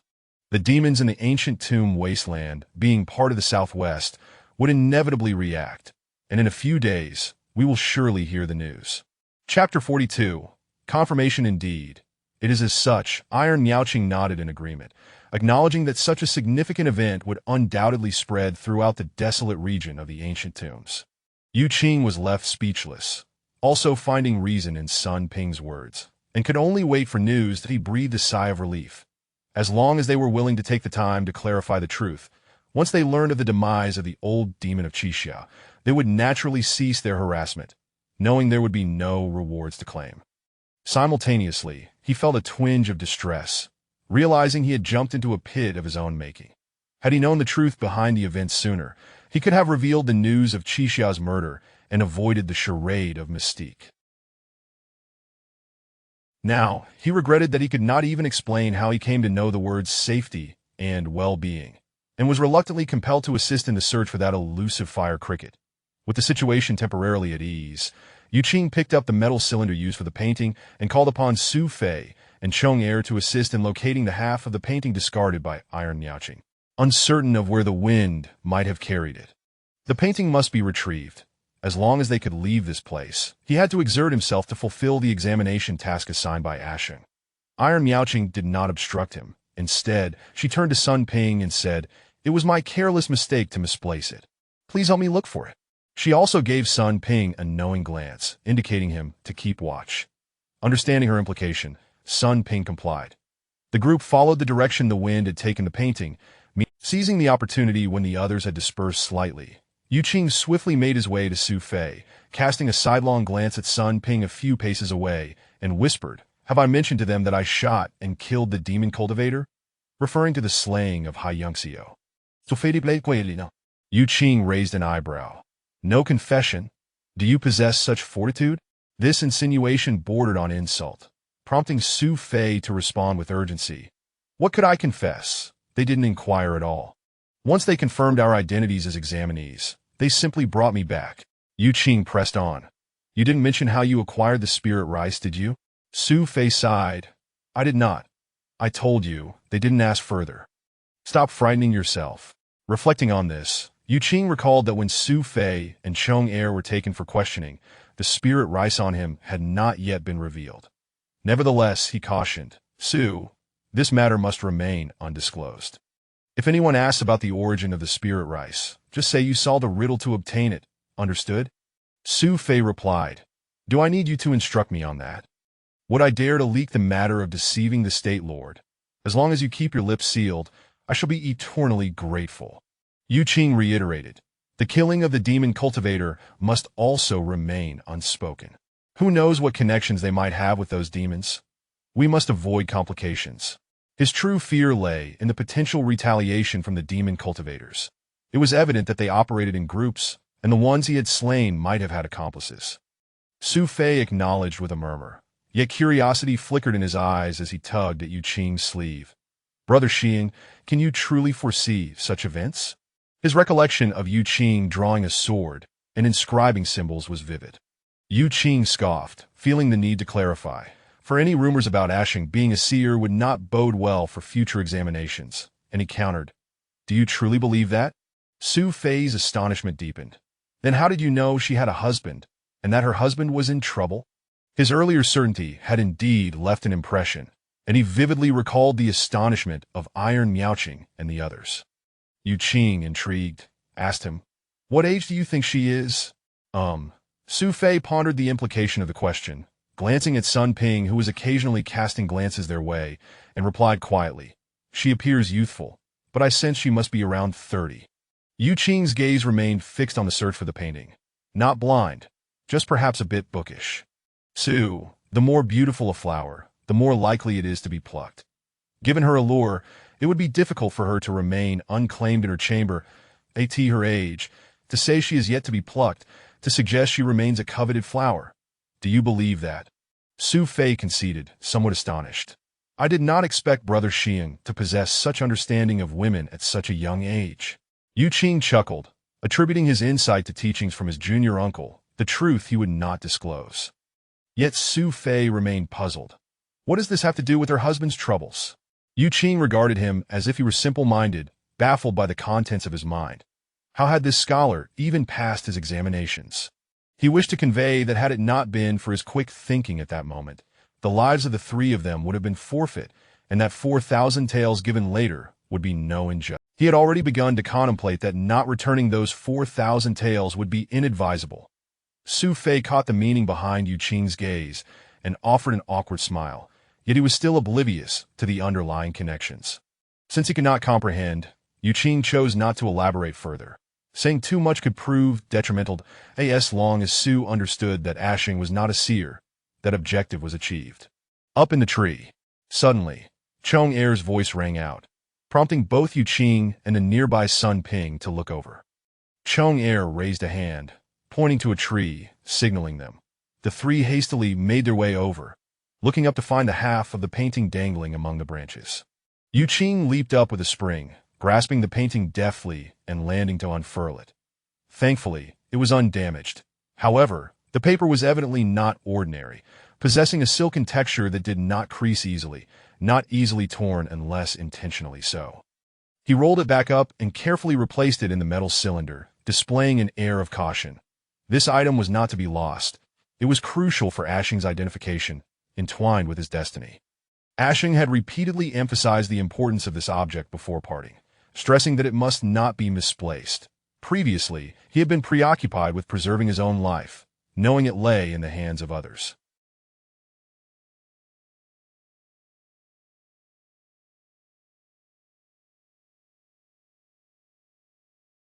He was not one to be so unyielding as to sacrifice his life for Ashing's painting. If he could not protect his own life, he would inevitably lose the painting as well. Thus, self-preservation came first. With Sun Ping keeping watch, the three dared not flee. After retrieving the painting, they could only obediently return, while Yu Qing found himself wondering about his ill fortune. Previously, encounters with profound experts had been rare, yet this time he seemed to stumble upon them. As noon approached, Zhu Shangbiao and Cheng Xiaoping returned, soaring up the mountain. Upon landing, the two cast a scrutinizing glance at the trio seated aside, their expressions somewhat peculiar. Before Sun Ping could— Indeed, Zhu Shangbiao continued, "We visited the nearby demon clan's lair, Leniency. The lord of the pavilion informed us that the Earth Mother had personally intervened, slaying Lady Qi." With his intent clear, the three, appearing pitiful in the corner, were naturally oblivious to the details. However, Yu Qing, attuned to the movement of Zhu's lips, muttered, "Leniency." This name resonated with him. He recalled seeing it on a map, and once he returned to consult the map alongside the nearby rivers, he could deduce his current location and identify the best route for escape. Yet, the most pressing issue remained that he had fallen into the hands of these individuals. The disparity in strength was too great, and if they chose not to let him go, opportunities for escape would be scarce. Nonetheless, The news they had brought back provided substantial comfort. At the very least, he need not worry about this group betraying him for the sake of wealth, and his life was momentarily secure. Cheng Xiaoping, frowning, nodded in agreement, adding, "This occurred just 2 or 3 days ago." To this, Iron Yaoqing and Sun Ping appeared not overly surprised. Was this not a grave matter? Cheng Xiaoping and Zhu Shangbiao noted the anomaly. Sun Ping quietly revealed the truth, stating that they were already aware of the situation, which prompted the two to finally acknowledge the trio's presence in the corner. After some discussion, Iron Yaoqing broached the main topic. "Have you found the incense?" Zhu Shangbiao shook his head. The lineage does not typically use such items. They have no incense to offer. However, they did provide us with a piece of information. Today happens to be the day that Tiao Shan Lang visits lineage. Ashio Shan Lang, who frequents there, comes every month on this day, and is expected to arrive in the afternoon. We should inquire with the Tiao Shan Lang. Perhaps they have that item for sale. Iron Yaoqing pondered for a moment before moving closer to Yu Qing, looking down at him and asking, "Is it absolutely necessary to have the incense?" The three seated on the ground looked up at her. For the sake of safety and prudence, Yu Qing found it unwise to change his stance and could only nod in agreement. "Let us proceed." Iron Yaoqing waved her sleeve and turned. The group promptly set off, yet before they could descend the mountain, an issue arose. While Yu Qing managed well, the problem lay with Su Fei and Chong Er, particularly Chong Er, whose speed in this wooded terrain was inadequate to keep pace with the others, unable to navigate the complex environment as they did. If they adhered to Chong Er and Su Fei's pace, they would scarcely have time to accomplish anything else, let alone travel. Before they reached the base of the mountain, they had to halt. Sun Ping suggested to Yu Qing, "Young master, perhaps you should leave these two companions in a cave on the mountain, though we could provide them with sufficient provisions, sparing them the fatigue of following us, and we can return for them once matters conclude." This suggestion immediately sent Su Fei into a state of high tension, his gaze fixed anxiously upon Yu Qing. Without a moment's hesitation, Yu Qing firmly rejected. "No, they have no means to defend against any risks here. Even a minor demon would pose a significant threat. Leaving them alone is far too dangerous. If we depart, we must take them with us. Otherwise, we part ways amicably, each going our separate paths." Chong Er's wide eyes sparkled with gratitude, understanding that Master Xiang was indeed a kind-hearted individual, unwilling to abandon them easily. Cheng Xiaoping immediately scoffed. "Kid, you have no room for negotiation here." Yu Qing retorted instantly, "You ought to grasp one thing. It is your mistress who has requested my assistance, yet you have repeatedly humiliated me. Given your unkind demeanor, you will undoubtedly sever ties once this is over. Since you have shown no sincere intent to cooperate, and since death awaits us all in the end, do as you wish. Kill or maim me now. I am at your mercy." Knowing the name of the nearby demon stronghold, and that they were informed of Lady Qixia's demise, had emboldened his words considerably. Chapter 43. The hill porter. The crux of the matter was that after some deliberation, it became evident that Cheng Xiaoping was not in a position to orchestrate his demise. Here, it was still Time Yaoqing who held the reins.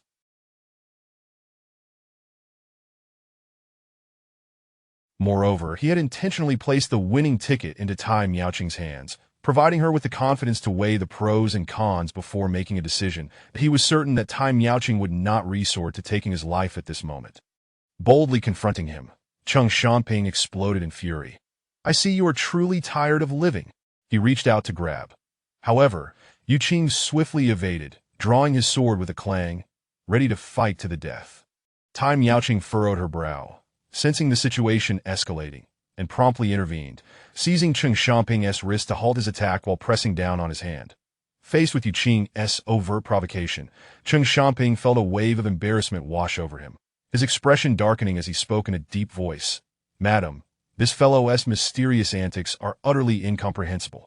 Those who indulge in such theatricality must surely harbor deceit. Do not be fooled." "Well said," Yu Qing exclaimed, brandishing his sword in response. "If you find him untrustworthy, why persist? You may simply release us. Once we depart, you shall have no cause for concern, and we will be free of entanglements. What joy that would be!" Considering the matter of 4,000 taels of silver, He was determined not to yield easily. He was resolute in his efforts to ensure that both he and his companions could leave this place. Su Fei stood dumbfounded, astonished that Yu Qing would go to such lengths to protect them. Indeed, he seemed a man who valued wealth over life. Nearly rushing to urge Yu Qing to silence, his helpless demeanor was an unspoken plea for Yu Qing to adopt a more conciliatory tone. Chong'er bit her lip in quiet agitation, her eyes reflecting a mix of excitement and admiration for Yu Qing's willingness to risk his life for them. She had always known he was not the shallow young master others perceived him to be. He truly did not disappoint. Cheng Xiaoping, incensed, found himself at a loss for words. For each of Yu Qing's statements rang true, leaving him speechless. Tai Miaoqing tilted her head, gesturing to Sun Ping, who waved a hand. Tai Miaoqing's gaze, as she watched Yu Qing depart, reflected both surprise and admiration. Having already interrogated the trio, and knowing their acquaintance was relatively new and shallow, she was taken aback by Yu Qing's loyalty and righteousness in such uncertain times. An uncommon trait. The green cloak fluttered in the breeze as Tai Miaoqing turned to him. Old Cheng, one must treat a dying horse as if it were alive. There is nothing to lose in trying. If he dares to deceive me, I shall hand him over to you for your disposal. What do you say? Sun Ping, frowning, interjected. Old Cheng, what has gotten into you? Why are you so irritable with this young man?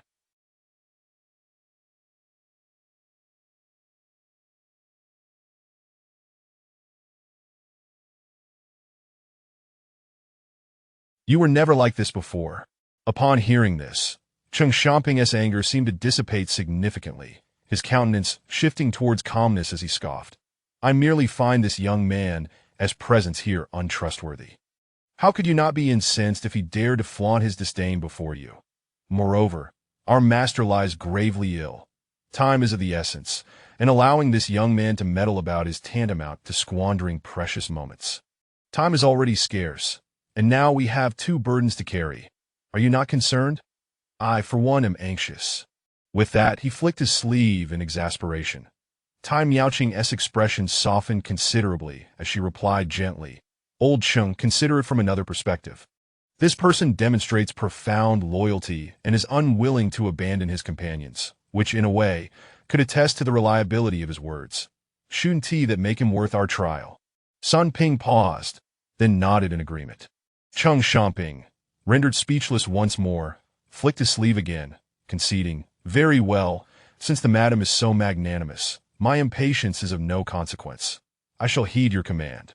Thus, the previously discordant parties formed a united front once more and continued on their journey. Sun Ping grasped the slender arm of Chong'er, while Zhu Shangbiao held on to Su Fei as the group swiftly traversed the rugged terrain. Before long, having traveled less than half an hour, almost an hour later, Zhu Shangbiao, perched atop a large tree, leapt down and pointed in a certain direction. Madam, they are coming. Everyone turned their gaze to the distance, where a swaying little hill appeared on the horizon. As they drew nearer, they discerned that it was a wooden loft seemingly in motion. Upon closer inspection, Su Fei gasped in astonishment upon seeing a figure beneath the structure, someone effortlessly shouldering the entire wooden building as if it were naught but a feather. Su Fei leaned closer to Yu Qing, whispering, Brother Xiang, could this be the legendary hill porter? Indeed, Yu Qing affirmed with a nod. The term hill porter refers to a particular type of itinerant merchant within the realm of martial arts, resembling, in more common parlance, they are mobile vendors straddling the line between the demon realm and the human world. Due to the 50-li agreement between the demon and human realms, most demons and humans cannot traverse freely between the two worlds.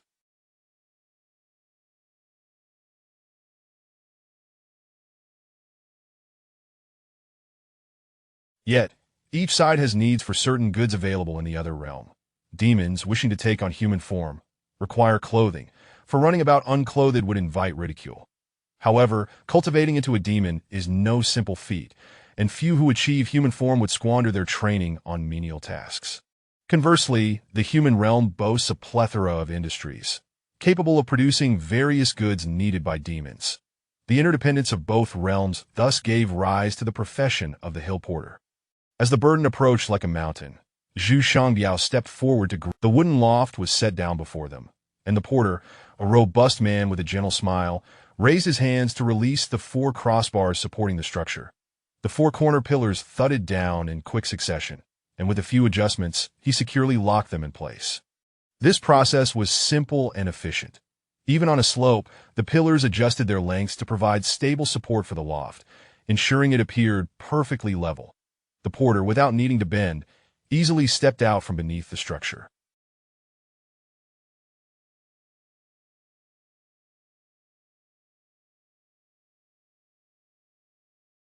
Su Fei, witnessing this marvel for the first time, approached with curiosity, for one would hardly see a hill porter carrying an entire building in the human realm. He marveled at the practicality of having a portable abode, ideal for resting or spending a night in the wilderness. Chang'er stood to the side, hesitant to approach, maintaining an air of subservience, seemingly uninterested in the spectacle before her. Sun Ping stepped forward to engage with the hill porter, inquiring with a smile, "Do you have incense for offerings and prayers?" "Indeed, we do," the hill porter replied, gesturing toward Zhu Shangbiao. "If we didn't I wouldn't have come along with him." "Just a moment." With that, he leapt onto the small balcony of the loft's entrance, inserted a key into the lock, and swung the door open, stepping inside. Those outside could see a plethora of items stacked within, the sheer volume of goods seemingly endless. The outer walls of the wooden structure were adorned with numerous purchase notices, captivating the attention of the onlookers. Offers included 800 taels for blood fungus aged over 30 years, 10,000 taels for purple cliff fairy herbs, and various other acquisitions, an array of intriguing opportunities. Those in the know understood that it was not the hill porter making these purchases, but rather he was facilitating transactions on behalf of others. According to the customs of the hill porter trade, a client specifies their purchasing needs, and if the porter agrees, they set a deadline for the acquisition. The client then pays a deposit as earnest money that if the porter successfully procures the goods, he adheres to the agreed-upon terms. Should he encounter a higher offer, he cannot transfer the goods, and upon delivery, the client must pay an agreed commission for the porter's services. Should he fail to procure the specified items within the time frame, he must return the deposit to the client without charge. Inside the loft, the hill porter pushed aside a sliding panel, revealing a staircase leading up. He climbed to a certain level, rummaging for a while before finally extracting a package, which he dropped before the group and unwrapped, revealing the very incense they sought. The hill porter pointed at the displayed merchandise. "This is the coarse incense, 2 feet long, and the fine incense, 1 foot long. Which would you prefer?" Tai Miaoqing turned to Yu Qing. Knowing that the decision lay with him, Yu Qing cleared his throat. "The fine incense will suffice." "The fine incense is 10 taels. How many would you like?" At this, the eyes of the group widened in astonishment, and Sun Ping scoffed. "The total cost of all your incense combined likely doesn't exceed 2 taels. How dare you charge 10 taels for a single stick? This is akin to highway robbery." As he spoke, he crouched down to examine a stick of fine incense, before handing it back to the hill porter. "Look, this has clearly been sitting for a long time. It is already damp." The hill porter accepted it, igniting it with a fire starter, and immediately lit the stick, letting the fragrant smoke waft through the air as he inhaled deeply, chuckling. "We sell our goods fairly. It is true that it is somewhat damp, and I must concede that point. However, it is still usable. It could be dried out without issue. As for your accusation of robbery, that is a bit excessive. We operate on a voluntary basis, willing buyers and willing sellers without coercion. Such is the code of our trade, that I acknowledge that my acquisition costs are low, but I have yet to sell much of this stock, having carried it for a long time, which is also part of my investment. Yes, it is indeed damp, so how about 9 taels per stick? No bargaining, take it or leave it." He had lowered the price by a tael. Sun Ping glared. "That is still too expensive. Lower it further." The hill porter shook his head, planting the lit incense into the ground, while he tidied up the displayed items, mumbling to himself, "It is indeed rare to find buyers for such items in these remote mountains." Could it be related to the death of the old demon in Qixia? Yes, it could be used for honoring the deceased. It seems that this trip may require some negotiation to offload this inventory. Tai Miaoqing's lips tightened as she turned to Yu Qing. "How many sticks shall we purchase?" Chapter 44. The underground, Yu Qing hesitated somewhat, for he was uncertain of the price of the incense. Had he known, he would have undoubtedly declared that the more purchased, the better. However, having grown up in poverty, he felt the price was exceedingly exorbitant, and he could not ascertain how long it would take to find the fire cricket, fearing that overly extravagant spending might provoke disapproval. He was reluctant to reach a conclusion. Tai Ching seemed to sense his thoughts and reassured him. No worries, estimate generously. Yu Qing could only hesitantly respond. Then shall we procure 100 sticks? He was unsure if the other party would agree to such a considerable expenditure, which was undoubtedly a hefty sum for him.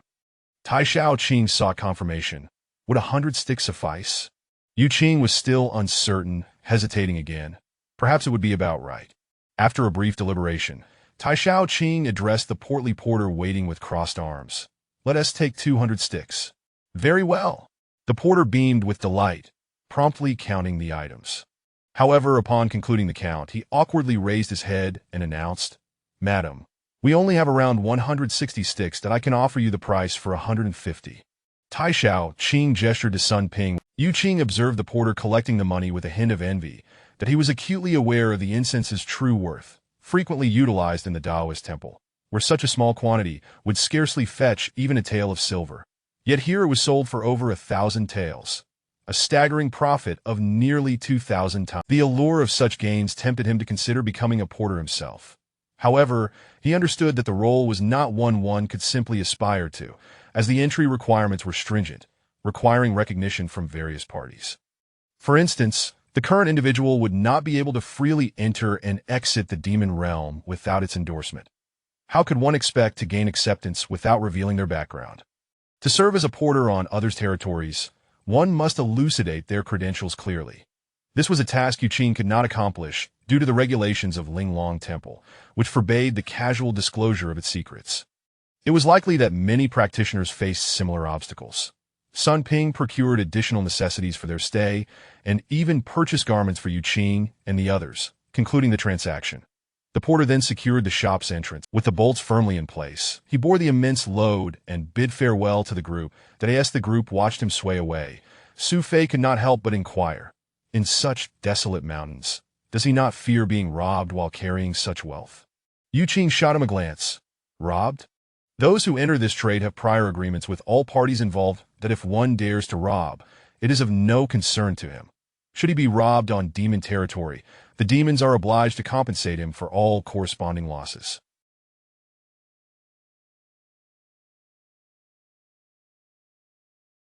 In essence, it would be as if you had unwittingly sold his goods cleanly Daoist for the perpetrator. He could not care less who it is. However, you best ensure that the demon realm does not discover the culprit, lest you meet a most tragic end. Sun Ping and the others regarded him with newfound respect, realizing this scholar possessed considerable knowledge of the ways of the world. Su Fei nodded, acknowledging the wisdom he had gained. Carrying such a heavy load is indeed hard-earned money. Those who can bear the burden naturally possess the strength to do so. Those of lower cultivation carry smaller loads, while those of higher cultivation manage larger ones. This individual before us is likely a porter, so there is no need for you to fret, Su. Yu Qing clapped him on the shoulder, his gaze implying, remember to return my 4,000 taels when you reach the capital. Su Fei, still taken aback by the revelations, mused, a person bears the mountains, a demon spans the distance of 1,000 miles, an airlang traverses the heavens and the earth. To read 10,000 scrolls is not as enlightening as traveling 10,000 miles. Today has certainly broadened my horizons. The phrase, a person bears the mountains. The person bearing the mountains refers to porters, while the demon spanning 1,000 miles alludes to the renowned 1,000-mile messenger. The porter traverses the two realms, while the 1,000-mile messenger serves as a courier capable of crossing the boundaries swiftly. When one wishes to send a letter or parcel expeditiously, the 1,000-mile messenger is the one to call upon. These messengers are often avian demons, having acquired the ability to fly. However, the cost is considerable. It would be quite unusual to have a demon run errands for you at a discount. The concept of a person bears the mountains, a demon spans 1,000 miles is the result of a long-standing compromise between humans and demons. Porters are controlled by human practitioners, while the 1,000-mile messengers are in the hands of demon cultivators. Sending messages can potentially involve the risk of leaking secrets, and the exorbitant costs are secondary. Thus, for certain documents or sensitive information regarding demon cultivators, the authorities prefer to utilize less efficient relay stations than as Ferrer Lang traversing the heavens and the earth. It signifies that both porters and thousand-mile messengers can freely navigate between the two realms, reaching any place above or below.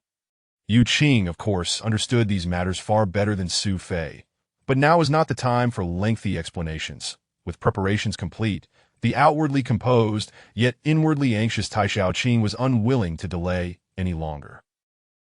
After consulting Yu Qing, she commanded the group to set off towards the nearby underground cave where they had previously encountered the fire cricket. The journey did not take long, as they were not far from the cave where Yu Qing and Tai Xiaoqing. The group felt as though they were running back and forth, especially with two burdens in tow. However, Yu Qing was not at ease with leaving Su Fei and Cheng'er behind. Outside the cave, remnants of last night's bonfire remained. Returning by day presented a starkly different scene. The group did not linger but lit several torches and proceeded into the cave. The cave walls bore distinct signs of excavation, and the marks of time were evident, though it was unclear which era had left them. The underground passage was not straightforward. They circumvented large boulders that were challenging to break through, yet the overall trajectory continued downward. As they delved deeper, the light from outside faded, and the glow of the torches illuminated only a limited area. For Su Fei and Cheng'er, the interminable darkness ahead resembled a nebulous future, with no clear direction, leaving them to take each step as it came, entirely at the mercy of circumstance. The two remained on edge, their hearts suspended in trepidation, unsure of what had transpired over the past 2 days, constantly teetering on the brink of peril. When they finally beheld at the terminus, a crimson glow awaited them. Even from a distance, they could feel the rising temperature. As they approached further, Cheng'er could no longer endure the heat, which brought on a suffocating sensation. As an ordinary person, he was compelled to halt. That Su Fei fared slightly better, but for Cheng'er's sake, he decided to stay behind with him. Tai Xiaoqing instructed Sun Ping to lead the two back to a cooler spot to rest, while the others pressed onward. When the red glow enveloped them, they found themselves in a vast underground space measuring several acres, filled with red-hot magma, scorching and dry, dotted with small islands. Unmelted stone pillars connected the upper and lower realms, and the occasional sound of we only realized it had slipped into a crevice when it scurried away. When it lay still, it blended seamlessly with the charred rocks here, rendering it nearly indistinguishable. Before you could even notice it, it had already fled. Yu Qing surveyed the environment of this space and inquired, "Was it just one?" Tai Xiaoqing surveyed the area as well. "That cannot be determined. To the cricket, the magma is akin to water for fish. That it is uncertain whether this fire cricket merely wandered here or has made this place its home." Yu Qing glanced back at the bothersome Chen Xiaoping and instructed, "Have everyone step back."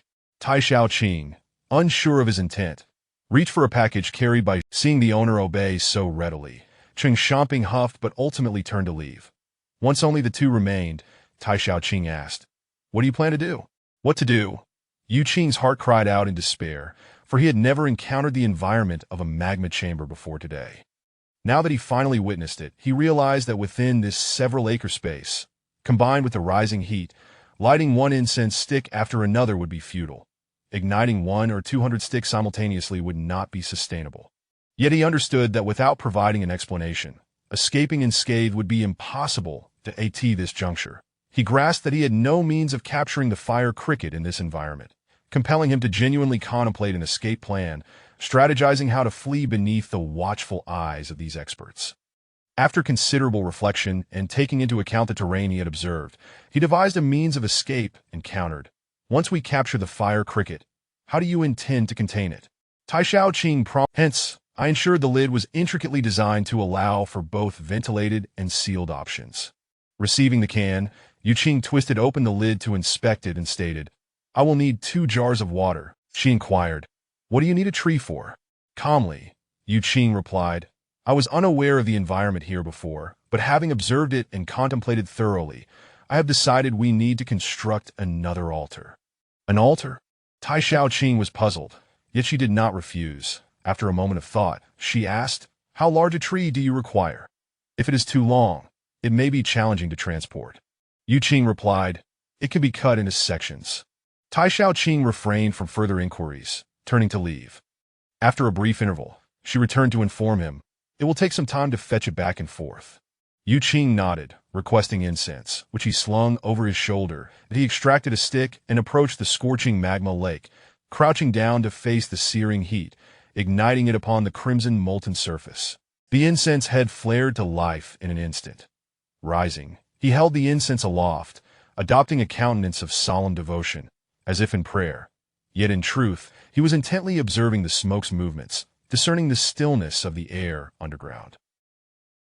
Tai Xiaoqing, witnessing his almost divine demeanor, held her breath, remaining silent so as not to disturb him. But as time passed, and with the tree still on its way, Yu Qing. Chapter 45. The altar. The felled trees could not be transported in one go, not due to the inability of Zhu Shangbiao and his companions, but rather because the winding underground passage was not sufficiently spacious to accommodate a large load at once. When Zhu Shangbiao and Cheng Xiaoping delivered the first batch of timber, Yu Qing gestured for them to set it down gently, fearing that excessive vibrations might disturb the elusive fire crickets. Seizing the opportunity while the two were busy chopping wood, Yu Qing had already fashioned several stone slabs from a large rock within the tunnel and transported them to a corner by the molten lake, constructing a well shaped behind a bamboo column that connected the upper and lower levels.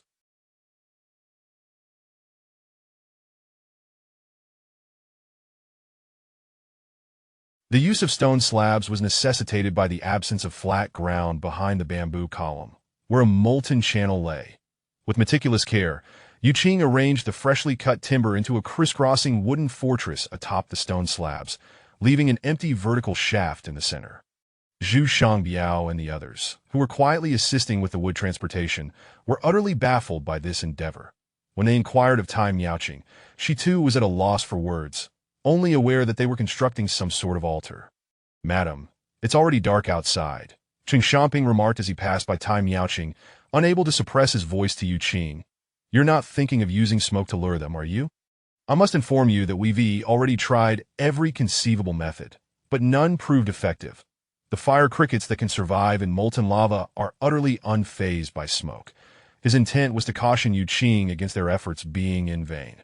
Tai Miaoqing frowned slightly at this, that why Yu Qing remained silent, and once the towering pyramid-shaped wooden fortress was securely erected, he seized the moment when the others were absent to tell Tai Miaoqing, "It's nearly complete. Have everyone step back, that it is inappropriate for those who lack reverence towards the divine to remain here."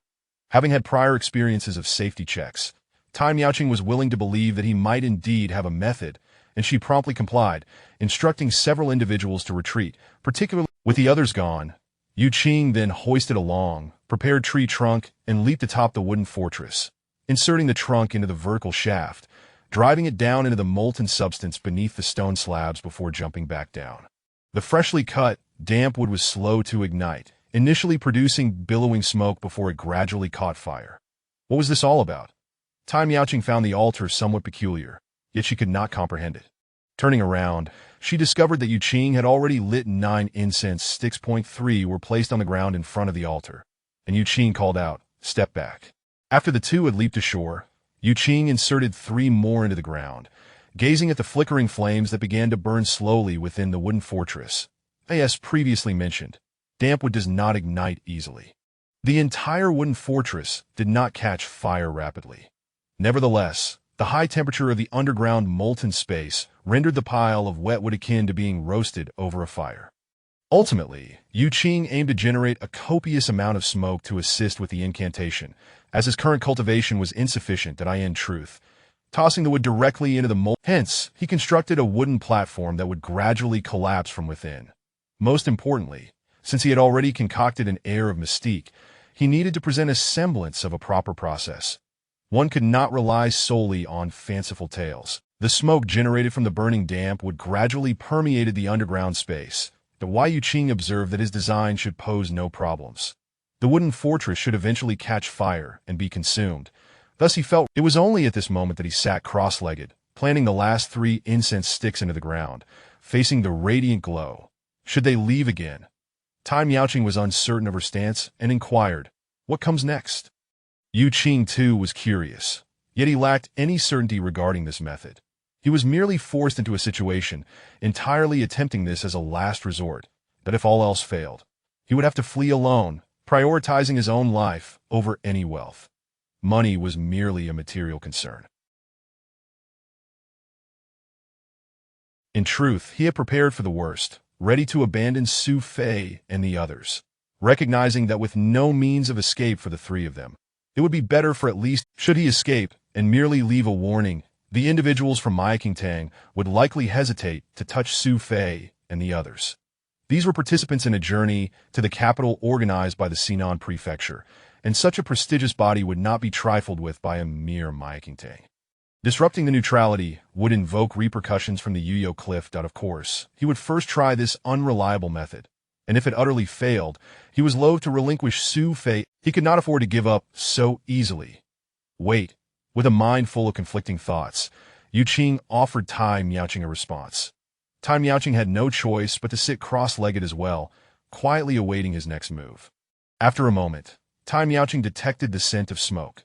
The smoke billowing from the molten lake had expanded to a significant degree and was finally beginning to seep outward, while Yu Qing understood that this was merely the beginning, and the ensuing smoke would certainly intensify. He remained patient, leisurely retrieving the towel that Tai Miaoqing had prepared for him, pouring water from his kettle to moisten it, and after achieving the optimal thickness for filtration, he tore off a sleeve to fashion a string, binding it over his mouth and nose. Meanwhile, Tai Miaoqing, detecting the increasingly pungent smoke, glanced at the composed Yu Qing, feeling somewhat speechless. She realized that he had anticipated the smoke and prepared accordingly. It was rather inconsiderate of him not to inform her earlier. The smoke had grown oppressive, and Yu Qing turned to say, "Endure the smoke. Do not cough, lest you disturb the fire crickets." Tai Miaoqing nodded, indicating her understanding as she covered her mouth and nose with her sleeve, inhaling a deep breath of clean air while circulating. Yu Qing shot her a sidelong glance, internally scoffing. He was eager to see how long this woman could endure once the smoke thickened. As he had anticipated, the smoke became denser, and Tai Miaoqing realized that merely filtering clean air through her sleeve was no longer feasible. She was unaware of how long Yu Qing intended to remain enveloped in the smoke. After holding her breath for a considerable time, nearing the point of needing fresh air, she gently stood and murmured, "The smoke is too acrid. I'll prepare something and return." To her surprise, Yu Qing stood as well, gesturing for her to follow him back. Holding her breath, Tai Miaoqing was taken aback and asked, "What are you doing?" Yu Qing replied, "I'm going with you to retrieve my spiritual rice." Spiritual rice? Tai Miaoqing was puzzled. What need is there for spiritual rice at this juncture? Yu Qing explained, "I may need to use it as an offering shortly." Thus, Tai Miaoqing had no choice but to acquiesce. "There's no need for you to run back and forth. I'll conveniently bring it to you." Yu Qing countered, "I'll be immersed in the smoke for quite a while, and I might become disoriented. Your presence might distract me during my communication with the divine, potentially leading to adverse effects.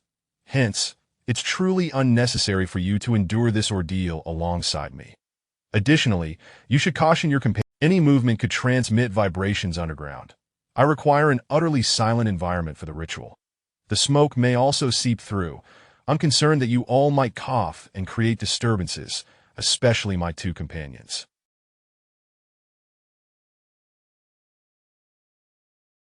I suggest you exit the tunnel and wait at the entrance."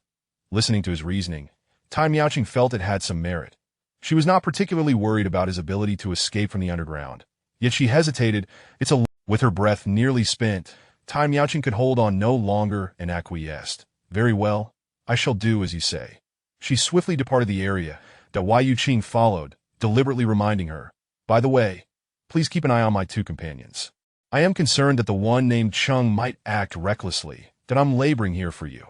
Please do not stab me in the back, or I won't hesitate to ruin the opportunity to capture the fire crickets."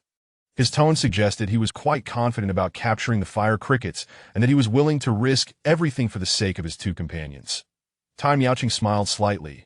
"You're overthinking it. Rest assured, as long as you don't act recklessly, I guarantee they will be safe." The two hastily arrived at a location a mile away, where Sun Ping and the others awaited them, a portable oil lamp lit on the ground.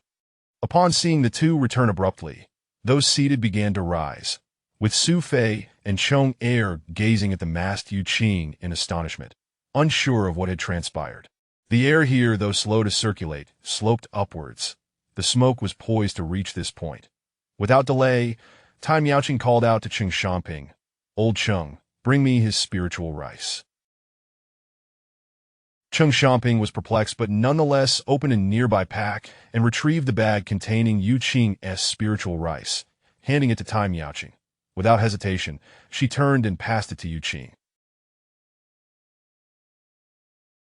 Cheng Xiaoping and the others were bewildered, while Yu Qing glanced at Su Fei and Chong Er, a complex expression flashing across his features.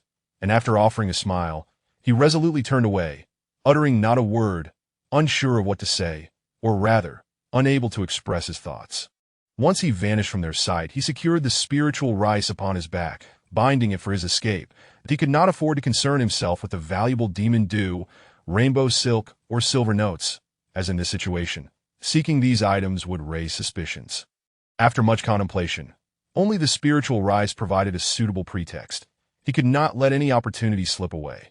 Returning to sit before the 3 incense sticks, he slowly filtered a breath of clean air. After enduring nearly half an hour amidst the smoke, he quietly rose, stealthily making his way towards the tunnel entrance, reaching the spot where he had previously acquired the spiritual rice, confirming the area was devoid of others, and assuring himself that Tai Miaoqing had followed his instructions to escort everyone away. He let out a sigh of relief, knowing that his escape plan had succeeded halfway. Chapter 46. The Fire Cricket. Without delving into the series of preparations and deceptions that preceded it, the final method of escape was surprisingly straightforward. As long as there were no others within the cave, and as long as he managed to lure them outside, he could inch closer to the cave's entrance. Subsequently, he would devise a plan to draw Tai Miaoqing and the others into the cave. Once they entered, he could reveal himself from his concealed position near the entrance and make a swift getaway that in the vast, desolate wilderness. Finding him again would prove exceedingly difficult. Furthermore, given the gravity of their situation, it was unlikely they would squander their time pursuing him, that he had even calculated his hiding spot near the entrance. Throughout his journey, he had been preoccupied with thoughts of escape, constantly surveying the terrain. Upon entering the cave, he had discovered a depression above the tunnel that was perfect for hiding.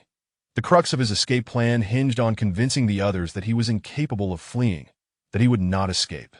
Naturally, with a substantial fortune at stake, he could not simply run away. He was determined to exhaust all possibilities. Once he confirmed that Tai Miaoqing and the others had vacated the area, he retraced his steps and swiftly returned to sit cross-legged. The incense had long since extinguished, and with no one around, he was disinclined to light another, but he remained fixated on the subtle changes in the drifting smoke. That as the stars twinkled above, Tai Miaoqing and her companions emerged from the cave, returning to the place where they had first encountered Yu Qing. Surveying the night, Tai Miaoqing glanced at the perpetually reserved Su Fei and Chong, then turned her head towards Sun Ping and said, "They must be weary after a day of running around. Let us prepare some food and drink for them, so they can rest early." "Certainly," Sun Ping replied, signaling her husband, Zhu Shangbiao, to take action. Observing that even Yu Qing's 2 companions required care, Cheng Xiaoping expressed his dissatisfaction, exclaiming, "This concerns the life of our employer. We cannot afford to delay. Are we to simply allow that young man to squander time with his antics? Leaving him alone inside, do you not fear he will escape?" Chong slightly curled her lip, yet remained silent, firmly believing Yu Qing would not abandon them. With Su Fei and Chong present, Sun Ping also doubted Yu Qing would flee, responding, "If he could excavate another tunnel from such depths to the surface and escape, that would indeed be a feat worthy of admiration." Cheng Xiaoping fell silent, contemplating that indeed, guarding the cave entrance, it was clear that he could not escape. However, his true intention was not merely to express that sentiment. Tai Miaoqing lifted her hat, her gaze fixed intently on Cheng, and earnestly said, "Old Cheng, we agreed to let him try first. If we had a solution, why would we allow him to attempt it?" Though she spoke soothingly, internally, she harbored considerable expectations for Yu Qing. The phrase, "Are you safe?" lingered vividly in her memory, shrouded in an air of mystery. Alas! Cheng Xiaoping sighed, shaking his head, resigned to his thoughts. Sun Ping observed a flicker of anxiety in Cheng Xiaoping, a concern for their employer's safety that had not been so pronounced until Yu Qing's arrival. She sensed an inexplicable unease that she could not quite articulate. Listening to their conversation, Su Fei was consumed by worry, regretting his decision to associate with Shi Hong. If he had never met that individual, he mused, he would not be in this state of fear and trepidation. This journey had opened his eyes to the harsh realities of the world, causing him to relinquish his previously unrealistic aspirations. All he desired now was to survive and leave. As they waited, having eaten and drunk their fill, the group remained in a state of anxious anticipation. Nestled in a corner atop a pile of hay, both Su Fei and Chong found their hearts heavy, unable to sleep. In the later hours of the night, Tai Miaoqing and the others turned their gazes towards the cave entrance, as the faint scent of smoke finally wafted out. Within the depths of the cave, Yu Qing, sitting cross-legged, noticed that the smoke had begun to dissipate.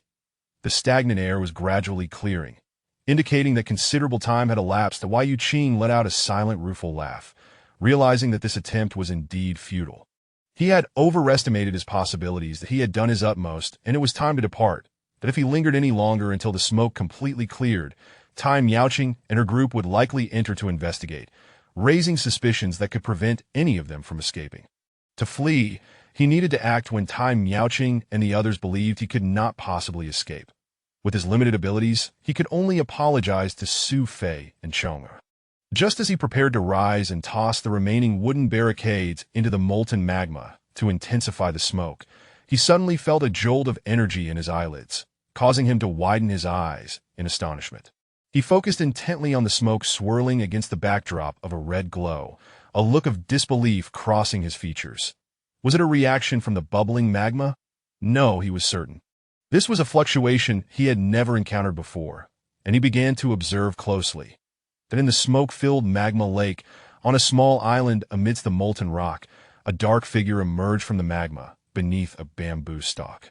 After acclimating to the smoky environment, it abruptly leapt from the fiery magma and landed on the island. An insect.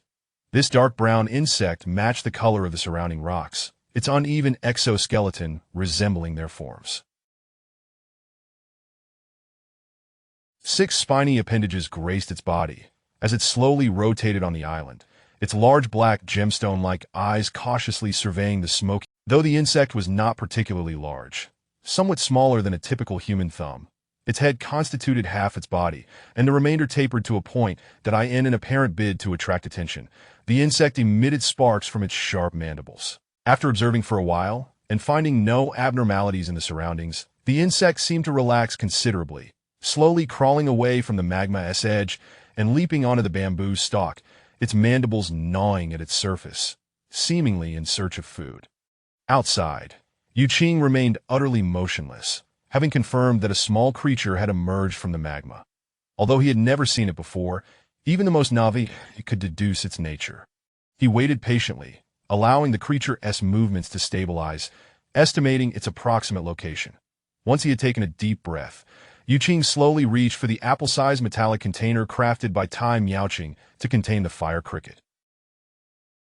Gently twisting open the lid, he tucked it into his belt and, rising cautiously, stealthily made his way towards the cave entrance, all the while keeping a watchful eye on the smoke. Sensing an oddity in the insect's behavior, he held his breath, remaining motionless until the insect's actions returned to normal before continuing onward. Upon reaching the cave entrance, he reconfirmed the environment shrouded in smoke, pinpointing the insect's precise location. He slowly lifted one leg, pressing against the wall, gathering himself in readiness. After a moment of stillness, he suddenly propelled himself forward, launching into the crimson fog. The insect, perceptive and quick, noticed something darting through the smoke and heard the rush of wind. It immediately leapt into the magma lake, evading capture with astonishing speed. Yet it was too late. The dark shadow enveloped it, slamming it back. Clang, clang, clang.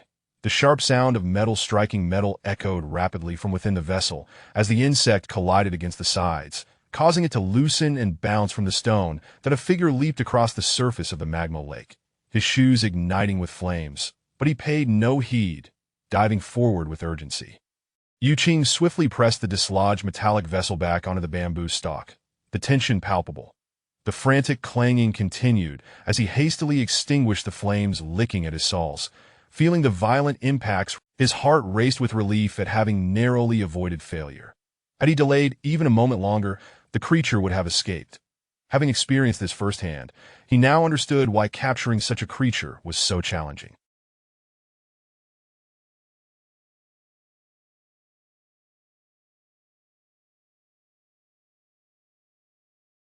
Its reflexes were astoundingly swift.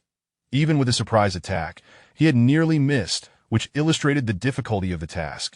Fortuitously, the smoke provided him. Without it, he would have had no chance to near the creature.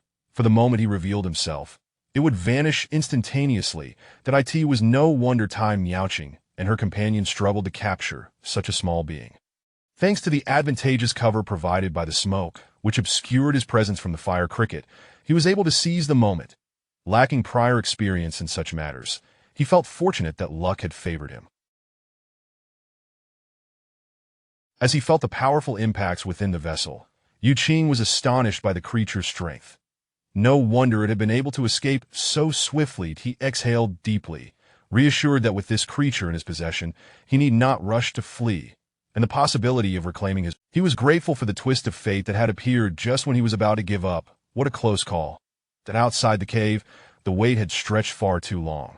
From the moment night fell until now, as dawn approached, how could they not feel apprehensive? Ultimately, it was Cheng Xiaoping, seated on the ground, who rose first, exclaiming, "Madam, the smoke is clearly thinning. At most, we have an hour before dawn.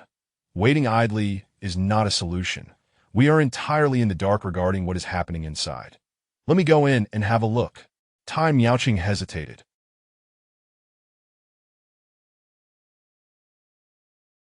Her patience had endured thus far because of the miraculous event she had witnessed. Otherwise, she would never have allowed Yu Qing to remain inside for so long. Prompted by Cheng's words, she stepped away from the swing and approached the group, saying, "I will go." She casually grabbed a damp towel. However, as she reached the cave entrance, her graceful form, half concealed by her hat, froze in uncertainty, her brow furrowed in thought as she tilted her ear to listen intently. Chapter 47. Double compensation. The gazes of the crowd were already following her movements.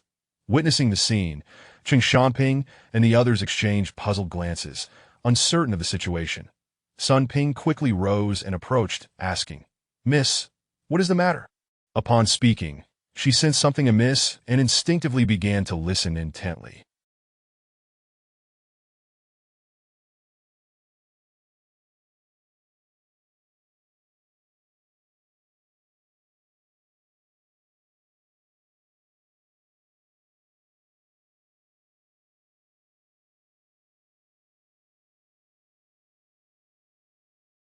Cheng Xiaoping and Zhu Shangbiao both paused momentarily before rising simultaneously from beside the bonfire, moving toward the cave entrance to listen. Su. A peculiar sound emanated from within the cave, growing increasingly distinct. A rhythmic clinking of metal. Logically, there should have been no one else in the cave except for Xiang, so the noise ought to have originated from him. What could it possibly be? Could it be an attempt to dig a tunnel for an escape? Yet that did not seem plausible, as the sound was drawing nearer. Indeed, it grew closer until a figure appeared before them. It was Yu Qing with a ponytail, a cloth covering his face, and a bundle slung over one shoulder. The incessant clanging sound came from behind him. The onlookers regarded him with suspicion, eager to... Yu Qing's gaze fell upon the damp towel in Time Miaoqing's hand, and he casually inquired, "What is it? Could it be that the proprietress still does not trust me?" Cheng Xiaoping would not afford him the luxury of courtesy, retorting sharply, "What is behind you?" Yu Qing cast him a sidelong glance. Choosing to ignore him, that he loosened his grip behind him, revealing a metallic canister that emitted a series of crisp clinks, extending it toward Time Miaoqing. "I have fulfilled my promise. I hope the proprietress will not go back on her word. Take a look, see if it is what you have been searching for." Upon seeing the metal canister used to contain the fire crickets, the noise evidently stemmed from within it. Time Miaoqing and the others felt their hearts race, disbelief palpable among them. Upon hearing his words, their eyes widened in astonishment, and Time Miaoqing hastily reached out to accept it.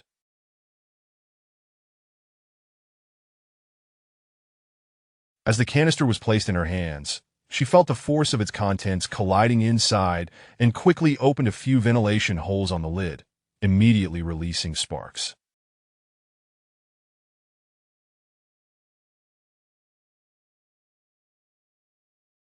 Once the sparks settled, she peered inside through the openings and beheld the flickering forms of the insects. The crickets, after a brief clattering, dimmed, pausing momentarily before vibrant red light coursed through the cracks in their exoskeleton. Their black gem-like eyes transformed into dazzling rubies, seemingly enraged, emitting a crying sound and spitting out sparks, before darting about like streaks of— "This must be the fire crickets, indeed it is!" Tai Miaoqing exclaimed with uncontainable joy, her voice slightly trembling with excitement. Her gaze, filled with ecstasy, swept across the group before finally resting on Yuqing, who inspired an impulse within her to leap forward and embrace him. The members of Miaoqing Hall had been tirelessly toiling in the desolate wilderness for days, devising countless strategies, yet failing to capture what they sought. The fact that this young man had succeeded with such ease was nothing short. Observing her uncharacteristic display of emotion, Yuqing's mind wandered. He mused whether she might reciprocate his kindness in a more intimate manner. "Is it truly so? Miss, let me have a look," Sun Ping urged eagerly, reaching for the canister to inspect it closely. Cheng Shanping and Zhu Shangbiao instinctively leaned in closer, though Wei Yuqing disregarded them, stepping out of the cave entrance, removing the cloth from his face, and addressing the eager Su Fei and Chonger. "Well then, they have not caused you any trouble, have they?" Both servants shook their heads, for even if there were grievances, they dared not. Chonger's gaze towards Yuqing held admiration mixed with a touch of pride. He felt a sense of honor. He was not oblivious to the fact that what the so-called experts of Miaoqing Hall could not accomplish, the young master had achieved, causing those present to appear as if they had never encountered such wonders before. Naturally, both servants were also curious to see what the fire crickets looked like. The Su Fei was particularly eager to inquire how they had been captured, though Wei Yuqing glanced back at the still excited group, then made his way to the swing. In the darkness before dawn, he began to sway beside the bonfire, feeling much more at ease. The capture of the fire cricket bolstered his confidence, surpassing any words he might offer.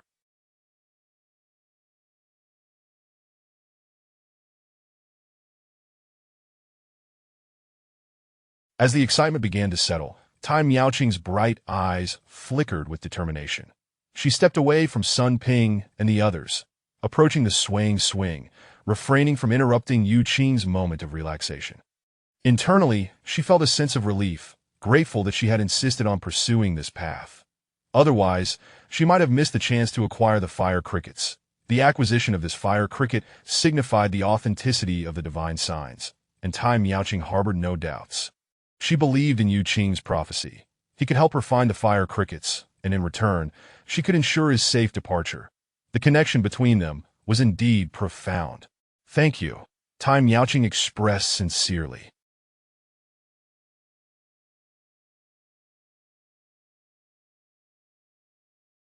Yuqing replied, "As I have said before, I have done my utmost.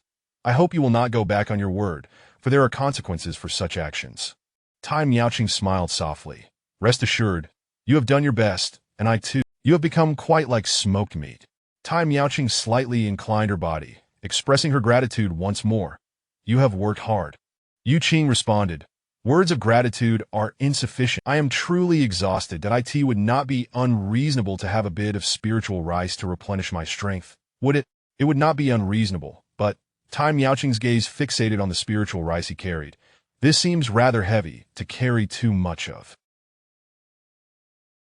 We did not bring any with us. How about we use yours for now?" Having spent considerable time with them, Yuqing knew they lacked spiritual rice. Otherwise, they would not have broached the topic. He feigned surprise. "Are you suggesting that after I nearly risked my life to assist you, you expect me to pay out of my own pocket?" Tai Miaoqing waved her hand. "That is not what I meant. I merely intended to borrow yours temporarily, that I will compensate you."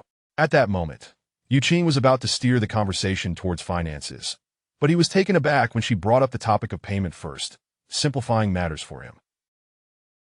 He immediately adopted an exaggeratedly eager demeanor, pressing, "How much will you offer?" Tai Miaoqing paused, naturally intending to cover the cost of whatever was consumed, but as the words formed on her lips, she discerned that Yu Qing seemed. After a brief moment of contemplation, she tentatively suggested, "How about double compensation?" Without hesitation, Yu Qing dismounted from the swing, swiftly unfastened the spiritual rice bag he had been carrying, and presented it with both hands. "I initially intended to use this. Count them if you wish. There are 20 bags, each weighing a pound, totaling 20 pounds, worth 2,000 taels. That if you double the payment, that makes 4,000 taels." There was no need to count. Tai Miaoqing grasped the bag of spiritual rice. "Very well. I shall give you 4,000 taels upon completion." Upon completion? Yu Qing's expression soured immediately. "If you do not pay me afterward, what can I do about it?" Tai Miaoqing chuckled wryly. "If you truly intended to deceive me, even if I handed you... First, how can I trust you to pay me if you do not give me the money? Second, even if you do have it, it is unlikely you are carrying 4,000 taels in cash. You must have banknotes that if you decide to sever ties later, I can destroy those 4,000 taels in banknotes, causing you at least some loss, correct?" Tai Miaoqing was at a loss for words. "You truly think ahead. Is it truly overthinking?"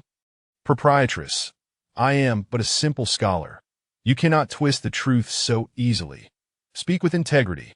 Yu Qing pointed at Cheng Xiaoping, urging her to recall the past. Tai Miaoqing glanced over, finding herself speechless.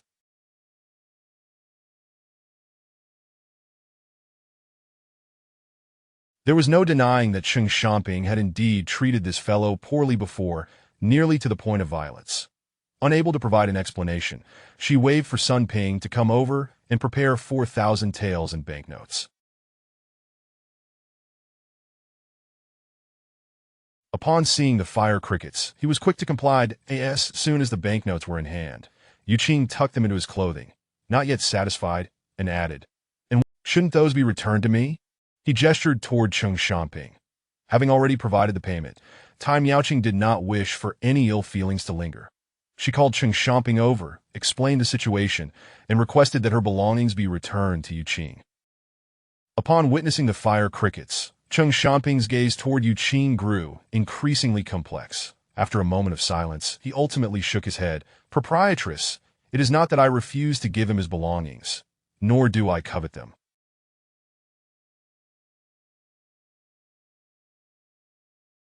However, he has yet to fulfill his part of the bargain. We still need 2 more fire crickets." Given his eagerness to reclaim his possessions now, it is difficult not to suspect ulterior motives. Typically, I would simply hand them over, but this concerns the life of the master, that we must exercise caution. "Proprietress, I cannot comply." The others were left speechless at his blatant disregard for the proprietress's wishes.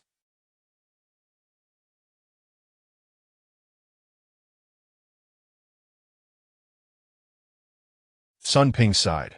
"Old Cheng, there are so many of us watching. There should be no issues." Cheng Xiaoping's voice turned stern. "Sun Ping, we have yet to find 3 fire crickets. Can you assure me that he will not become negligent once he has received his items?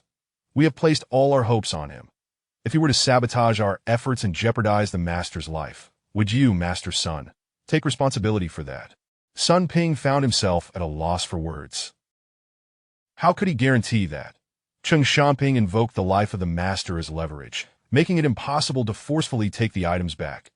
Tai Miaoqing furrowed her brow, hesitating before addressing Yu Qing. "I can swear that I will certainly compensate you afterward." "How does that sound?" Yu Qing maintained a stoic expression, cursing inwardly.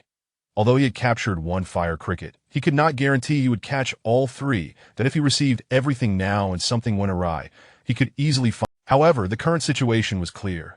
Tai Miaoqing and her group were equally unable to retrieve the items from Cheng Xiaoping, that if he insisted on his demands, it would only raise suspicion.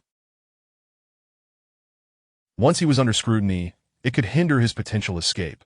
Escaping with his life, especially from beneath the watchful eyes of numerous experts, was a matter that required utmost caution. After much consideration, he could only respond nonchalantly. "If someone insists on viewing me as a villain, I cannot help it." "Very well, we shall settle this after the fact." Chapter 48. Signpost. The matter concluded with Yu Qing's concession. much to the relief of both parties, who had been troubled by the situation. Tai Miaoqing promptly instructed Sun Ping to prepare spirit rice for Yu Qing, naturally accompanied by other delectable items to reward him. By the time the feast was ready, the sky had begun to blush with the first light of dawn. Although the meal was intended for Yu Qing, it was impossible to prepare it without allowing their own people to salivate nearby. Hence, 5 bags of spirit rice were cooked at once. A group of individuals gathered around the campfire, indulging in the feast, while Yu Qing, with a bowl in hand, urged the nearby Chong, eat more, look how thin you are. This is a fine delicacy. You must fill your belly, that Su Xiong you two partake generously. Though originally unplanned for Su Fei and Chonga, Yu Qing insisted that they join, and Sun Ping and the others found it difficult to object. With a large pot of spirit rice, Yu Qing could barely contain his own appetite and had no desire to let Ching Shamping and the others overindulge, reasoning that it was not his. He continually urged the two to partake without hesitation. Chonga nodded enthusiastically, a satisfied smile gracing his lips, filled with gratitude, realizing that young Master Shiheng was truly a kind soul, treating him with utmost respect. He complied with Yu Qing's encouragement to eat freely, responding affirmatively after several prompts that Su Fei, on the other hand, displayed a more restrained demeanor, mindful of others' feelings. His usual hearty appetite subdued, he took but a small bowl and set it aside, cautious not to offend those present, knowing that spirit rice was precious.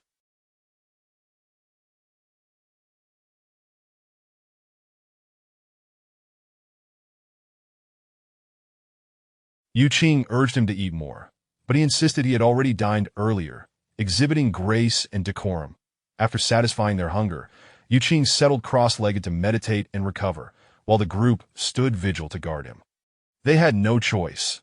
The Miaoqing Hall contingent relied heavily on him at this moment, especially after exhausting their energy to fend off the smoke throughout the night. The captured fire crickets seemed to have grown weary as well, no longer thrashing violently, perhaps aware that such efforts would not yield an escape, only occasionally emitting a few plaintive chirping sounds, resonating distinctly. As the sun ascended high in the sky, a revitalized Yu Qing finally concluded his meditation. He had an examination to attend and wished not to linger any longer. Eager to expedite matters, he took the initiative to re-enter the cave. However, it appeared that the leftover wood was insufficient, prompting Yu Qing to instruct the group to fell another tree for use. Yet this time, the endeavor seemed less fruitful. A whole day passed without any sign, and another night. When dawn broke the next day, Yu Qing emerged, having burned all the felled trees, his body enveloped in smoke. Tai Miaoqing and the others approached him, their anticipation quickly dissipating when Yu Qing produced an empty iron canister.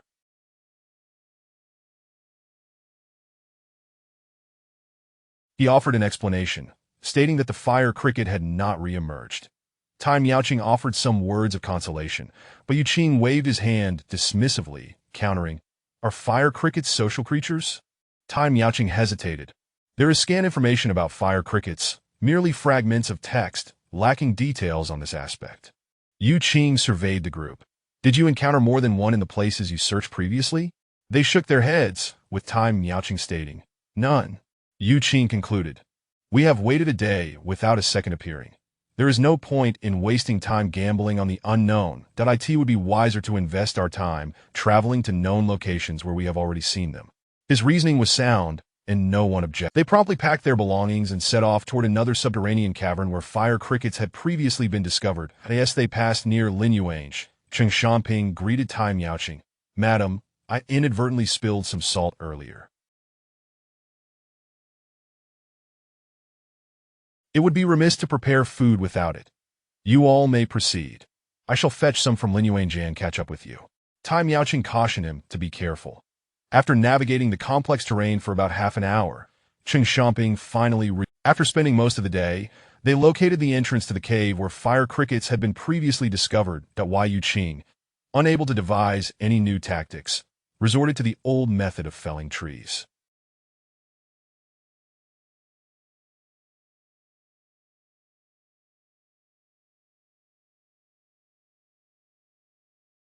The menial tasks were handled by Tai Miaoqing's group, who worked diligently. Once everything was properly arranged, they retreated from the tunnel, taking up their positions at the cave entrance for another prolonged wait. The moon hung like a hook, exceptionally bright, that a gentle mist settled, enveloping the earth in a hazy veil. The ridges under the moonlight swayed like the black spine of a slumbering dragon. At the base of a steep cliff lay a vast expanse of disordered stones. Stone rams and horses lay askew or damaged, along with numerous fractured. Embedded in the cliffside were several enormous skeletons, petrified as if imprisoned within the stone walls. Occasionally, flickers of ghostly light would escape from the massive skeletons, a dim, eerie glow. A group of individuals clad in black night attire sat cross-legged at the base of the cliff, recuperating, surrounded by an assortment of tools, shovels, picks, ropes, claws, and A middle-aged man, the leader of this group, stood atop a stone statue, admiring the moonlight, his stubbled chin and waxen complexion blending into the night. The silence, a burly man with a scruffy beard suddenly appeared. Landing beneath the leader's stone statue, he raised his head and clasped his hands, addressing Master Chui. A little demon has been stopped outside, claiming to be from lineage in the ancient tomb region, sent here at the behest of an old friend of yours. The leader, known as Chui Yu, was upon hearing this. Chui Yu's eyes sparkled with urgency as he commanded, "Bring him here at once." Understood. The bearded man hurried away. Shortly after, he returned with a slender little demon, sporting a pair of wispy mustaches. Upon confirming Chui Yu's identity, the little demon bowed. Hu Tiandi from lineage, greetings to Mr. Chui. Chui Yu swiftly descended to meet him, smiling and clasping his hands, granting merely that the healing potion you requested has been prepared, and since he is occupied with pressing matters, he could not come himself. Knowing I have acquaintances here who could locate you, he entrusted me with. The burly bearded man, named Wu Kuang, looked at Chui Yu in astonishment, unaware that Chui Yu had sustained any injuries. Chui Yu accepted the vial, uncorked it, and inhaled its contents. A peculiar He smiled. Indeed, it is a fine remedy. After stowing the medicine, he produced a 1,000-tael silver note, offering it. Thank you, Brother Hu. This is but a small token of my appreciation. I hope you will accept it. The little demon, having traveled such a distance, once the tokens of gratitude had been exchanged, the little demon was sent on his way. Upon Wu Kuang's return, just as he was about to inquire about Chui Yu's injury, Chui Yu, filled with anticipation, ordered, "Awaken everyone." We set off immediately. Wu Kuang was taken aback, asking, "Where to?" Chui Yu replied with a smile, "To lineage." Wu Kuang was bewildered, glancing back at the departing little demon, who had already delivered the message. What did this all mean? He was puzzled, but sensed there must be a rationale behind it, so he complied and swiftly roused everyone. With all parties and provisions in place, they hurried through the vast night. Over hills and across valleys, they pressed on without pause until the first light of dawn began to break, finally arriving near lineage. As Chui Yu surveyed the surrounding terrain, his gaze fixed upon the highest peak near lineage. With a wave of his hand, he led the group onward. Upon reaching the summit, Chui Yu scrutinized the scene once more and noticed a large stone, atop which rested a fist-sized rock, adorned with a simple arrow symbol. He swiftly leapt onto the large stone, focusing intently on the smaller stone below. After adjusting his position to align with the direction indicated by the arrow, he signaled Wu Kuang to approach, pointing out the small stone resting on the larger one, then indicating the arrow design. "We shall head in that direction."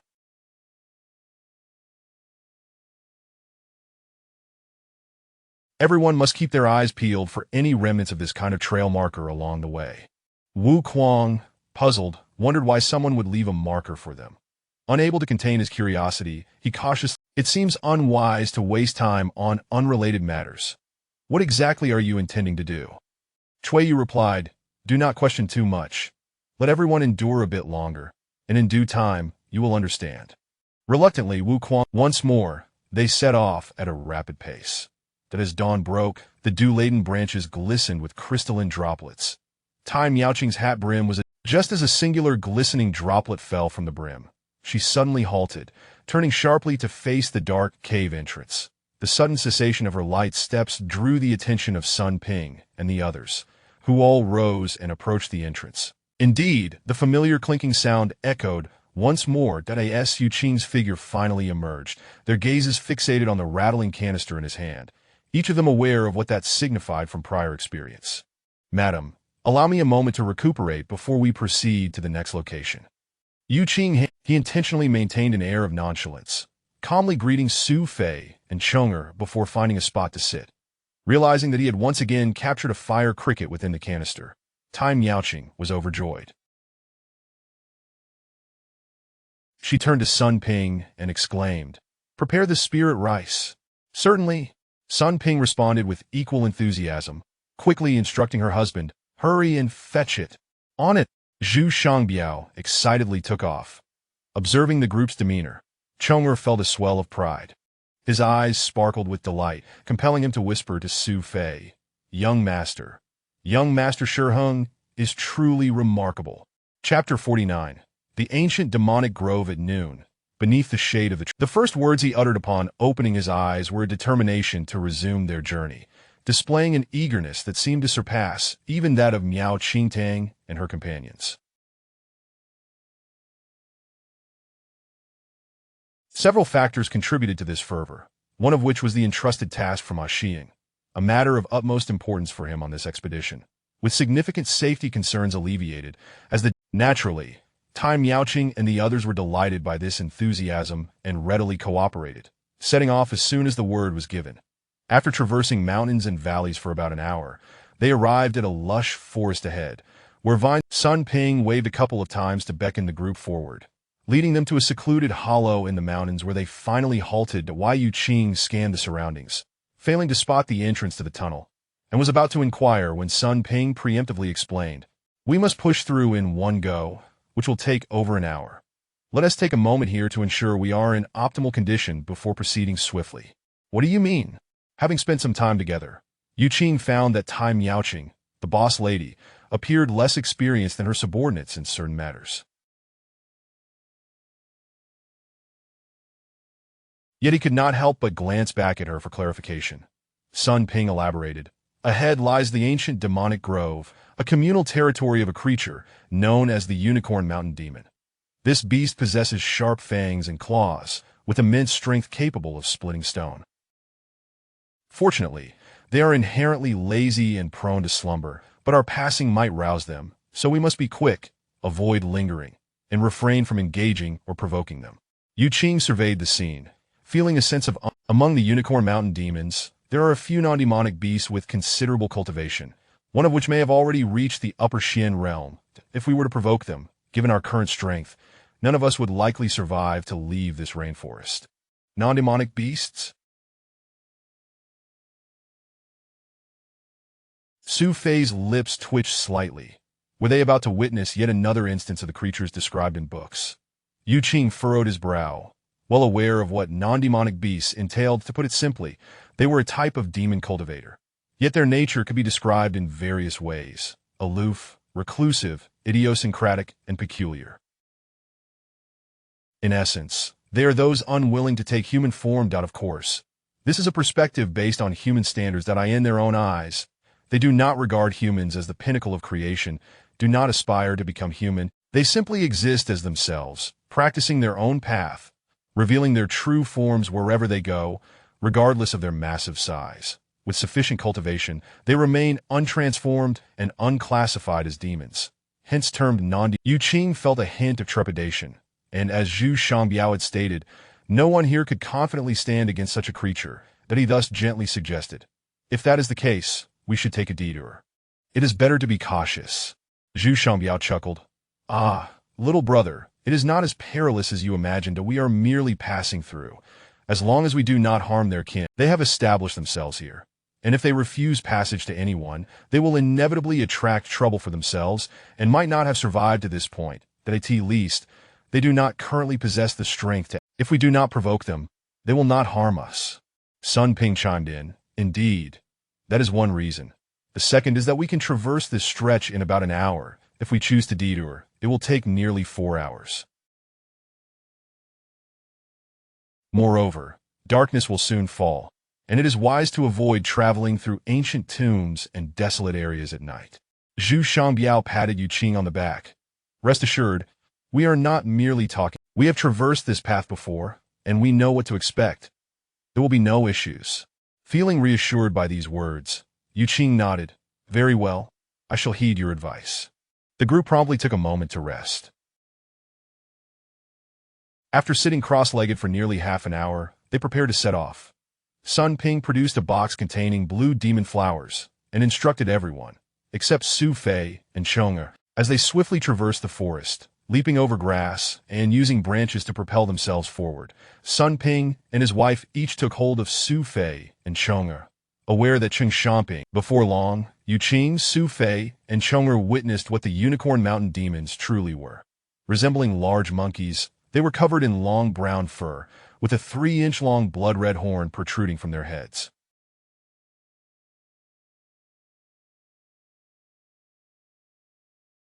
They had short legs and long arms, armed with blood-red claws, bounding through the forest with remarkable agility, swinging from branches and vines with ease, all the while emitting low growls as they pursued the group. Numerous slumbering unicorn mountain demons were startled awake, joining the chase.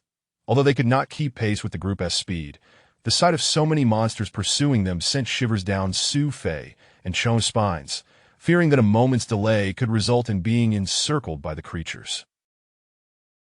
As the unicorn mountain demons chased after them, those that became exhausted soon stopped, while those still fresh continued the pursuit. After a considerable distance, Yu Qing suddenly turned to inquire of Tai Miaoqing. "Did I hear incorrectly?"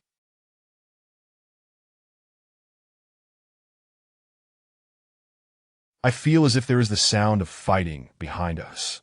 He had faintly detected a rumbling noise. Tai Miaoqing, who had been glancing back intermittently, confirmed, "You are correct. There is indeed a fight happening."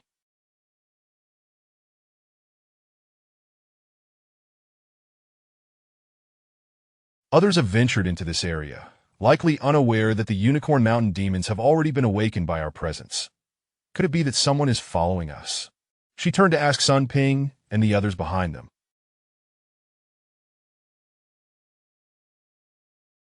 Sun Ping, holding on to Chong, replied, "That seems unlikely. That if they were following us, they would know that the unicorn mountain demons have been roused and wouldn't dare to intrude."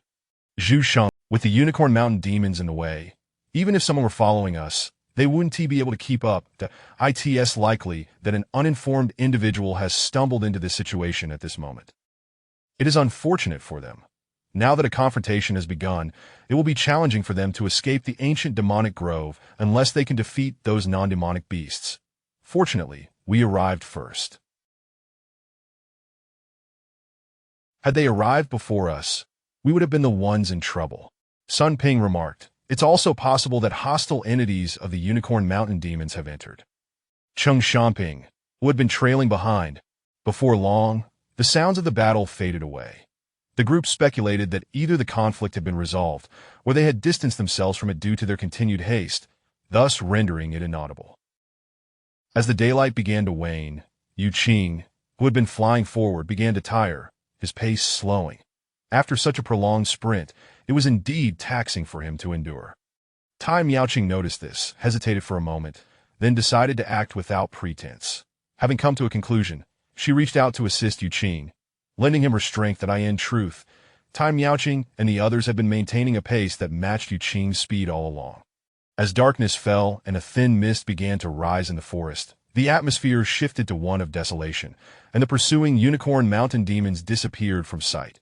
Tai Miaoqing called out, "We should have exited the ancient demonic grove by now. Let us take a break." Amidst the gently swirling mist, the group gradually came to a halt. Cheng Xiaoping remained at the rear, diligently observing their surroundings. After such a long journey, everyone except Su Fei and Chong'er settled down in a cross-legged position.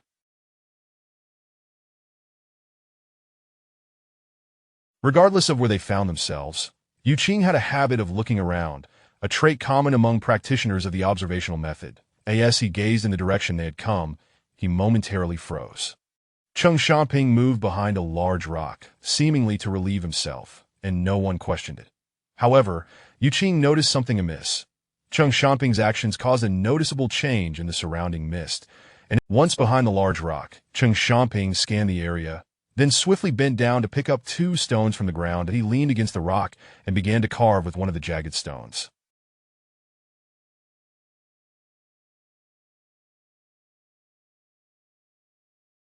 Yu Qing instinctively activated the observational method, focusing intently on the subtle changes in the mist. The marks on the stone formed an arrow, which he then enclosed within a square. After finishing, Cheng Xiaoping tossed aside the makeshift carving tool and leaned against the rock, waiting silently for a while before emerging and walking back towards the group, tossing a stone the size of a fist in his hand playfully. Yu Qing furrowed his brow, feeling puzzled, unable to comprehend the significance of this action. That as he passed a large rock in the valley, Cheng Xiaoping seemed to casually place the stone he had been tossing on top of it. Yu Qing's breath caught in his throat.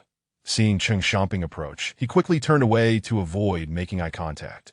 Once Cheng Xiaoping rejoined the group, Yu Qing's gaze returned to the carved stone, then shifted towards the direction of the ancient demonic grove, his expression contemplative, tinged with a hint of regret. Upon arriving, Cheng Xiaoping did not sit down, but turned to Tai Miaoqing, saying, "Boss lady, we are no more than 2/4 of an hour from our next destination.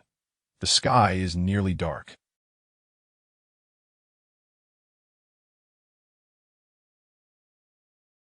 We should push on to the goal, and then rest at ease."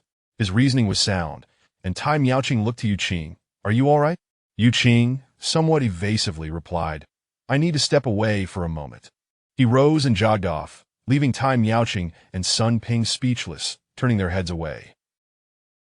As he passed the stone he had seen placed earlier, Yu Qing cast a sidelong glance and noted that the markings aligned with his earlier deductions, that he was particularly interested in the direction indicated by the arrow within. Cheng Xiaoping's playful tossing of the stone had obscured his view. Once he had discerned the details clearly, he swiftly ducked behind a large rock to relieve himself. Emerging nonchalantly, he dashed back. Chapter 50. Inquiry. The group set forth once more, having firmly established their direction without any intention of altering it. They traversed the mountains and valleys with the ease of walking on flat ground. As they focused on their path ahead, Yu Qing gradually adopted a blank expression, his gaze deepening as he numbly pressed on. The accompanying Tai Miaoqing occasionally glanced at him, sensing something amiss in his demeanor, and inquired, "What troubles you? Do you fear I might go back on my word?" She hoped for no unforeseen complications, especially as they were merely one fire cricket short of their goal. The Yu Qing, still yearning for closeness with the beauty, instantly donned a smile. "My cultivation level is not high, as you understand." With that, Tai Miaoqing took hold of his arm again, encouraging, "Since we've already embarked, let us persevere a little longer, that we can rest properly once we reach our destination. Resting in a cave is certainly preferable to being exposed outdoors." Indeed. Yu Qing nodded, yet simply being held by the beauty was not enough to satisfy him. He lingered on the thought of what it might feel like to embrace her. Just moments after their departure, a group emerged from the ancient monkey forest. Clad in black attire, they were none other than the members of Jian Yuanzhai. Their numbers had dwindled to less than half, from over 30 to merely a dozen, each appearing disheveled and battered. The leader, Steward Chuiyu, was no better off, with several bloody gashes across his chest, as though he had narrowly escaped being eviscerated. It was evident that they had encountered some unforeseen calamity. Upon noticing that the Unicorn Mountain monkeys had ceased their pursuit, Chuiyu immediately led the group down to the ground, gasping for breath as he leaned against a large stone. His breathless companions hastily produced healing salves, assisting one another in treating their wounds. Wu Kuang, limping, retrieved a fine healing ointment and approached Chuiyu, panting heavily as he applied it, saying, "Steward, that was perilous. We nearly lost our lives in the ancient monkey forest." Chuiyu winced in pain as the salve touched his wound. "Thankfully, before we set out, the chief steward provided us with that token, allowing us to prepare for any eventuality that I never anticipated it would come in handy." Wu Kuang inquired, "What token is that?" Chuiyu, "The chief steward has some connections with the son of the old demon of Qixia, and he once gave us a token. It seems that no demons dares not offend the old demon of Qixia." Wu Kuang mused. "It appears that no demons is unaware that the old... It is understandable that they remain uninformed. However, had they been aware, our fates would be dire. Surviving such a calamity surely bodes well for us." He then raised his gaze toward the path ahead, gesturing, "Let us continue on." Wu Kuang turned back to observe the weary and wounded state of their companions and hesitated. "Steward, given everyone's condition, perhaps we should rest for a moment." Chuiyu glared. Am I not injured? Do I not feel fatigued? At this juncture, you must recognize that we are in pursuit of a group that I shall be candid. We must catch up to them before they leave the ancient tomb wilderness. The variables outside are far too great. Any misstep, and the chief steward will not spare us. Understood. Wu Kuang grimaced in response, then hurried off to rally their reluctant companions for another departure.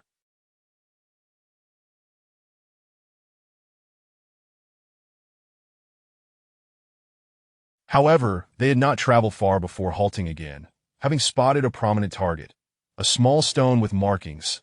Wu Kuang scrutinized the pattern on the stone, perplexed. Steward, this design differs from the previous ones. What does the box around the arrow signify? Did our people leave this? Chuiyu pondered. The arrow indicates our direction, while the box instructs us to cease our pursuit. He then glanced back toward the ancient monkey forest, chuckling wryly. I believe I understand what transpired during the ambush. We likely moved too swiftly. Those we are tracking must have passed just ahead of us that the Unicorn Mountain monkeys were startled by them and have yet to calm down, leading to our unfortunate encounter. It seems they did not leave long ago. If we hasten, we may very well cross paths with them. Wu Kuang fell silent for a moment, eventually realizing the implications that he longed. When shall we resume? Chuiyu replied. Since they have left us a clue, they will certainly provide further guidance. Everyone is fatigued, so let us rest here. The weary group, having been drained, collapsed where they stood in a basin amid the mountains. A patch of wisteria concealed a cave entrance. Had they not known of its existence beforehand, it would have been difficult to detect. The Miaoqing Hall group halted here, as it was another underground entrance where they had previously discovered fire crickets. Yu Qing did not rest immediately. Instead, he sent Cheng Xiaoping and Zhu Shangbiao to prepare by felling trees. Once they had departed, Yu Qing asked Tai Miaoqing to take him to the end of the tunnel first, leaving Sun Ping to watch over Su. He observed the two disappear into the tunnel, carrying a portable oil lamp. Chong Er, who had also watched them vanish, timidly asked Sun Ping, if young Master Xing captures another fire cricket, will we be able to leave the ancient tomb wilderness? Sun Ping's Su Fei also hoped for a smooth journey, yet he harbored concerns about Cheng Xiaoping's attitude toward Yu Qing, that he worried whether Cheng Xiaoping would honor his promise to return Yu Qing's belongings. After all, he had witnessed Yu Qing slay 2 demons for merely 20 pounds of spirit rice, one of which was a profound-level demon cultivator. That man had risked his life for 2,000 taels of silver, and the item Cheng Xiaoping had taken, a bottle of profound-level demon essence, was worth 10,000 taels. He could hardly fathom what Yu Qing might do for a sum exceeding 10,000 taels that he hoped he was merely overthinking. His apprehensions were not unfounded. Not long ago, he had sensed something unsettling in Yu Qing's gaze directed at Cheng Xiaoping. Delving deeper into the tunnel, away from the cave entrance, the dim light of the solitary lamp flickered, casting shadowy shapes against the stillness, punctuated by the sound of soft footfalls. As they walked, Yu Qing suddenly spoke. Mistress, there is something I wish to inquire about. Tai Miaoqing, who had been cordial towards him, readily replied, What is it? Yu Qing asked. Is the task issued by you? It is indeed 3. Yu Qing clarified. No, you misunderstand my meaning. I am asking if the task from Yu is limited to only 3 fire crickets. Yes, just 3. Tai Miaoqing answered earnestly, her curiosity piqued. Is there something amiss? Yu Qing pondered. What if several teams manage to find 3 fire crickets? Tai Miaoqing elaborated. If Yu states 3, then it is 3, no less, no more. If someone finds fewer, it does not count, and more will not be accepted. The first to retrieve 3 will complete the task, and it ends there. Anyone else finding them will be in vain. It all depends on who finishes first. Yu Qing nodded thoughtfully and inquired, How many shops in Jiaoji have taken on this task? Tai Miaoqing contemplated slowly. That is difficult to say. Yu merely posts the task and does not pressure any shops to accept or decline. Those willing can simply bring back the 3 fire crickets as stipulated, without any formal process to accept the task. Thus, I cannot ascertain how many shops have participated to my knowledge. There may be around 20 that might come, but I cannot be certain of the exact number. Yu Qing remarked. So, I can only strive to find and bring back my own as swiftly as possible. The rest is left to fate. If other teams learn that one has completed the task ahead of them, the possibility of competition arises. My understanding is not flawed, is it? Correct. Should such a situation arise, competition would be quite normal. However, you must understand that the ancient wilderness is vast, not smaller than your entire Lijo. The odds of two shops' personnel crossing paths are exceedingly slim. Yu Qing lowered his gaze, silently contemplating as they continued forward without uttering a word. Yu Qing abruptly halted and instinctively grasped Tai Miaoqing's arm. Tai Miaoqing froze, unaccustomed to being held in such a manner by another man. To her, it felt inappropriate, and she swiftly shook free, admonishing, "What do you think you're doing?" Realizing his error, Yu Qing quickly released her, saying, "Please, do not misunderstand. Stop for a moment, and do not move." Tai Miaoqing, puzzled, noticed he was fixated on the flame of the oil lamp in her hand. She glanced between the lamp and him, unable to comprehend, and asked, "What is it?" Yu Qing did not answer directly. Instead, he surveyed their surroundings before withdrawing a handful of incense sticks from behind him, igniting them in the lamp's flame. But he stared intently at the drifting smoke for a moment, and then a smile crept upon his lips as a thought occurred to him. Tai Miaoqing pressed again. "What is going on?" "There may be something unclean present," Yu Qing replied casually, then proceeded to insert the burning incense into the walls on either side. Tai Miaoqing, still inclined to trust his words, she swiftly applied blue demon-esque kiss to her eyelids, but still could not discern any spirits, sending a chill down her spine. Having placed the incense sticks, Yu Qing waved his hand nonchalantly. "Let us move on." The two can. Chapter 51. The junction. This third underground passage in search of the fire cricket proved to be the shortest, ending in less than 5 miles, likely due to the characteristics of the basin. The crimson-hued subterranean space was briefly inspected by Yu Qing, who then returned alongside Tai Miaoqing. Although Tai Miaoqing intended for him to rest near the end to avoid as they passed the spot that made him feel uneasy, Tai Miaoqing recognized that the incense Yu Qing had inserted into the cave wall had yet to extinguish, still emitting a faint glow. Upon emerging from the cavern, Zhu Shangbiao and Cheng Xiaoping had already prepared the felled trees. Night had fallen. The group settled down for rest behind the hanging wisteria at the cave entrance, deferring other matters until they had rejuvenated. Zhu Shangbiao and Cheng Xiaoping kindled a bonfire outside the cave, engaging in casual conversation while also keeping watch, for even during rest, vigilance was necessary. Yu Qing gradually opened a narrow slit in the foliage, peering at the figure disappearing into the night, then slowly closed his eyes once more. Suddenly, a stone plummeted from above, crashing into the riverbed of the seasonal stream, now dry in the mountain gully. "Who goes there?" The personnel from Jianyuan Studio, resting in the ravine, sprang up in alarm, shouting loud. A hoarse voice echoed through the forest, calling, "Chui Yu! Over there!" Someone pointed in the direction of the sound. With a smirk, Chui Yu swiftly moved in front of the others, raising a hand to halt those eager to investigate, and instructed, "Continue resting." He then darted away. The crowd, puzzled, sensed that Chui Yu was likely referring to the individual he had mentioned, and Wu Kuang, deep in thought, turned to reassure them, it's fine. Rest now, everyone." Having narrowly avoided a scare, the group, still weary, gladly settled back down. Chui Yu, slipping into the woods, soon spotted a figure darting towards the mountain peak, and he immediately pursued. 2 figures arrived at the summit beneath a large tree, one of whom continuously surveyed the surroundings. Bathed in the moonlight filtering through the canopy, the face revealed was none other than Cheng Xiaoping from Miaoqing Hall. Chui Yu chuckled. "No need to be so tense. No one is coming. It's just me." Cheng Xiaoping glanced at his bandaged chest. "It appears my judgment was correct. The battle in the ancient Shao forest was indeed yours. Those non-demons are no trifling matter. How did you manage to escape their clutches?" Upon hearing this, Chui Yu sighed and shook his head. "Let's not dwell on that. I have my own ways of extricating myself. Let us discuss important matters. Has Miaoqing Hall truly located the fire cricket?" Cheng Xiaoping frowned. "Didn't you find any?" Chui Yu scoffed with a self-deprecating tone. "We did find them, but they were just out of reach. Not a single one could we capture. Otherwise, why do you think I rushed here day and night upon receiving your signal? However, I see your direction does not seem promising. It doesn't look like you're returning from Yojiao port. Cheng Xiaoping replied. We Haven Tea gathered them all. We still lack one. Chui Yu's eyes brightened with intrigue. You managed to capture two? I didn't realize Miaoqing Hall possessed such prowess. Quickly, tell me how you did it. Cheng Xiaoping explained. Actually, it wasn't Miaoqing Hall that caught them.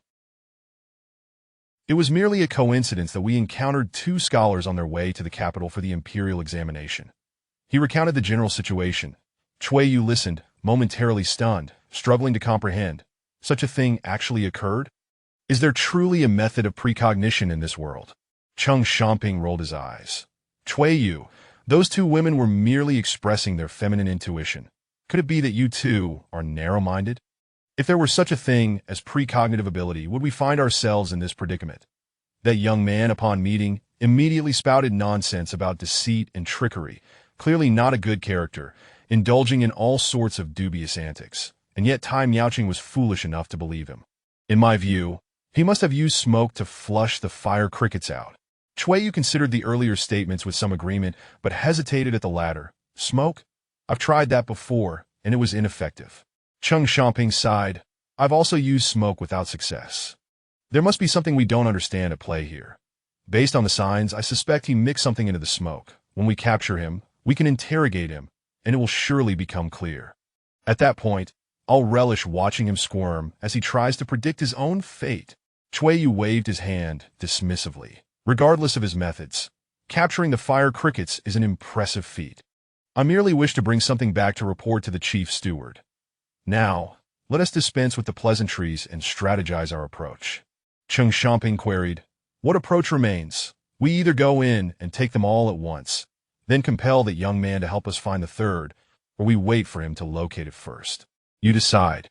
Chui Yu nodded thoughtfully. After a moment's contemplation, he slowly stated, considering what you've said, the likelihood of him finding the third is quite high. In that case, there is no need to complicate matters.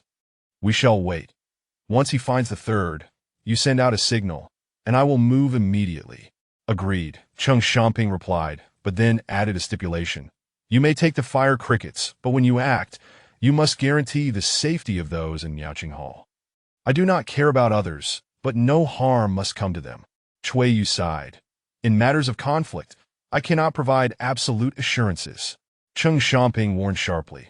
I caution you, should Sun Ping and Zhu Shangbiao come to any harm, Tai Miaoqing will certainly fight to the death, jeopardizing the chief steward's plans. Ask yourself if you can account for that. Chui Yu pondered briefly. All right, I understand that I will do my utmost to maintain control during the operation. The two continued to converse quietly, and to ensure against any unforeseen circumstances, Chui Yu decided to secure the area first, ensuring that none from Miaoqing Hall could escape. After Cheng Xiaoping detailed the specific location, they parted ways. Returning to their base, Chui Yu immediately summoned everyone to rise, halting their rest, and led a group into the darkness. It wasn't long before they reached the vicinity where Miaoqing Hall had settled. Hidden in the forest, they could see the bonfire at the cave entrance and observed Cheng Xiaoping and Zhu Shangbiao laughing and conversing beside it. Wu Kuang, who had been observing closely beside Chui Yu, was taken aback upon recognizing the two by the bonfire. He whispered, Is that Zhu Shangbiao and Cheng Xiaoping from Miaoqing Hall? Steward, have we been tracking Miaoqing Hall all this way? Given the circumstances, Chui Yu could no longer keep the truth from him, and quietly warned, Keep a close watch. Our mission hinges on Miaoqing Hall. We must reap the fruits of their labor. Wu Kuang suddenly understood but then questioned. But if we couldn't capture the three insects, how can Miaoqing Hall? Chui Yu replied, I will explain how you should act later, and you will understand then. It is likely we will not see results for half a day. For now, let everyone take turns resting and keeping watch, so we are well prepared to act. Remember, be cautious. We must not alert the enemy. Understood. Wu Kuang nodded but hesitated to leave, rubbing his hands together with a chuckle. Steward, I have an unspoken request. Chui Yu, still focused on the activities by the bonfire, retorted, Spare me the nonsense. Just speak. Wu Kuang grinned. I heard that the lady boss of Miaoqing Hall has also arrived. You know her appearance and figure. Truly a rare beauty. Back in Yojiao port, she was the belle of the ball, yet she ended up with that pretty boy Yin Su, leaving many men regretful. Now that she is here, Shui steward, given how long we've been trudging through these wilds without any merit, how about I look after time meowching for a night? Yu chuckled dryly, turning to scrutinize him. You know of Yin Su? Do you know what has become of him? Wu Kuang laughed. I've heard, apparently, he was poisoned and is hanging by a thread. That I understand that Miaoqing Hall is doing everything they can to keep him alive. Time Miaoqing, delicate and tender, would come all the way to the desolate ancient tomb merely to fulfill the task of rescuing her husband. Yu scoffed. Do you know why Yin Su ended up in such a predicament? The burly man was momentarily stunned, catching the underlying tone in Yu's words, and suddenly recalled the signs left by Miaoqing Hall, realizing something, his expression shifting to one of uncertainty. Yu patted his shoulder. Wu Kuang, many beautiful things in this world are desired by all, but most can only be dreamt of. To truly possess them requires strength. Tempting treasures often harbor risks. Do not reach out easily. The consequences can range from humiliation to losing one's life. That I advise you, given your service these past days, contemplate this wisely, but do not act upon it. Do you understand? You speak wisely, steward. That I understand. That I'll go make arrangements now. Wu Kuang chuckled nervously and withdrew. Yu shook his head, once again observing the direction of the bonfire. Until the latter half of the night, having rested sufficiently, Yu Qing finally rose, his gaze first darting to Cheng Xiaoping, then to the chirping insects outside. Having regained his strength, the members of Miaoqing Hall immediately began their tasks around him. Cheng Xiaoping and Zhu Shangbiao resumed transporting the feldwood inside, having previously refrained from disturbing Yu Qing's rest. Sun Ping brought forth prepared food and drink, and soon 5 bags of spirit rice were consumed. Having eaten and drunk to satisfaction, Yu Qing brushed his hair back with a hand and ventured deeper into the cave alone. The 4 from Miaoqing Hall switched places, allowing Cheng Xiaoping and Zhu Shangbiao to rest, while Tai Miaoqing and Sun Ping stood guard, and Su Fei and Chong'er remained nearby to pass the time. Chapter 52. Confident as dawn broke, Wu Kuang, who was observing from behind a thicket, turned upon hearing soft footsteps behind him. He saw Yu, who had rested for the night, approaching and was about to rise when Yu pressed a hand on his shoulder.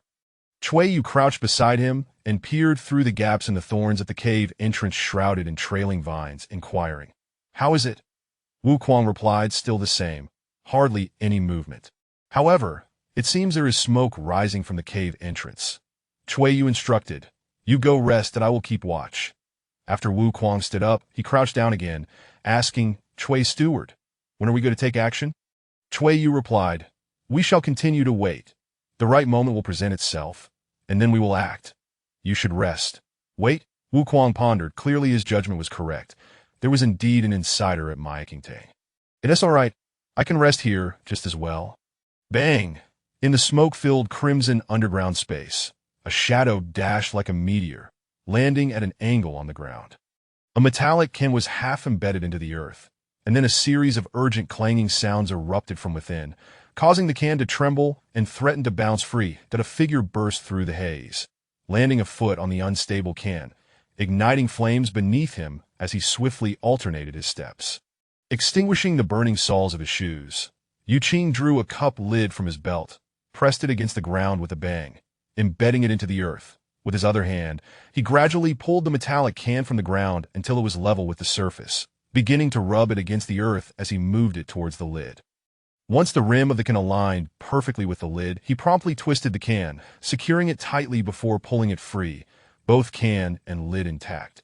The clanging from within the metallic can was significantly more intense than the previous 2 times.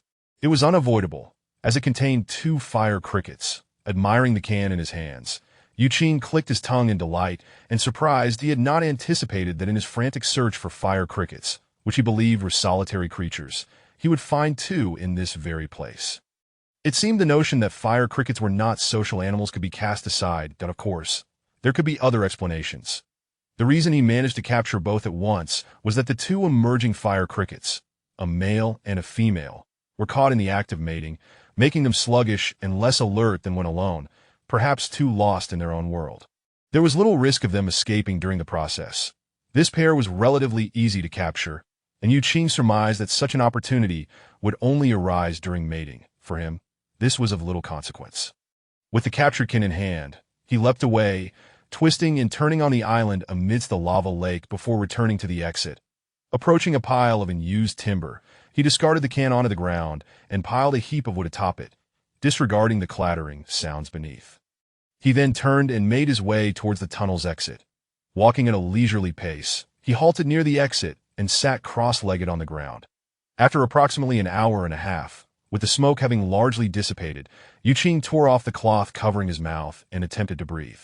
Despite the air still being somewhat impure, it was bearable, and he rose to continue his journey, but he made no effort to conceal his footsteps. While outside the cave, Tai Miaoqing and the others perked up their ears, exchanging glances before gradually rising to part the hanging vines and peer inside, spotting Yuqing, who had come to a stop within the cave. Not hearing any sounds of clashing from the can Yuqing carried, the group immediately ventured inside. Tai Miaoqing hesitated, asking, "Ashi Hung, is there nothing?" But trailed off. Yuqing sighed. "There is indeed one inside, but capturing it might be a bit troublesome. I may need everyone's cooperation." The others were puzzled by the situation, but the prospect of capturing something was encouraging. Tai Miaoqing readily responded, "Just tell us how we can assist." Yuqing gestured to Su Fei and Chong who were quietly observing from outside the vines, saying, "Come in." The more, the merrier this time. Su Fei and Chong had no objections. Having no choice but to comply, they obediently entered. "Follow me," Yuqing beckoned, turning to venture deeper into the cave. Tai Miaoqing and the others followed, while Zhu Shangbiao casually lit several prepared torches. Cheng Xiaoping hesitated slightly, glancing back outside. Noticing Cheng Xiaoping's hesitation, Yuqing quickly added, "It's a simple cooperation. It will be over soon." Upon hearing that it would be quick, Cheng Xiaoping cast aside his concerns and hurriedly followed. The air was still thick with smoke, and without the aid of their cultivation, Su Fei and Chong began to cough incessantly, hastily covering their mouths and noses with their sleeves. "Chui steward, look! There's movement. They've all gone in," Wu Kuang suddenly called out from behind the thicket. Chui Yu, who had been intently observing, replied with a non-committal "I see." Wu Kuang asked, "Can we take action now?" Chui Yu frowned, contemplating, but still needed to wait for a definite signal. Shaking his head, continued to wait. Within the tunnel, halfway through, Yuqing abruptly stopped and turned, smiling at the others. "Everyone, please wait here for a moment." He extended his hand to take the torch from Sun Ping and said to Tai Miaoqing, "Madam Boss, we'll go ahead and set things up." The group was bewildered by his actions, but Tai Miaoqing readily accompanied him. Though Yuqing's behavior was somewhat peculiar, Sun Ping and the others were reassured by Su Fei and Chong's presence that Yuqing did not lead Tai Miaoqing too far, but the distance was sufficient that the others could not hear their conversation. Tai Miaoqing was familiar with the area and recognized the incense burner embedded in the cave wall. Realizing they had returned to that eerily foreboding place, Tai Miaoqing felt a knot in her heart. Yuqing unexpectedly halted in this very spot, raising the torch and locking eyes with her. Tai Miaoqing sensed something was amiss and grew cautious, probing. "Didn't you say you were going to set something up?" "It's nothing of the sort," Yuqing denied, noticing her heightened vigilance. He waved his hand, saying, "Madam Boss, don't misunderstand. I brought you here to discuss a matter concerning our very lives." Tai Miaoqing's wariness did not dissipate. What matter could be so grave? Yuqing continued, "Do you recall when we entered the cave, I asked how many shops had taken on the task from the Ghost Cliff?" Tai Miaoqing pondered for a moment. "I remember." "What exactly are you trying to say?" Yuqing elaborated. "If another shop has people attempt to seize the 3 fire crickets you have, can I presume that since they dare to act, their strength must surpass yours? Should they strike, your chances of survival would be exceedingly slim, and we would all be in peril. Am I correct?" Tai Miaoqing did not dismiss this assertion but retorted, "There is no need for you to concern yourself with this. We simply need to honor our promises to one another." Yuqing pressed on. "What if I told you there is a spy among your people?" Tai Miaoqing frowned. "What nonsense are you spouting? My people are trustworthy. There won't be any issues. Yuqing countered. "Do you remember the commotion during the battle in the ancient Shaoling forest? The area is vast, yet it is curious that someone happened to cross our path, leading to a confrontation with a mountain beast. Your suspicions at that time were not unfounded. There was indeed someone following us." Tai Miaoqing, uncertain of Yuqing's intentions in bringing this up, replied, "I was merely overthinking. They were right. If someone were truly following us, Knowing we had awakened the unicorn mountain Shaoling, why would they carelessly collide with us? Even if someone was tracking us, you are aware of the consequences of fighting in the ancient Shaoling forest. Yu Qing insisted. That is precisely what I wish to ascertain. I cannot gamble with my life that I need to know whether those individuals have escaped from the ancient Shaoling forest. Seeing his insistence on doubting her people felt like an affront. Tai Miaoqing grew angry. Don't you think your actions resemble sowing discord? I have said I will keep my promises. You need not worry that I would go back on my word. Nor do you need to scheme here to no avail that I have captured the third fire cricket. Yu Qing suddenly shifted the conversation, pointing towards the end of the tunnel. It's under that pile of wood.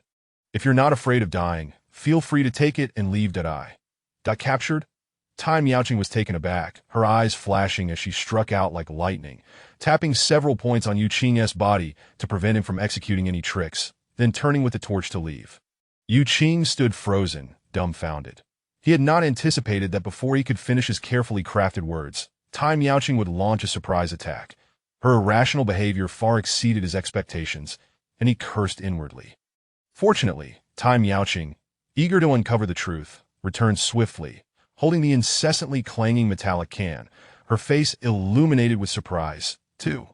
You caught two at once. Yu Qing remained motionless, silent. Realizing what had transpired, Tai Miaoqing quickly released his acupoints, asking, "How did you manage to catch two?" Yu Qing rubbed his chest, wishing not to delve into tangents with this woman, steering the conversation back.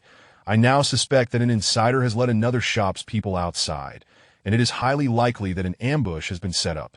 If that is the case, their delay in action is likely to wait for the 3 fire crickets in your possession to be gathered. You understand the consequences of taking what you possess outside now. Tai Miaoqing grasped the implication of his words and understood why he had feigned ignorance about capturing the fire crickets. Sighing, you truly worry too much. The 3 of them are my loyal confidants, having followed my husband and me for many years. They will not betray us, Yu Qing retorted coldly. They are not my confidants. His tone was frigid, implying his disbelief. Tai Miaoqing questioned, I don't understand. Why would you suddenly harbor such doubts? The true reason was one Yu Qing did not wish to divulge, so he conjured a grand excuse. I consulted an oracle, and it foretold that there is indeed a traitor among us. Tai Miaoqing was momentarily speechless. She was a beneficiary of this so-called divination and among the most trusting of the group, left without a retort for a while before asking, who do you suspect the traitor to be? Yu Qing had his own plans and would not reveal his suspicions. If I could foresee every detail, I would not need to go through all this effort that I can only ascertain that there is a spy among your ranks. Who precisely it is remains unclear. I refrained from making this known in front of everyone to avoid misunderstandings, especially since I made an error when I communicated with the divine while speaking to you. I asked the Madam Boss to step aside for a moment to discuss a way to confirm this. Chapter 53. Testing the waters. Was there an error in communicating with the divine? Tai Miaoqing refrained from making any judgments. Convinced that she alone understood whether a mistake had occurred during that encounter, she believed that her communication with the spirit had indeed been successful. It was merely her desire to maintain control that led this individual to mistakenly think there had been an error. In other words, she regarded Yu Qing's divination skills as remarkably precise. Now, however, Yu Qing had performed another divination, claiming that there was a spy among her ranks, which caused her heart to sink into icy depths. Could it truly be the case that there was a traitor? Noticing her silence and hesitation, Yu Qing continued to persuade her. Madam, if the augury proves true, the consequences could be dire. Merely verifying it will entail no loss. Tai Miaoqing regarded the clattering jar in her hand. You speak lightly of loss, but how can there be no repercussions? The moment I attempt this, they will perceive it as a sign of my distrust, and I would lose their loyalty. Is there anything more precious in this world than trust? Miaoqing Hall is hardly a significant establishment in Youjiao Port, nor do we possess substantial financial resources. What I can offer them is limited. It is already a rarity for them to remain steadfast by my side. Do you know? Sun Ping has been my mother's maid, devotedly caring for both my mother and me across 2 generations. How can I bear to hurt her feelings in such a matter? Yu Qing pressed his hand against his chest, signaling her to remain calm. Madam, you are overthinking this. Rest assured, if you proceed with my plan, you will incur no loss as long as they are not the traitor. They will not sense any distrust from you. Oh! Tai Miaoqing fixed her bright gaze upon him. How do you intend to test this? Yu Qing gestured towards the outside. This is precisely the reason I brought them into the cave. If there truly is an ambush outside, and these individuals are remaining still, it is undoubtedly because they are waiting for the three of us to be present. How would the external enemy know whether we are all here? Naturally, a spy would need to signal them. That be why bringing them in suddenly. We must keep them steady, preventing the traitor from contacting the outside. If the two sides cannot communicate for an extended period, they will undoubtedly grow uneasy. Listening, after grasping his intent, she could not help but scrutinize him more closely. What you propose is not a mere discussion of strategy. It is clear you have already made up your mind to deceive me. It is often said that among the myriad pursuits, only the pursuit of knowledge is noble. Is it true that scholars possess such cunning? No wonder you managed to pass the imperial examination. Yu Qing was momentarily at a loss for words, responding helplessly. Madam, do you truly have the time for jest? Tai Miaoqing shook her head. I am not jesting. While I concede that your reasoning holds merit, to assume that anyone wishing to leave is automatically a traitor is an overly simplistic conclusion. Yu Qing replied, some matters cannot be succinctly articulated, but you, madam, are neither blind nor foolish. You will naturally discern the signs that at that point, you may decide whether to restrain the individuals in question. The power of decision rests in your hands, and you need not harbor any concerns. Tai Miaoqing furrowed her brow, lost in thought for a considerable time before speaking. If there truly is a traitor, if there truly is an ambush, will any of this still bear fruit? Will we even be able to escape?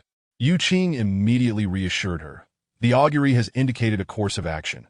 Should it prove accurate, I am confident in guiding everyone to safety according to its guidance.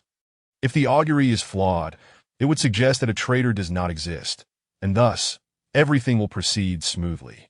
Tai Miaoqing pressed further. What does the augury indicate regarding our escape plan? Yu Qing replied, the augury can only be grasped intuitively. It cannot be explicitly articulated. The secrets of heaven cannot be plainly revealed, that if I were to divulge it, it would lose its efficacy. Tai Miaoqing fell silent once more. Yu Qing, growing impatient, urged, Madam, we can no longer afford to hesitate. It is merely a test. There is nothing to lose. Very well. Tai Miaoqing, unable to withstand his persuasion, ultimately acquiesced. Ultimately, she placed her faith in the practice of divination. Otherwise, she would not have consented to such an experiment against her own people without any evidence. Upon her agreement, Yu Qing swiftly withdrew 3 sticks of incense from behind him, igniting them on the torch before bending down to insert them into the ground. Tai Miaoqing felt somewhat enchanted by his actions and inquired suspiciously, what is the purpose of this? Oh, merely a marker. Yu Qing replied nonchalantly, pointing to the metallic jar in her hand, which had ceased its clattering. Madam, this must remain here. It cannot be taken away, or it will lose its significance. After a brief hesitation, Tai Miaoqing complied, gently placing it on the ground. She did not wish to proceed in this manner, but if the threat were real, the potential consequences were unbearable.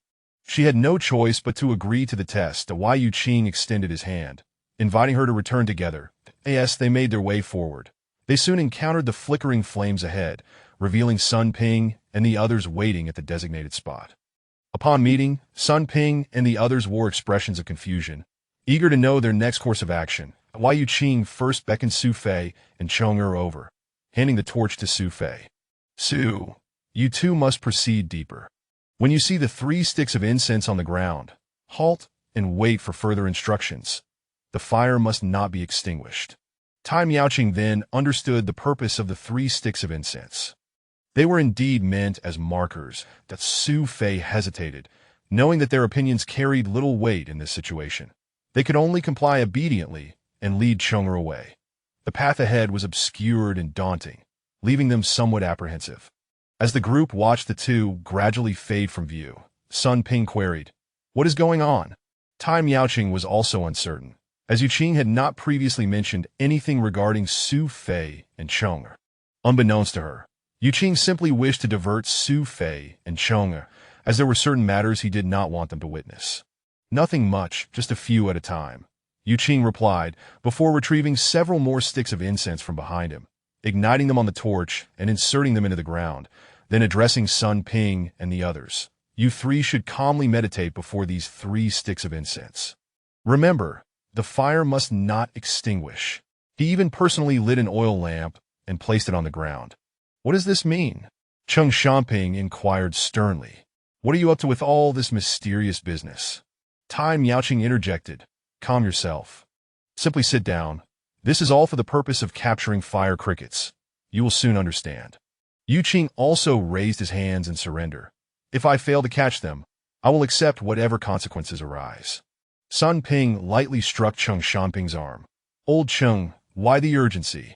Since the young master has said this, we should follow his arrangements. Regardless of Yu Qing's methods, as long as they could capture fire crickets once more, she remained somewhat trusting, having already caught 2. After all, actions speak louder than words. Zhu Shangbiao tugged at Cheng Xiaoping's sleeve, sitting cross-legged and placing the torch beside him. Cheng Xiaoping looked around. It seemed he was the only one who found it difficult to speak, so he could only sit in silence across from the couple. Tai Miaoqing said nothing, turning to walk deeper into the cave, with Yu Qing following closely behind. They did not venture too far before stopping 8 or 9 zhang away, inserting 3 sticks of incense into the ground, and likewise sitting cross-legged. Yu Qing waved his hand, extinguishing the torch, and together with Tai Miaoqing, they vanished into the darkness, leaving only the faint red glow of the burning incense visible in the shadowy abyss. Sun Ping felt a sense of doubt but still sat down, following Tai Miaoqing's instructions to meditate quietly, closing her eyes to conserve her energy. Cheng Xiaoping strained his eyes to see Tai Miaoqing and Yu Qing in the darkness. The light made it difficult to discern their forms, only catching vague silhouettes. After being instructed not to extinguish the fire, he noticed that the couple had closed their eyes and had no choice but to follow suit.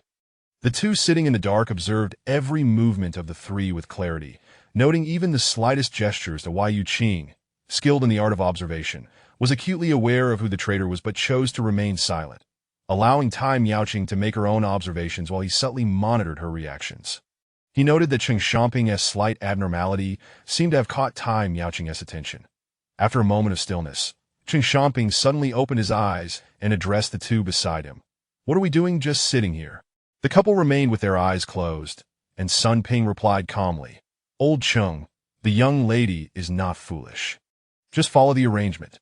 Cheng Xiaoping did not heed her words, standing up and striding toward the couple. They were not deaf, and upon seeing him approaching, they exchanged concerned glances, with Zhu Shangbiao muttering, What is wrong with old Cheng? He seems restless.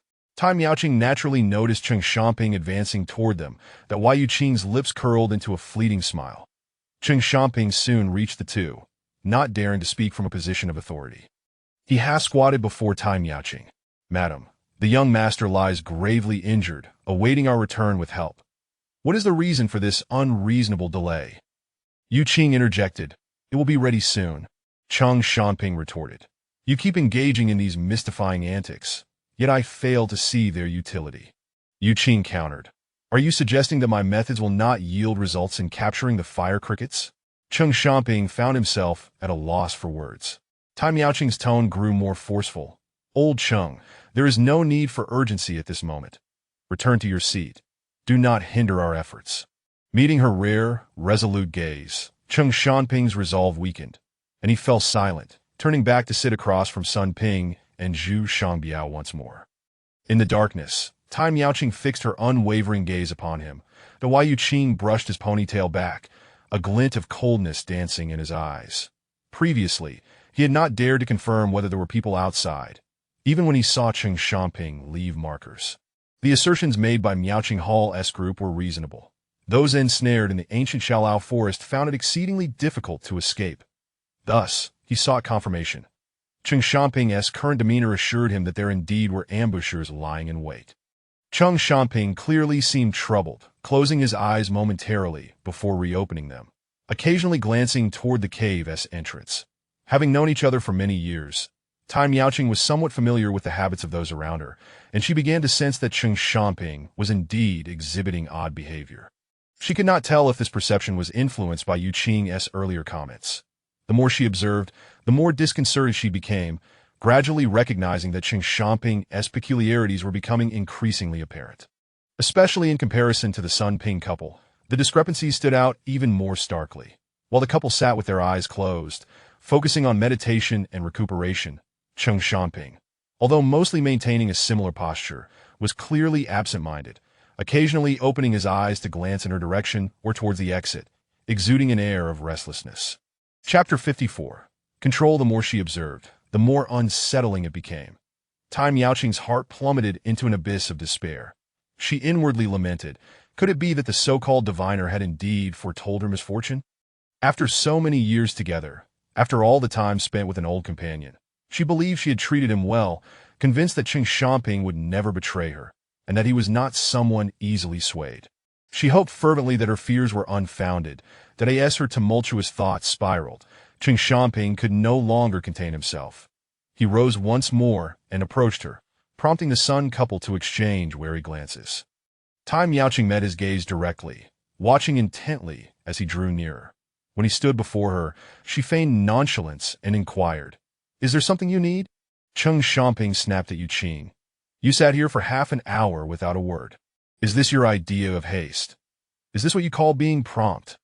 He then half-squatted before Tai Miaoqing, speaking earnestly. "Madam, if we remain hidden in this cave, how shall we know if anything is amiss outside? It would be wiser for me to stand guard. Having someone on the outside would provide a greater sense of security." His words seemed to carry weight, causing Tai Miaoqing to ponder her response. Just then, Yuqing raised a hand, drawing their attention. With a series of gestures, he calculated and then declared, "I've consulted the fates. There is no need for vigilance. Simply resting here suffices. Nothing will occur. Nothing will occur." Chen Xiangping's lips twitched slightly, barely suppressing his anger. "Stop your charade." Yuqing did not allow him to finish, interrupting with a voice even louder than Cheng's. "I have calculated the situation. This journey is fraught with peril. The time we are in is ominous. Hiding here is precisely to avoid disaster. If anyone ventures outside within the hour, they will surely invite calamity, that we must wait out this hour of danger, to turn misfortune into fortune." His proclamation sent shivers through Tai Miaoqing, as if he had unveiled a hidden truth. She instinctively scrutinized Chen Xiangping's reaction. His lips quivered involuntarily, a flicker of fear flashed in his eyes, clearly startled by Yuqing's words. His gaze fell upon Yuqing's gesturing fingers, then the flickering incense, as he swallowed hard. Tai Miaoqing admonished, "Old Chen, an hour?" Chen Xiangping calculated the time that had already passed. It was considerable that an hour should be manageable, but he fixed a cold smile upon Yuqing, saying, "Out of respect for the madam, I shall not hold this against you. I will grant you 1 hour. Should you continue with your cryptic nonsense, I will not tolerate it." He then rose and swept away. His words were not without cause. When he had been summoned into the cave, Yuqing had assured him it would be swift, yet it had dragged on like this. The Sun couple, witnessing his return, also expressed their discontent, murmuring reproaches. Chen Xiangping sat in silence, head bowed, allowing their words to wash over him, his mind replaying Yuqing's ominous, avoiding disaster. Could it be that Yuqing truly possessed some fortune-telling ability? In the darkness, Tai Miaoqing fixed her gaze on Chen Xiangping for a long moment before she could no longer contain a soft sigh. Could the traitor be him? Yuqing replied quietly. "What do you think?" Tai Miaoqing countered. "Even if he were a traitor, how could he be so overtly anxious?" She sought points of doubt to dismiss what she saw, struggling to accept the notion. Yuqing replied coolly, "The reason is simple. He believes we are unaware. He was initially deceived into entering here by me. Now, trapped and unable to communicate the failure to capture the fire crickets, he fears that those outside, unaware of our presence, may become restless and burst in. The longer we delay, the more anxious he becomes." Tai Miaoqing's heart tightened. If that is the case, should those people enter, escaping may prove exceedingly difficult. Yuqing appeared unperturbed, knowing that while they could not flee, he had his own means of escape should outsiders invade.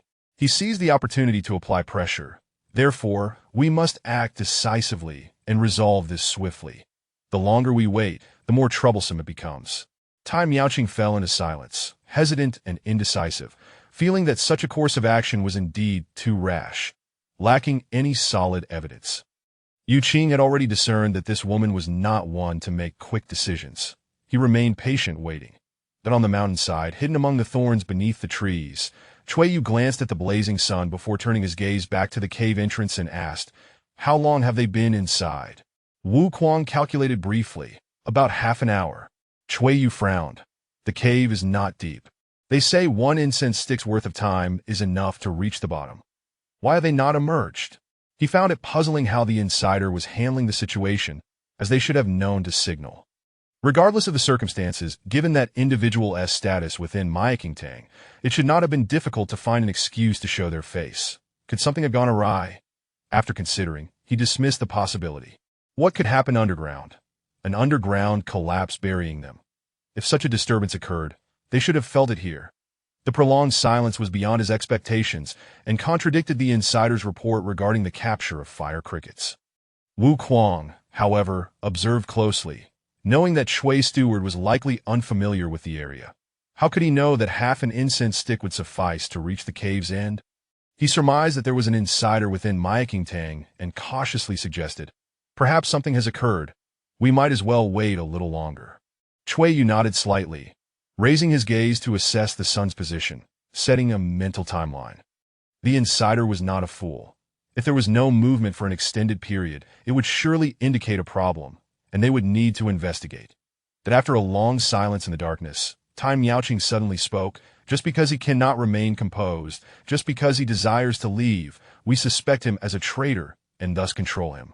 This rationale, if applied to him, would not hold up against the Sun couple, nor anyone else. That it is no different from fabricating a charge. To voice such thoughts indicated she had already grasped the underlying situation, yet she still could not bring herself to decide.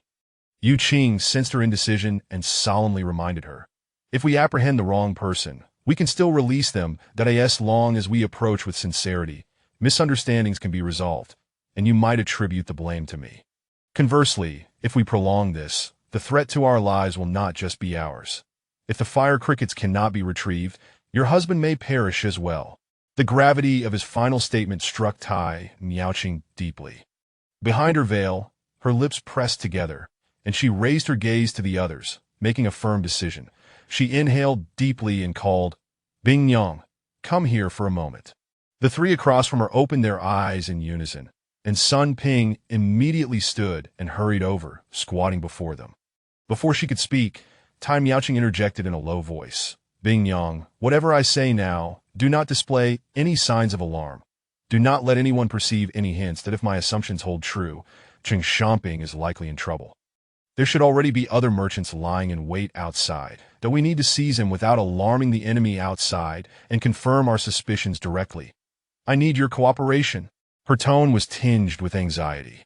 Sun Ping froze, her expression one of shock, unable to fathom how it could be possible that he would betray them. Moreover, how did the young lady know about the outside situation? Seeing her lack of response, Tai Miaoqing urged, "Just restrain him first. We need to confirm things face to face. Is Cheng Xiaoping really in trouble?" Sun Ping furrowed her brow, quickly piecing together the implications. If outsiders truly lay in wait, she could easily guess their intentions. The stakes were high. She had sensed something off about Cheng Xiaoping for some time. This revelation weighed heavily on her heart. This was no longer a mere matter of emotion. If true, the consequences would be dire. Sun Ping, more decisive than Tai Miaoqing, weighed the pros and cons swiftly, making a decision without further inquiry. She nodded affirmatively. "Rest assured, I will handle it." Taking a deep breath to steady her emotions, she turned to leave with a facade of nonchalance that Yu Qing silently approved, recognizing that she possessed far more resolve than Tai Miaoqing. In an instant, she discerned the gravity of the situation and did not waste time with unnecessary questions. Zhu Shangbiao, seated cross-legged, noted her return and could not help but ask, "What is it?" "I've assigned some tasks," Sun Ping replied casually, gesturing for Cheng Xiaoping to approach. Cheng Xiaoping thought nothing of it and stood immediately. However, as he passed by Sun Ping, a sudden, sharp pain shot through his lower back, and from the corner of his eye, he caught a glimpse of Sun Ping attacking him. Indeed, Sun Ping had acted decisively, launching a surprise assault. She struck at his lower back's pressure point with 2 fingers, swiftly following up with a series of precise strikes before pressing down on his shoulder, rendering him unable to cry out as he collapsed. Zhu Shangbiao, taken aback, jumped up in shock, but before he could voice his confusion, Sun Ping's low voice commanded, "Silence." With that, she left her wide-eyed husband behind, seizing Cheng Shanping's arm and dragging him toward Tai Miaoqing. A moment later, Zhu Shangbiao quickly followed.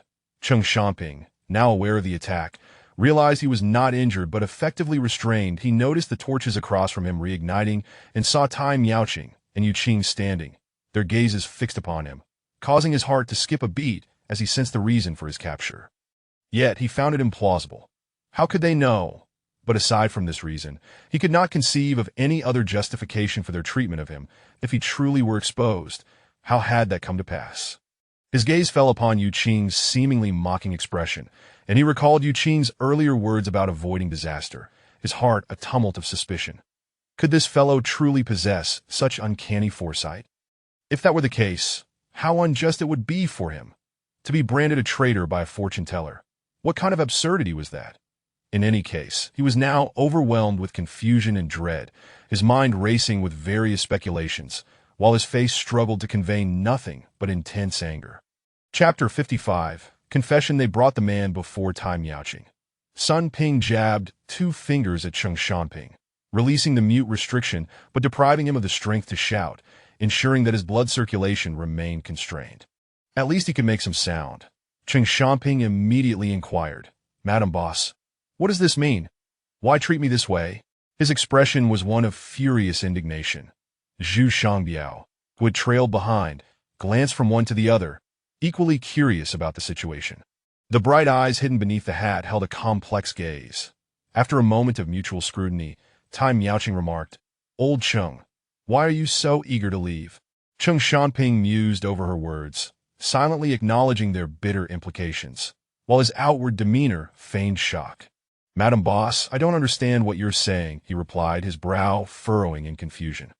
Yuan Qing, whose brow was knitted in annoyance, interrupted, "Let us cut to the chase. Cheng Shanping, I won't listen to your excuses. I simply want to know who is lying in wait outside." Frustrated with Tai Miaoqing's inefficiency and fed up with her procrastination, he stepped in to interrogate directly. Or perhaps it was that he had achieved his goal, having already subdued Cheng Shanping, and thus felt unencumbered to take action. His words shocked Zhu Shangbiao, who realized even a fool could discern the implications of suspicion towards Cheng Shanping. Sun Ping's gaze was fixed intently on his reaction. Cheng Shanping, meanwhile, seethed with fury. "What nonsense are you spouting?" He quickly glanced at the others, hastily defending himself. "Madam Boss, it must be this scoundrel. He has always been at odds with me and is accustomed to deception. It is undoubtedly he who is framing me. No matter what he claims, he has ulterior motives. Do not be deceived by him." Upon hearing this, Zhu Shangbiao, who was uninformed of the details, cast a dubious glance at Yuan Qing, acknowledging the evident discord between him and Cheng Shanping. Emotionally, Yuan Qing was still an outsider. Naturally, he would prefer to trust his own kind over anyone else. Yuan Qing's face twisted with disdain and scorn as he produced a stick of incense from behind and lit it, blowing the smoke away. "You aren't worth my energy. I need to conserve some strength for an escape. I offer you 2 choices. First, you can remain silent, and I will simply take you to the cave entrance. Whether you are wronged or not, the answer will become apparent immediately. If those outside have nothing to do with you, they will naturally ignore this. But if they see you being held captive, what color do you think you will be?" Cheng Shanping's face twisted in feigned anger. At this point, being stubborn is meaningless. "If I take you to the cave entrance, do you think those lying in wait will let you go simply because you have fallen into our hands? If you are used as a hostage, they will not hesitate to act against us, and the knife at your throat will be drawn before they make their move. If you truly possess such charm that they would fear you, then splendid. We shall use you as a bargaining chip for our escape." Tai Miaoqing, Sun Ping, and Zhu Shangbiao all contemplated his words. Cheng Shanping's complexion darkened further. He could vividly imagine the scene that would unfold if he were thrust outside. The hidden watchers would undoubtedly reveal themselves immediately. Clang. Yuan Qing suddenly drew his sword, startling the others. Sun Ping swiftly pulled Cheng Xiaoping behind her, unwilling to let anyone act against him without understanding the situation fully. However, they had overthought it. Yuan Qing's sword tip merely touched the ground, swiftly etching a square shape, within which he inscribed an arrow. Lowering his torch to illuminate the drawing, he raised his chin. "Cheng, can you see this clearly?" Cheng Xiaoping was not blind. His lips twitched as he widened his eyes, swallowing hard as he slowly raised his gaze to meet Yuan Qing's. The pattern left Tai Miaoqing and the others bewildered, unsure of its significance, yet it clearly struck a chord with Cheng Xiaoping. Yuan Qing, grinning, provided the answer, his sword tapping against the etching. "Did you think we were unaware of the trail you left for them? This is what you left upon exiting the ancient Shaolao forest. Did you believe we were ignorant of your rendezvous last night?" Tai Miaoqing's heart raced with suspicion, her gaze fixed on Yuan Qing. Realizing that if his words were true, it meant he had long suspected Cheng Xiaoping to be the traitor, yet he had chosen not to disclose this. Last night, Zhu Shangbiao suddenly recalled something. Cheng Xiaoping's eyes bore into Yuan Qing, the humiliation of being exposed rendering him seething with rage. "Do not look at me with such disdain. Do not think you can drag me down with you. You know very well that even if I fall into the hands of those outside, I will not perish. They need my assistance to locate the third fire cricket. They will not kill me, that I merely need to leverage 2 fire crickets and my own life to secure the escape of Madame Boss and the others. After all, they seek the fire crickets, not the lives of Madame Boss and her companions. I trust they will make a prudent choice. Once Madame Boss and the others are safe, those outside will not dare to harm me. Who am I? I am a scholar from the Jin Kingdom, dispatched to the capital for the imperial examination, escorted with utmost care by the Xinan Bureau. Few dare to openly challenge the authority of the Xinan Bureau. Without going far, the recent incident with the old demon from Qixia was swiftly dealt with by the Xinan Bureau. Do you think those sneaky fellows outside would dare to touch me? Violating the neutrality of the Yuyo Cliff carries consequences that the Xinan Bureau will enforce, and the Yuyo Cliff cannot protect them. If I merely clarify the stakes, they would lack the audacity to act against me." Tai Miaoqing and the others listened, stunned, realizing he had a point. Suddenly, it felt as if the ground had given way beneath Cheng Xiaoping, his face reflecting anguish and indignation, as he felt utterly exposed before this young man, devoid of any means of resistance, stripped even of the right to utter threats. "Do you think we still need to waste words with you? Madame Boss is showing mercy. You understand what kind of person she is better than I do. To put it nicely, she is kind-hearted, but to put it bluntly, she is overly compassionate. Even now, she is reluctant to act against you, still wishing to provide you with a way out. Yet she cannot fathom why you would do this. She merely wishes to know the truth.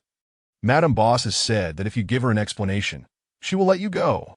A cacophony of words rendered the atmosphere silent, as if everything that needed to be said had been spoken by Yuan Qing alone. Cheng Xiaoping's expression began to reveal the difficulty he faced, overshadowed by a sense of helplessness and guilt. The others gradually grasped the situation, and Tai Miaoqing's eyes mirrored the weight of compassion as she momentarily set aside the promises Yuan Qing had made on her behalf, recognizing that she could not bring herself to harm those from Miaoqing Hall. Suddenly, Sun Ping's voice cut through the tension, demanding, "Old Cheng, why are you doing this?" Her tone was laced with barely contained fury.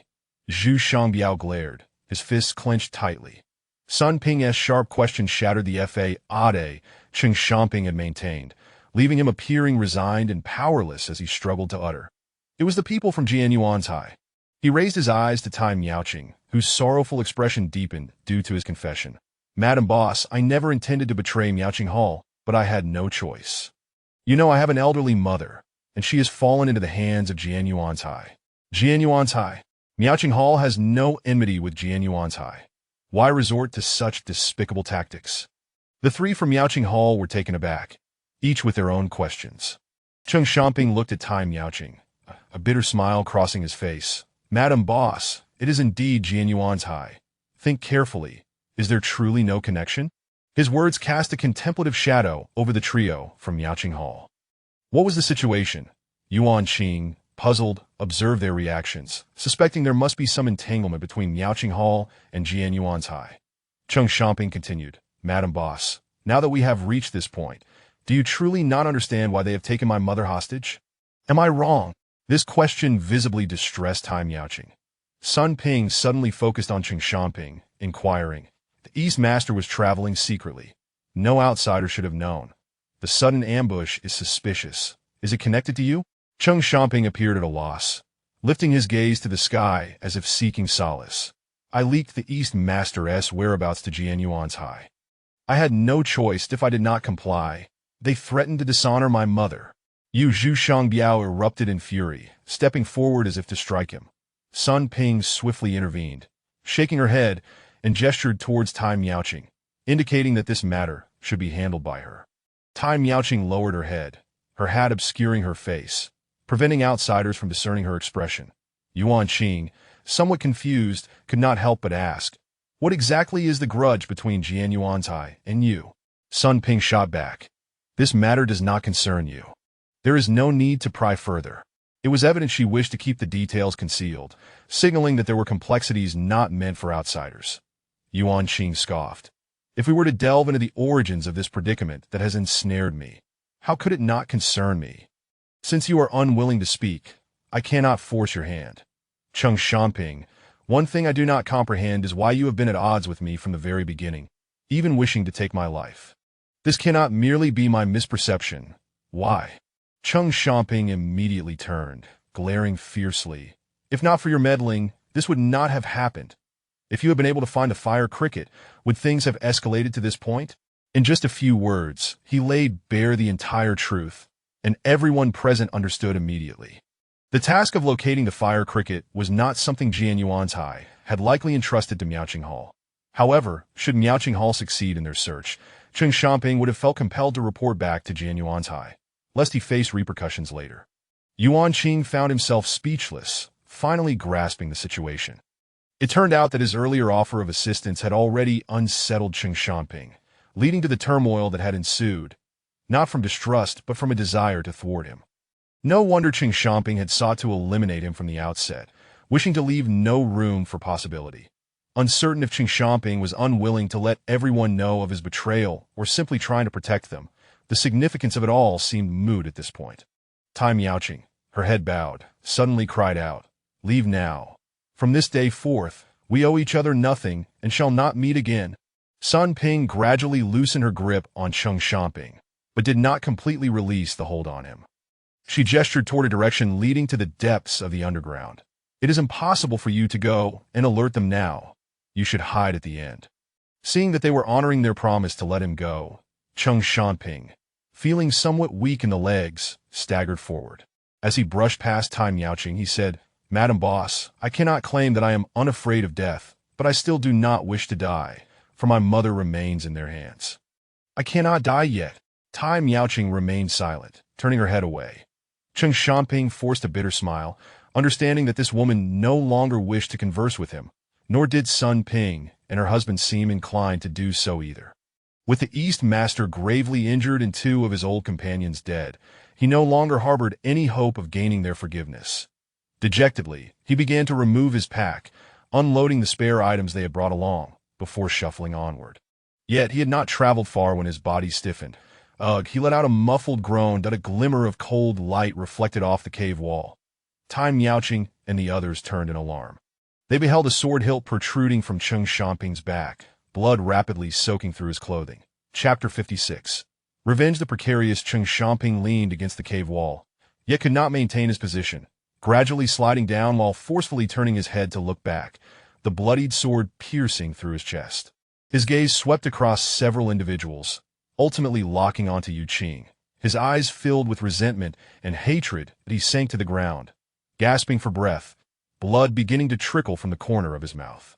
Iron Miaoqing and the others slowly turned their attention towards Yu Qing, only to find that his hands were empty, and the scabbard hanging from his waist was also devoid of a blade. The sword that had been carving patterns on the ground had vanished from his grasp. Even without witnessing the act, the 3 could infer from the sounds who had struck, though disbelief lingered in their minds, yearning for confirmation with their own eyes. Even upon witnessing the scene, they found it hard to believe that this scholar, on his way to the capital for the imperial examination, would suddenly commit murder, especially before them. Yu Qing refrained from meeting their gazes, his hands slowly tucked in front of his abdomen, his expression impassive, as if it were none of his concern. His hesitance to declare Qin Shangping as a traitor stemmed from uncertainty about whether they would believe him. After all, he was an outsider. He could not guarantee that they would be able to subdue Qin Shangping.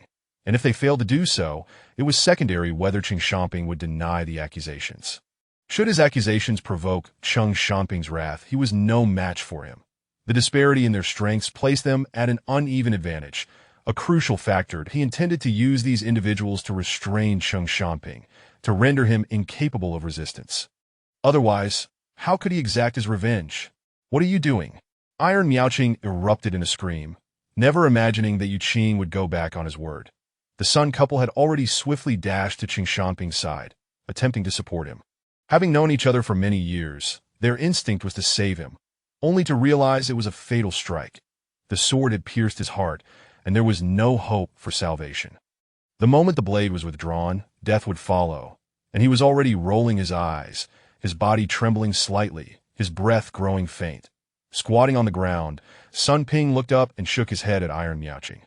Iron Miaoqing lost control of her emotions, nearly hysterical. As she hung, "You promised to spare him. Why have you gone back on your word?" Yu Qing exchanged a brief glance with her, ignoring her, and turned to Sun Ping. "Master Sun, I bear no grudge against him. Upon our first encounter, he sought to kill me, and by sheer fortune, I narrowly escaped. He has been relentless, repeatedly attempting to end my life, though he is yet to succeed. If I had not been vigilant, we would have fallen into the hands of Jian Yuanzhai. Do you think he would not resent me? Do you think he would allow me to live peacefully? Now that matters have come to this, I have thwarted Jian Yuanzhai's plans to assist you. In their eyes, he has been exposed, and I do not know if he still holds any value to them. If I were to spare him, he may not resent you, but do you dare to guess if he would resent me? If Jian Yuanzhai were to kill his mother, the enmity would deepen, and I have no desire to live in constant vigilance against such an enemy. Letting him go, even if we manage to escape now, his presence poses a threat. If he were to aid Jian Yuanzhai in intercepting us, are you certain you could return safely to Youjiaobu? He knows you all too well. You may be indifferent, but I wish to survive and reach the capital for the examination. Master Sun, he has always sought to kill me. It is merely that he has failed, and now he has fallen into my hands. I implore you to provide me with a reason not to kill him." Sun Ping's brows furrowed deeply, falling in a thoughtful silence. Frustrated to the point of acting, Iron Miaoqing shouted out a reason. "You said you would grant him a chance at life." Yu Qing replied, "I stated that the proprietress was willing to offer him a chance at life. I never claimed that I would do the same." Witnessing his longtime partner breathe his last in his embrace, while listening to the murderer feign innocence, Zhu Shangbiao's eyes reddened. In a flash, he charged towards Yu Qing. Sun Ping was alarmed, swiftly following to grasp her husband's arm. Zhu Shangbiao had already seized Yu Qing by the front of his clothing, roaring, "You scoundrel! Do you believe I will kill you?" Sun Ping quickly intervened, seizing his wrist, admonishing, "Release him." Unaware that a third fire cricket had already been captured, she remained relatively composed. Yet Zhu Shangbiao, with bloodshot eyes, refused to relent, clinging on fiercely, panting, unusually ignoring his wife's counsel. The Yu Qing calmly stated, "If Qin Shangping had not encountered Jian Yuanzhai's people, I would believe you dared to kill me. Now that this encounter has occurred, do you think Qin Shangping would refrain from informing Jian Yuanzhai about the presence of 3C Nanfu escorts here?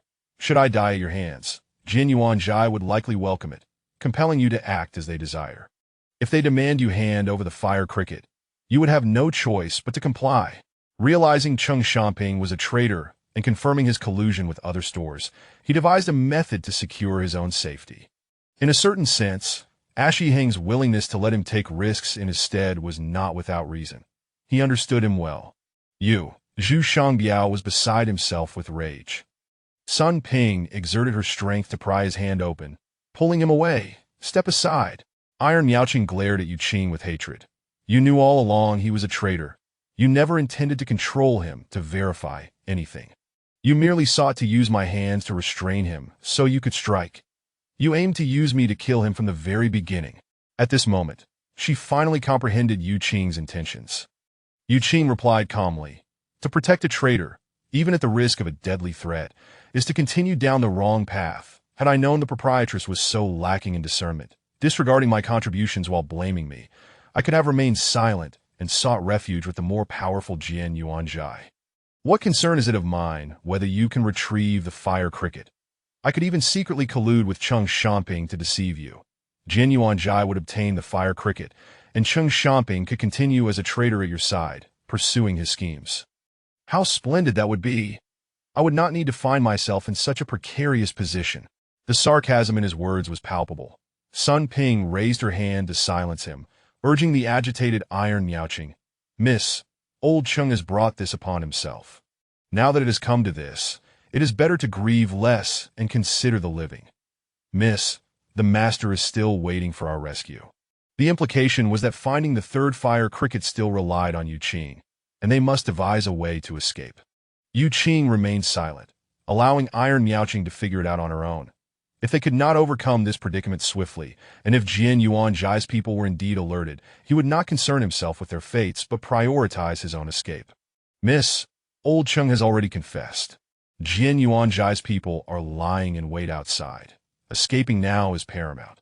After a lengthy period of persuasion, Sun Ping's efforts gradually calmed Iron Miaoqing. The situation was dire. She could only suppress her emotions and ask, "You mentioned earlier that there was a way to escape. Is that true? A way to escape?" Sun Ping immediately turned her gaze toward Yu Qing. This was precisely what she was most anxious about. Why Yu Qing replied, "There is naturally a way, but your attitude is quite alarming. I fear you may burn the bridge after crossing it." Sun Ping sighed. "Ashi Hung, you are a sensible person. You have made your intentions clear. Jian Yuanzhai is aware of your identity. We will not harm you." Yu Qing had been waiting for this statement. Without further ado, he approached Cheng Xiaoping's lifeless body, bent down to grasp the sword hilt embedded in the corpse, recalling the moment when this man had stepped on his face, and the near-fatal choking incident. A cold smile crept upon his lips, internally sending a message. "Do you think I am easy to deceive simply because I am not well acquainted with the Linglong Pavilion?" Withdrawing the sword from the corpse, he sheathed it, then half-squatted beside the body, reaching into Cheng Xiaoping's garments to rummage, retrieving his demon-dispersing dew, rainbow silk, and other items, stuffing them back into his own bosom. Not even sparing the dead, Zhu Shangbiao was incensed by his actions. Yet before he could voice his anger, Sun Ping intervened, shaking her head in exasperation. Given the circumstances, it was unwise to contend further with him. Having secured his belongings, Yu Qing felt considerably relieved, casting a glance at the silent Iron Miaoqing, and stated, "Let me be clear. What I have retrieved are my possessions, the items he previously stole from me. Had it not been for the fact that his life savings were in Cheng Xiaoping's hands, the situation might not have escalated to this extent." Initially, upon discovering Cheng Xiaoping was a traitor, he had no clear understanding of the forces behind him and did not dare to offend him lightly.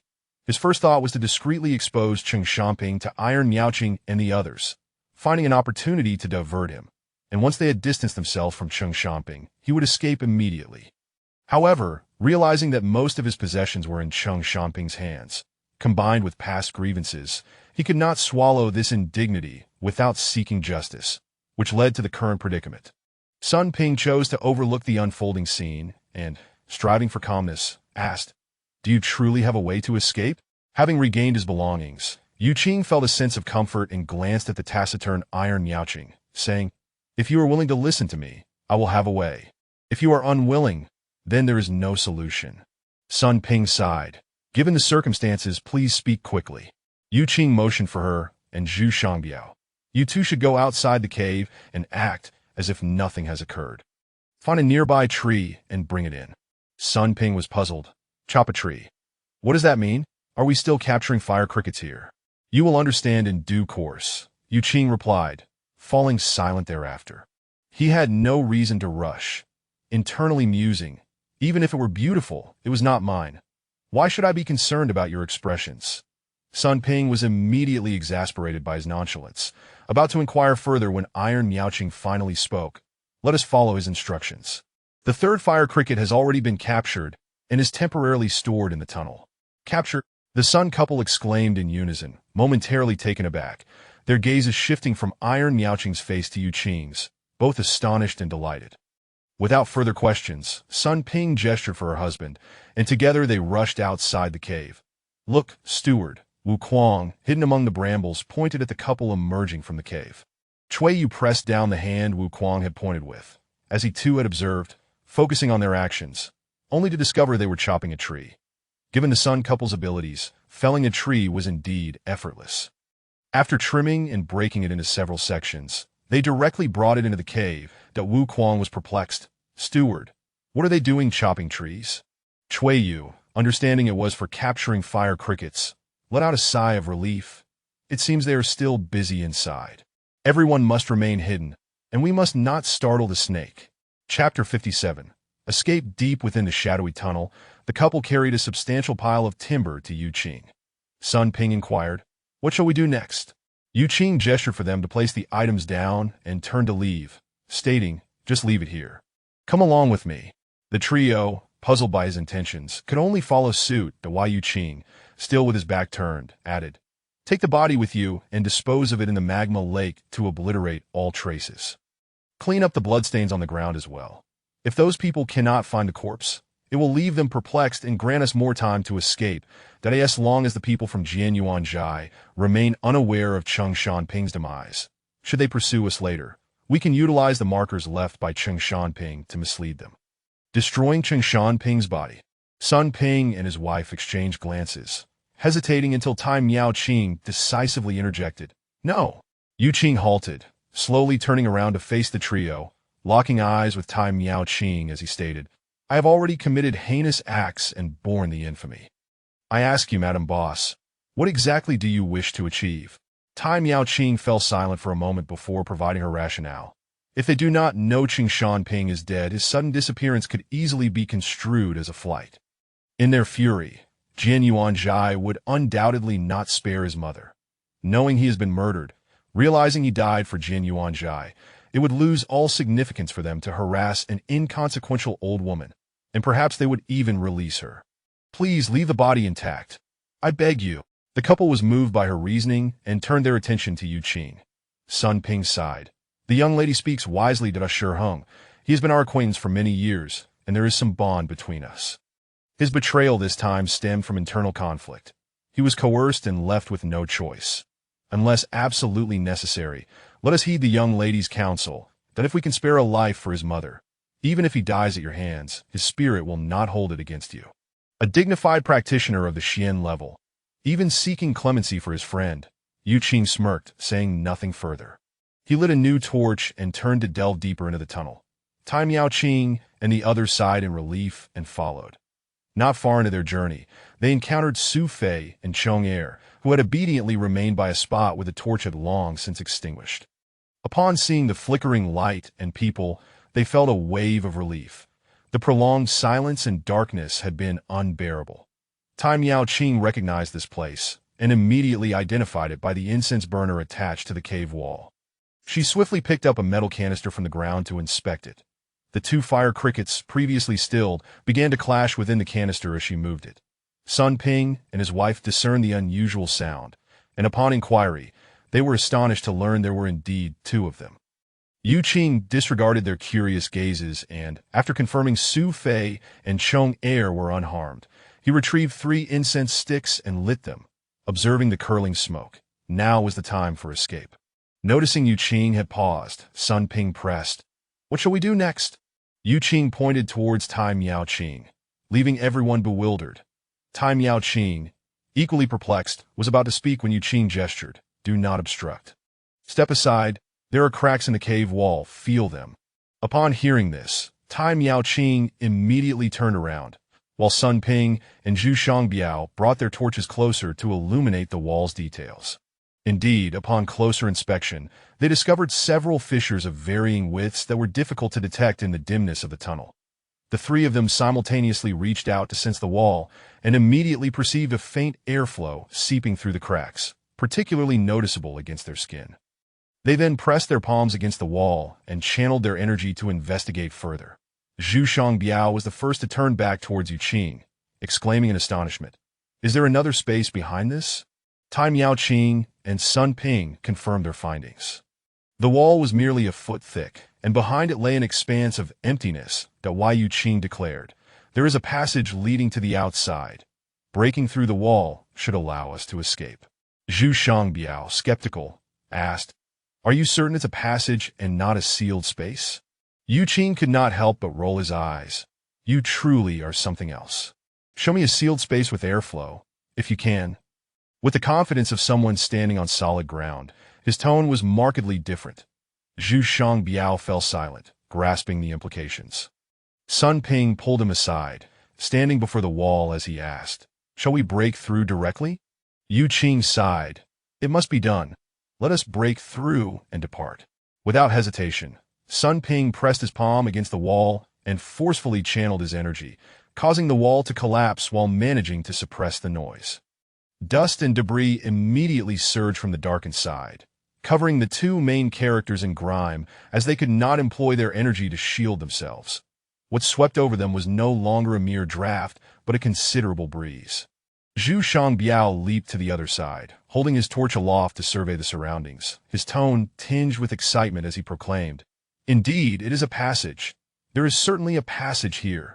Yu Qing was not surprised. It was precisely this passage he had stumbled upon that had allowed him to take his time concerning Cheng Shan Ping's fate. Should assailants from outside come, he had allies from Yao Qingtang to fend them off, with a means of retreat readily available. There are clear signs of excavation. This was dug by human hands that I never would have imagined there was another passage just a wall away, and we missed it during our several crossings that I fear the original diggers were also unaware. Zhu Shangbiao continued to chatter excitedly from the opposite side. Sun Ping and Tai Miaoqing exchanged glances, finally understanding Yu Qing's earlier directive to chop a tree into the tunnel.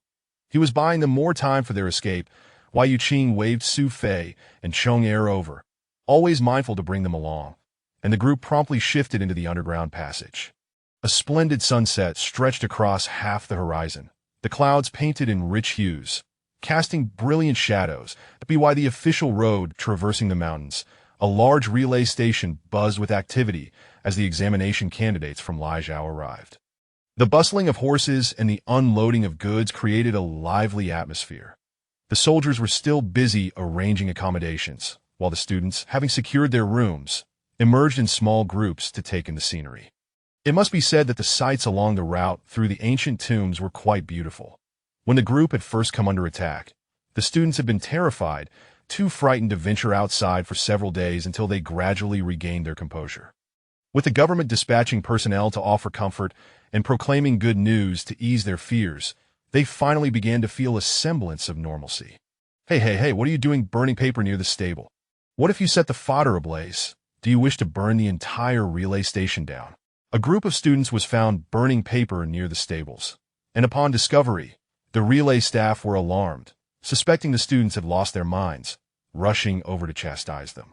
After a flurry of swatting, the fire was extinguished, leaving the gathered students covered in soot.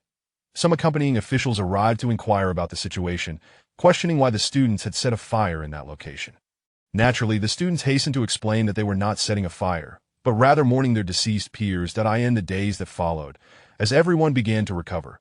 Suing Tao, Fong Wenxian, Zhang Manchu, and Pan Wenqing suddenly had a bright idea to rally their fellow students to write memorials for the fallen candidates, with Zhang Mu-chun taking the lead. The four became Zhang Mu-chun's diligent assistants in this endeavor. Thus, during their travels by day, the students contemplated elegiac poetry, and upon reaching the station, they would write it down and hand it to the five led by Zhang Mu-chun for review before burning it for the spirits of the departed. This practice had proven rather meaningful over the past few days. Yet the crude staff of the relay station, lacking in appreciation for such sentiments, shouted and disrupted the atmosphere, leaving the group feeling quite embarrassed and tarnishing their dignity. The officials who came to inquire found this a noble endeavor and did not reprimand the students. They merely remarked that the group had been careless in allowing the burning of memorials in that spot and suggested relocating to a more suitable area, with the relay staff indicating where they could go. Consequently, the group moved to a location behind the fence near the main entrance, where the relay staff kindly provided a fire basin. "Brother Jean, look here, another piece dedicated to Su Fei. The heartfelt emotions expressed within are truly moving. Pan Wenqing handed a memorial he had read to Zhang Muchan for his appraisal. Since the commencement of the memorial writing, there had been a notable number of tributes to Su Fei. It was undeniable that not all were genuinely mourning. With so many candidates, it was impossible for everyone to be well acquainted that Su Fei had gained prominence, attracting attention and leaving an impression, making it easier to pin something about him, while the lesser-known deceased posed a challenge for the students. Additionally, being the first candidate personally selected by the governor, it would be remiss not to pay homage to the governor's discerning eye if one aspired to a career in government. At times, the deceased held certain utilitarian value for some individuals that, of course, many genuinely lamented Su Fei's untimely demise. It was regrettable that his promising future had been cut short, leading to reflections on the whims of fate. Among the students, Zhang Muchan had previously harbored the most complex feelings towards Su Fei, that Su Fei had overshadowed him during a riddle contest, and the governor's favor had evidently shifted from him to Su Fei, leaving a bitter taste in his mouth.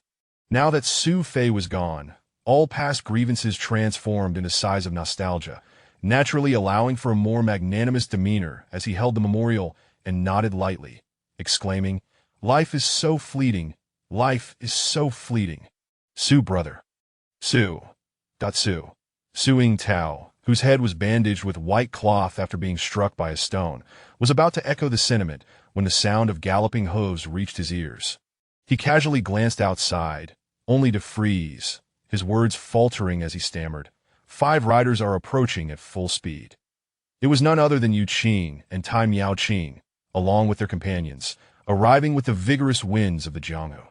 After crossing from the ancient tombs onto the official road, they had found a relay station, paid handsomely for mounts, and ridden swiftly, changing horses at various stations without pause.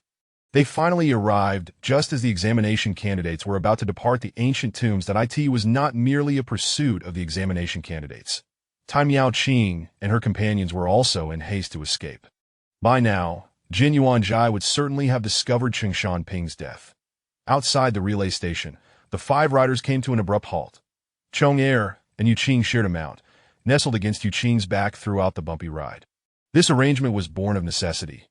Chong Er could not ride, while Tai Miao-Qing and Sun Ping, being women, were not suited to share a horse with him. Moreover, there was no need for Miao Qing Tang's members to accommodate him. Ordinarily, Su Fei's attendant would manage his care, but Su Fei's size made it challenging for a horse to carry him over long distances, let alone with an additional passenger. To conserve energy and mitigate risks, Yu Qing had unhesitatingly taken on this burden. Thus, Chong Er increasingly perceived Shi Heng as a good person, finding the journey's jolts not at all strenuous. Chapter 58. The masked encounter. Yu Qing gazed upon the familiar faces of the station's personnel, his heart swelling with relief that his arduous journey had not been in vain. He turned his mount to face Tai Miao-Qing, declaring, "Madam Boss, I have arrived." Behind him, the little bug attempted to gauge his expression, but alas, could only see his profile. During their escape from the demon realm, the bug had noticed a peculiar habit of Yu Qing. He often stole glances at Tai Miao-Qing. The bug sensed something amiss and could understand. Even without seeing her entire face, he found the Madam Boss undeniably beautiful. Tai Miao-Qing, along with her companions, surveyed the station's surroundings, and as she turned her gaze back to Yu Qing, the truth of the saying, "All good things must come to an end," weighed heavily upon them, marking the moment of their impending farewell. The 3 of them looked upon Yu Qing's visage, reminiscing about their encounters, and it all seemed utterly incredible in retrospect. Upon reflection, they all understood that without their meeting with the enigmatic Shi Heng, capturing the 3 fire crickets would have been impossible. With only Cheng Shanping's presence, their fate was sealed. Now, not only Tai Miao-Qing, but even Sun Ping and Zhu Shangbiao gradually came to believe in the fortune-telling words Yu Qing had shared upon their first meeting, that he was indeed someone who could assist them. The truth had indeed proven to be as such. Tai Miao-Qing recalled another phrase from Yu Qing's fortune-telling, that they were destined to have a connection. What kind of connection? Her curiosity was piqued. Women often find themselves inclined to believe in fate, especially those endowed with beauty, when faced with adversity. She longed to inquire, "According to your divination, shall we not meet again in the future?" This question lingered in her heart, unspoken, for she maintained her own restraint, harboring no ulterior motives. Tai Miao-Qing remarked, "I can only accompany you thus far. Yuqing nodded and turned to the bug, calling out, "Dismount." With a swift motion, he grasped the bug's arm and tossed him off the horse. The bug landed with a thud, and Yuqing chuckled at the comedic mischief. Upon seeing his jovial expression, the bug couldn't help but smile sheepishly, hastily rising to dust himself off. Yuqing and Su Fei soon followed suit, dismounting and handing their steeds over to Sun Ping and Zhu Shangbiao to escort away and switch mounts along the way. As he passed the reins to Sun Ping, Yuqing smiled and said, "No need to see us off." Sun Ping accepted the reins with a sigh. "Ah, brother, with your abilities, it would be a pity not to make your mark in the world." Initially intending to express her regret, she adjusted her words. "A career in the officialdom holds its own promise. I wish you great success." Her gaze shifted to Su Fei.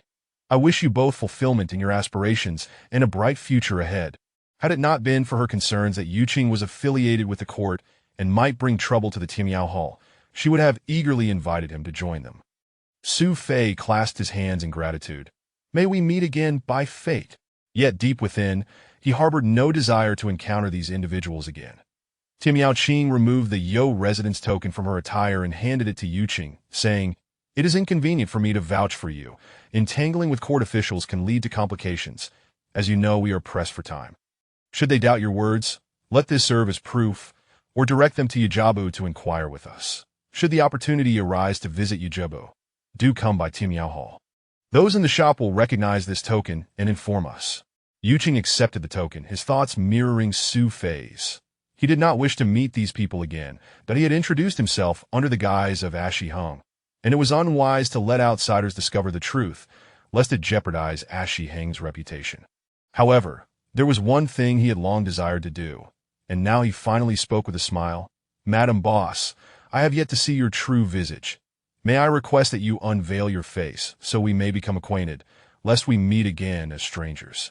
Su Fei's eyes brightened at this prospect. He too yearned to glimpse the true form of this woman. The bug remained silent, merely observing Yuqing's reaction. "We are leaving," Timiao Qing exclaimed with a playful tone, offering no further satisfaction, and with a flick of her whip, she spurred her horse onward, not glancing back. Though she wished to express her gratitude to Yuqing, time was of the essence, and she could not afford to delay. Beneath her conical hat and veil, she resembled a beauty, yet her true countenance remained obscured. Draped in a cerulean cloak, she rode with an elegance that surpassed that of an ordinary woman, galloping forth with an air of grace that captivated the eyes of many astonished scholars. The figures that passed were not mere products of 10 years of diligent study, nor could they be captured with ink and brush. They were akin to a dream glimpsed in an instant, a fleeting shadow amidst the bustling world, leaving the onlookers enchanted and reluctant to awaken from their reverie. The passage of time felt dreamlike, a mere glimpse of beauty that vanished before one could pursue it. The scholars, including Zhang Muchuan, gradually regained their composure, yet none could shake off the lingering emotions they felt. They had never encountered such a woman of extraordinary grace and were left in profound contemplation.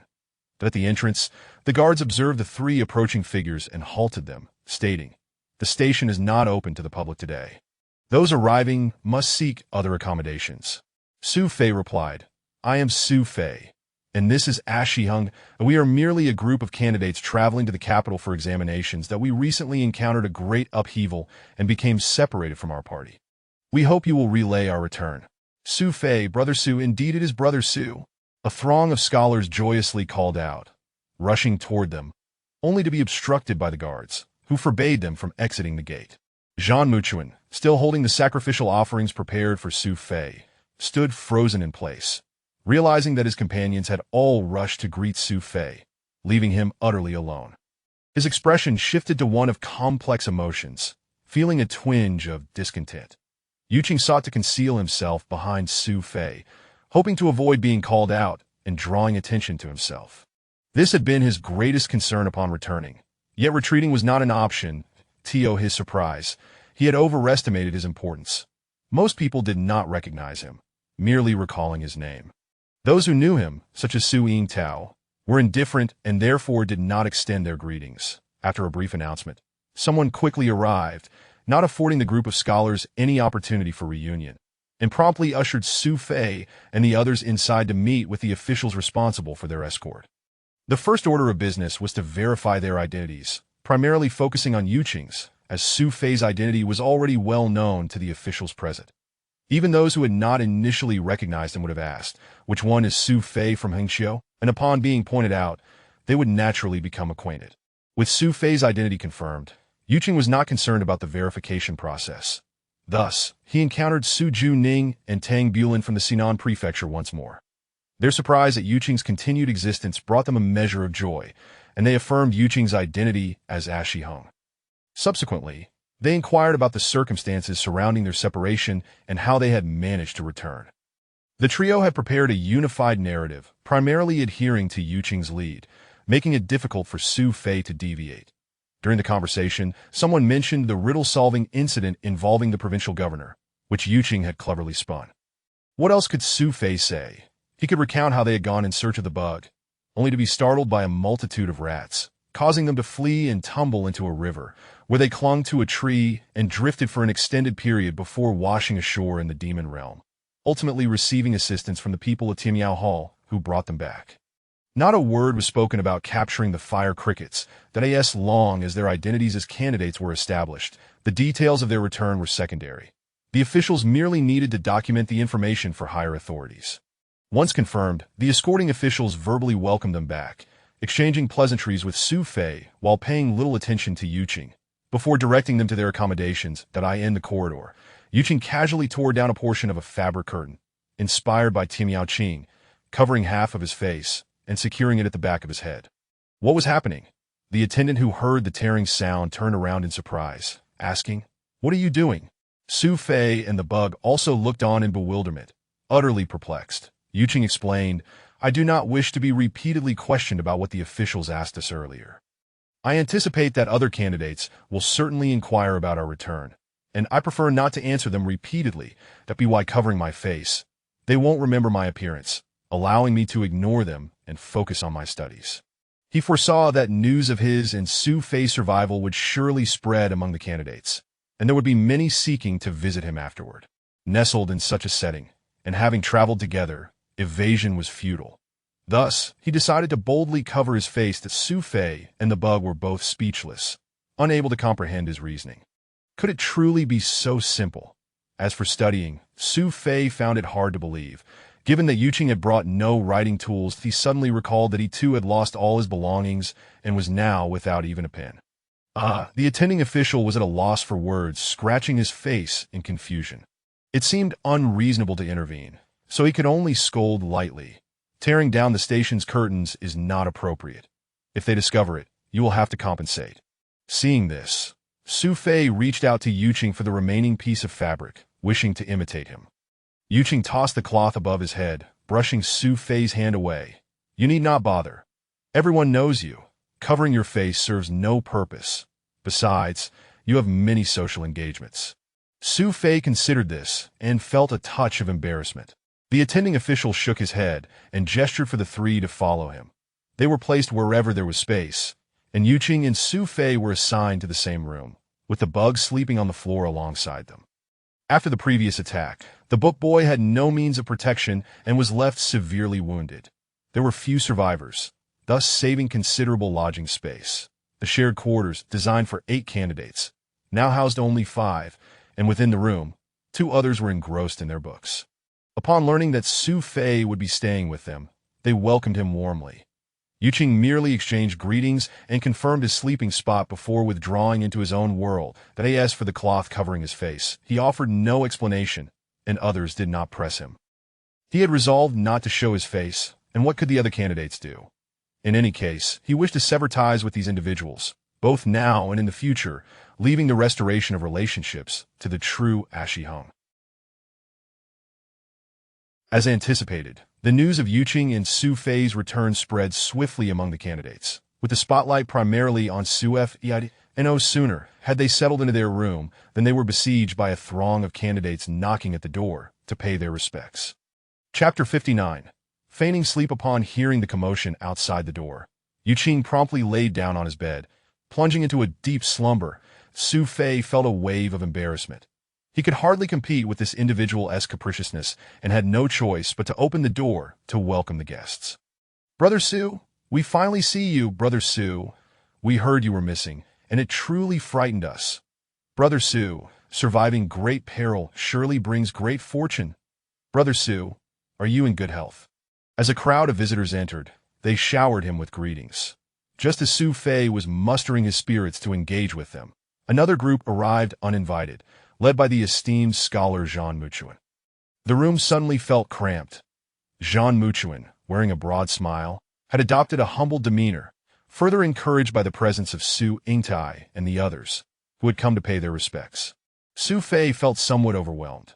After all, Zhang Muchuan was a scholar of considerable merit, destined to be recorded in the annals of the province's literary history, with a high likelihood of success in the imperial examinations. In his presence, Su Fei dared not act presumptuously and quickly lowered his own stance in response. After exchanging a few pleasantries, Fong Wenxian took Su Fei's arm. "Brother Su, not only has Zhang come to personally invite you, but he has also prepared a banquet for you. Unlike before, where tea replaced wine, this is genuine liquor." "A banquet?" Su Fei exclaimed, a hint of skepticism in his tone, that he was well aware of the regulations. After leaving the Wenhua Academy, drinking was strictly prohibited, as it could harm the body, and the escorting personnel were wary of any untoward incidents occurring during transit. Therefore, no alcohol was provided along the way. That Su Yingtai patted him on the shoulder. "You may not know, but to ease your worries and to welcome you back, as well as to celebrate your safe return, Brother Zhang personally sought out the envoy, Lord Fu, explaining the situation and intent. Only then did Lord Fu graciously permit us to indulge in a few cups. The food and drink have already been arranged at the relay station. We are merely awaiting your arrival at the banquet." Zhang Muchuan waved his hand dismissively. "Brother Su, the idea was theirs, and the expenses for food and drink are covered by them, that I merely lent my voice to the matter. It shouldn't be considered as my hosting." The four companions quickly voiced their dissent. Pan Wenqing remarked, "Had it not been for Brother Zhang approaching Lord Fu, we would never have garnered such favor to persuade him to relent. We owe this feast entirely to Brother Zhang." "Indeed, indeed," the crowd echoed in agreement. Zhang Muchuan, slightly embarrassed, repeatedly clasped his hands in a gesture of humility, then looked around and inquired, "Where is Brother Xing? I heard that he returned from the perilous situation alongside Brother Su, and it would be fitting to welcome you both together." Previously, he had not known of Xing, nor was he familiar with the name. A scholar of such high standing would hardly concern himself with those ranked behind him. He had only recently heard of Su Fei mentioning the name, and he noted it down to extend an invitation. He was keen on maintaining the dignity of the scholar's reputation, unwilling to be accused of favoritism, but he still managed to maintain a certain grace. Upon hearing this, Su Yingtai and his companions immediately grew sullen, not opposing the invitation from the esteemed scholar, but remaining silent regarding the welcome for a certain individual. They harbored a palpable disdain for Yu Qing, having been wounded by his words in the past, almost resulting in a complete falling out. Soon, all eyes were drawn to the masked figure sleeping soundly on the bedding. Despite his disguise, Zhang Muchuan recognized the unmistakable ponytail from their earlier encounter at the relay station, that he approached the bedding and called out, "Brother Xing?" Yu Qing feigned ignorance, remaining unresponsive. Su Fei felt a bead of sweat forming. He knew that Yu Qing was pretending to be asleep. Zhang Muchuan leaned closer and nudged Yu Qing's leg. "Brother Xing, wake up."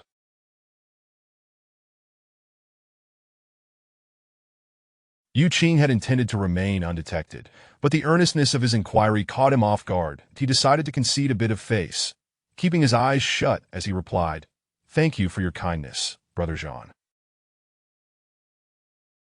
After such a long journey, I am utterly exhausted.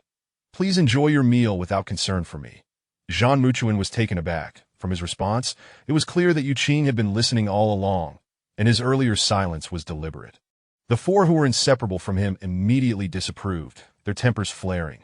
Zhang Meng pointed at the recumbent Yu Qing, shouting, "Xing, do not overstep. Brother Zhang has hosted a banquet and personally extended an invitation. What right do you have to act so aloof in front of everyone? Uncultured wretch, how do you present yourself?" Pan Wenqing jabbed angrily that Su Yingtai threw down his sleeve, stating, "Brother Zhang, this individual is accustomed to underhanded behavior, relishing in a false sense of superiority." Associating with him would only tarnish one's reputation. There's no need to regard him. To support Jean Muchuan, the inseparable quartet took turns vehemently condemning Yu Qing, leaving the other guests exchanging bewildered glances, surprised to witness such a scene unfold. Once again, it was these four.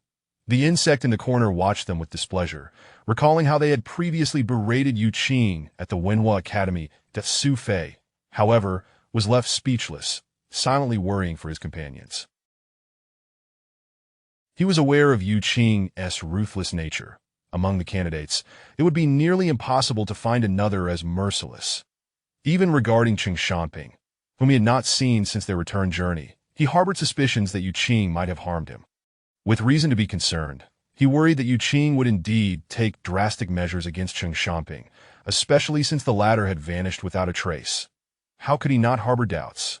Fortunately, the camaraderie between Tai Miaoqing and the others with Yu Qing alleviated his concerns. He wished to avoid any trouble that might implicate himself, quickly stepping in to mediate.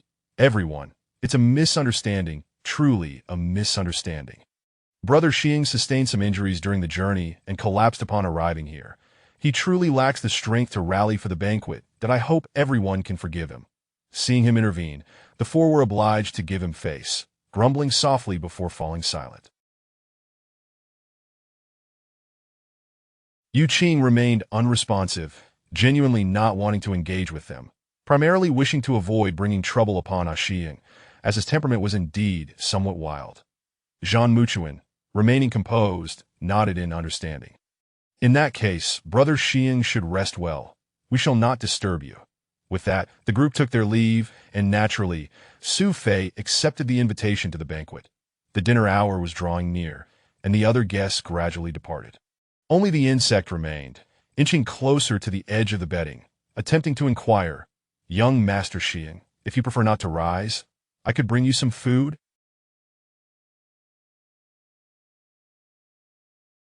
Yu Qing opened his eyes and scanned his surroundings. That no need. I'm not hungry. Indeed, he was not hungry. He had consumed nearly half of the 20 pounds of spiritual rice by himself.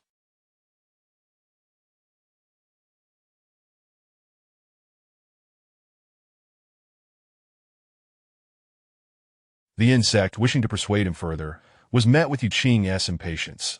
"Just go and close the door." "Understood." The insect could only comply, lowering their head and obediently departing. As soon as the door closed, Yu Qing swiftly turned over, rising to his feet. He reached into his clothing and pulled out a stack of folded banknotes, quickly unfurling them to count. This included 4,000 taels from the sale of spiritual rice, while the rest had been pilfered from Qing Shanping, feeling notably thick. During the journey, he had never had the chance to inspect it alone, fearing that Tai Miaoqing and the others would discover that he possessed money that did not rightfully belong to him, which they might demand back. Now, at last, he had the opportunity to tally it all. To his delight, he found an astonishing total of 24,000 taels in banknotes. Adding the 4,000 from the sale of spiritual rice and his own few hundred taels, he now possessed nearly 29,000 taels. When he departed from the Linglong Temple, he could never have imagined that this venture would yield such a fortune. Reflecting on it all, he felt that the risks taken in the ancient tomb and the demon realm had indeed been worthwhile. Considering that he still had valuable rainbow silk and demon dew, he couldn't help but flick the stack of banknotes in his hand. Relishing the sound it made, he resolved that upon returning to the Linglong Temple, he must purchase 100 pounds of spiritual rice to astonish his 3 senior brothers, who would kneel before him with their rice bowls, calling him master. No longer would he have to beg his junior uncle for alms. Suddenly, footsteps echoed outside, causing Yu Qing to startle like a bird startled from its perch. He quickly concealed the banknotes within his robe and feigned sleep once more, tossing himself sideways onto the bed. To an unsuspecting observer, his actions would undoubtedly appear as though he were a thief caught in the act. The footsteps passed by without entering the room, and once assured of their absence, he retrieved the banknotes and carefully stowed them away in his clothing. He then turned again, unfastened the metal canister from his waist, and enlarged the air holes in the lid, squinting with one eye to observe the fire crickets within. For the mission in the Yuyo Abyss, 3 fire crickets would suffice, but Tai Miaoqing had acquired an extra one, which Yu Qing had claimed for himself. He had taken the weakest of the lot, while the more vigorous ones remained with time meowing. Uncertain of what the fire crickets consumed, and with no prior experience in keeping them, they had offered various types of food, yet they refused to eat, perhaps due to the stress of being captured. Without nourishment, their vitality would surely wane over time. They had grown silent, and whether they could survive the journey back to the capital remained uncertain. Time Yauching had opted to give him the least lively one, reasoning that it would endure a bit longer along the way. Yuqing sought fire crickets not as mere pets, but with the thought that they were sought-after items for the Yuyo Abyss mission and might be of considerable value. He speculated that affluent individuals might find them intriguing and planned to discreetly test the market in the capital to see if he could sell them for a handsome profit.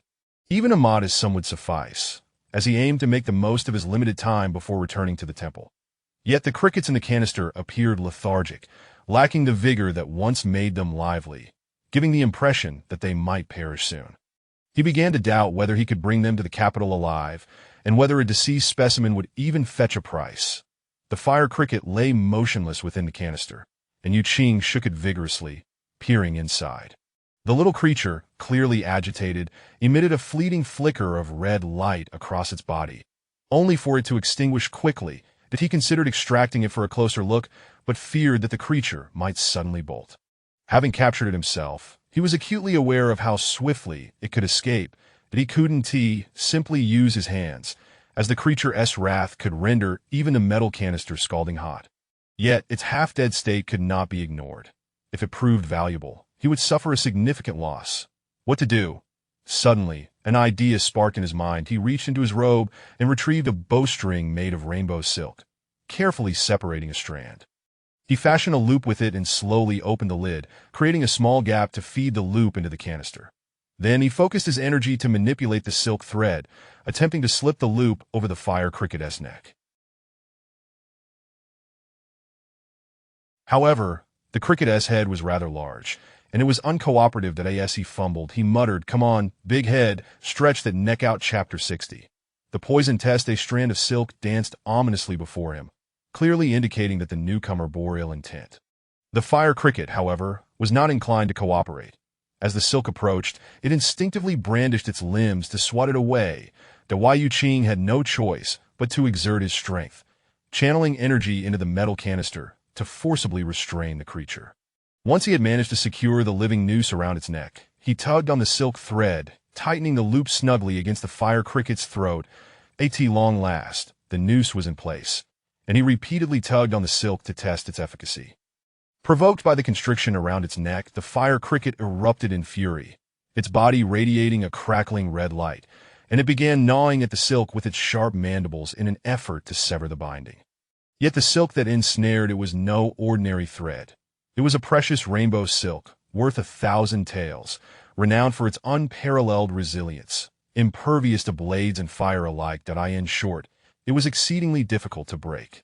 As Yuqing observed the intense heat emanating from the fire cricket, he felt a surge of satisfaction at his clever use of the rainbow silk to bind the creature. He then secured the other end of the silk to the metal canister, ensuring a foolproof safeguard before hoisting the fire cricket out for closer inspection, eager to uncover the reason behind its refusal to eat or drink. As anticipated, the moment the creature was freed from its confinement, it took flight with surprising speed, its tiny wings flaring open. In an instant, it darted away, but Yuqing, with a cold smirk, yanked it back. He repeated this action several times, alternately releasing and reining it in. After toying with the fire cricket until it hung limply from the silk like a hanged man, he finally brought it close for a meticulous examination.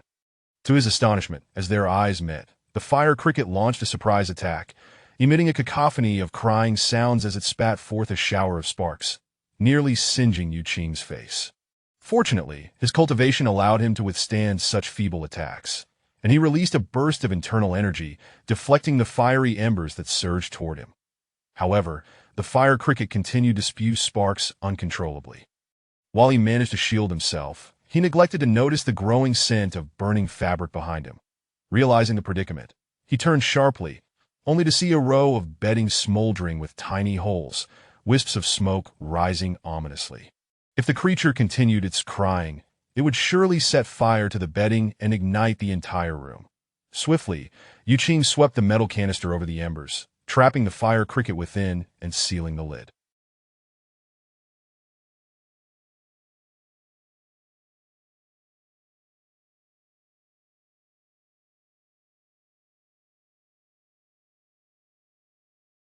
He then hurried to the bedding, patting down the smoldering spots to extinguish the flames. Yet the scorched patches on the bedding were glaringly evident. When the other examinees returned, how would he explain this? This thought ignited a spark of anger within him.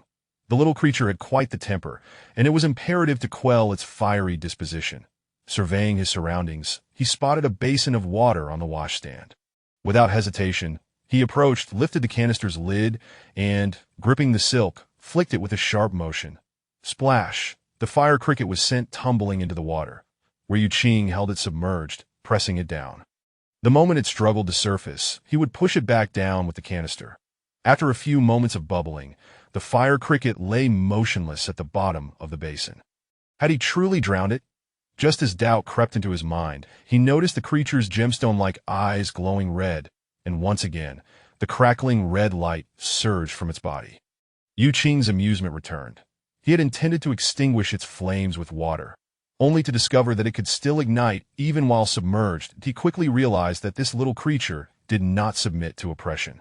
It would resist when never pressured, and as long as it emitted light, it signified its anger and defiance. Yet before he could revel in this revelation, his amusement was abruptly stifled as he observed steam rising from the basin, the water heating rapidly until it began to bubble vigorously. Was it boiling? Staring in disbelief, Yu Qing lifted the silk to extract the fire cricket that as it emerged from the water.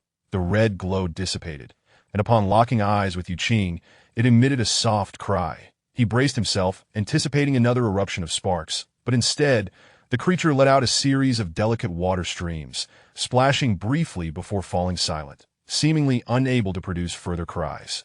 The fire cricket hung limply from the silk once more, its wings dripping water in steady drops, while Yu Qing glanced at the basin of hot water, unable to resist dipping a finger in, only to retract it instantly, realizing the water was indeed scalding.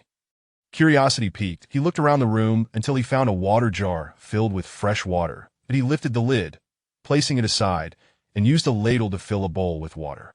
After setting the bowl on the table, he hesitated as he regarded the little creature suspended on the silk, before finally lowering it over the bowl of water, submerging the fire cricket once more. Enduring the torment of being submerged, the fire cricket writhed and struggled, attempting to breach the surface only to be thrust back down repeatedly until it lay once again at the bottom of the bowl. Soon, its eyes glowed red once more, and that familiar crackling light returned. Within moments, steam began to rise from the bowl, and soon, it was bubbling vigorously again. Another bowl of water boiled to perfection. Yu Qing lifted the silk once more, extracting the fire cricket, which promptly released another cascade of water from its mouth before falling into a stupor, hanging limply once again.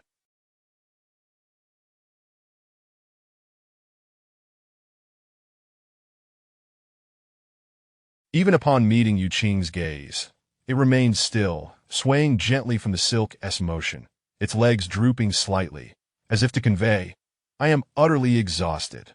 Yu Qing returned the creature to the canister, securing the lid tightly to prevent any further trickery, before fastening it back to his waist.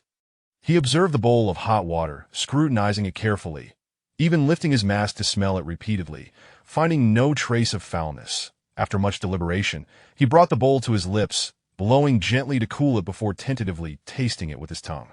Finding no abnormalities in flavor or texture, he prepared to drink a proper sip but hesitated, recalling that the absence of an off-putting scent did not guarantee safety. What if it were poisoned? Realizing the recklessness of his earlier sip, he set the bowl aside, attentively monitoring for any adverse effects. Just as he closed his eyes to concentrate, footsteps hurriedly approached from outside, and the attendant, Chong, rushed in with a food box in hand. Though Yu Qing had claimed he was not hungry, Chong had still brought him a meal, having hastily eaten himself to deliver it on time. "Young Master Xing, today's offerings are quite delightful. Roasted lamb chops. You should have a taste," he insisted, presenting the food before Yu Qing for his inspection. While Yu Qing glanced at the dish, spotting a succulent, golden-brown lamb rib that appeared utterly delectable. Although he had no appetite and was indeed not hungry, the sight tempted him, and he instinctively grabbed a piece to nibble. To his surprise, the flavor was delightful, and he waved his hand dismissively, saying, "I've had enough. You may take the rest." The quality of the meal was indicative of the standard afforded only to examinees. Attendants were not privy to such luxuries. Since he had no appetite, he decided to let Chang'e enjoy the leftovers.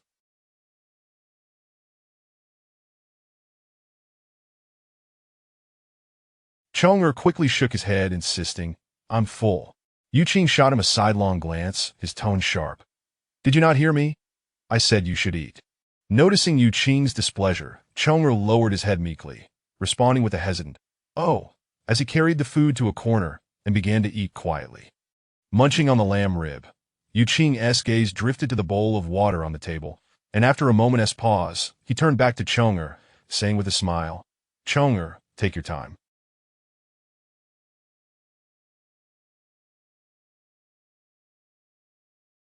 "No one is competing with you."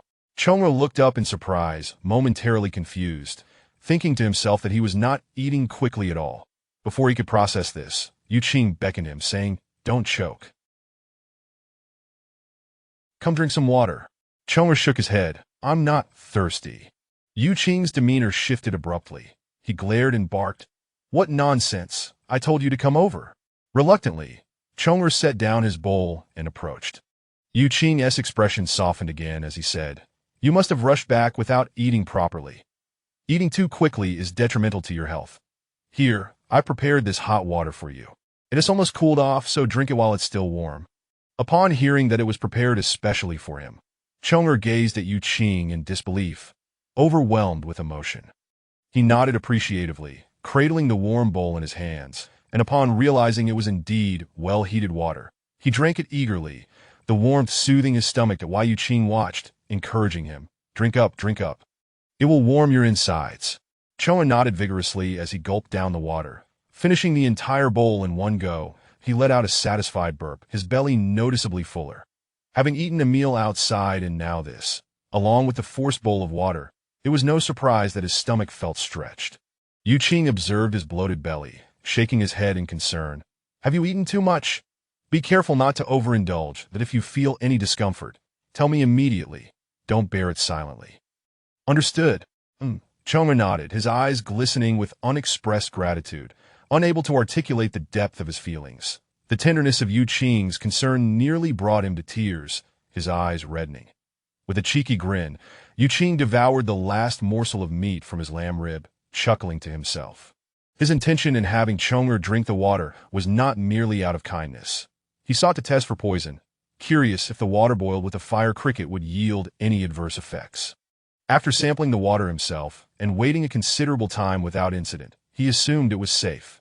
Yet he worried that perhaps he had not consumed enough to fully ascertain its safety, contemplating drinking more, while also fearing the possibility of overindulgence leading to unforeseen consequences. Should anything happen to Chang'e, he could devise a remedy, and if he himself were affected, the accompanying cultivators could assist him. However, he was already under scrutiny and had resorted to wearing a mask.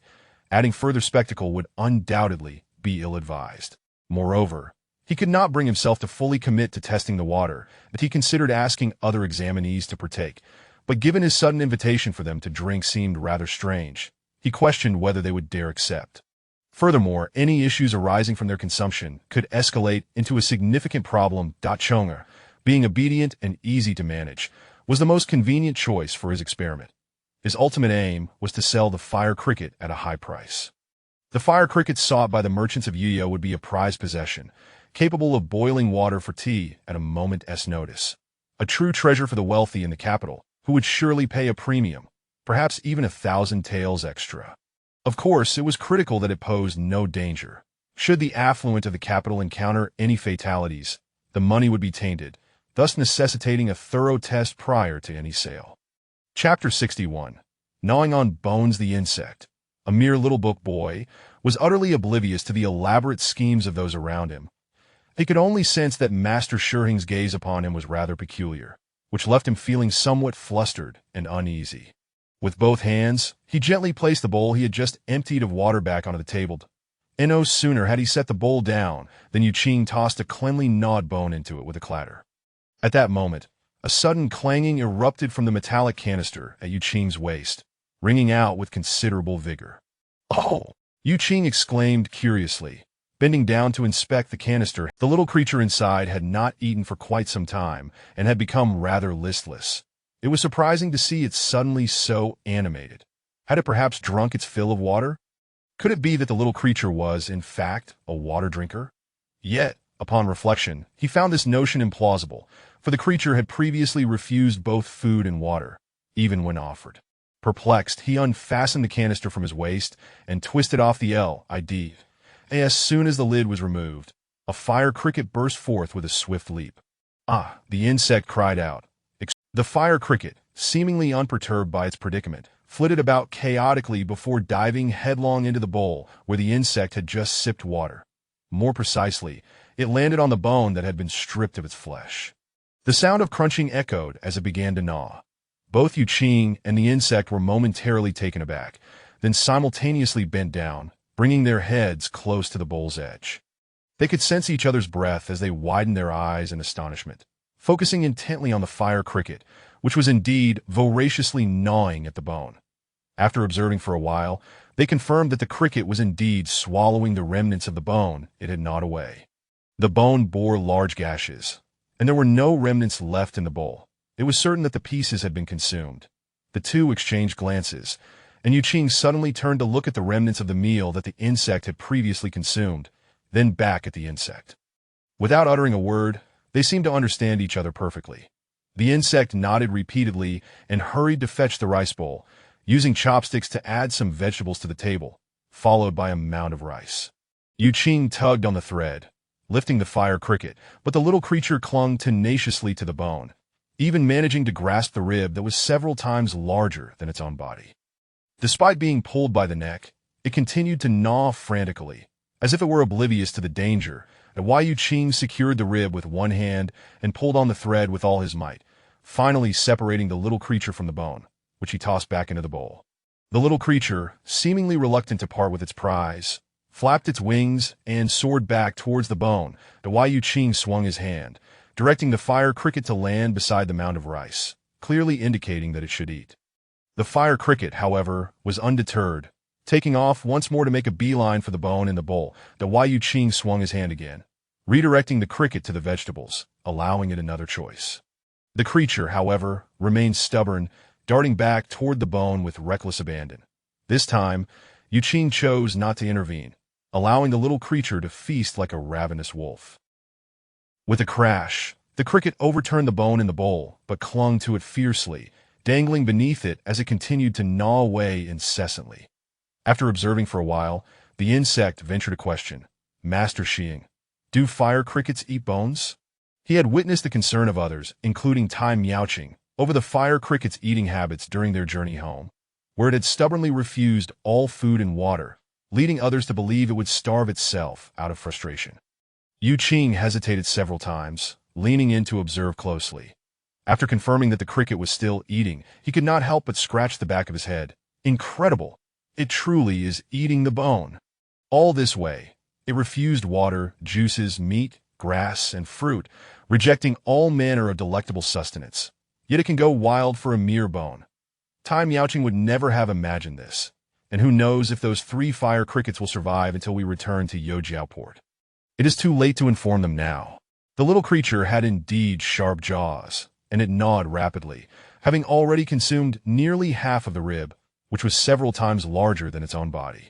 Both Yu Qing and the insect were left dumbfounded, unable to comprehend how the fire cricket could possibly digest such a considerable meal.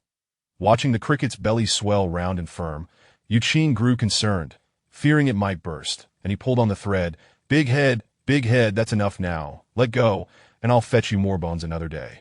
Yet the little creature remained resolute, continuing to gnaw with fervor.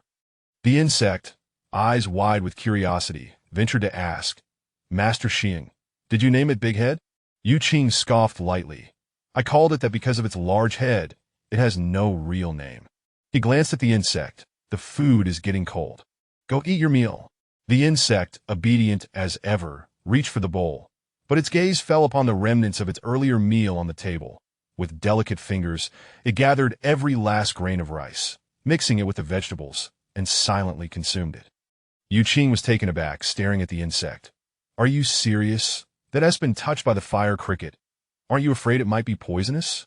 Realizing how unseemly it appeared to eat the leftover grains, the insect's face flushed crimson with embarrassment, and it shook its head, silently gathering the bowl and retreating to a corner to eat quietly with its head bowed. Yu Qing watched in exasperation, recalling the bowl of poison water he had tricked the insect into drinking, feeling a twinge of guilt for his mischief to be why the time the insect had finished every last morsel, the fire cricket had also devoured the entire rib. Its once tiny, conical belly now bulged like an egg, making its head appear disproportionately small. "Thank goodness you didn't burst," Yu Qing remarked as he lifted the little creature once more. Just as he was about to return it to the canister, an astonishing event occurred. That a long, resounding fart echoed, and the insect's eyes widened in shock as a plume of black smoke erupted from the cricket's rear.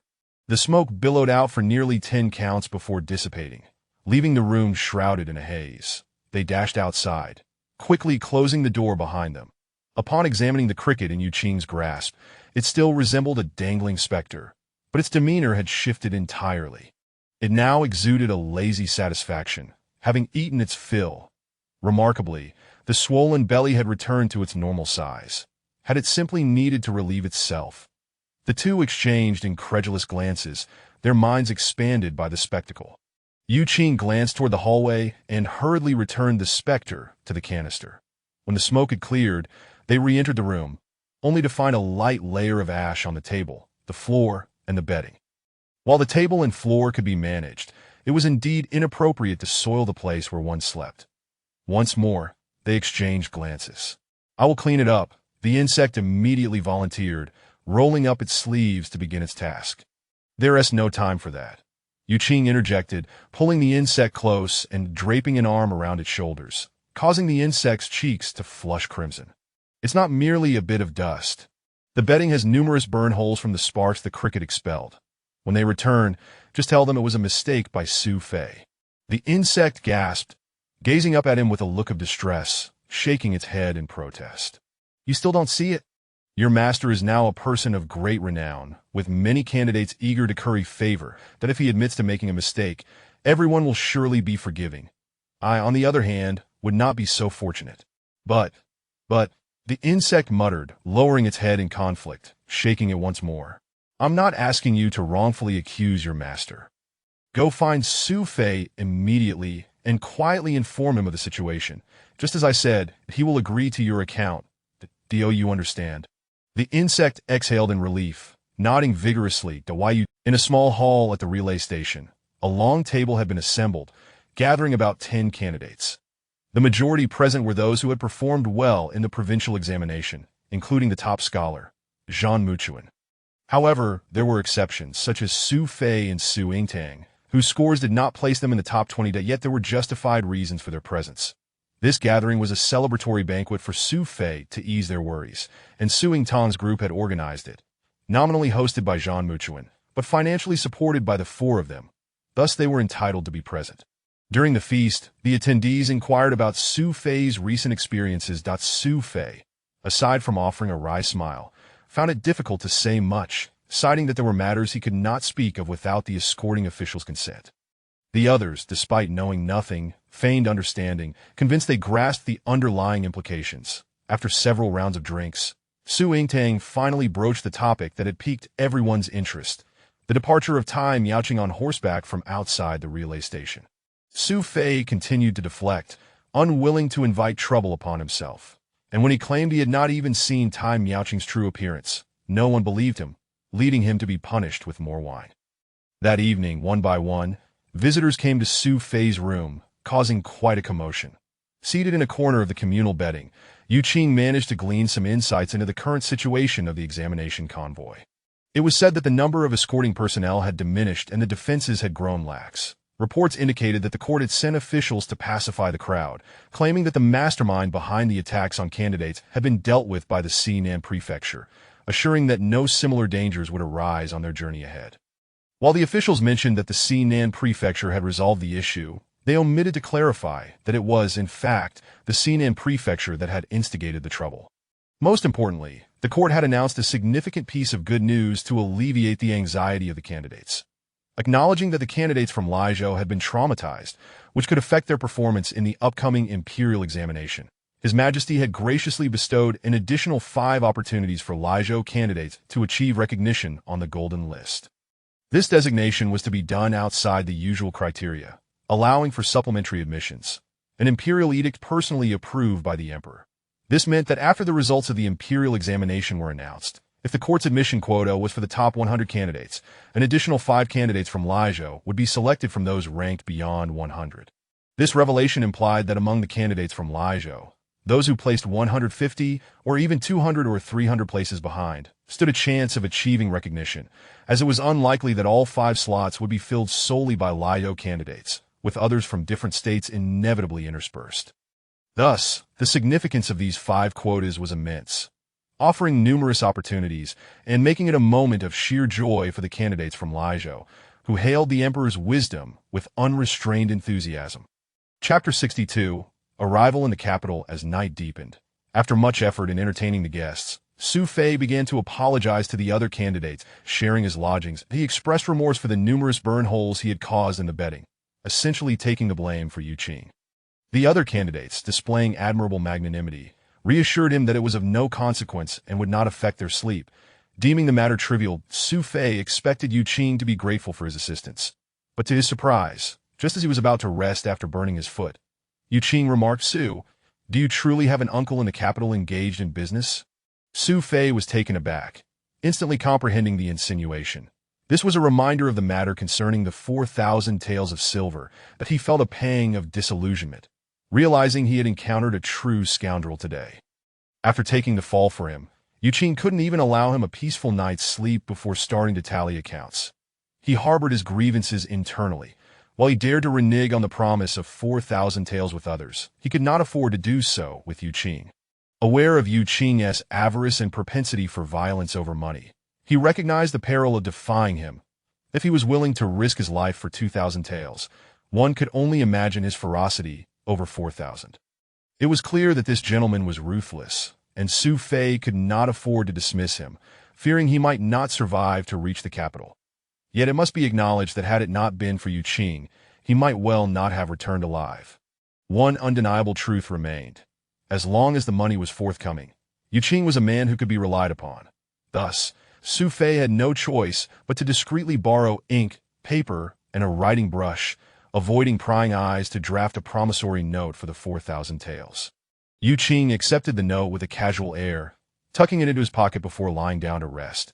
His spirits lifted at the prospect of cashing in the 4,000 taels in the capital and selling the fire cricket at a hefty price.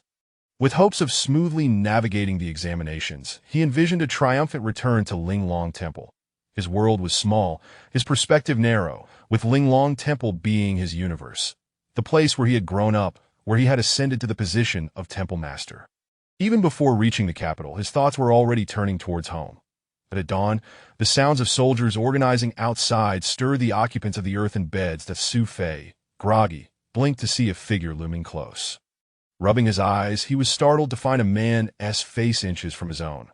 With a jolt, he sat up, retreating against the wall, clutching his tattered blanket tightly to his chest, and soon recognized it was Yu Qing, leaving him momentarily stunned. Yu Qing tapped his forehead, teasing, "Had a nightmare, did you?" Su Fei shook his head, noticing many others were still asleep, that he whispered, "Young Master Yu, is there something you need?" Yu Qing grinned. "Well, Su, you haven't felt unwell since last night, have you?" Su Fei pondered, then shook his head in confusion, sensing that this inquiry lacked genuine concern. Yu Qing laughed. "That's good then. Remember, if you feel any discomfort, tell me immediately." "Understood." Su Fei nodded, the Wai Yu Qing patted his shoulder and departed. But as the sun rose and breakfast was consumed, the group of candidates set off from the inn once more. Yu Qing felt a twinge of discomfort as he reboarded the carriage, unable to resist the urge to feel around the interior, relieved to find no hidden steel cage. The other occupants frequently cast curious glances at this peculiar Shiheng, who ran about with his face veiled, remaining silent and unresponsive to inquiries, appearing rather strange. Yu Qing's choice to adopt this shameless strategy was unavoidable. His greed had led him astray, yet he wished to fulfill a Shiheng's commission. Now, he could only conceal his visage, ensuring that no one would remember his appearance. If one disregards the opinions of others, what deeds remain unachievable? The carriage moved at a leisurely pace, as many members of the party were on foot, maintaining a speed typical of their journey. After 2 days of travel, the group finally departed the desolate ancient burial grounds, encountering villages and towns ahead, bursting with the vitality of human life. The initial stop after leaving the wasteland was a small county town, where many remarked, "Truly, the world of men is preferable." "Sue, why are you scavenging for bones again? Have you taken to keeping a dog?" After a hearty meal, Su Ying couldn't help but inquire, spotting Su Fei once more collecting leftover bones in a small bag. "No, I merely wish to practice my carving skills," Su Fei casually replied. Though not inclined to deceit, he had gradually honed the ability to fabricate lies with ease, achieving a state of inner calm. His scavenging for bones was a necessity, as he loathed engaging in such demeaning tasks. Yet Yu Qing insisted he assist that Su Fei had no access to the dining provisions afforded to the other candidates, and with Yu Qing perpetually masked and antisocial, the task of gathering bones fell solely to him. He did not keep a dog, yet Yu Qing had a little mad dog that voraciously devoured bones, an insatiable creature capable of digesting anything, leaving no trace behind. This indeed opened Su Fei's eyes to such peculiarities in the world. As Yu Qing would put it, this little mad dog could leap on the ground, soar through the sky, burrow through fire, and swim in water. Truly a fourfold marvel. The gentleman praised that insect extravagantly, persistently urging him to purchase the fire cricket at an exorbitant price, claiming a friendship price of merely 10,000 taels. Was 10,000 taels a trifling sum? Many people might not earn such an amount in a lifetime. The crux of the matter was what good would spending 10,000 taels on such a worthless insect do? It was temperamental and swift, difficult to control for one without cultivation, and could easily set a house ablaze that served no purpose and might even invite trouble. Why purchase it? This gentleman seemed to assume he was wealthy enough to be taken for a fool. Fortunately, he still possessed a semblance of conscience, providing hot water for tea daily, which could be considered a fair exchange for Su Fei's efforts in bone collection. As the sun rose and set, the group endured the trials of wind and rain over 3 months of arduous travel, finally arriving at the capital of the Jin Kingdom. The curtains of the carriages were lifted, and heads of candidates emerged from both sides, gazing at the magnificent capital. The bustling scene, full of merchants and travelers, was unlike any other place. Finally arrived, the candidates buzzed with excitement, envisioning a future where they could achieve fame on the examination lists, perhaps becoming one of the influential figures within this grand city. What glory that would be! However, before the caravan could approach the city gate, a contingent of soldiers from the capital moved to block their path, promptly redirecting the soldiers from Lijiao, forbidding their entry. This was protocol. Unless granted permission, no soldiers could enter the city armed. If their number exceeded 100, they would be escorted elsewhere for accommodation. The Lijiao soldiers exhibited no dissent. Rather, they appeared pleased, as their arduous journey was nearing its reward. Upon reaching a temporary encampment and removing their armor, they could enter the city for leisure. Their break would continue until the grand examination concluded. Only then would they escort the candidates back to Lijiao. For the average soldier, the opportunity to visit the capital was rare, and with provisions and pay provided, it was a well-deserved reprieve. With the Lijiao soldiers reassigned, a small detachment from the capital was dispatched to escort the group. Candidates from various regions were to be placed in their respective state-run inns in the capital, and the head officer of the Lijiao was personally there to welcome them, engaging in jovial conversation with the envoy, Master Fu Zhuan, and thus they entered the city. The opulence of the capital was beyond description. Upon reaching the Lijiao Inn, a sudden shout rang out from outside. "They arrived. The candidates from Lijiao are here." Immediately, cheers erupted, and patrons from nearby shops, tea houses, and taverns rushed out to join the throng. "Everyone, stand back. Any who breach the line will face severe punishment." The soldiers accompanying the group barked, commanding them to maintain distance. In an instant, officials from the inn emerged, bowing to the approaching crowd. "Ladies and gentlemen, please be patient. Allow for the formalities to be completed before you take your loved ones, that if anything goes awry at this moment, and a candidate loses their eligibility, do not blame me for not warning you. This warning sent a ripple of concern through the crowd, compelling them to retreat and make way. Inside the carriage, Yu Qing was bewildered, utterly confused by the commotion. Only when the group disembarked and began verifying their identities to enter the inn did he grasp the situation. These were likely the friends and family of the candidates, having anticipated their arrival and waiting eagerly. Once all candidates had been accounted for, Master Fu's Wuxuan visibly relaxed and entered the inn with the local officials. Yu Qing surveyed the inn's interior, awaiting accommodation arrangements, only to find that the inn did not hasten to assign rooms. Instead, they instructed the waiting crowd to line up, permitting individuals with official documentation to enter one by one to complete the necessary procedures, allowing those. Yu Qing was completely lost. As an imposter, he felt uncertain and knew he had to clarify matters. Scanning the area, he spotted Su Fei, who was engaged in conversation with someone nearby. Thankful that Su Fei had noticed him, he subtly gestured for Su Fei to join him. Su Fei understood immediately, tugging at his sleeve before approaching. "What is wrong?" he whispered upon nearing. Yu Qing nodded towards the area where the procedures were being handled. "What does this mean? Why are they producing documents to claim people?" Su Fei responded, "Oh, it's quite simple. Candidates with relatives in the capital can have them come to collect them. In principle. For various conveniences and safety, it was indeed most suitable for candidates to stay in the inn, where accommodations and meals were provided free of charge. Yet, being a public establishment, it remained true that while the examinations were significant, the authorities could not cater to the individual habits of every candidate, given the sheer number of them. Thus, to ensure better examination outcomes, candidates with relatives in the capital were permitted to leave with them for care. However, it was essential that not just anyone could take a candidate. Otherwise, the process would devolve into chaos, and should any issues arise, the responsibility would be considerable. Hence, comprehensive proof of the relationship between the candidate and the individual taking them was required, along with a guarantor and detailed address information to facilitate communication should any matters arise.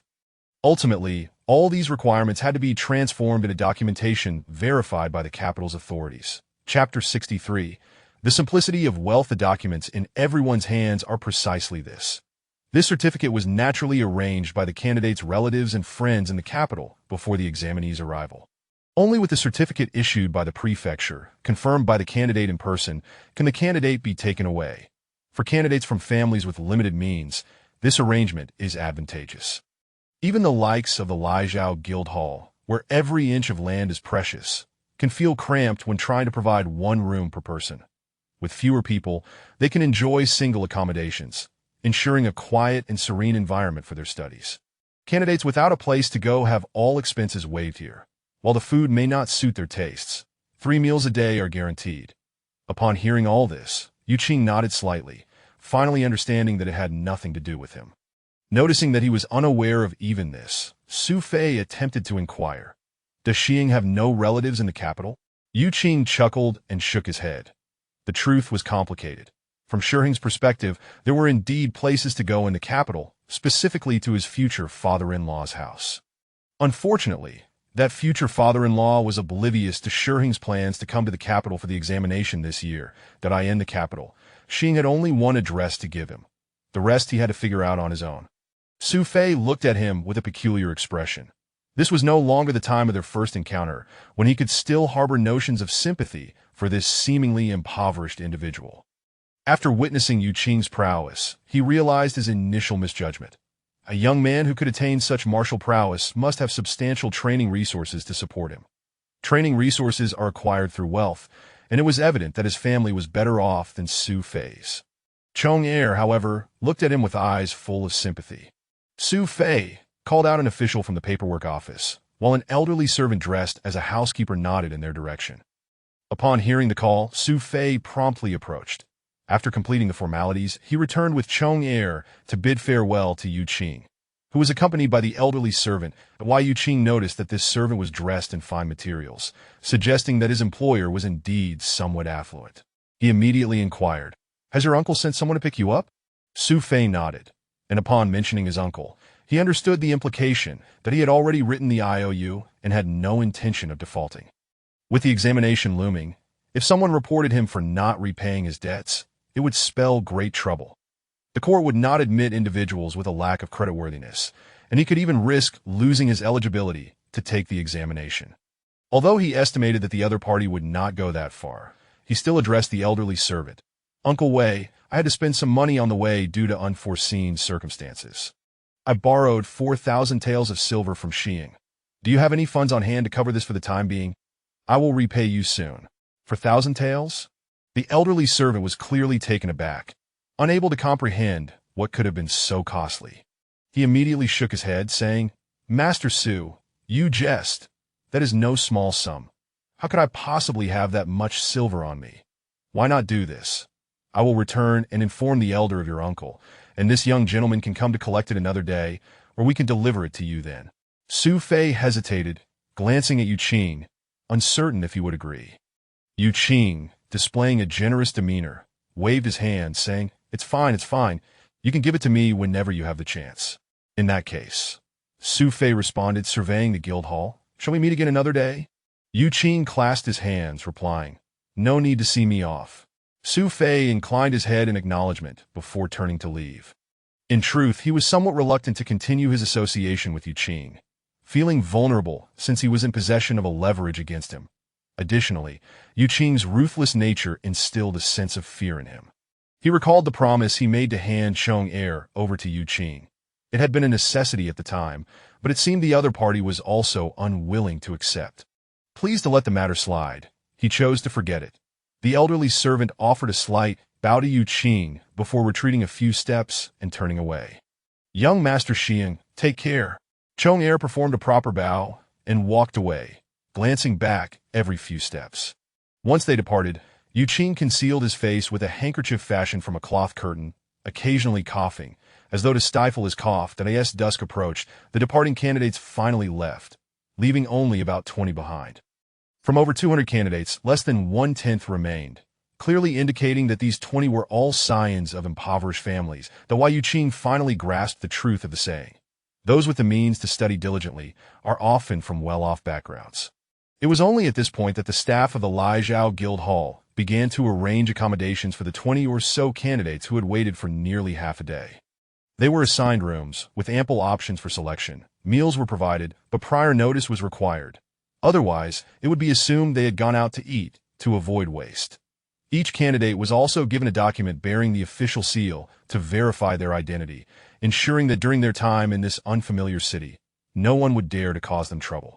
After inspecting his room and memorizing its location, Yu Qing discarded his travel bundle and left. Having grown weary of the communal meals, he was now prepared to indulge in a lavish dining experience, relishing the freedom to eat whatever he desired. Upon reaching the entrance of the guild hall, he presented his document for registration before being allowed to exit. Standing outside the hall and gazing at the city's lights flickering to life, he rubbed his hands together in anticipation, then strode boldly into the bustling streets. The unfamiliarity of the surroundings posed no issue. After a moment of contemplation at the street corner, he devised a plan, asking passers-by for directions until he reached the nearest carriage rental service. He rented a carriage and requested a driver familiar with the capital, saving him the trouble of asking for directions. Within the city, he could go wherever he pleased without needing to lift a finger.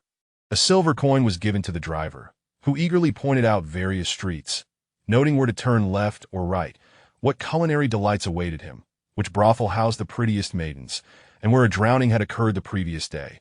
Everything was laid out with clarity, eliminating any sense of being lost. Such was the simplicity of wealth, Tio better observed the surroundings. He even procured a chair to place inside the carriage, fully drawing back the door and window curtains for an unobstructed view. When he spotted something appetizing, he simply pointed out the window, exclaiming, "Buy 2 servings." The driver halted, dashed off to procure the food, and returned with 2 portions, one for each of them. As they ate and chatted, the driver was pleased, yet inwardly looked down upon Yu Qing's ostentatious behavior. Recognizing him as a recent upstart, that at the edge of a somewhat secluded alley at a crossroads, a stall selling lamb noodles caught their attention. With 2 lanterns and 2 tables for patrons, The bustling stall was manned by a grandfather and grandson duo. The carriage stopped beside the stall, and Yuqing leaned out the window, asking, "Only the old brand is delicious. Is this an old brand?" The elderly noodle maker, stirring the noodles in a steaming pot, boomed, "I've been running this stall for 5 or 6 years. If the guest says it's an old brand, then it is. If not, that's fine too. You have a foreign accent. The local flavor may not suit your palate. Whether it's good or not is for you to decide once you've tasted it." Yuqing laughed. 5 or 6 years is no short time. "Have you always been here?" The old man replied, "Never moved." Upon hearing this, Yuqing directed the driver, "Let's give it a try." The carriage pulled over, and the driver joined him at the noodle stall for a leisurely chat. After finishing a bowl of noodles, they returned to the carriage, while Yuqing cast a deep glance at the splendid mansion illuminated in the distance. That was the address Xing had given him for the capital, the home of Shiheng's future father-in-law, the Zhong residence. The carriage swayed forward, and this time Yuqing lowered the curtains, falling into contemplation that in the time it took to finish a bowl of noodles. He had gleaned a rough outline of the Zhong family situation from the noodle maker's words. It wasn't that he was overly cautious. It was just that so many years had passed, and even Xing had not kept in touch, leaving him unaware of the current state of the Zhong family. All he knew was that they had become wealthy merchants, making him hesitant to visit without understanding their circumstances first. While the Zhong family might not be among the top-tier wealthy in the capital, they were certainly not insignificant either. One must consider that the capital is home to a gathering of affluent families, and even third-rate merchants possess astonishing wealth. The Zhong family had no male heirs, only 2 daughters, both unmarried, and notably, the noodle maker had not heard of any engagements concerning either daughter. Whether the Zhong family had kept this information private or simply hadn't made it known, Yuqing felt a pang of concern for Xing. Of course, these matters were secondary. Yuqing felt an unease about Shiheng's family. According to the noodle maker's account of the Zhong family's rise to fortune, when Shiheng's family was exiled from the capital, the Zhong family had not yet attained their current wealth, seemingly owning only a single shop at that time. This posed a dilemma, for at that time, what was Shi Zheng's status? He was a high-ranking official in the Ministry of Revenue. Back then, the Zhong family likely lacked even the qualifications to curry favor with Shi Zheng. How could Shi Zheng allow his son to be betrothed to the daughter of such a minor merchant? Something felt amiss. It wasn't that he was being overly classist or suspicious. It was simply normal for families to match based on social standing, and such a stark disparity raised concerns. He contemplated whether to visit during the night, but the noodle maker mentioned that Mr. Zhong had numerous social engagements. He had not yet returned home since leaving in the morning. Furthermore, he wished to understand the Zhong family situation more thoroughly, choosing to delay his appearance. After all, the information gleaned from a street vendor could only scratch the surface that if the Zhong family's affairs were complicated, it would be wise to refrain from intruding. There was no need to rely on their connections. He could still find a way to manage the examination without their assistance. His previous objections to Xing concerning various matters were merely excuses. Now that he was here, things had changed. Moreover, he did not wish to embroil Xing in complications that if he refrained from visiting the Zhong family, then Xing would not need to explain anything upon his eventual return.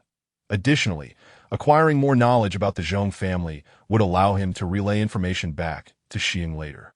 As the noodle maker kneaded the dough, he suddenly called out, "Xiao Wu, follow them and see where they go."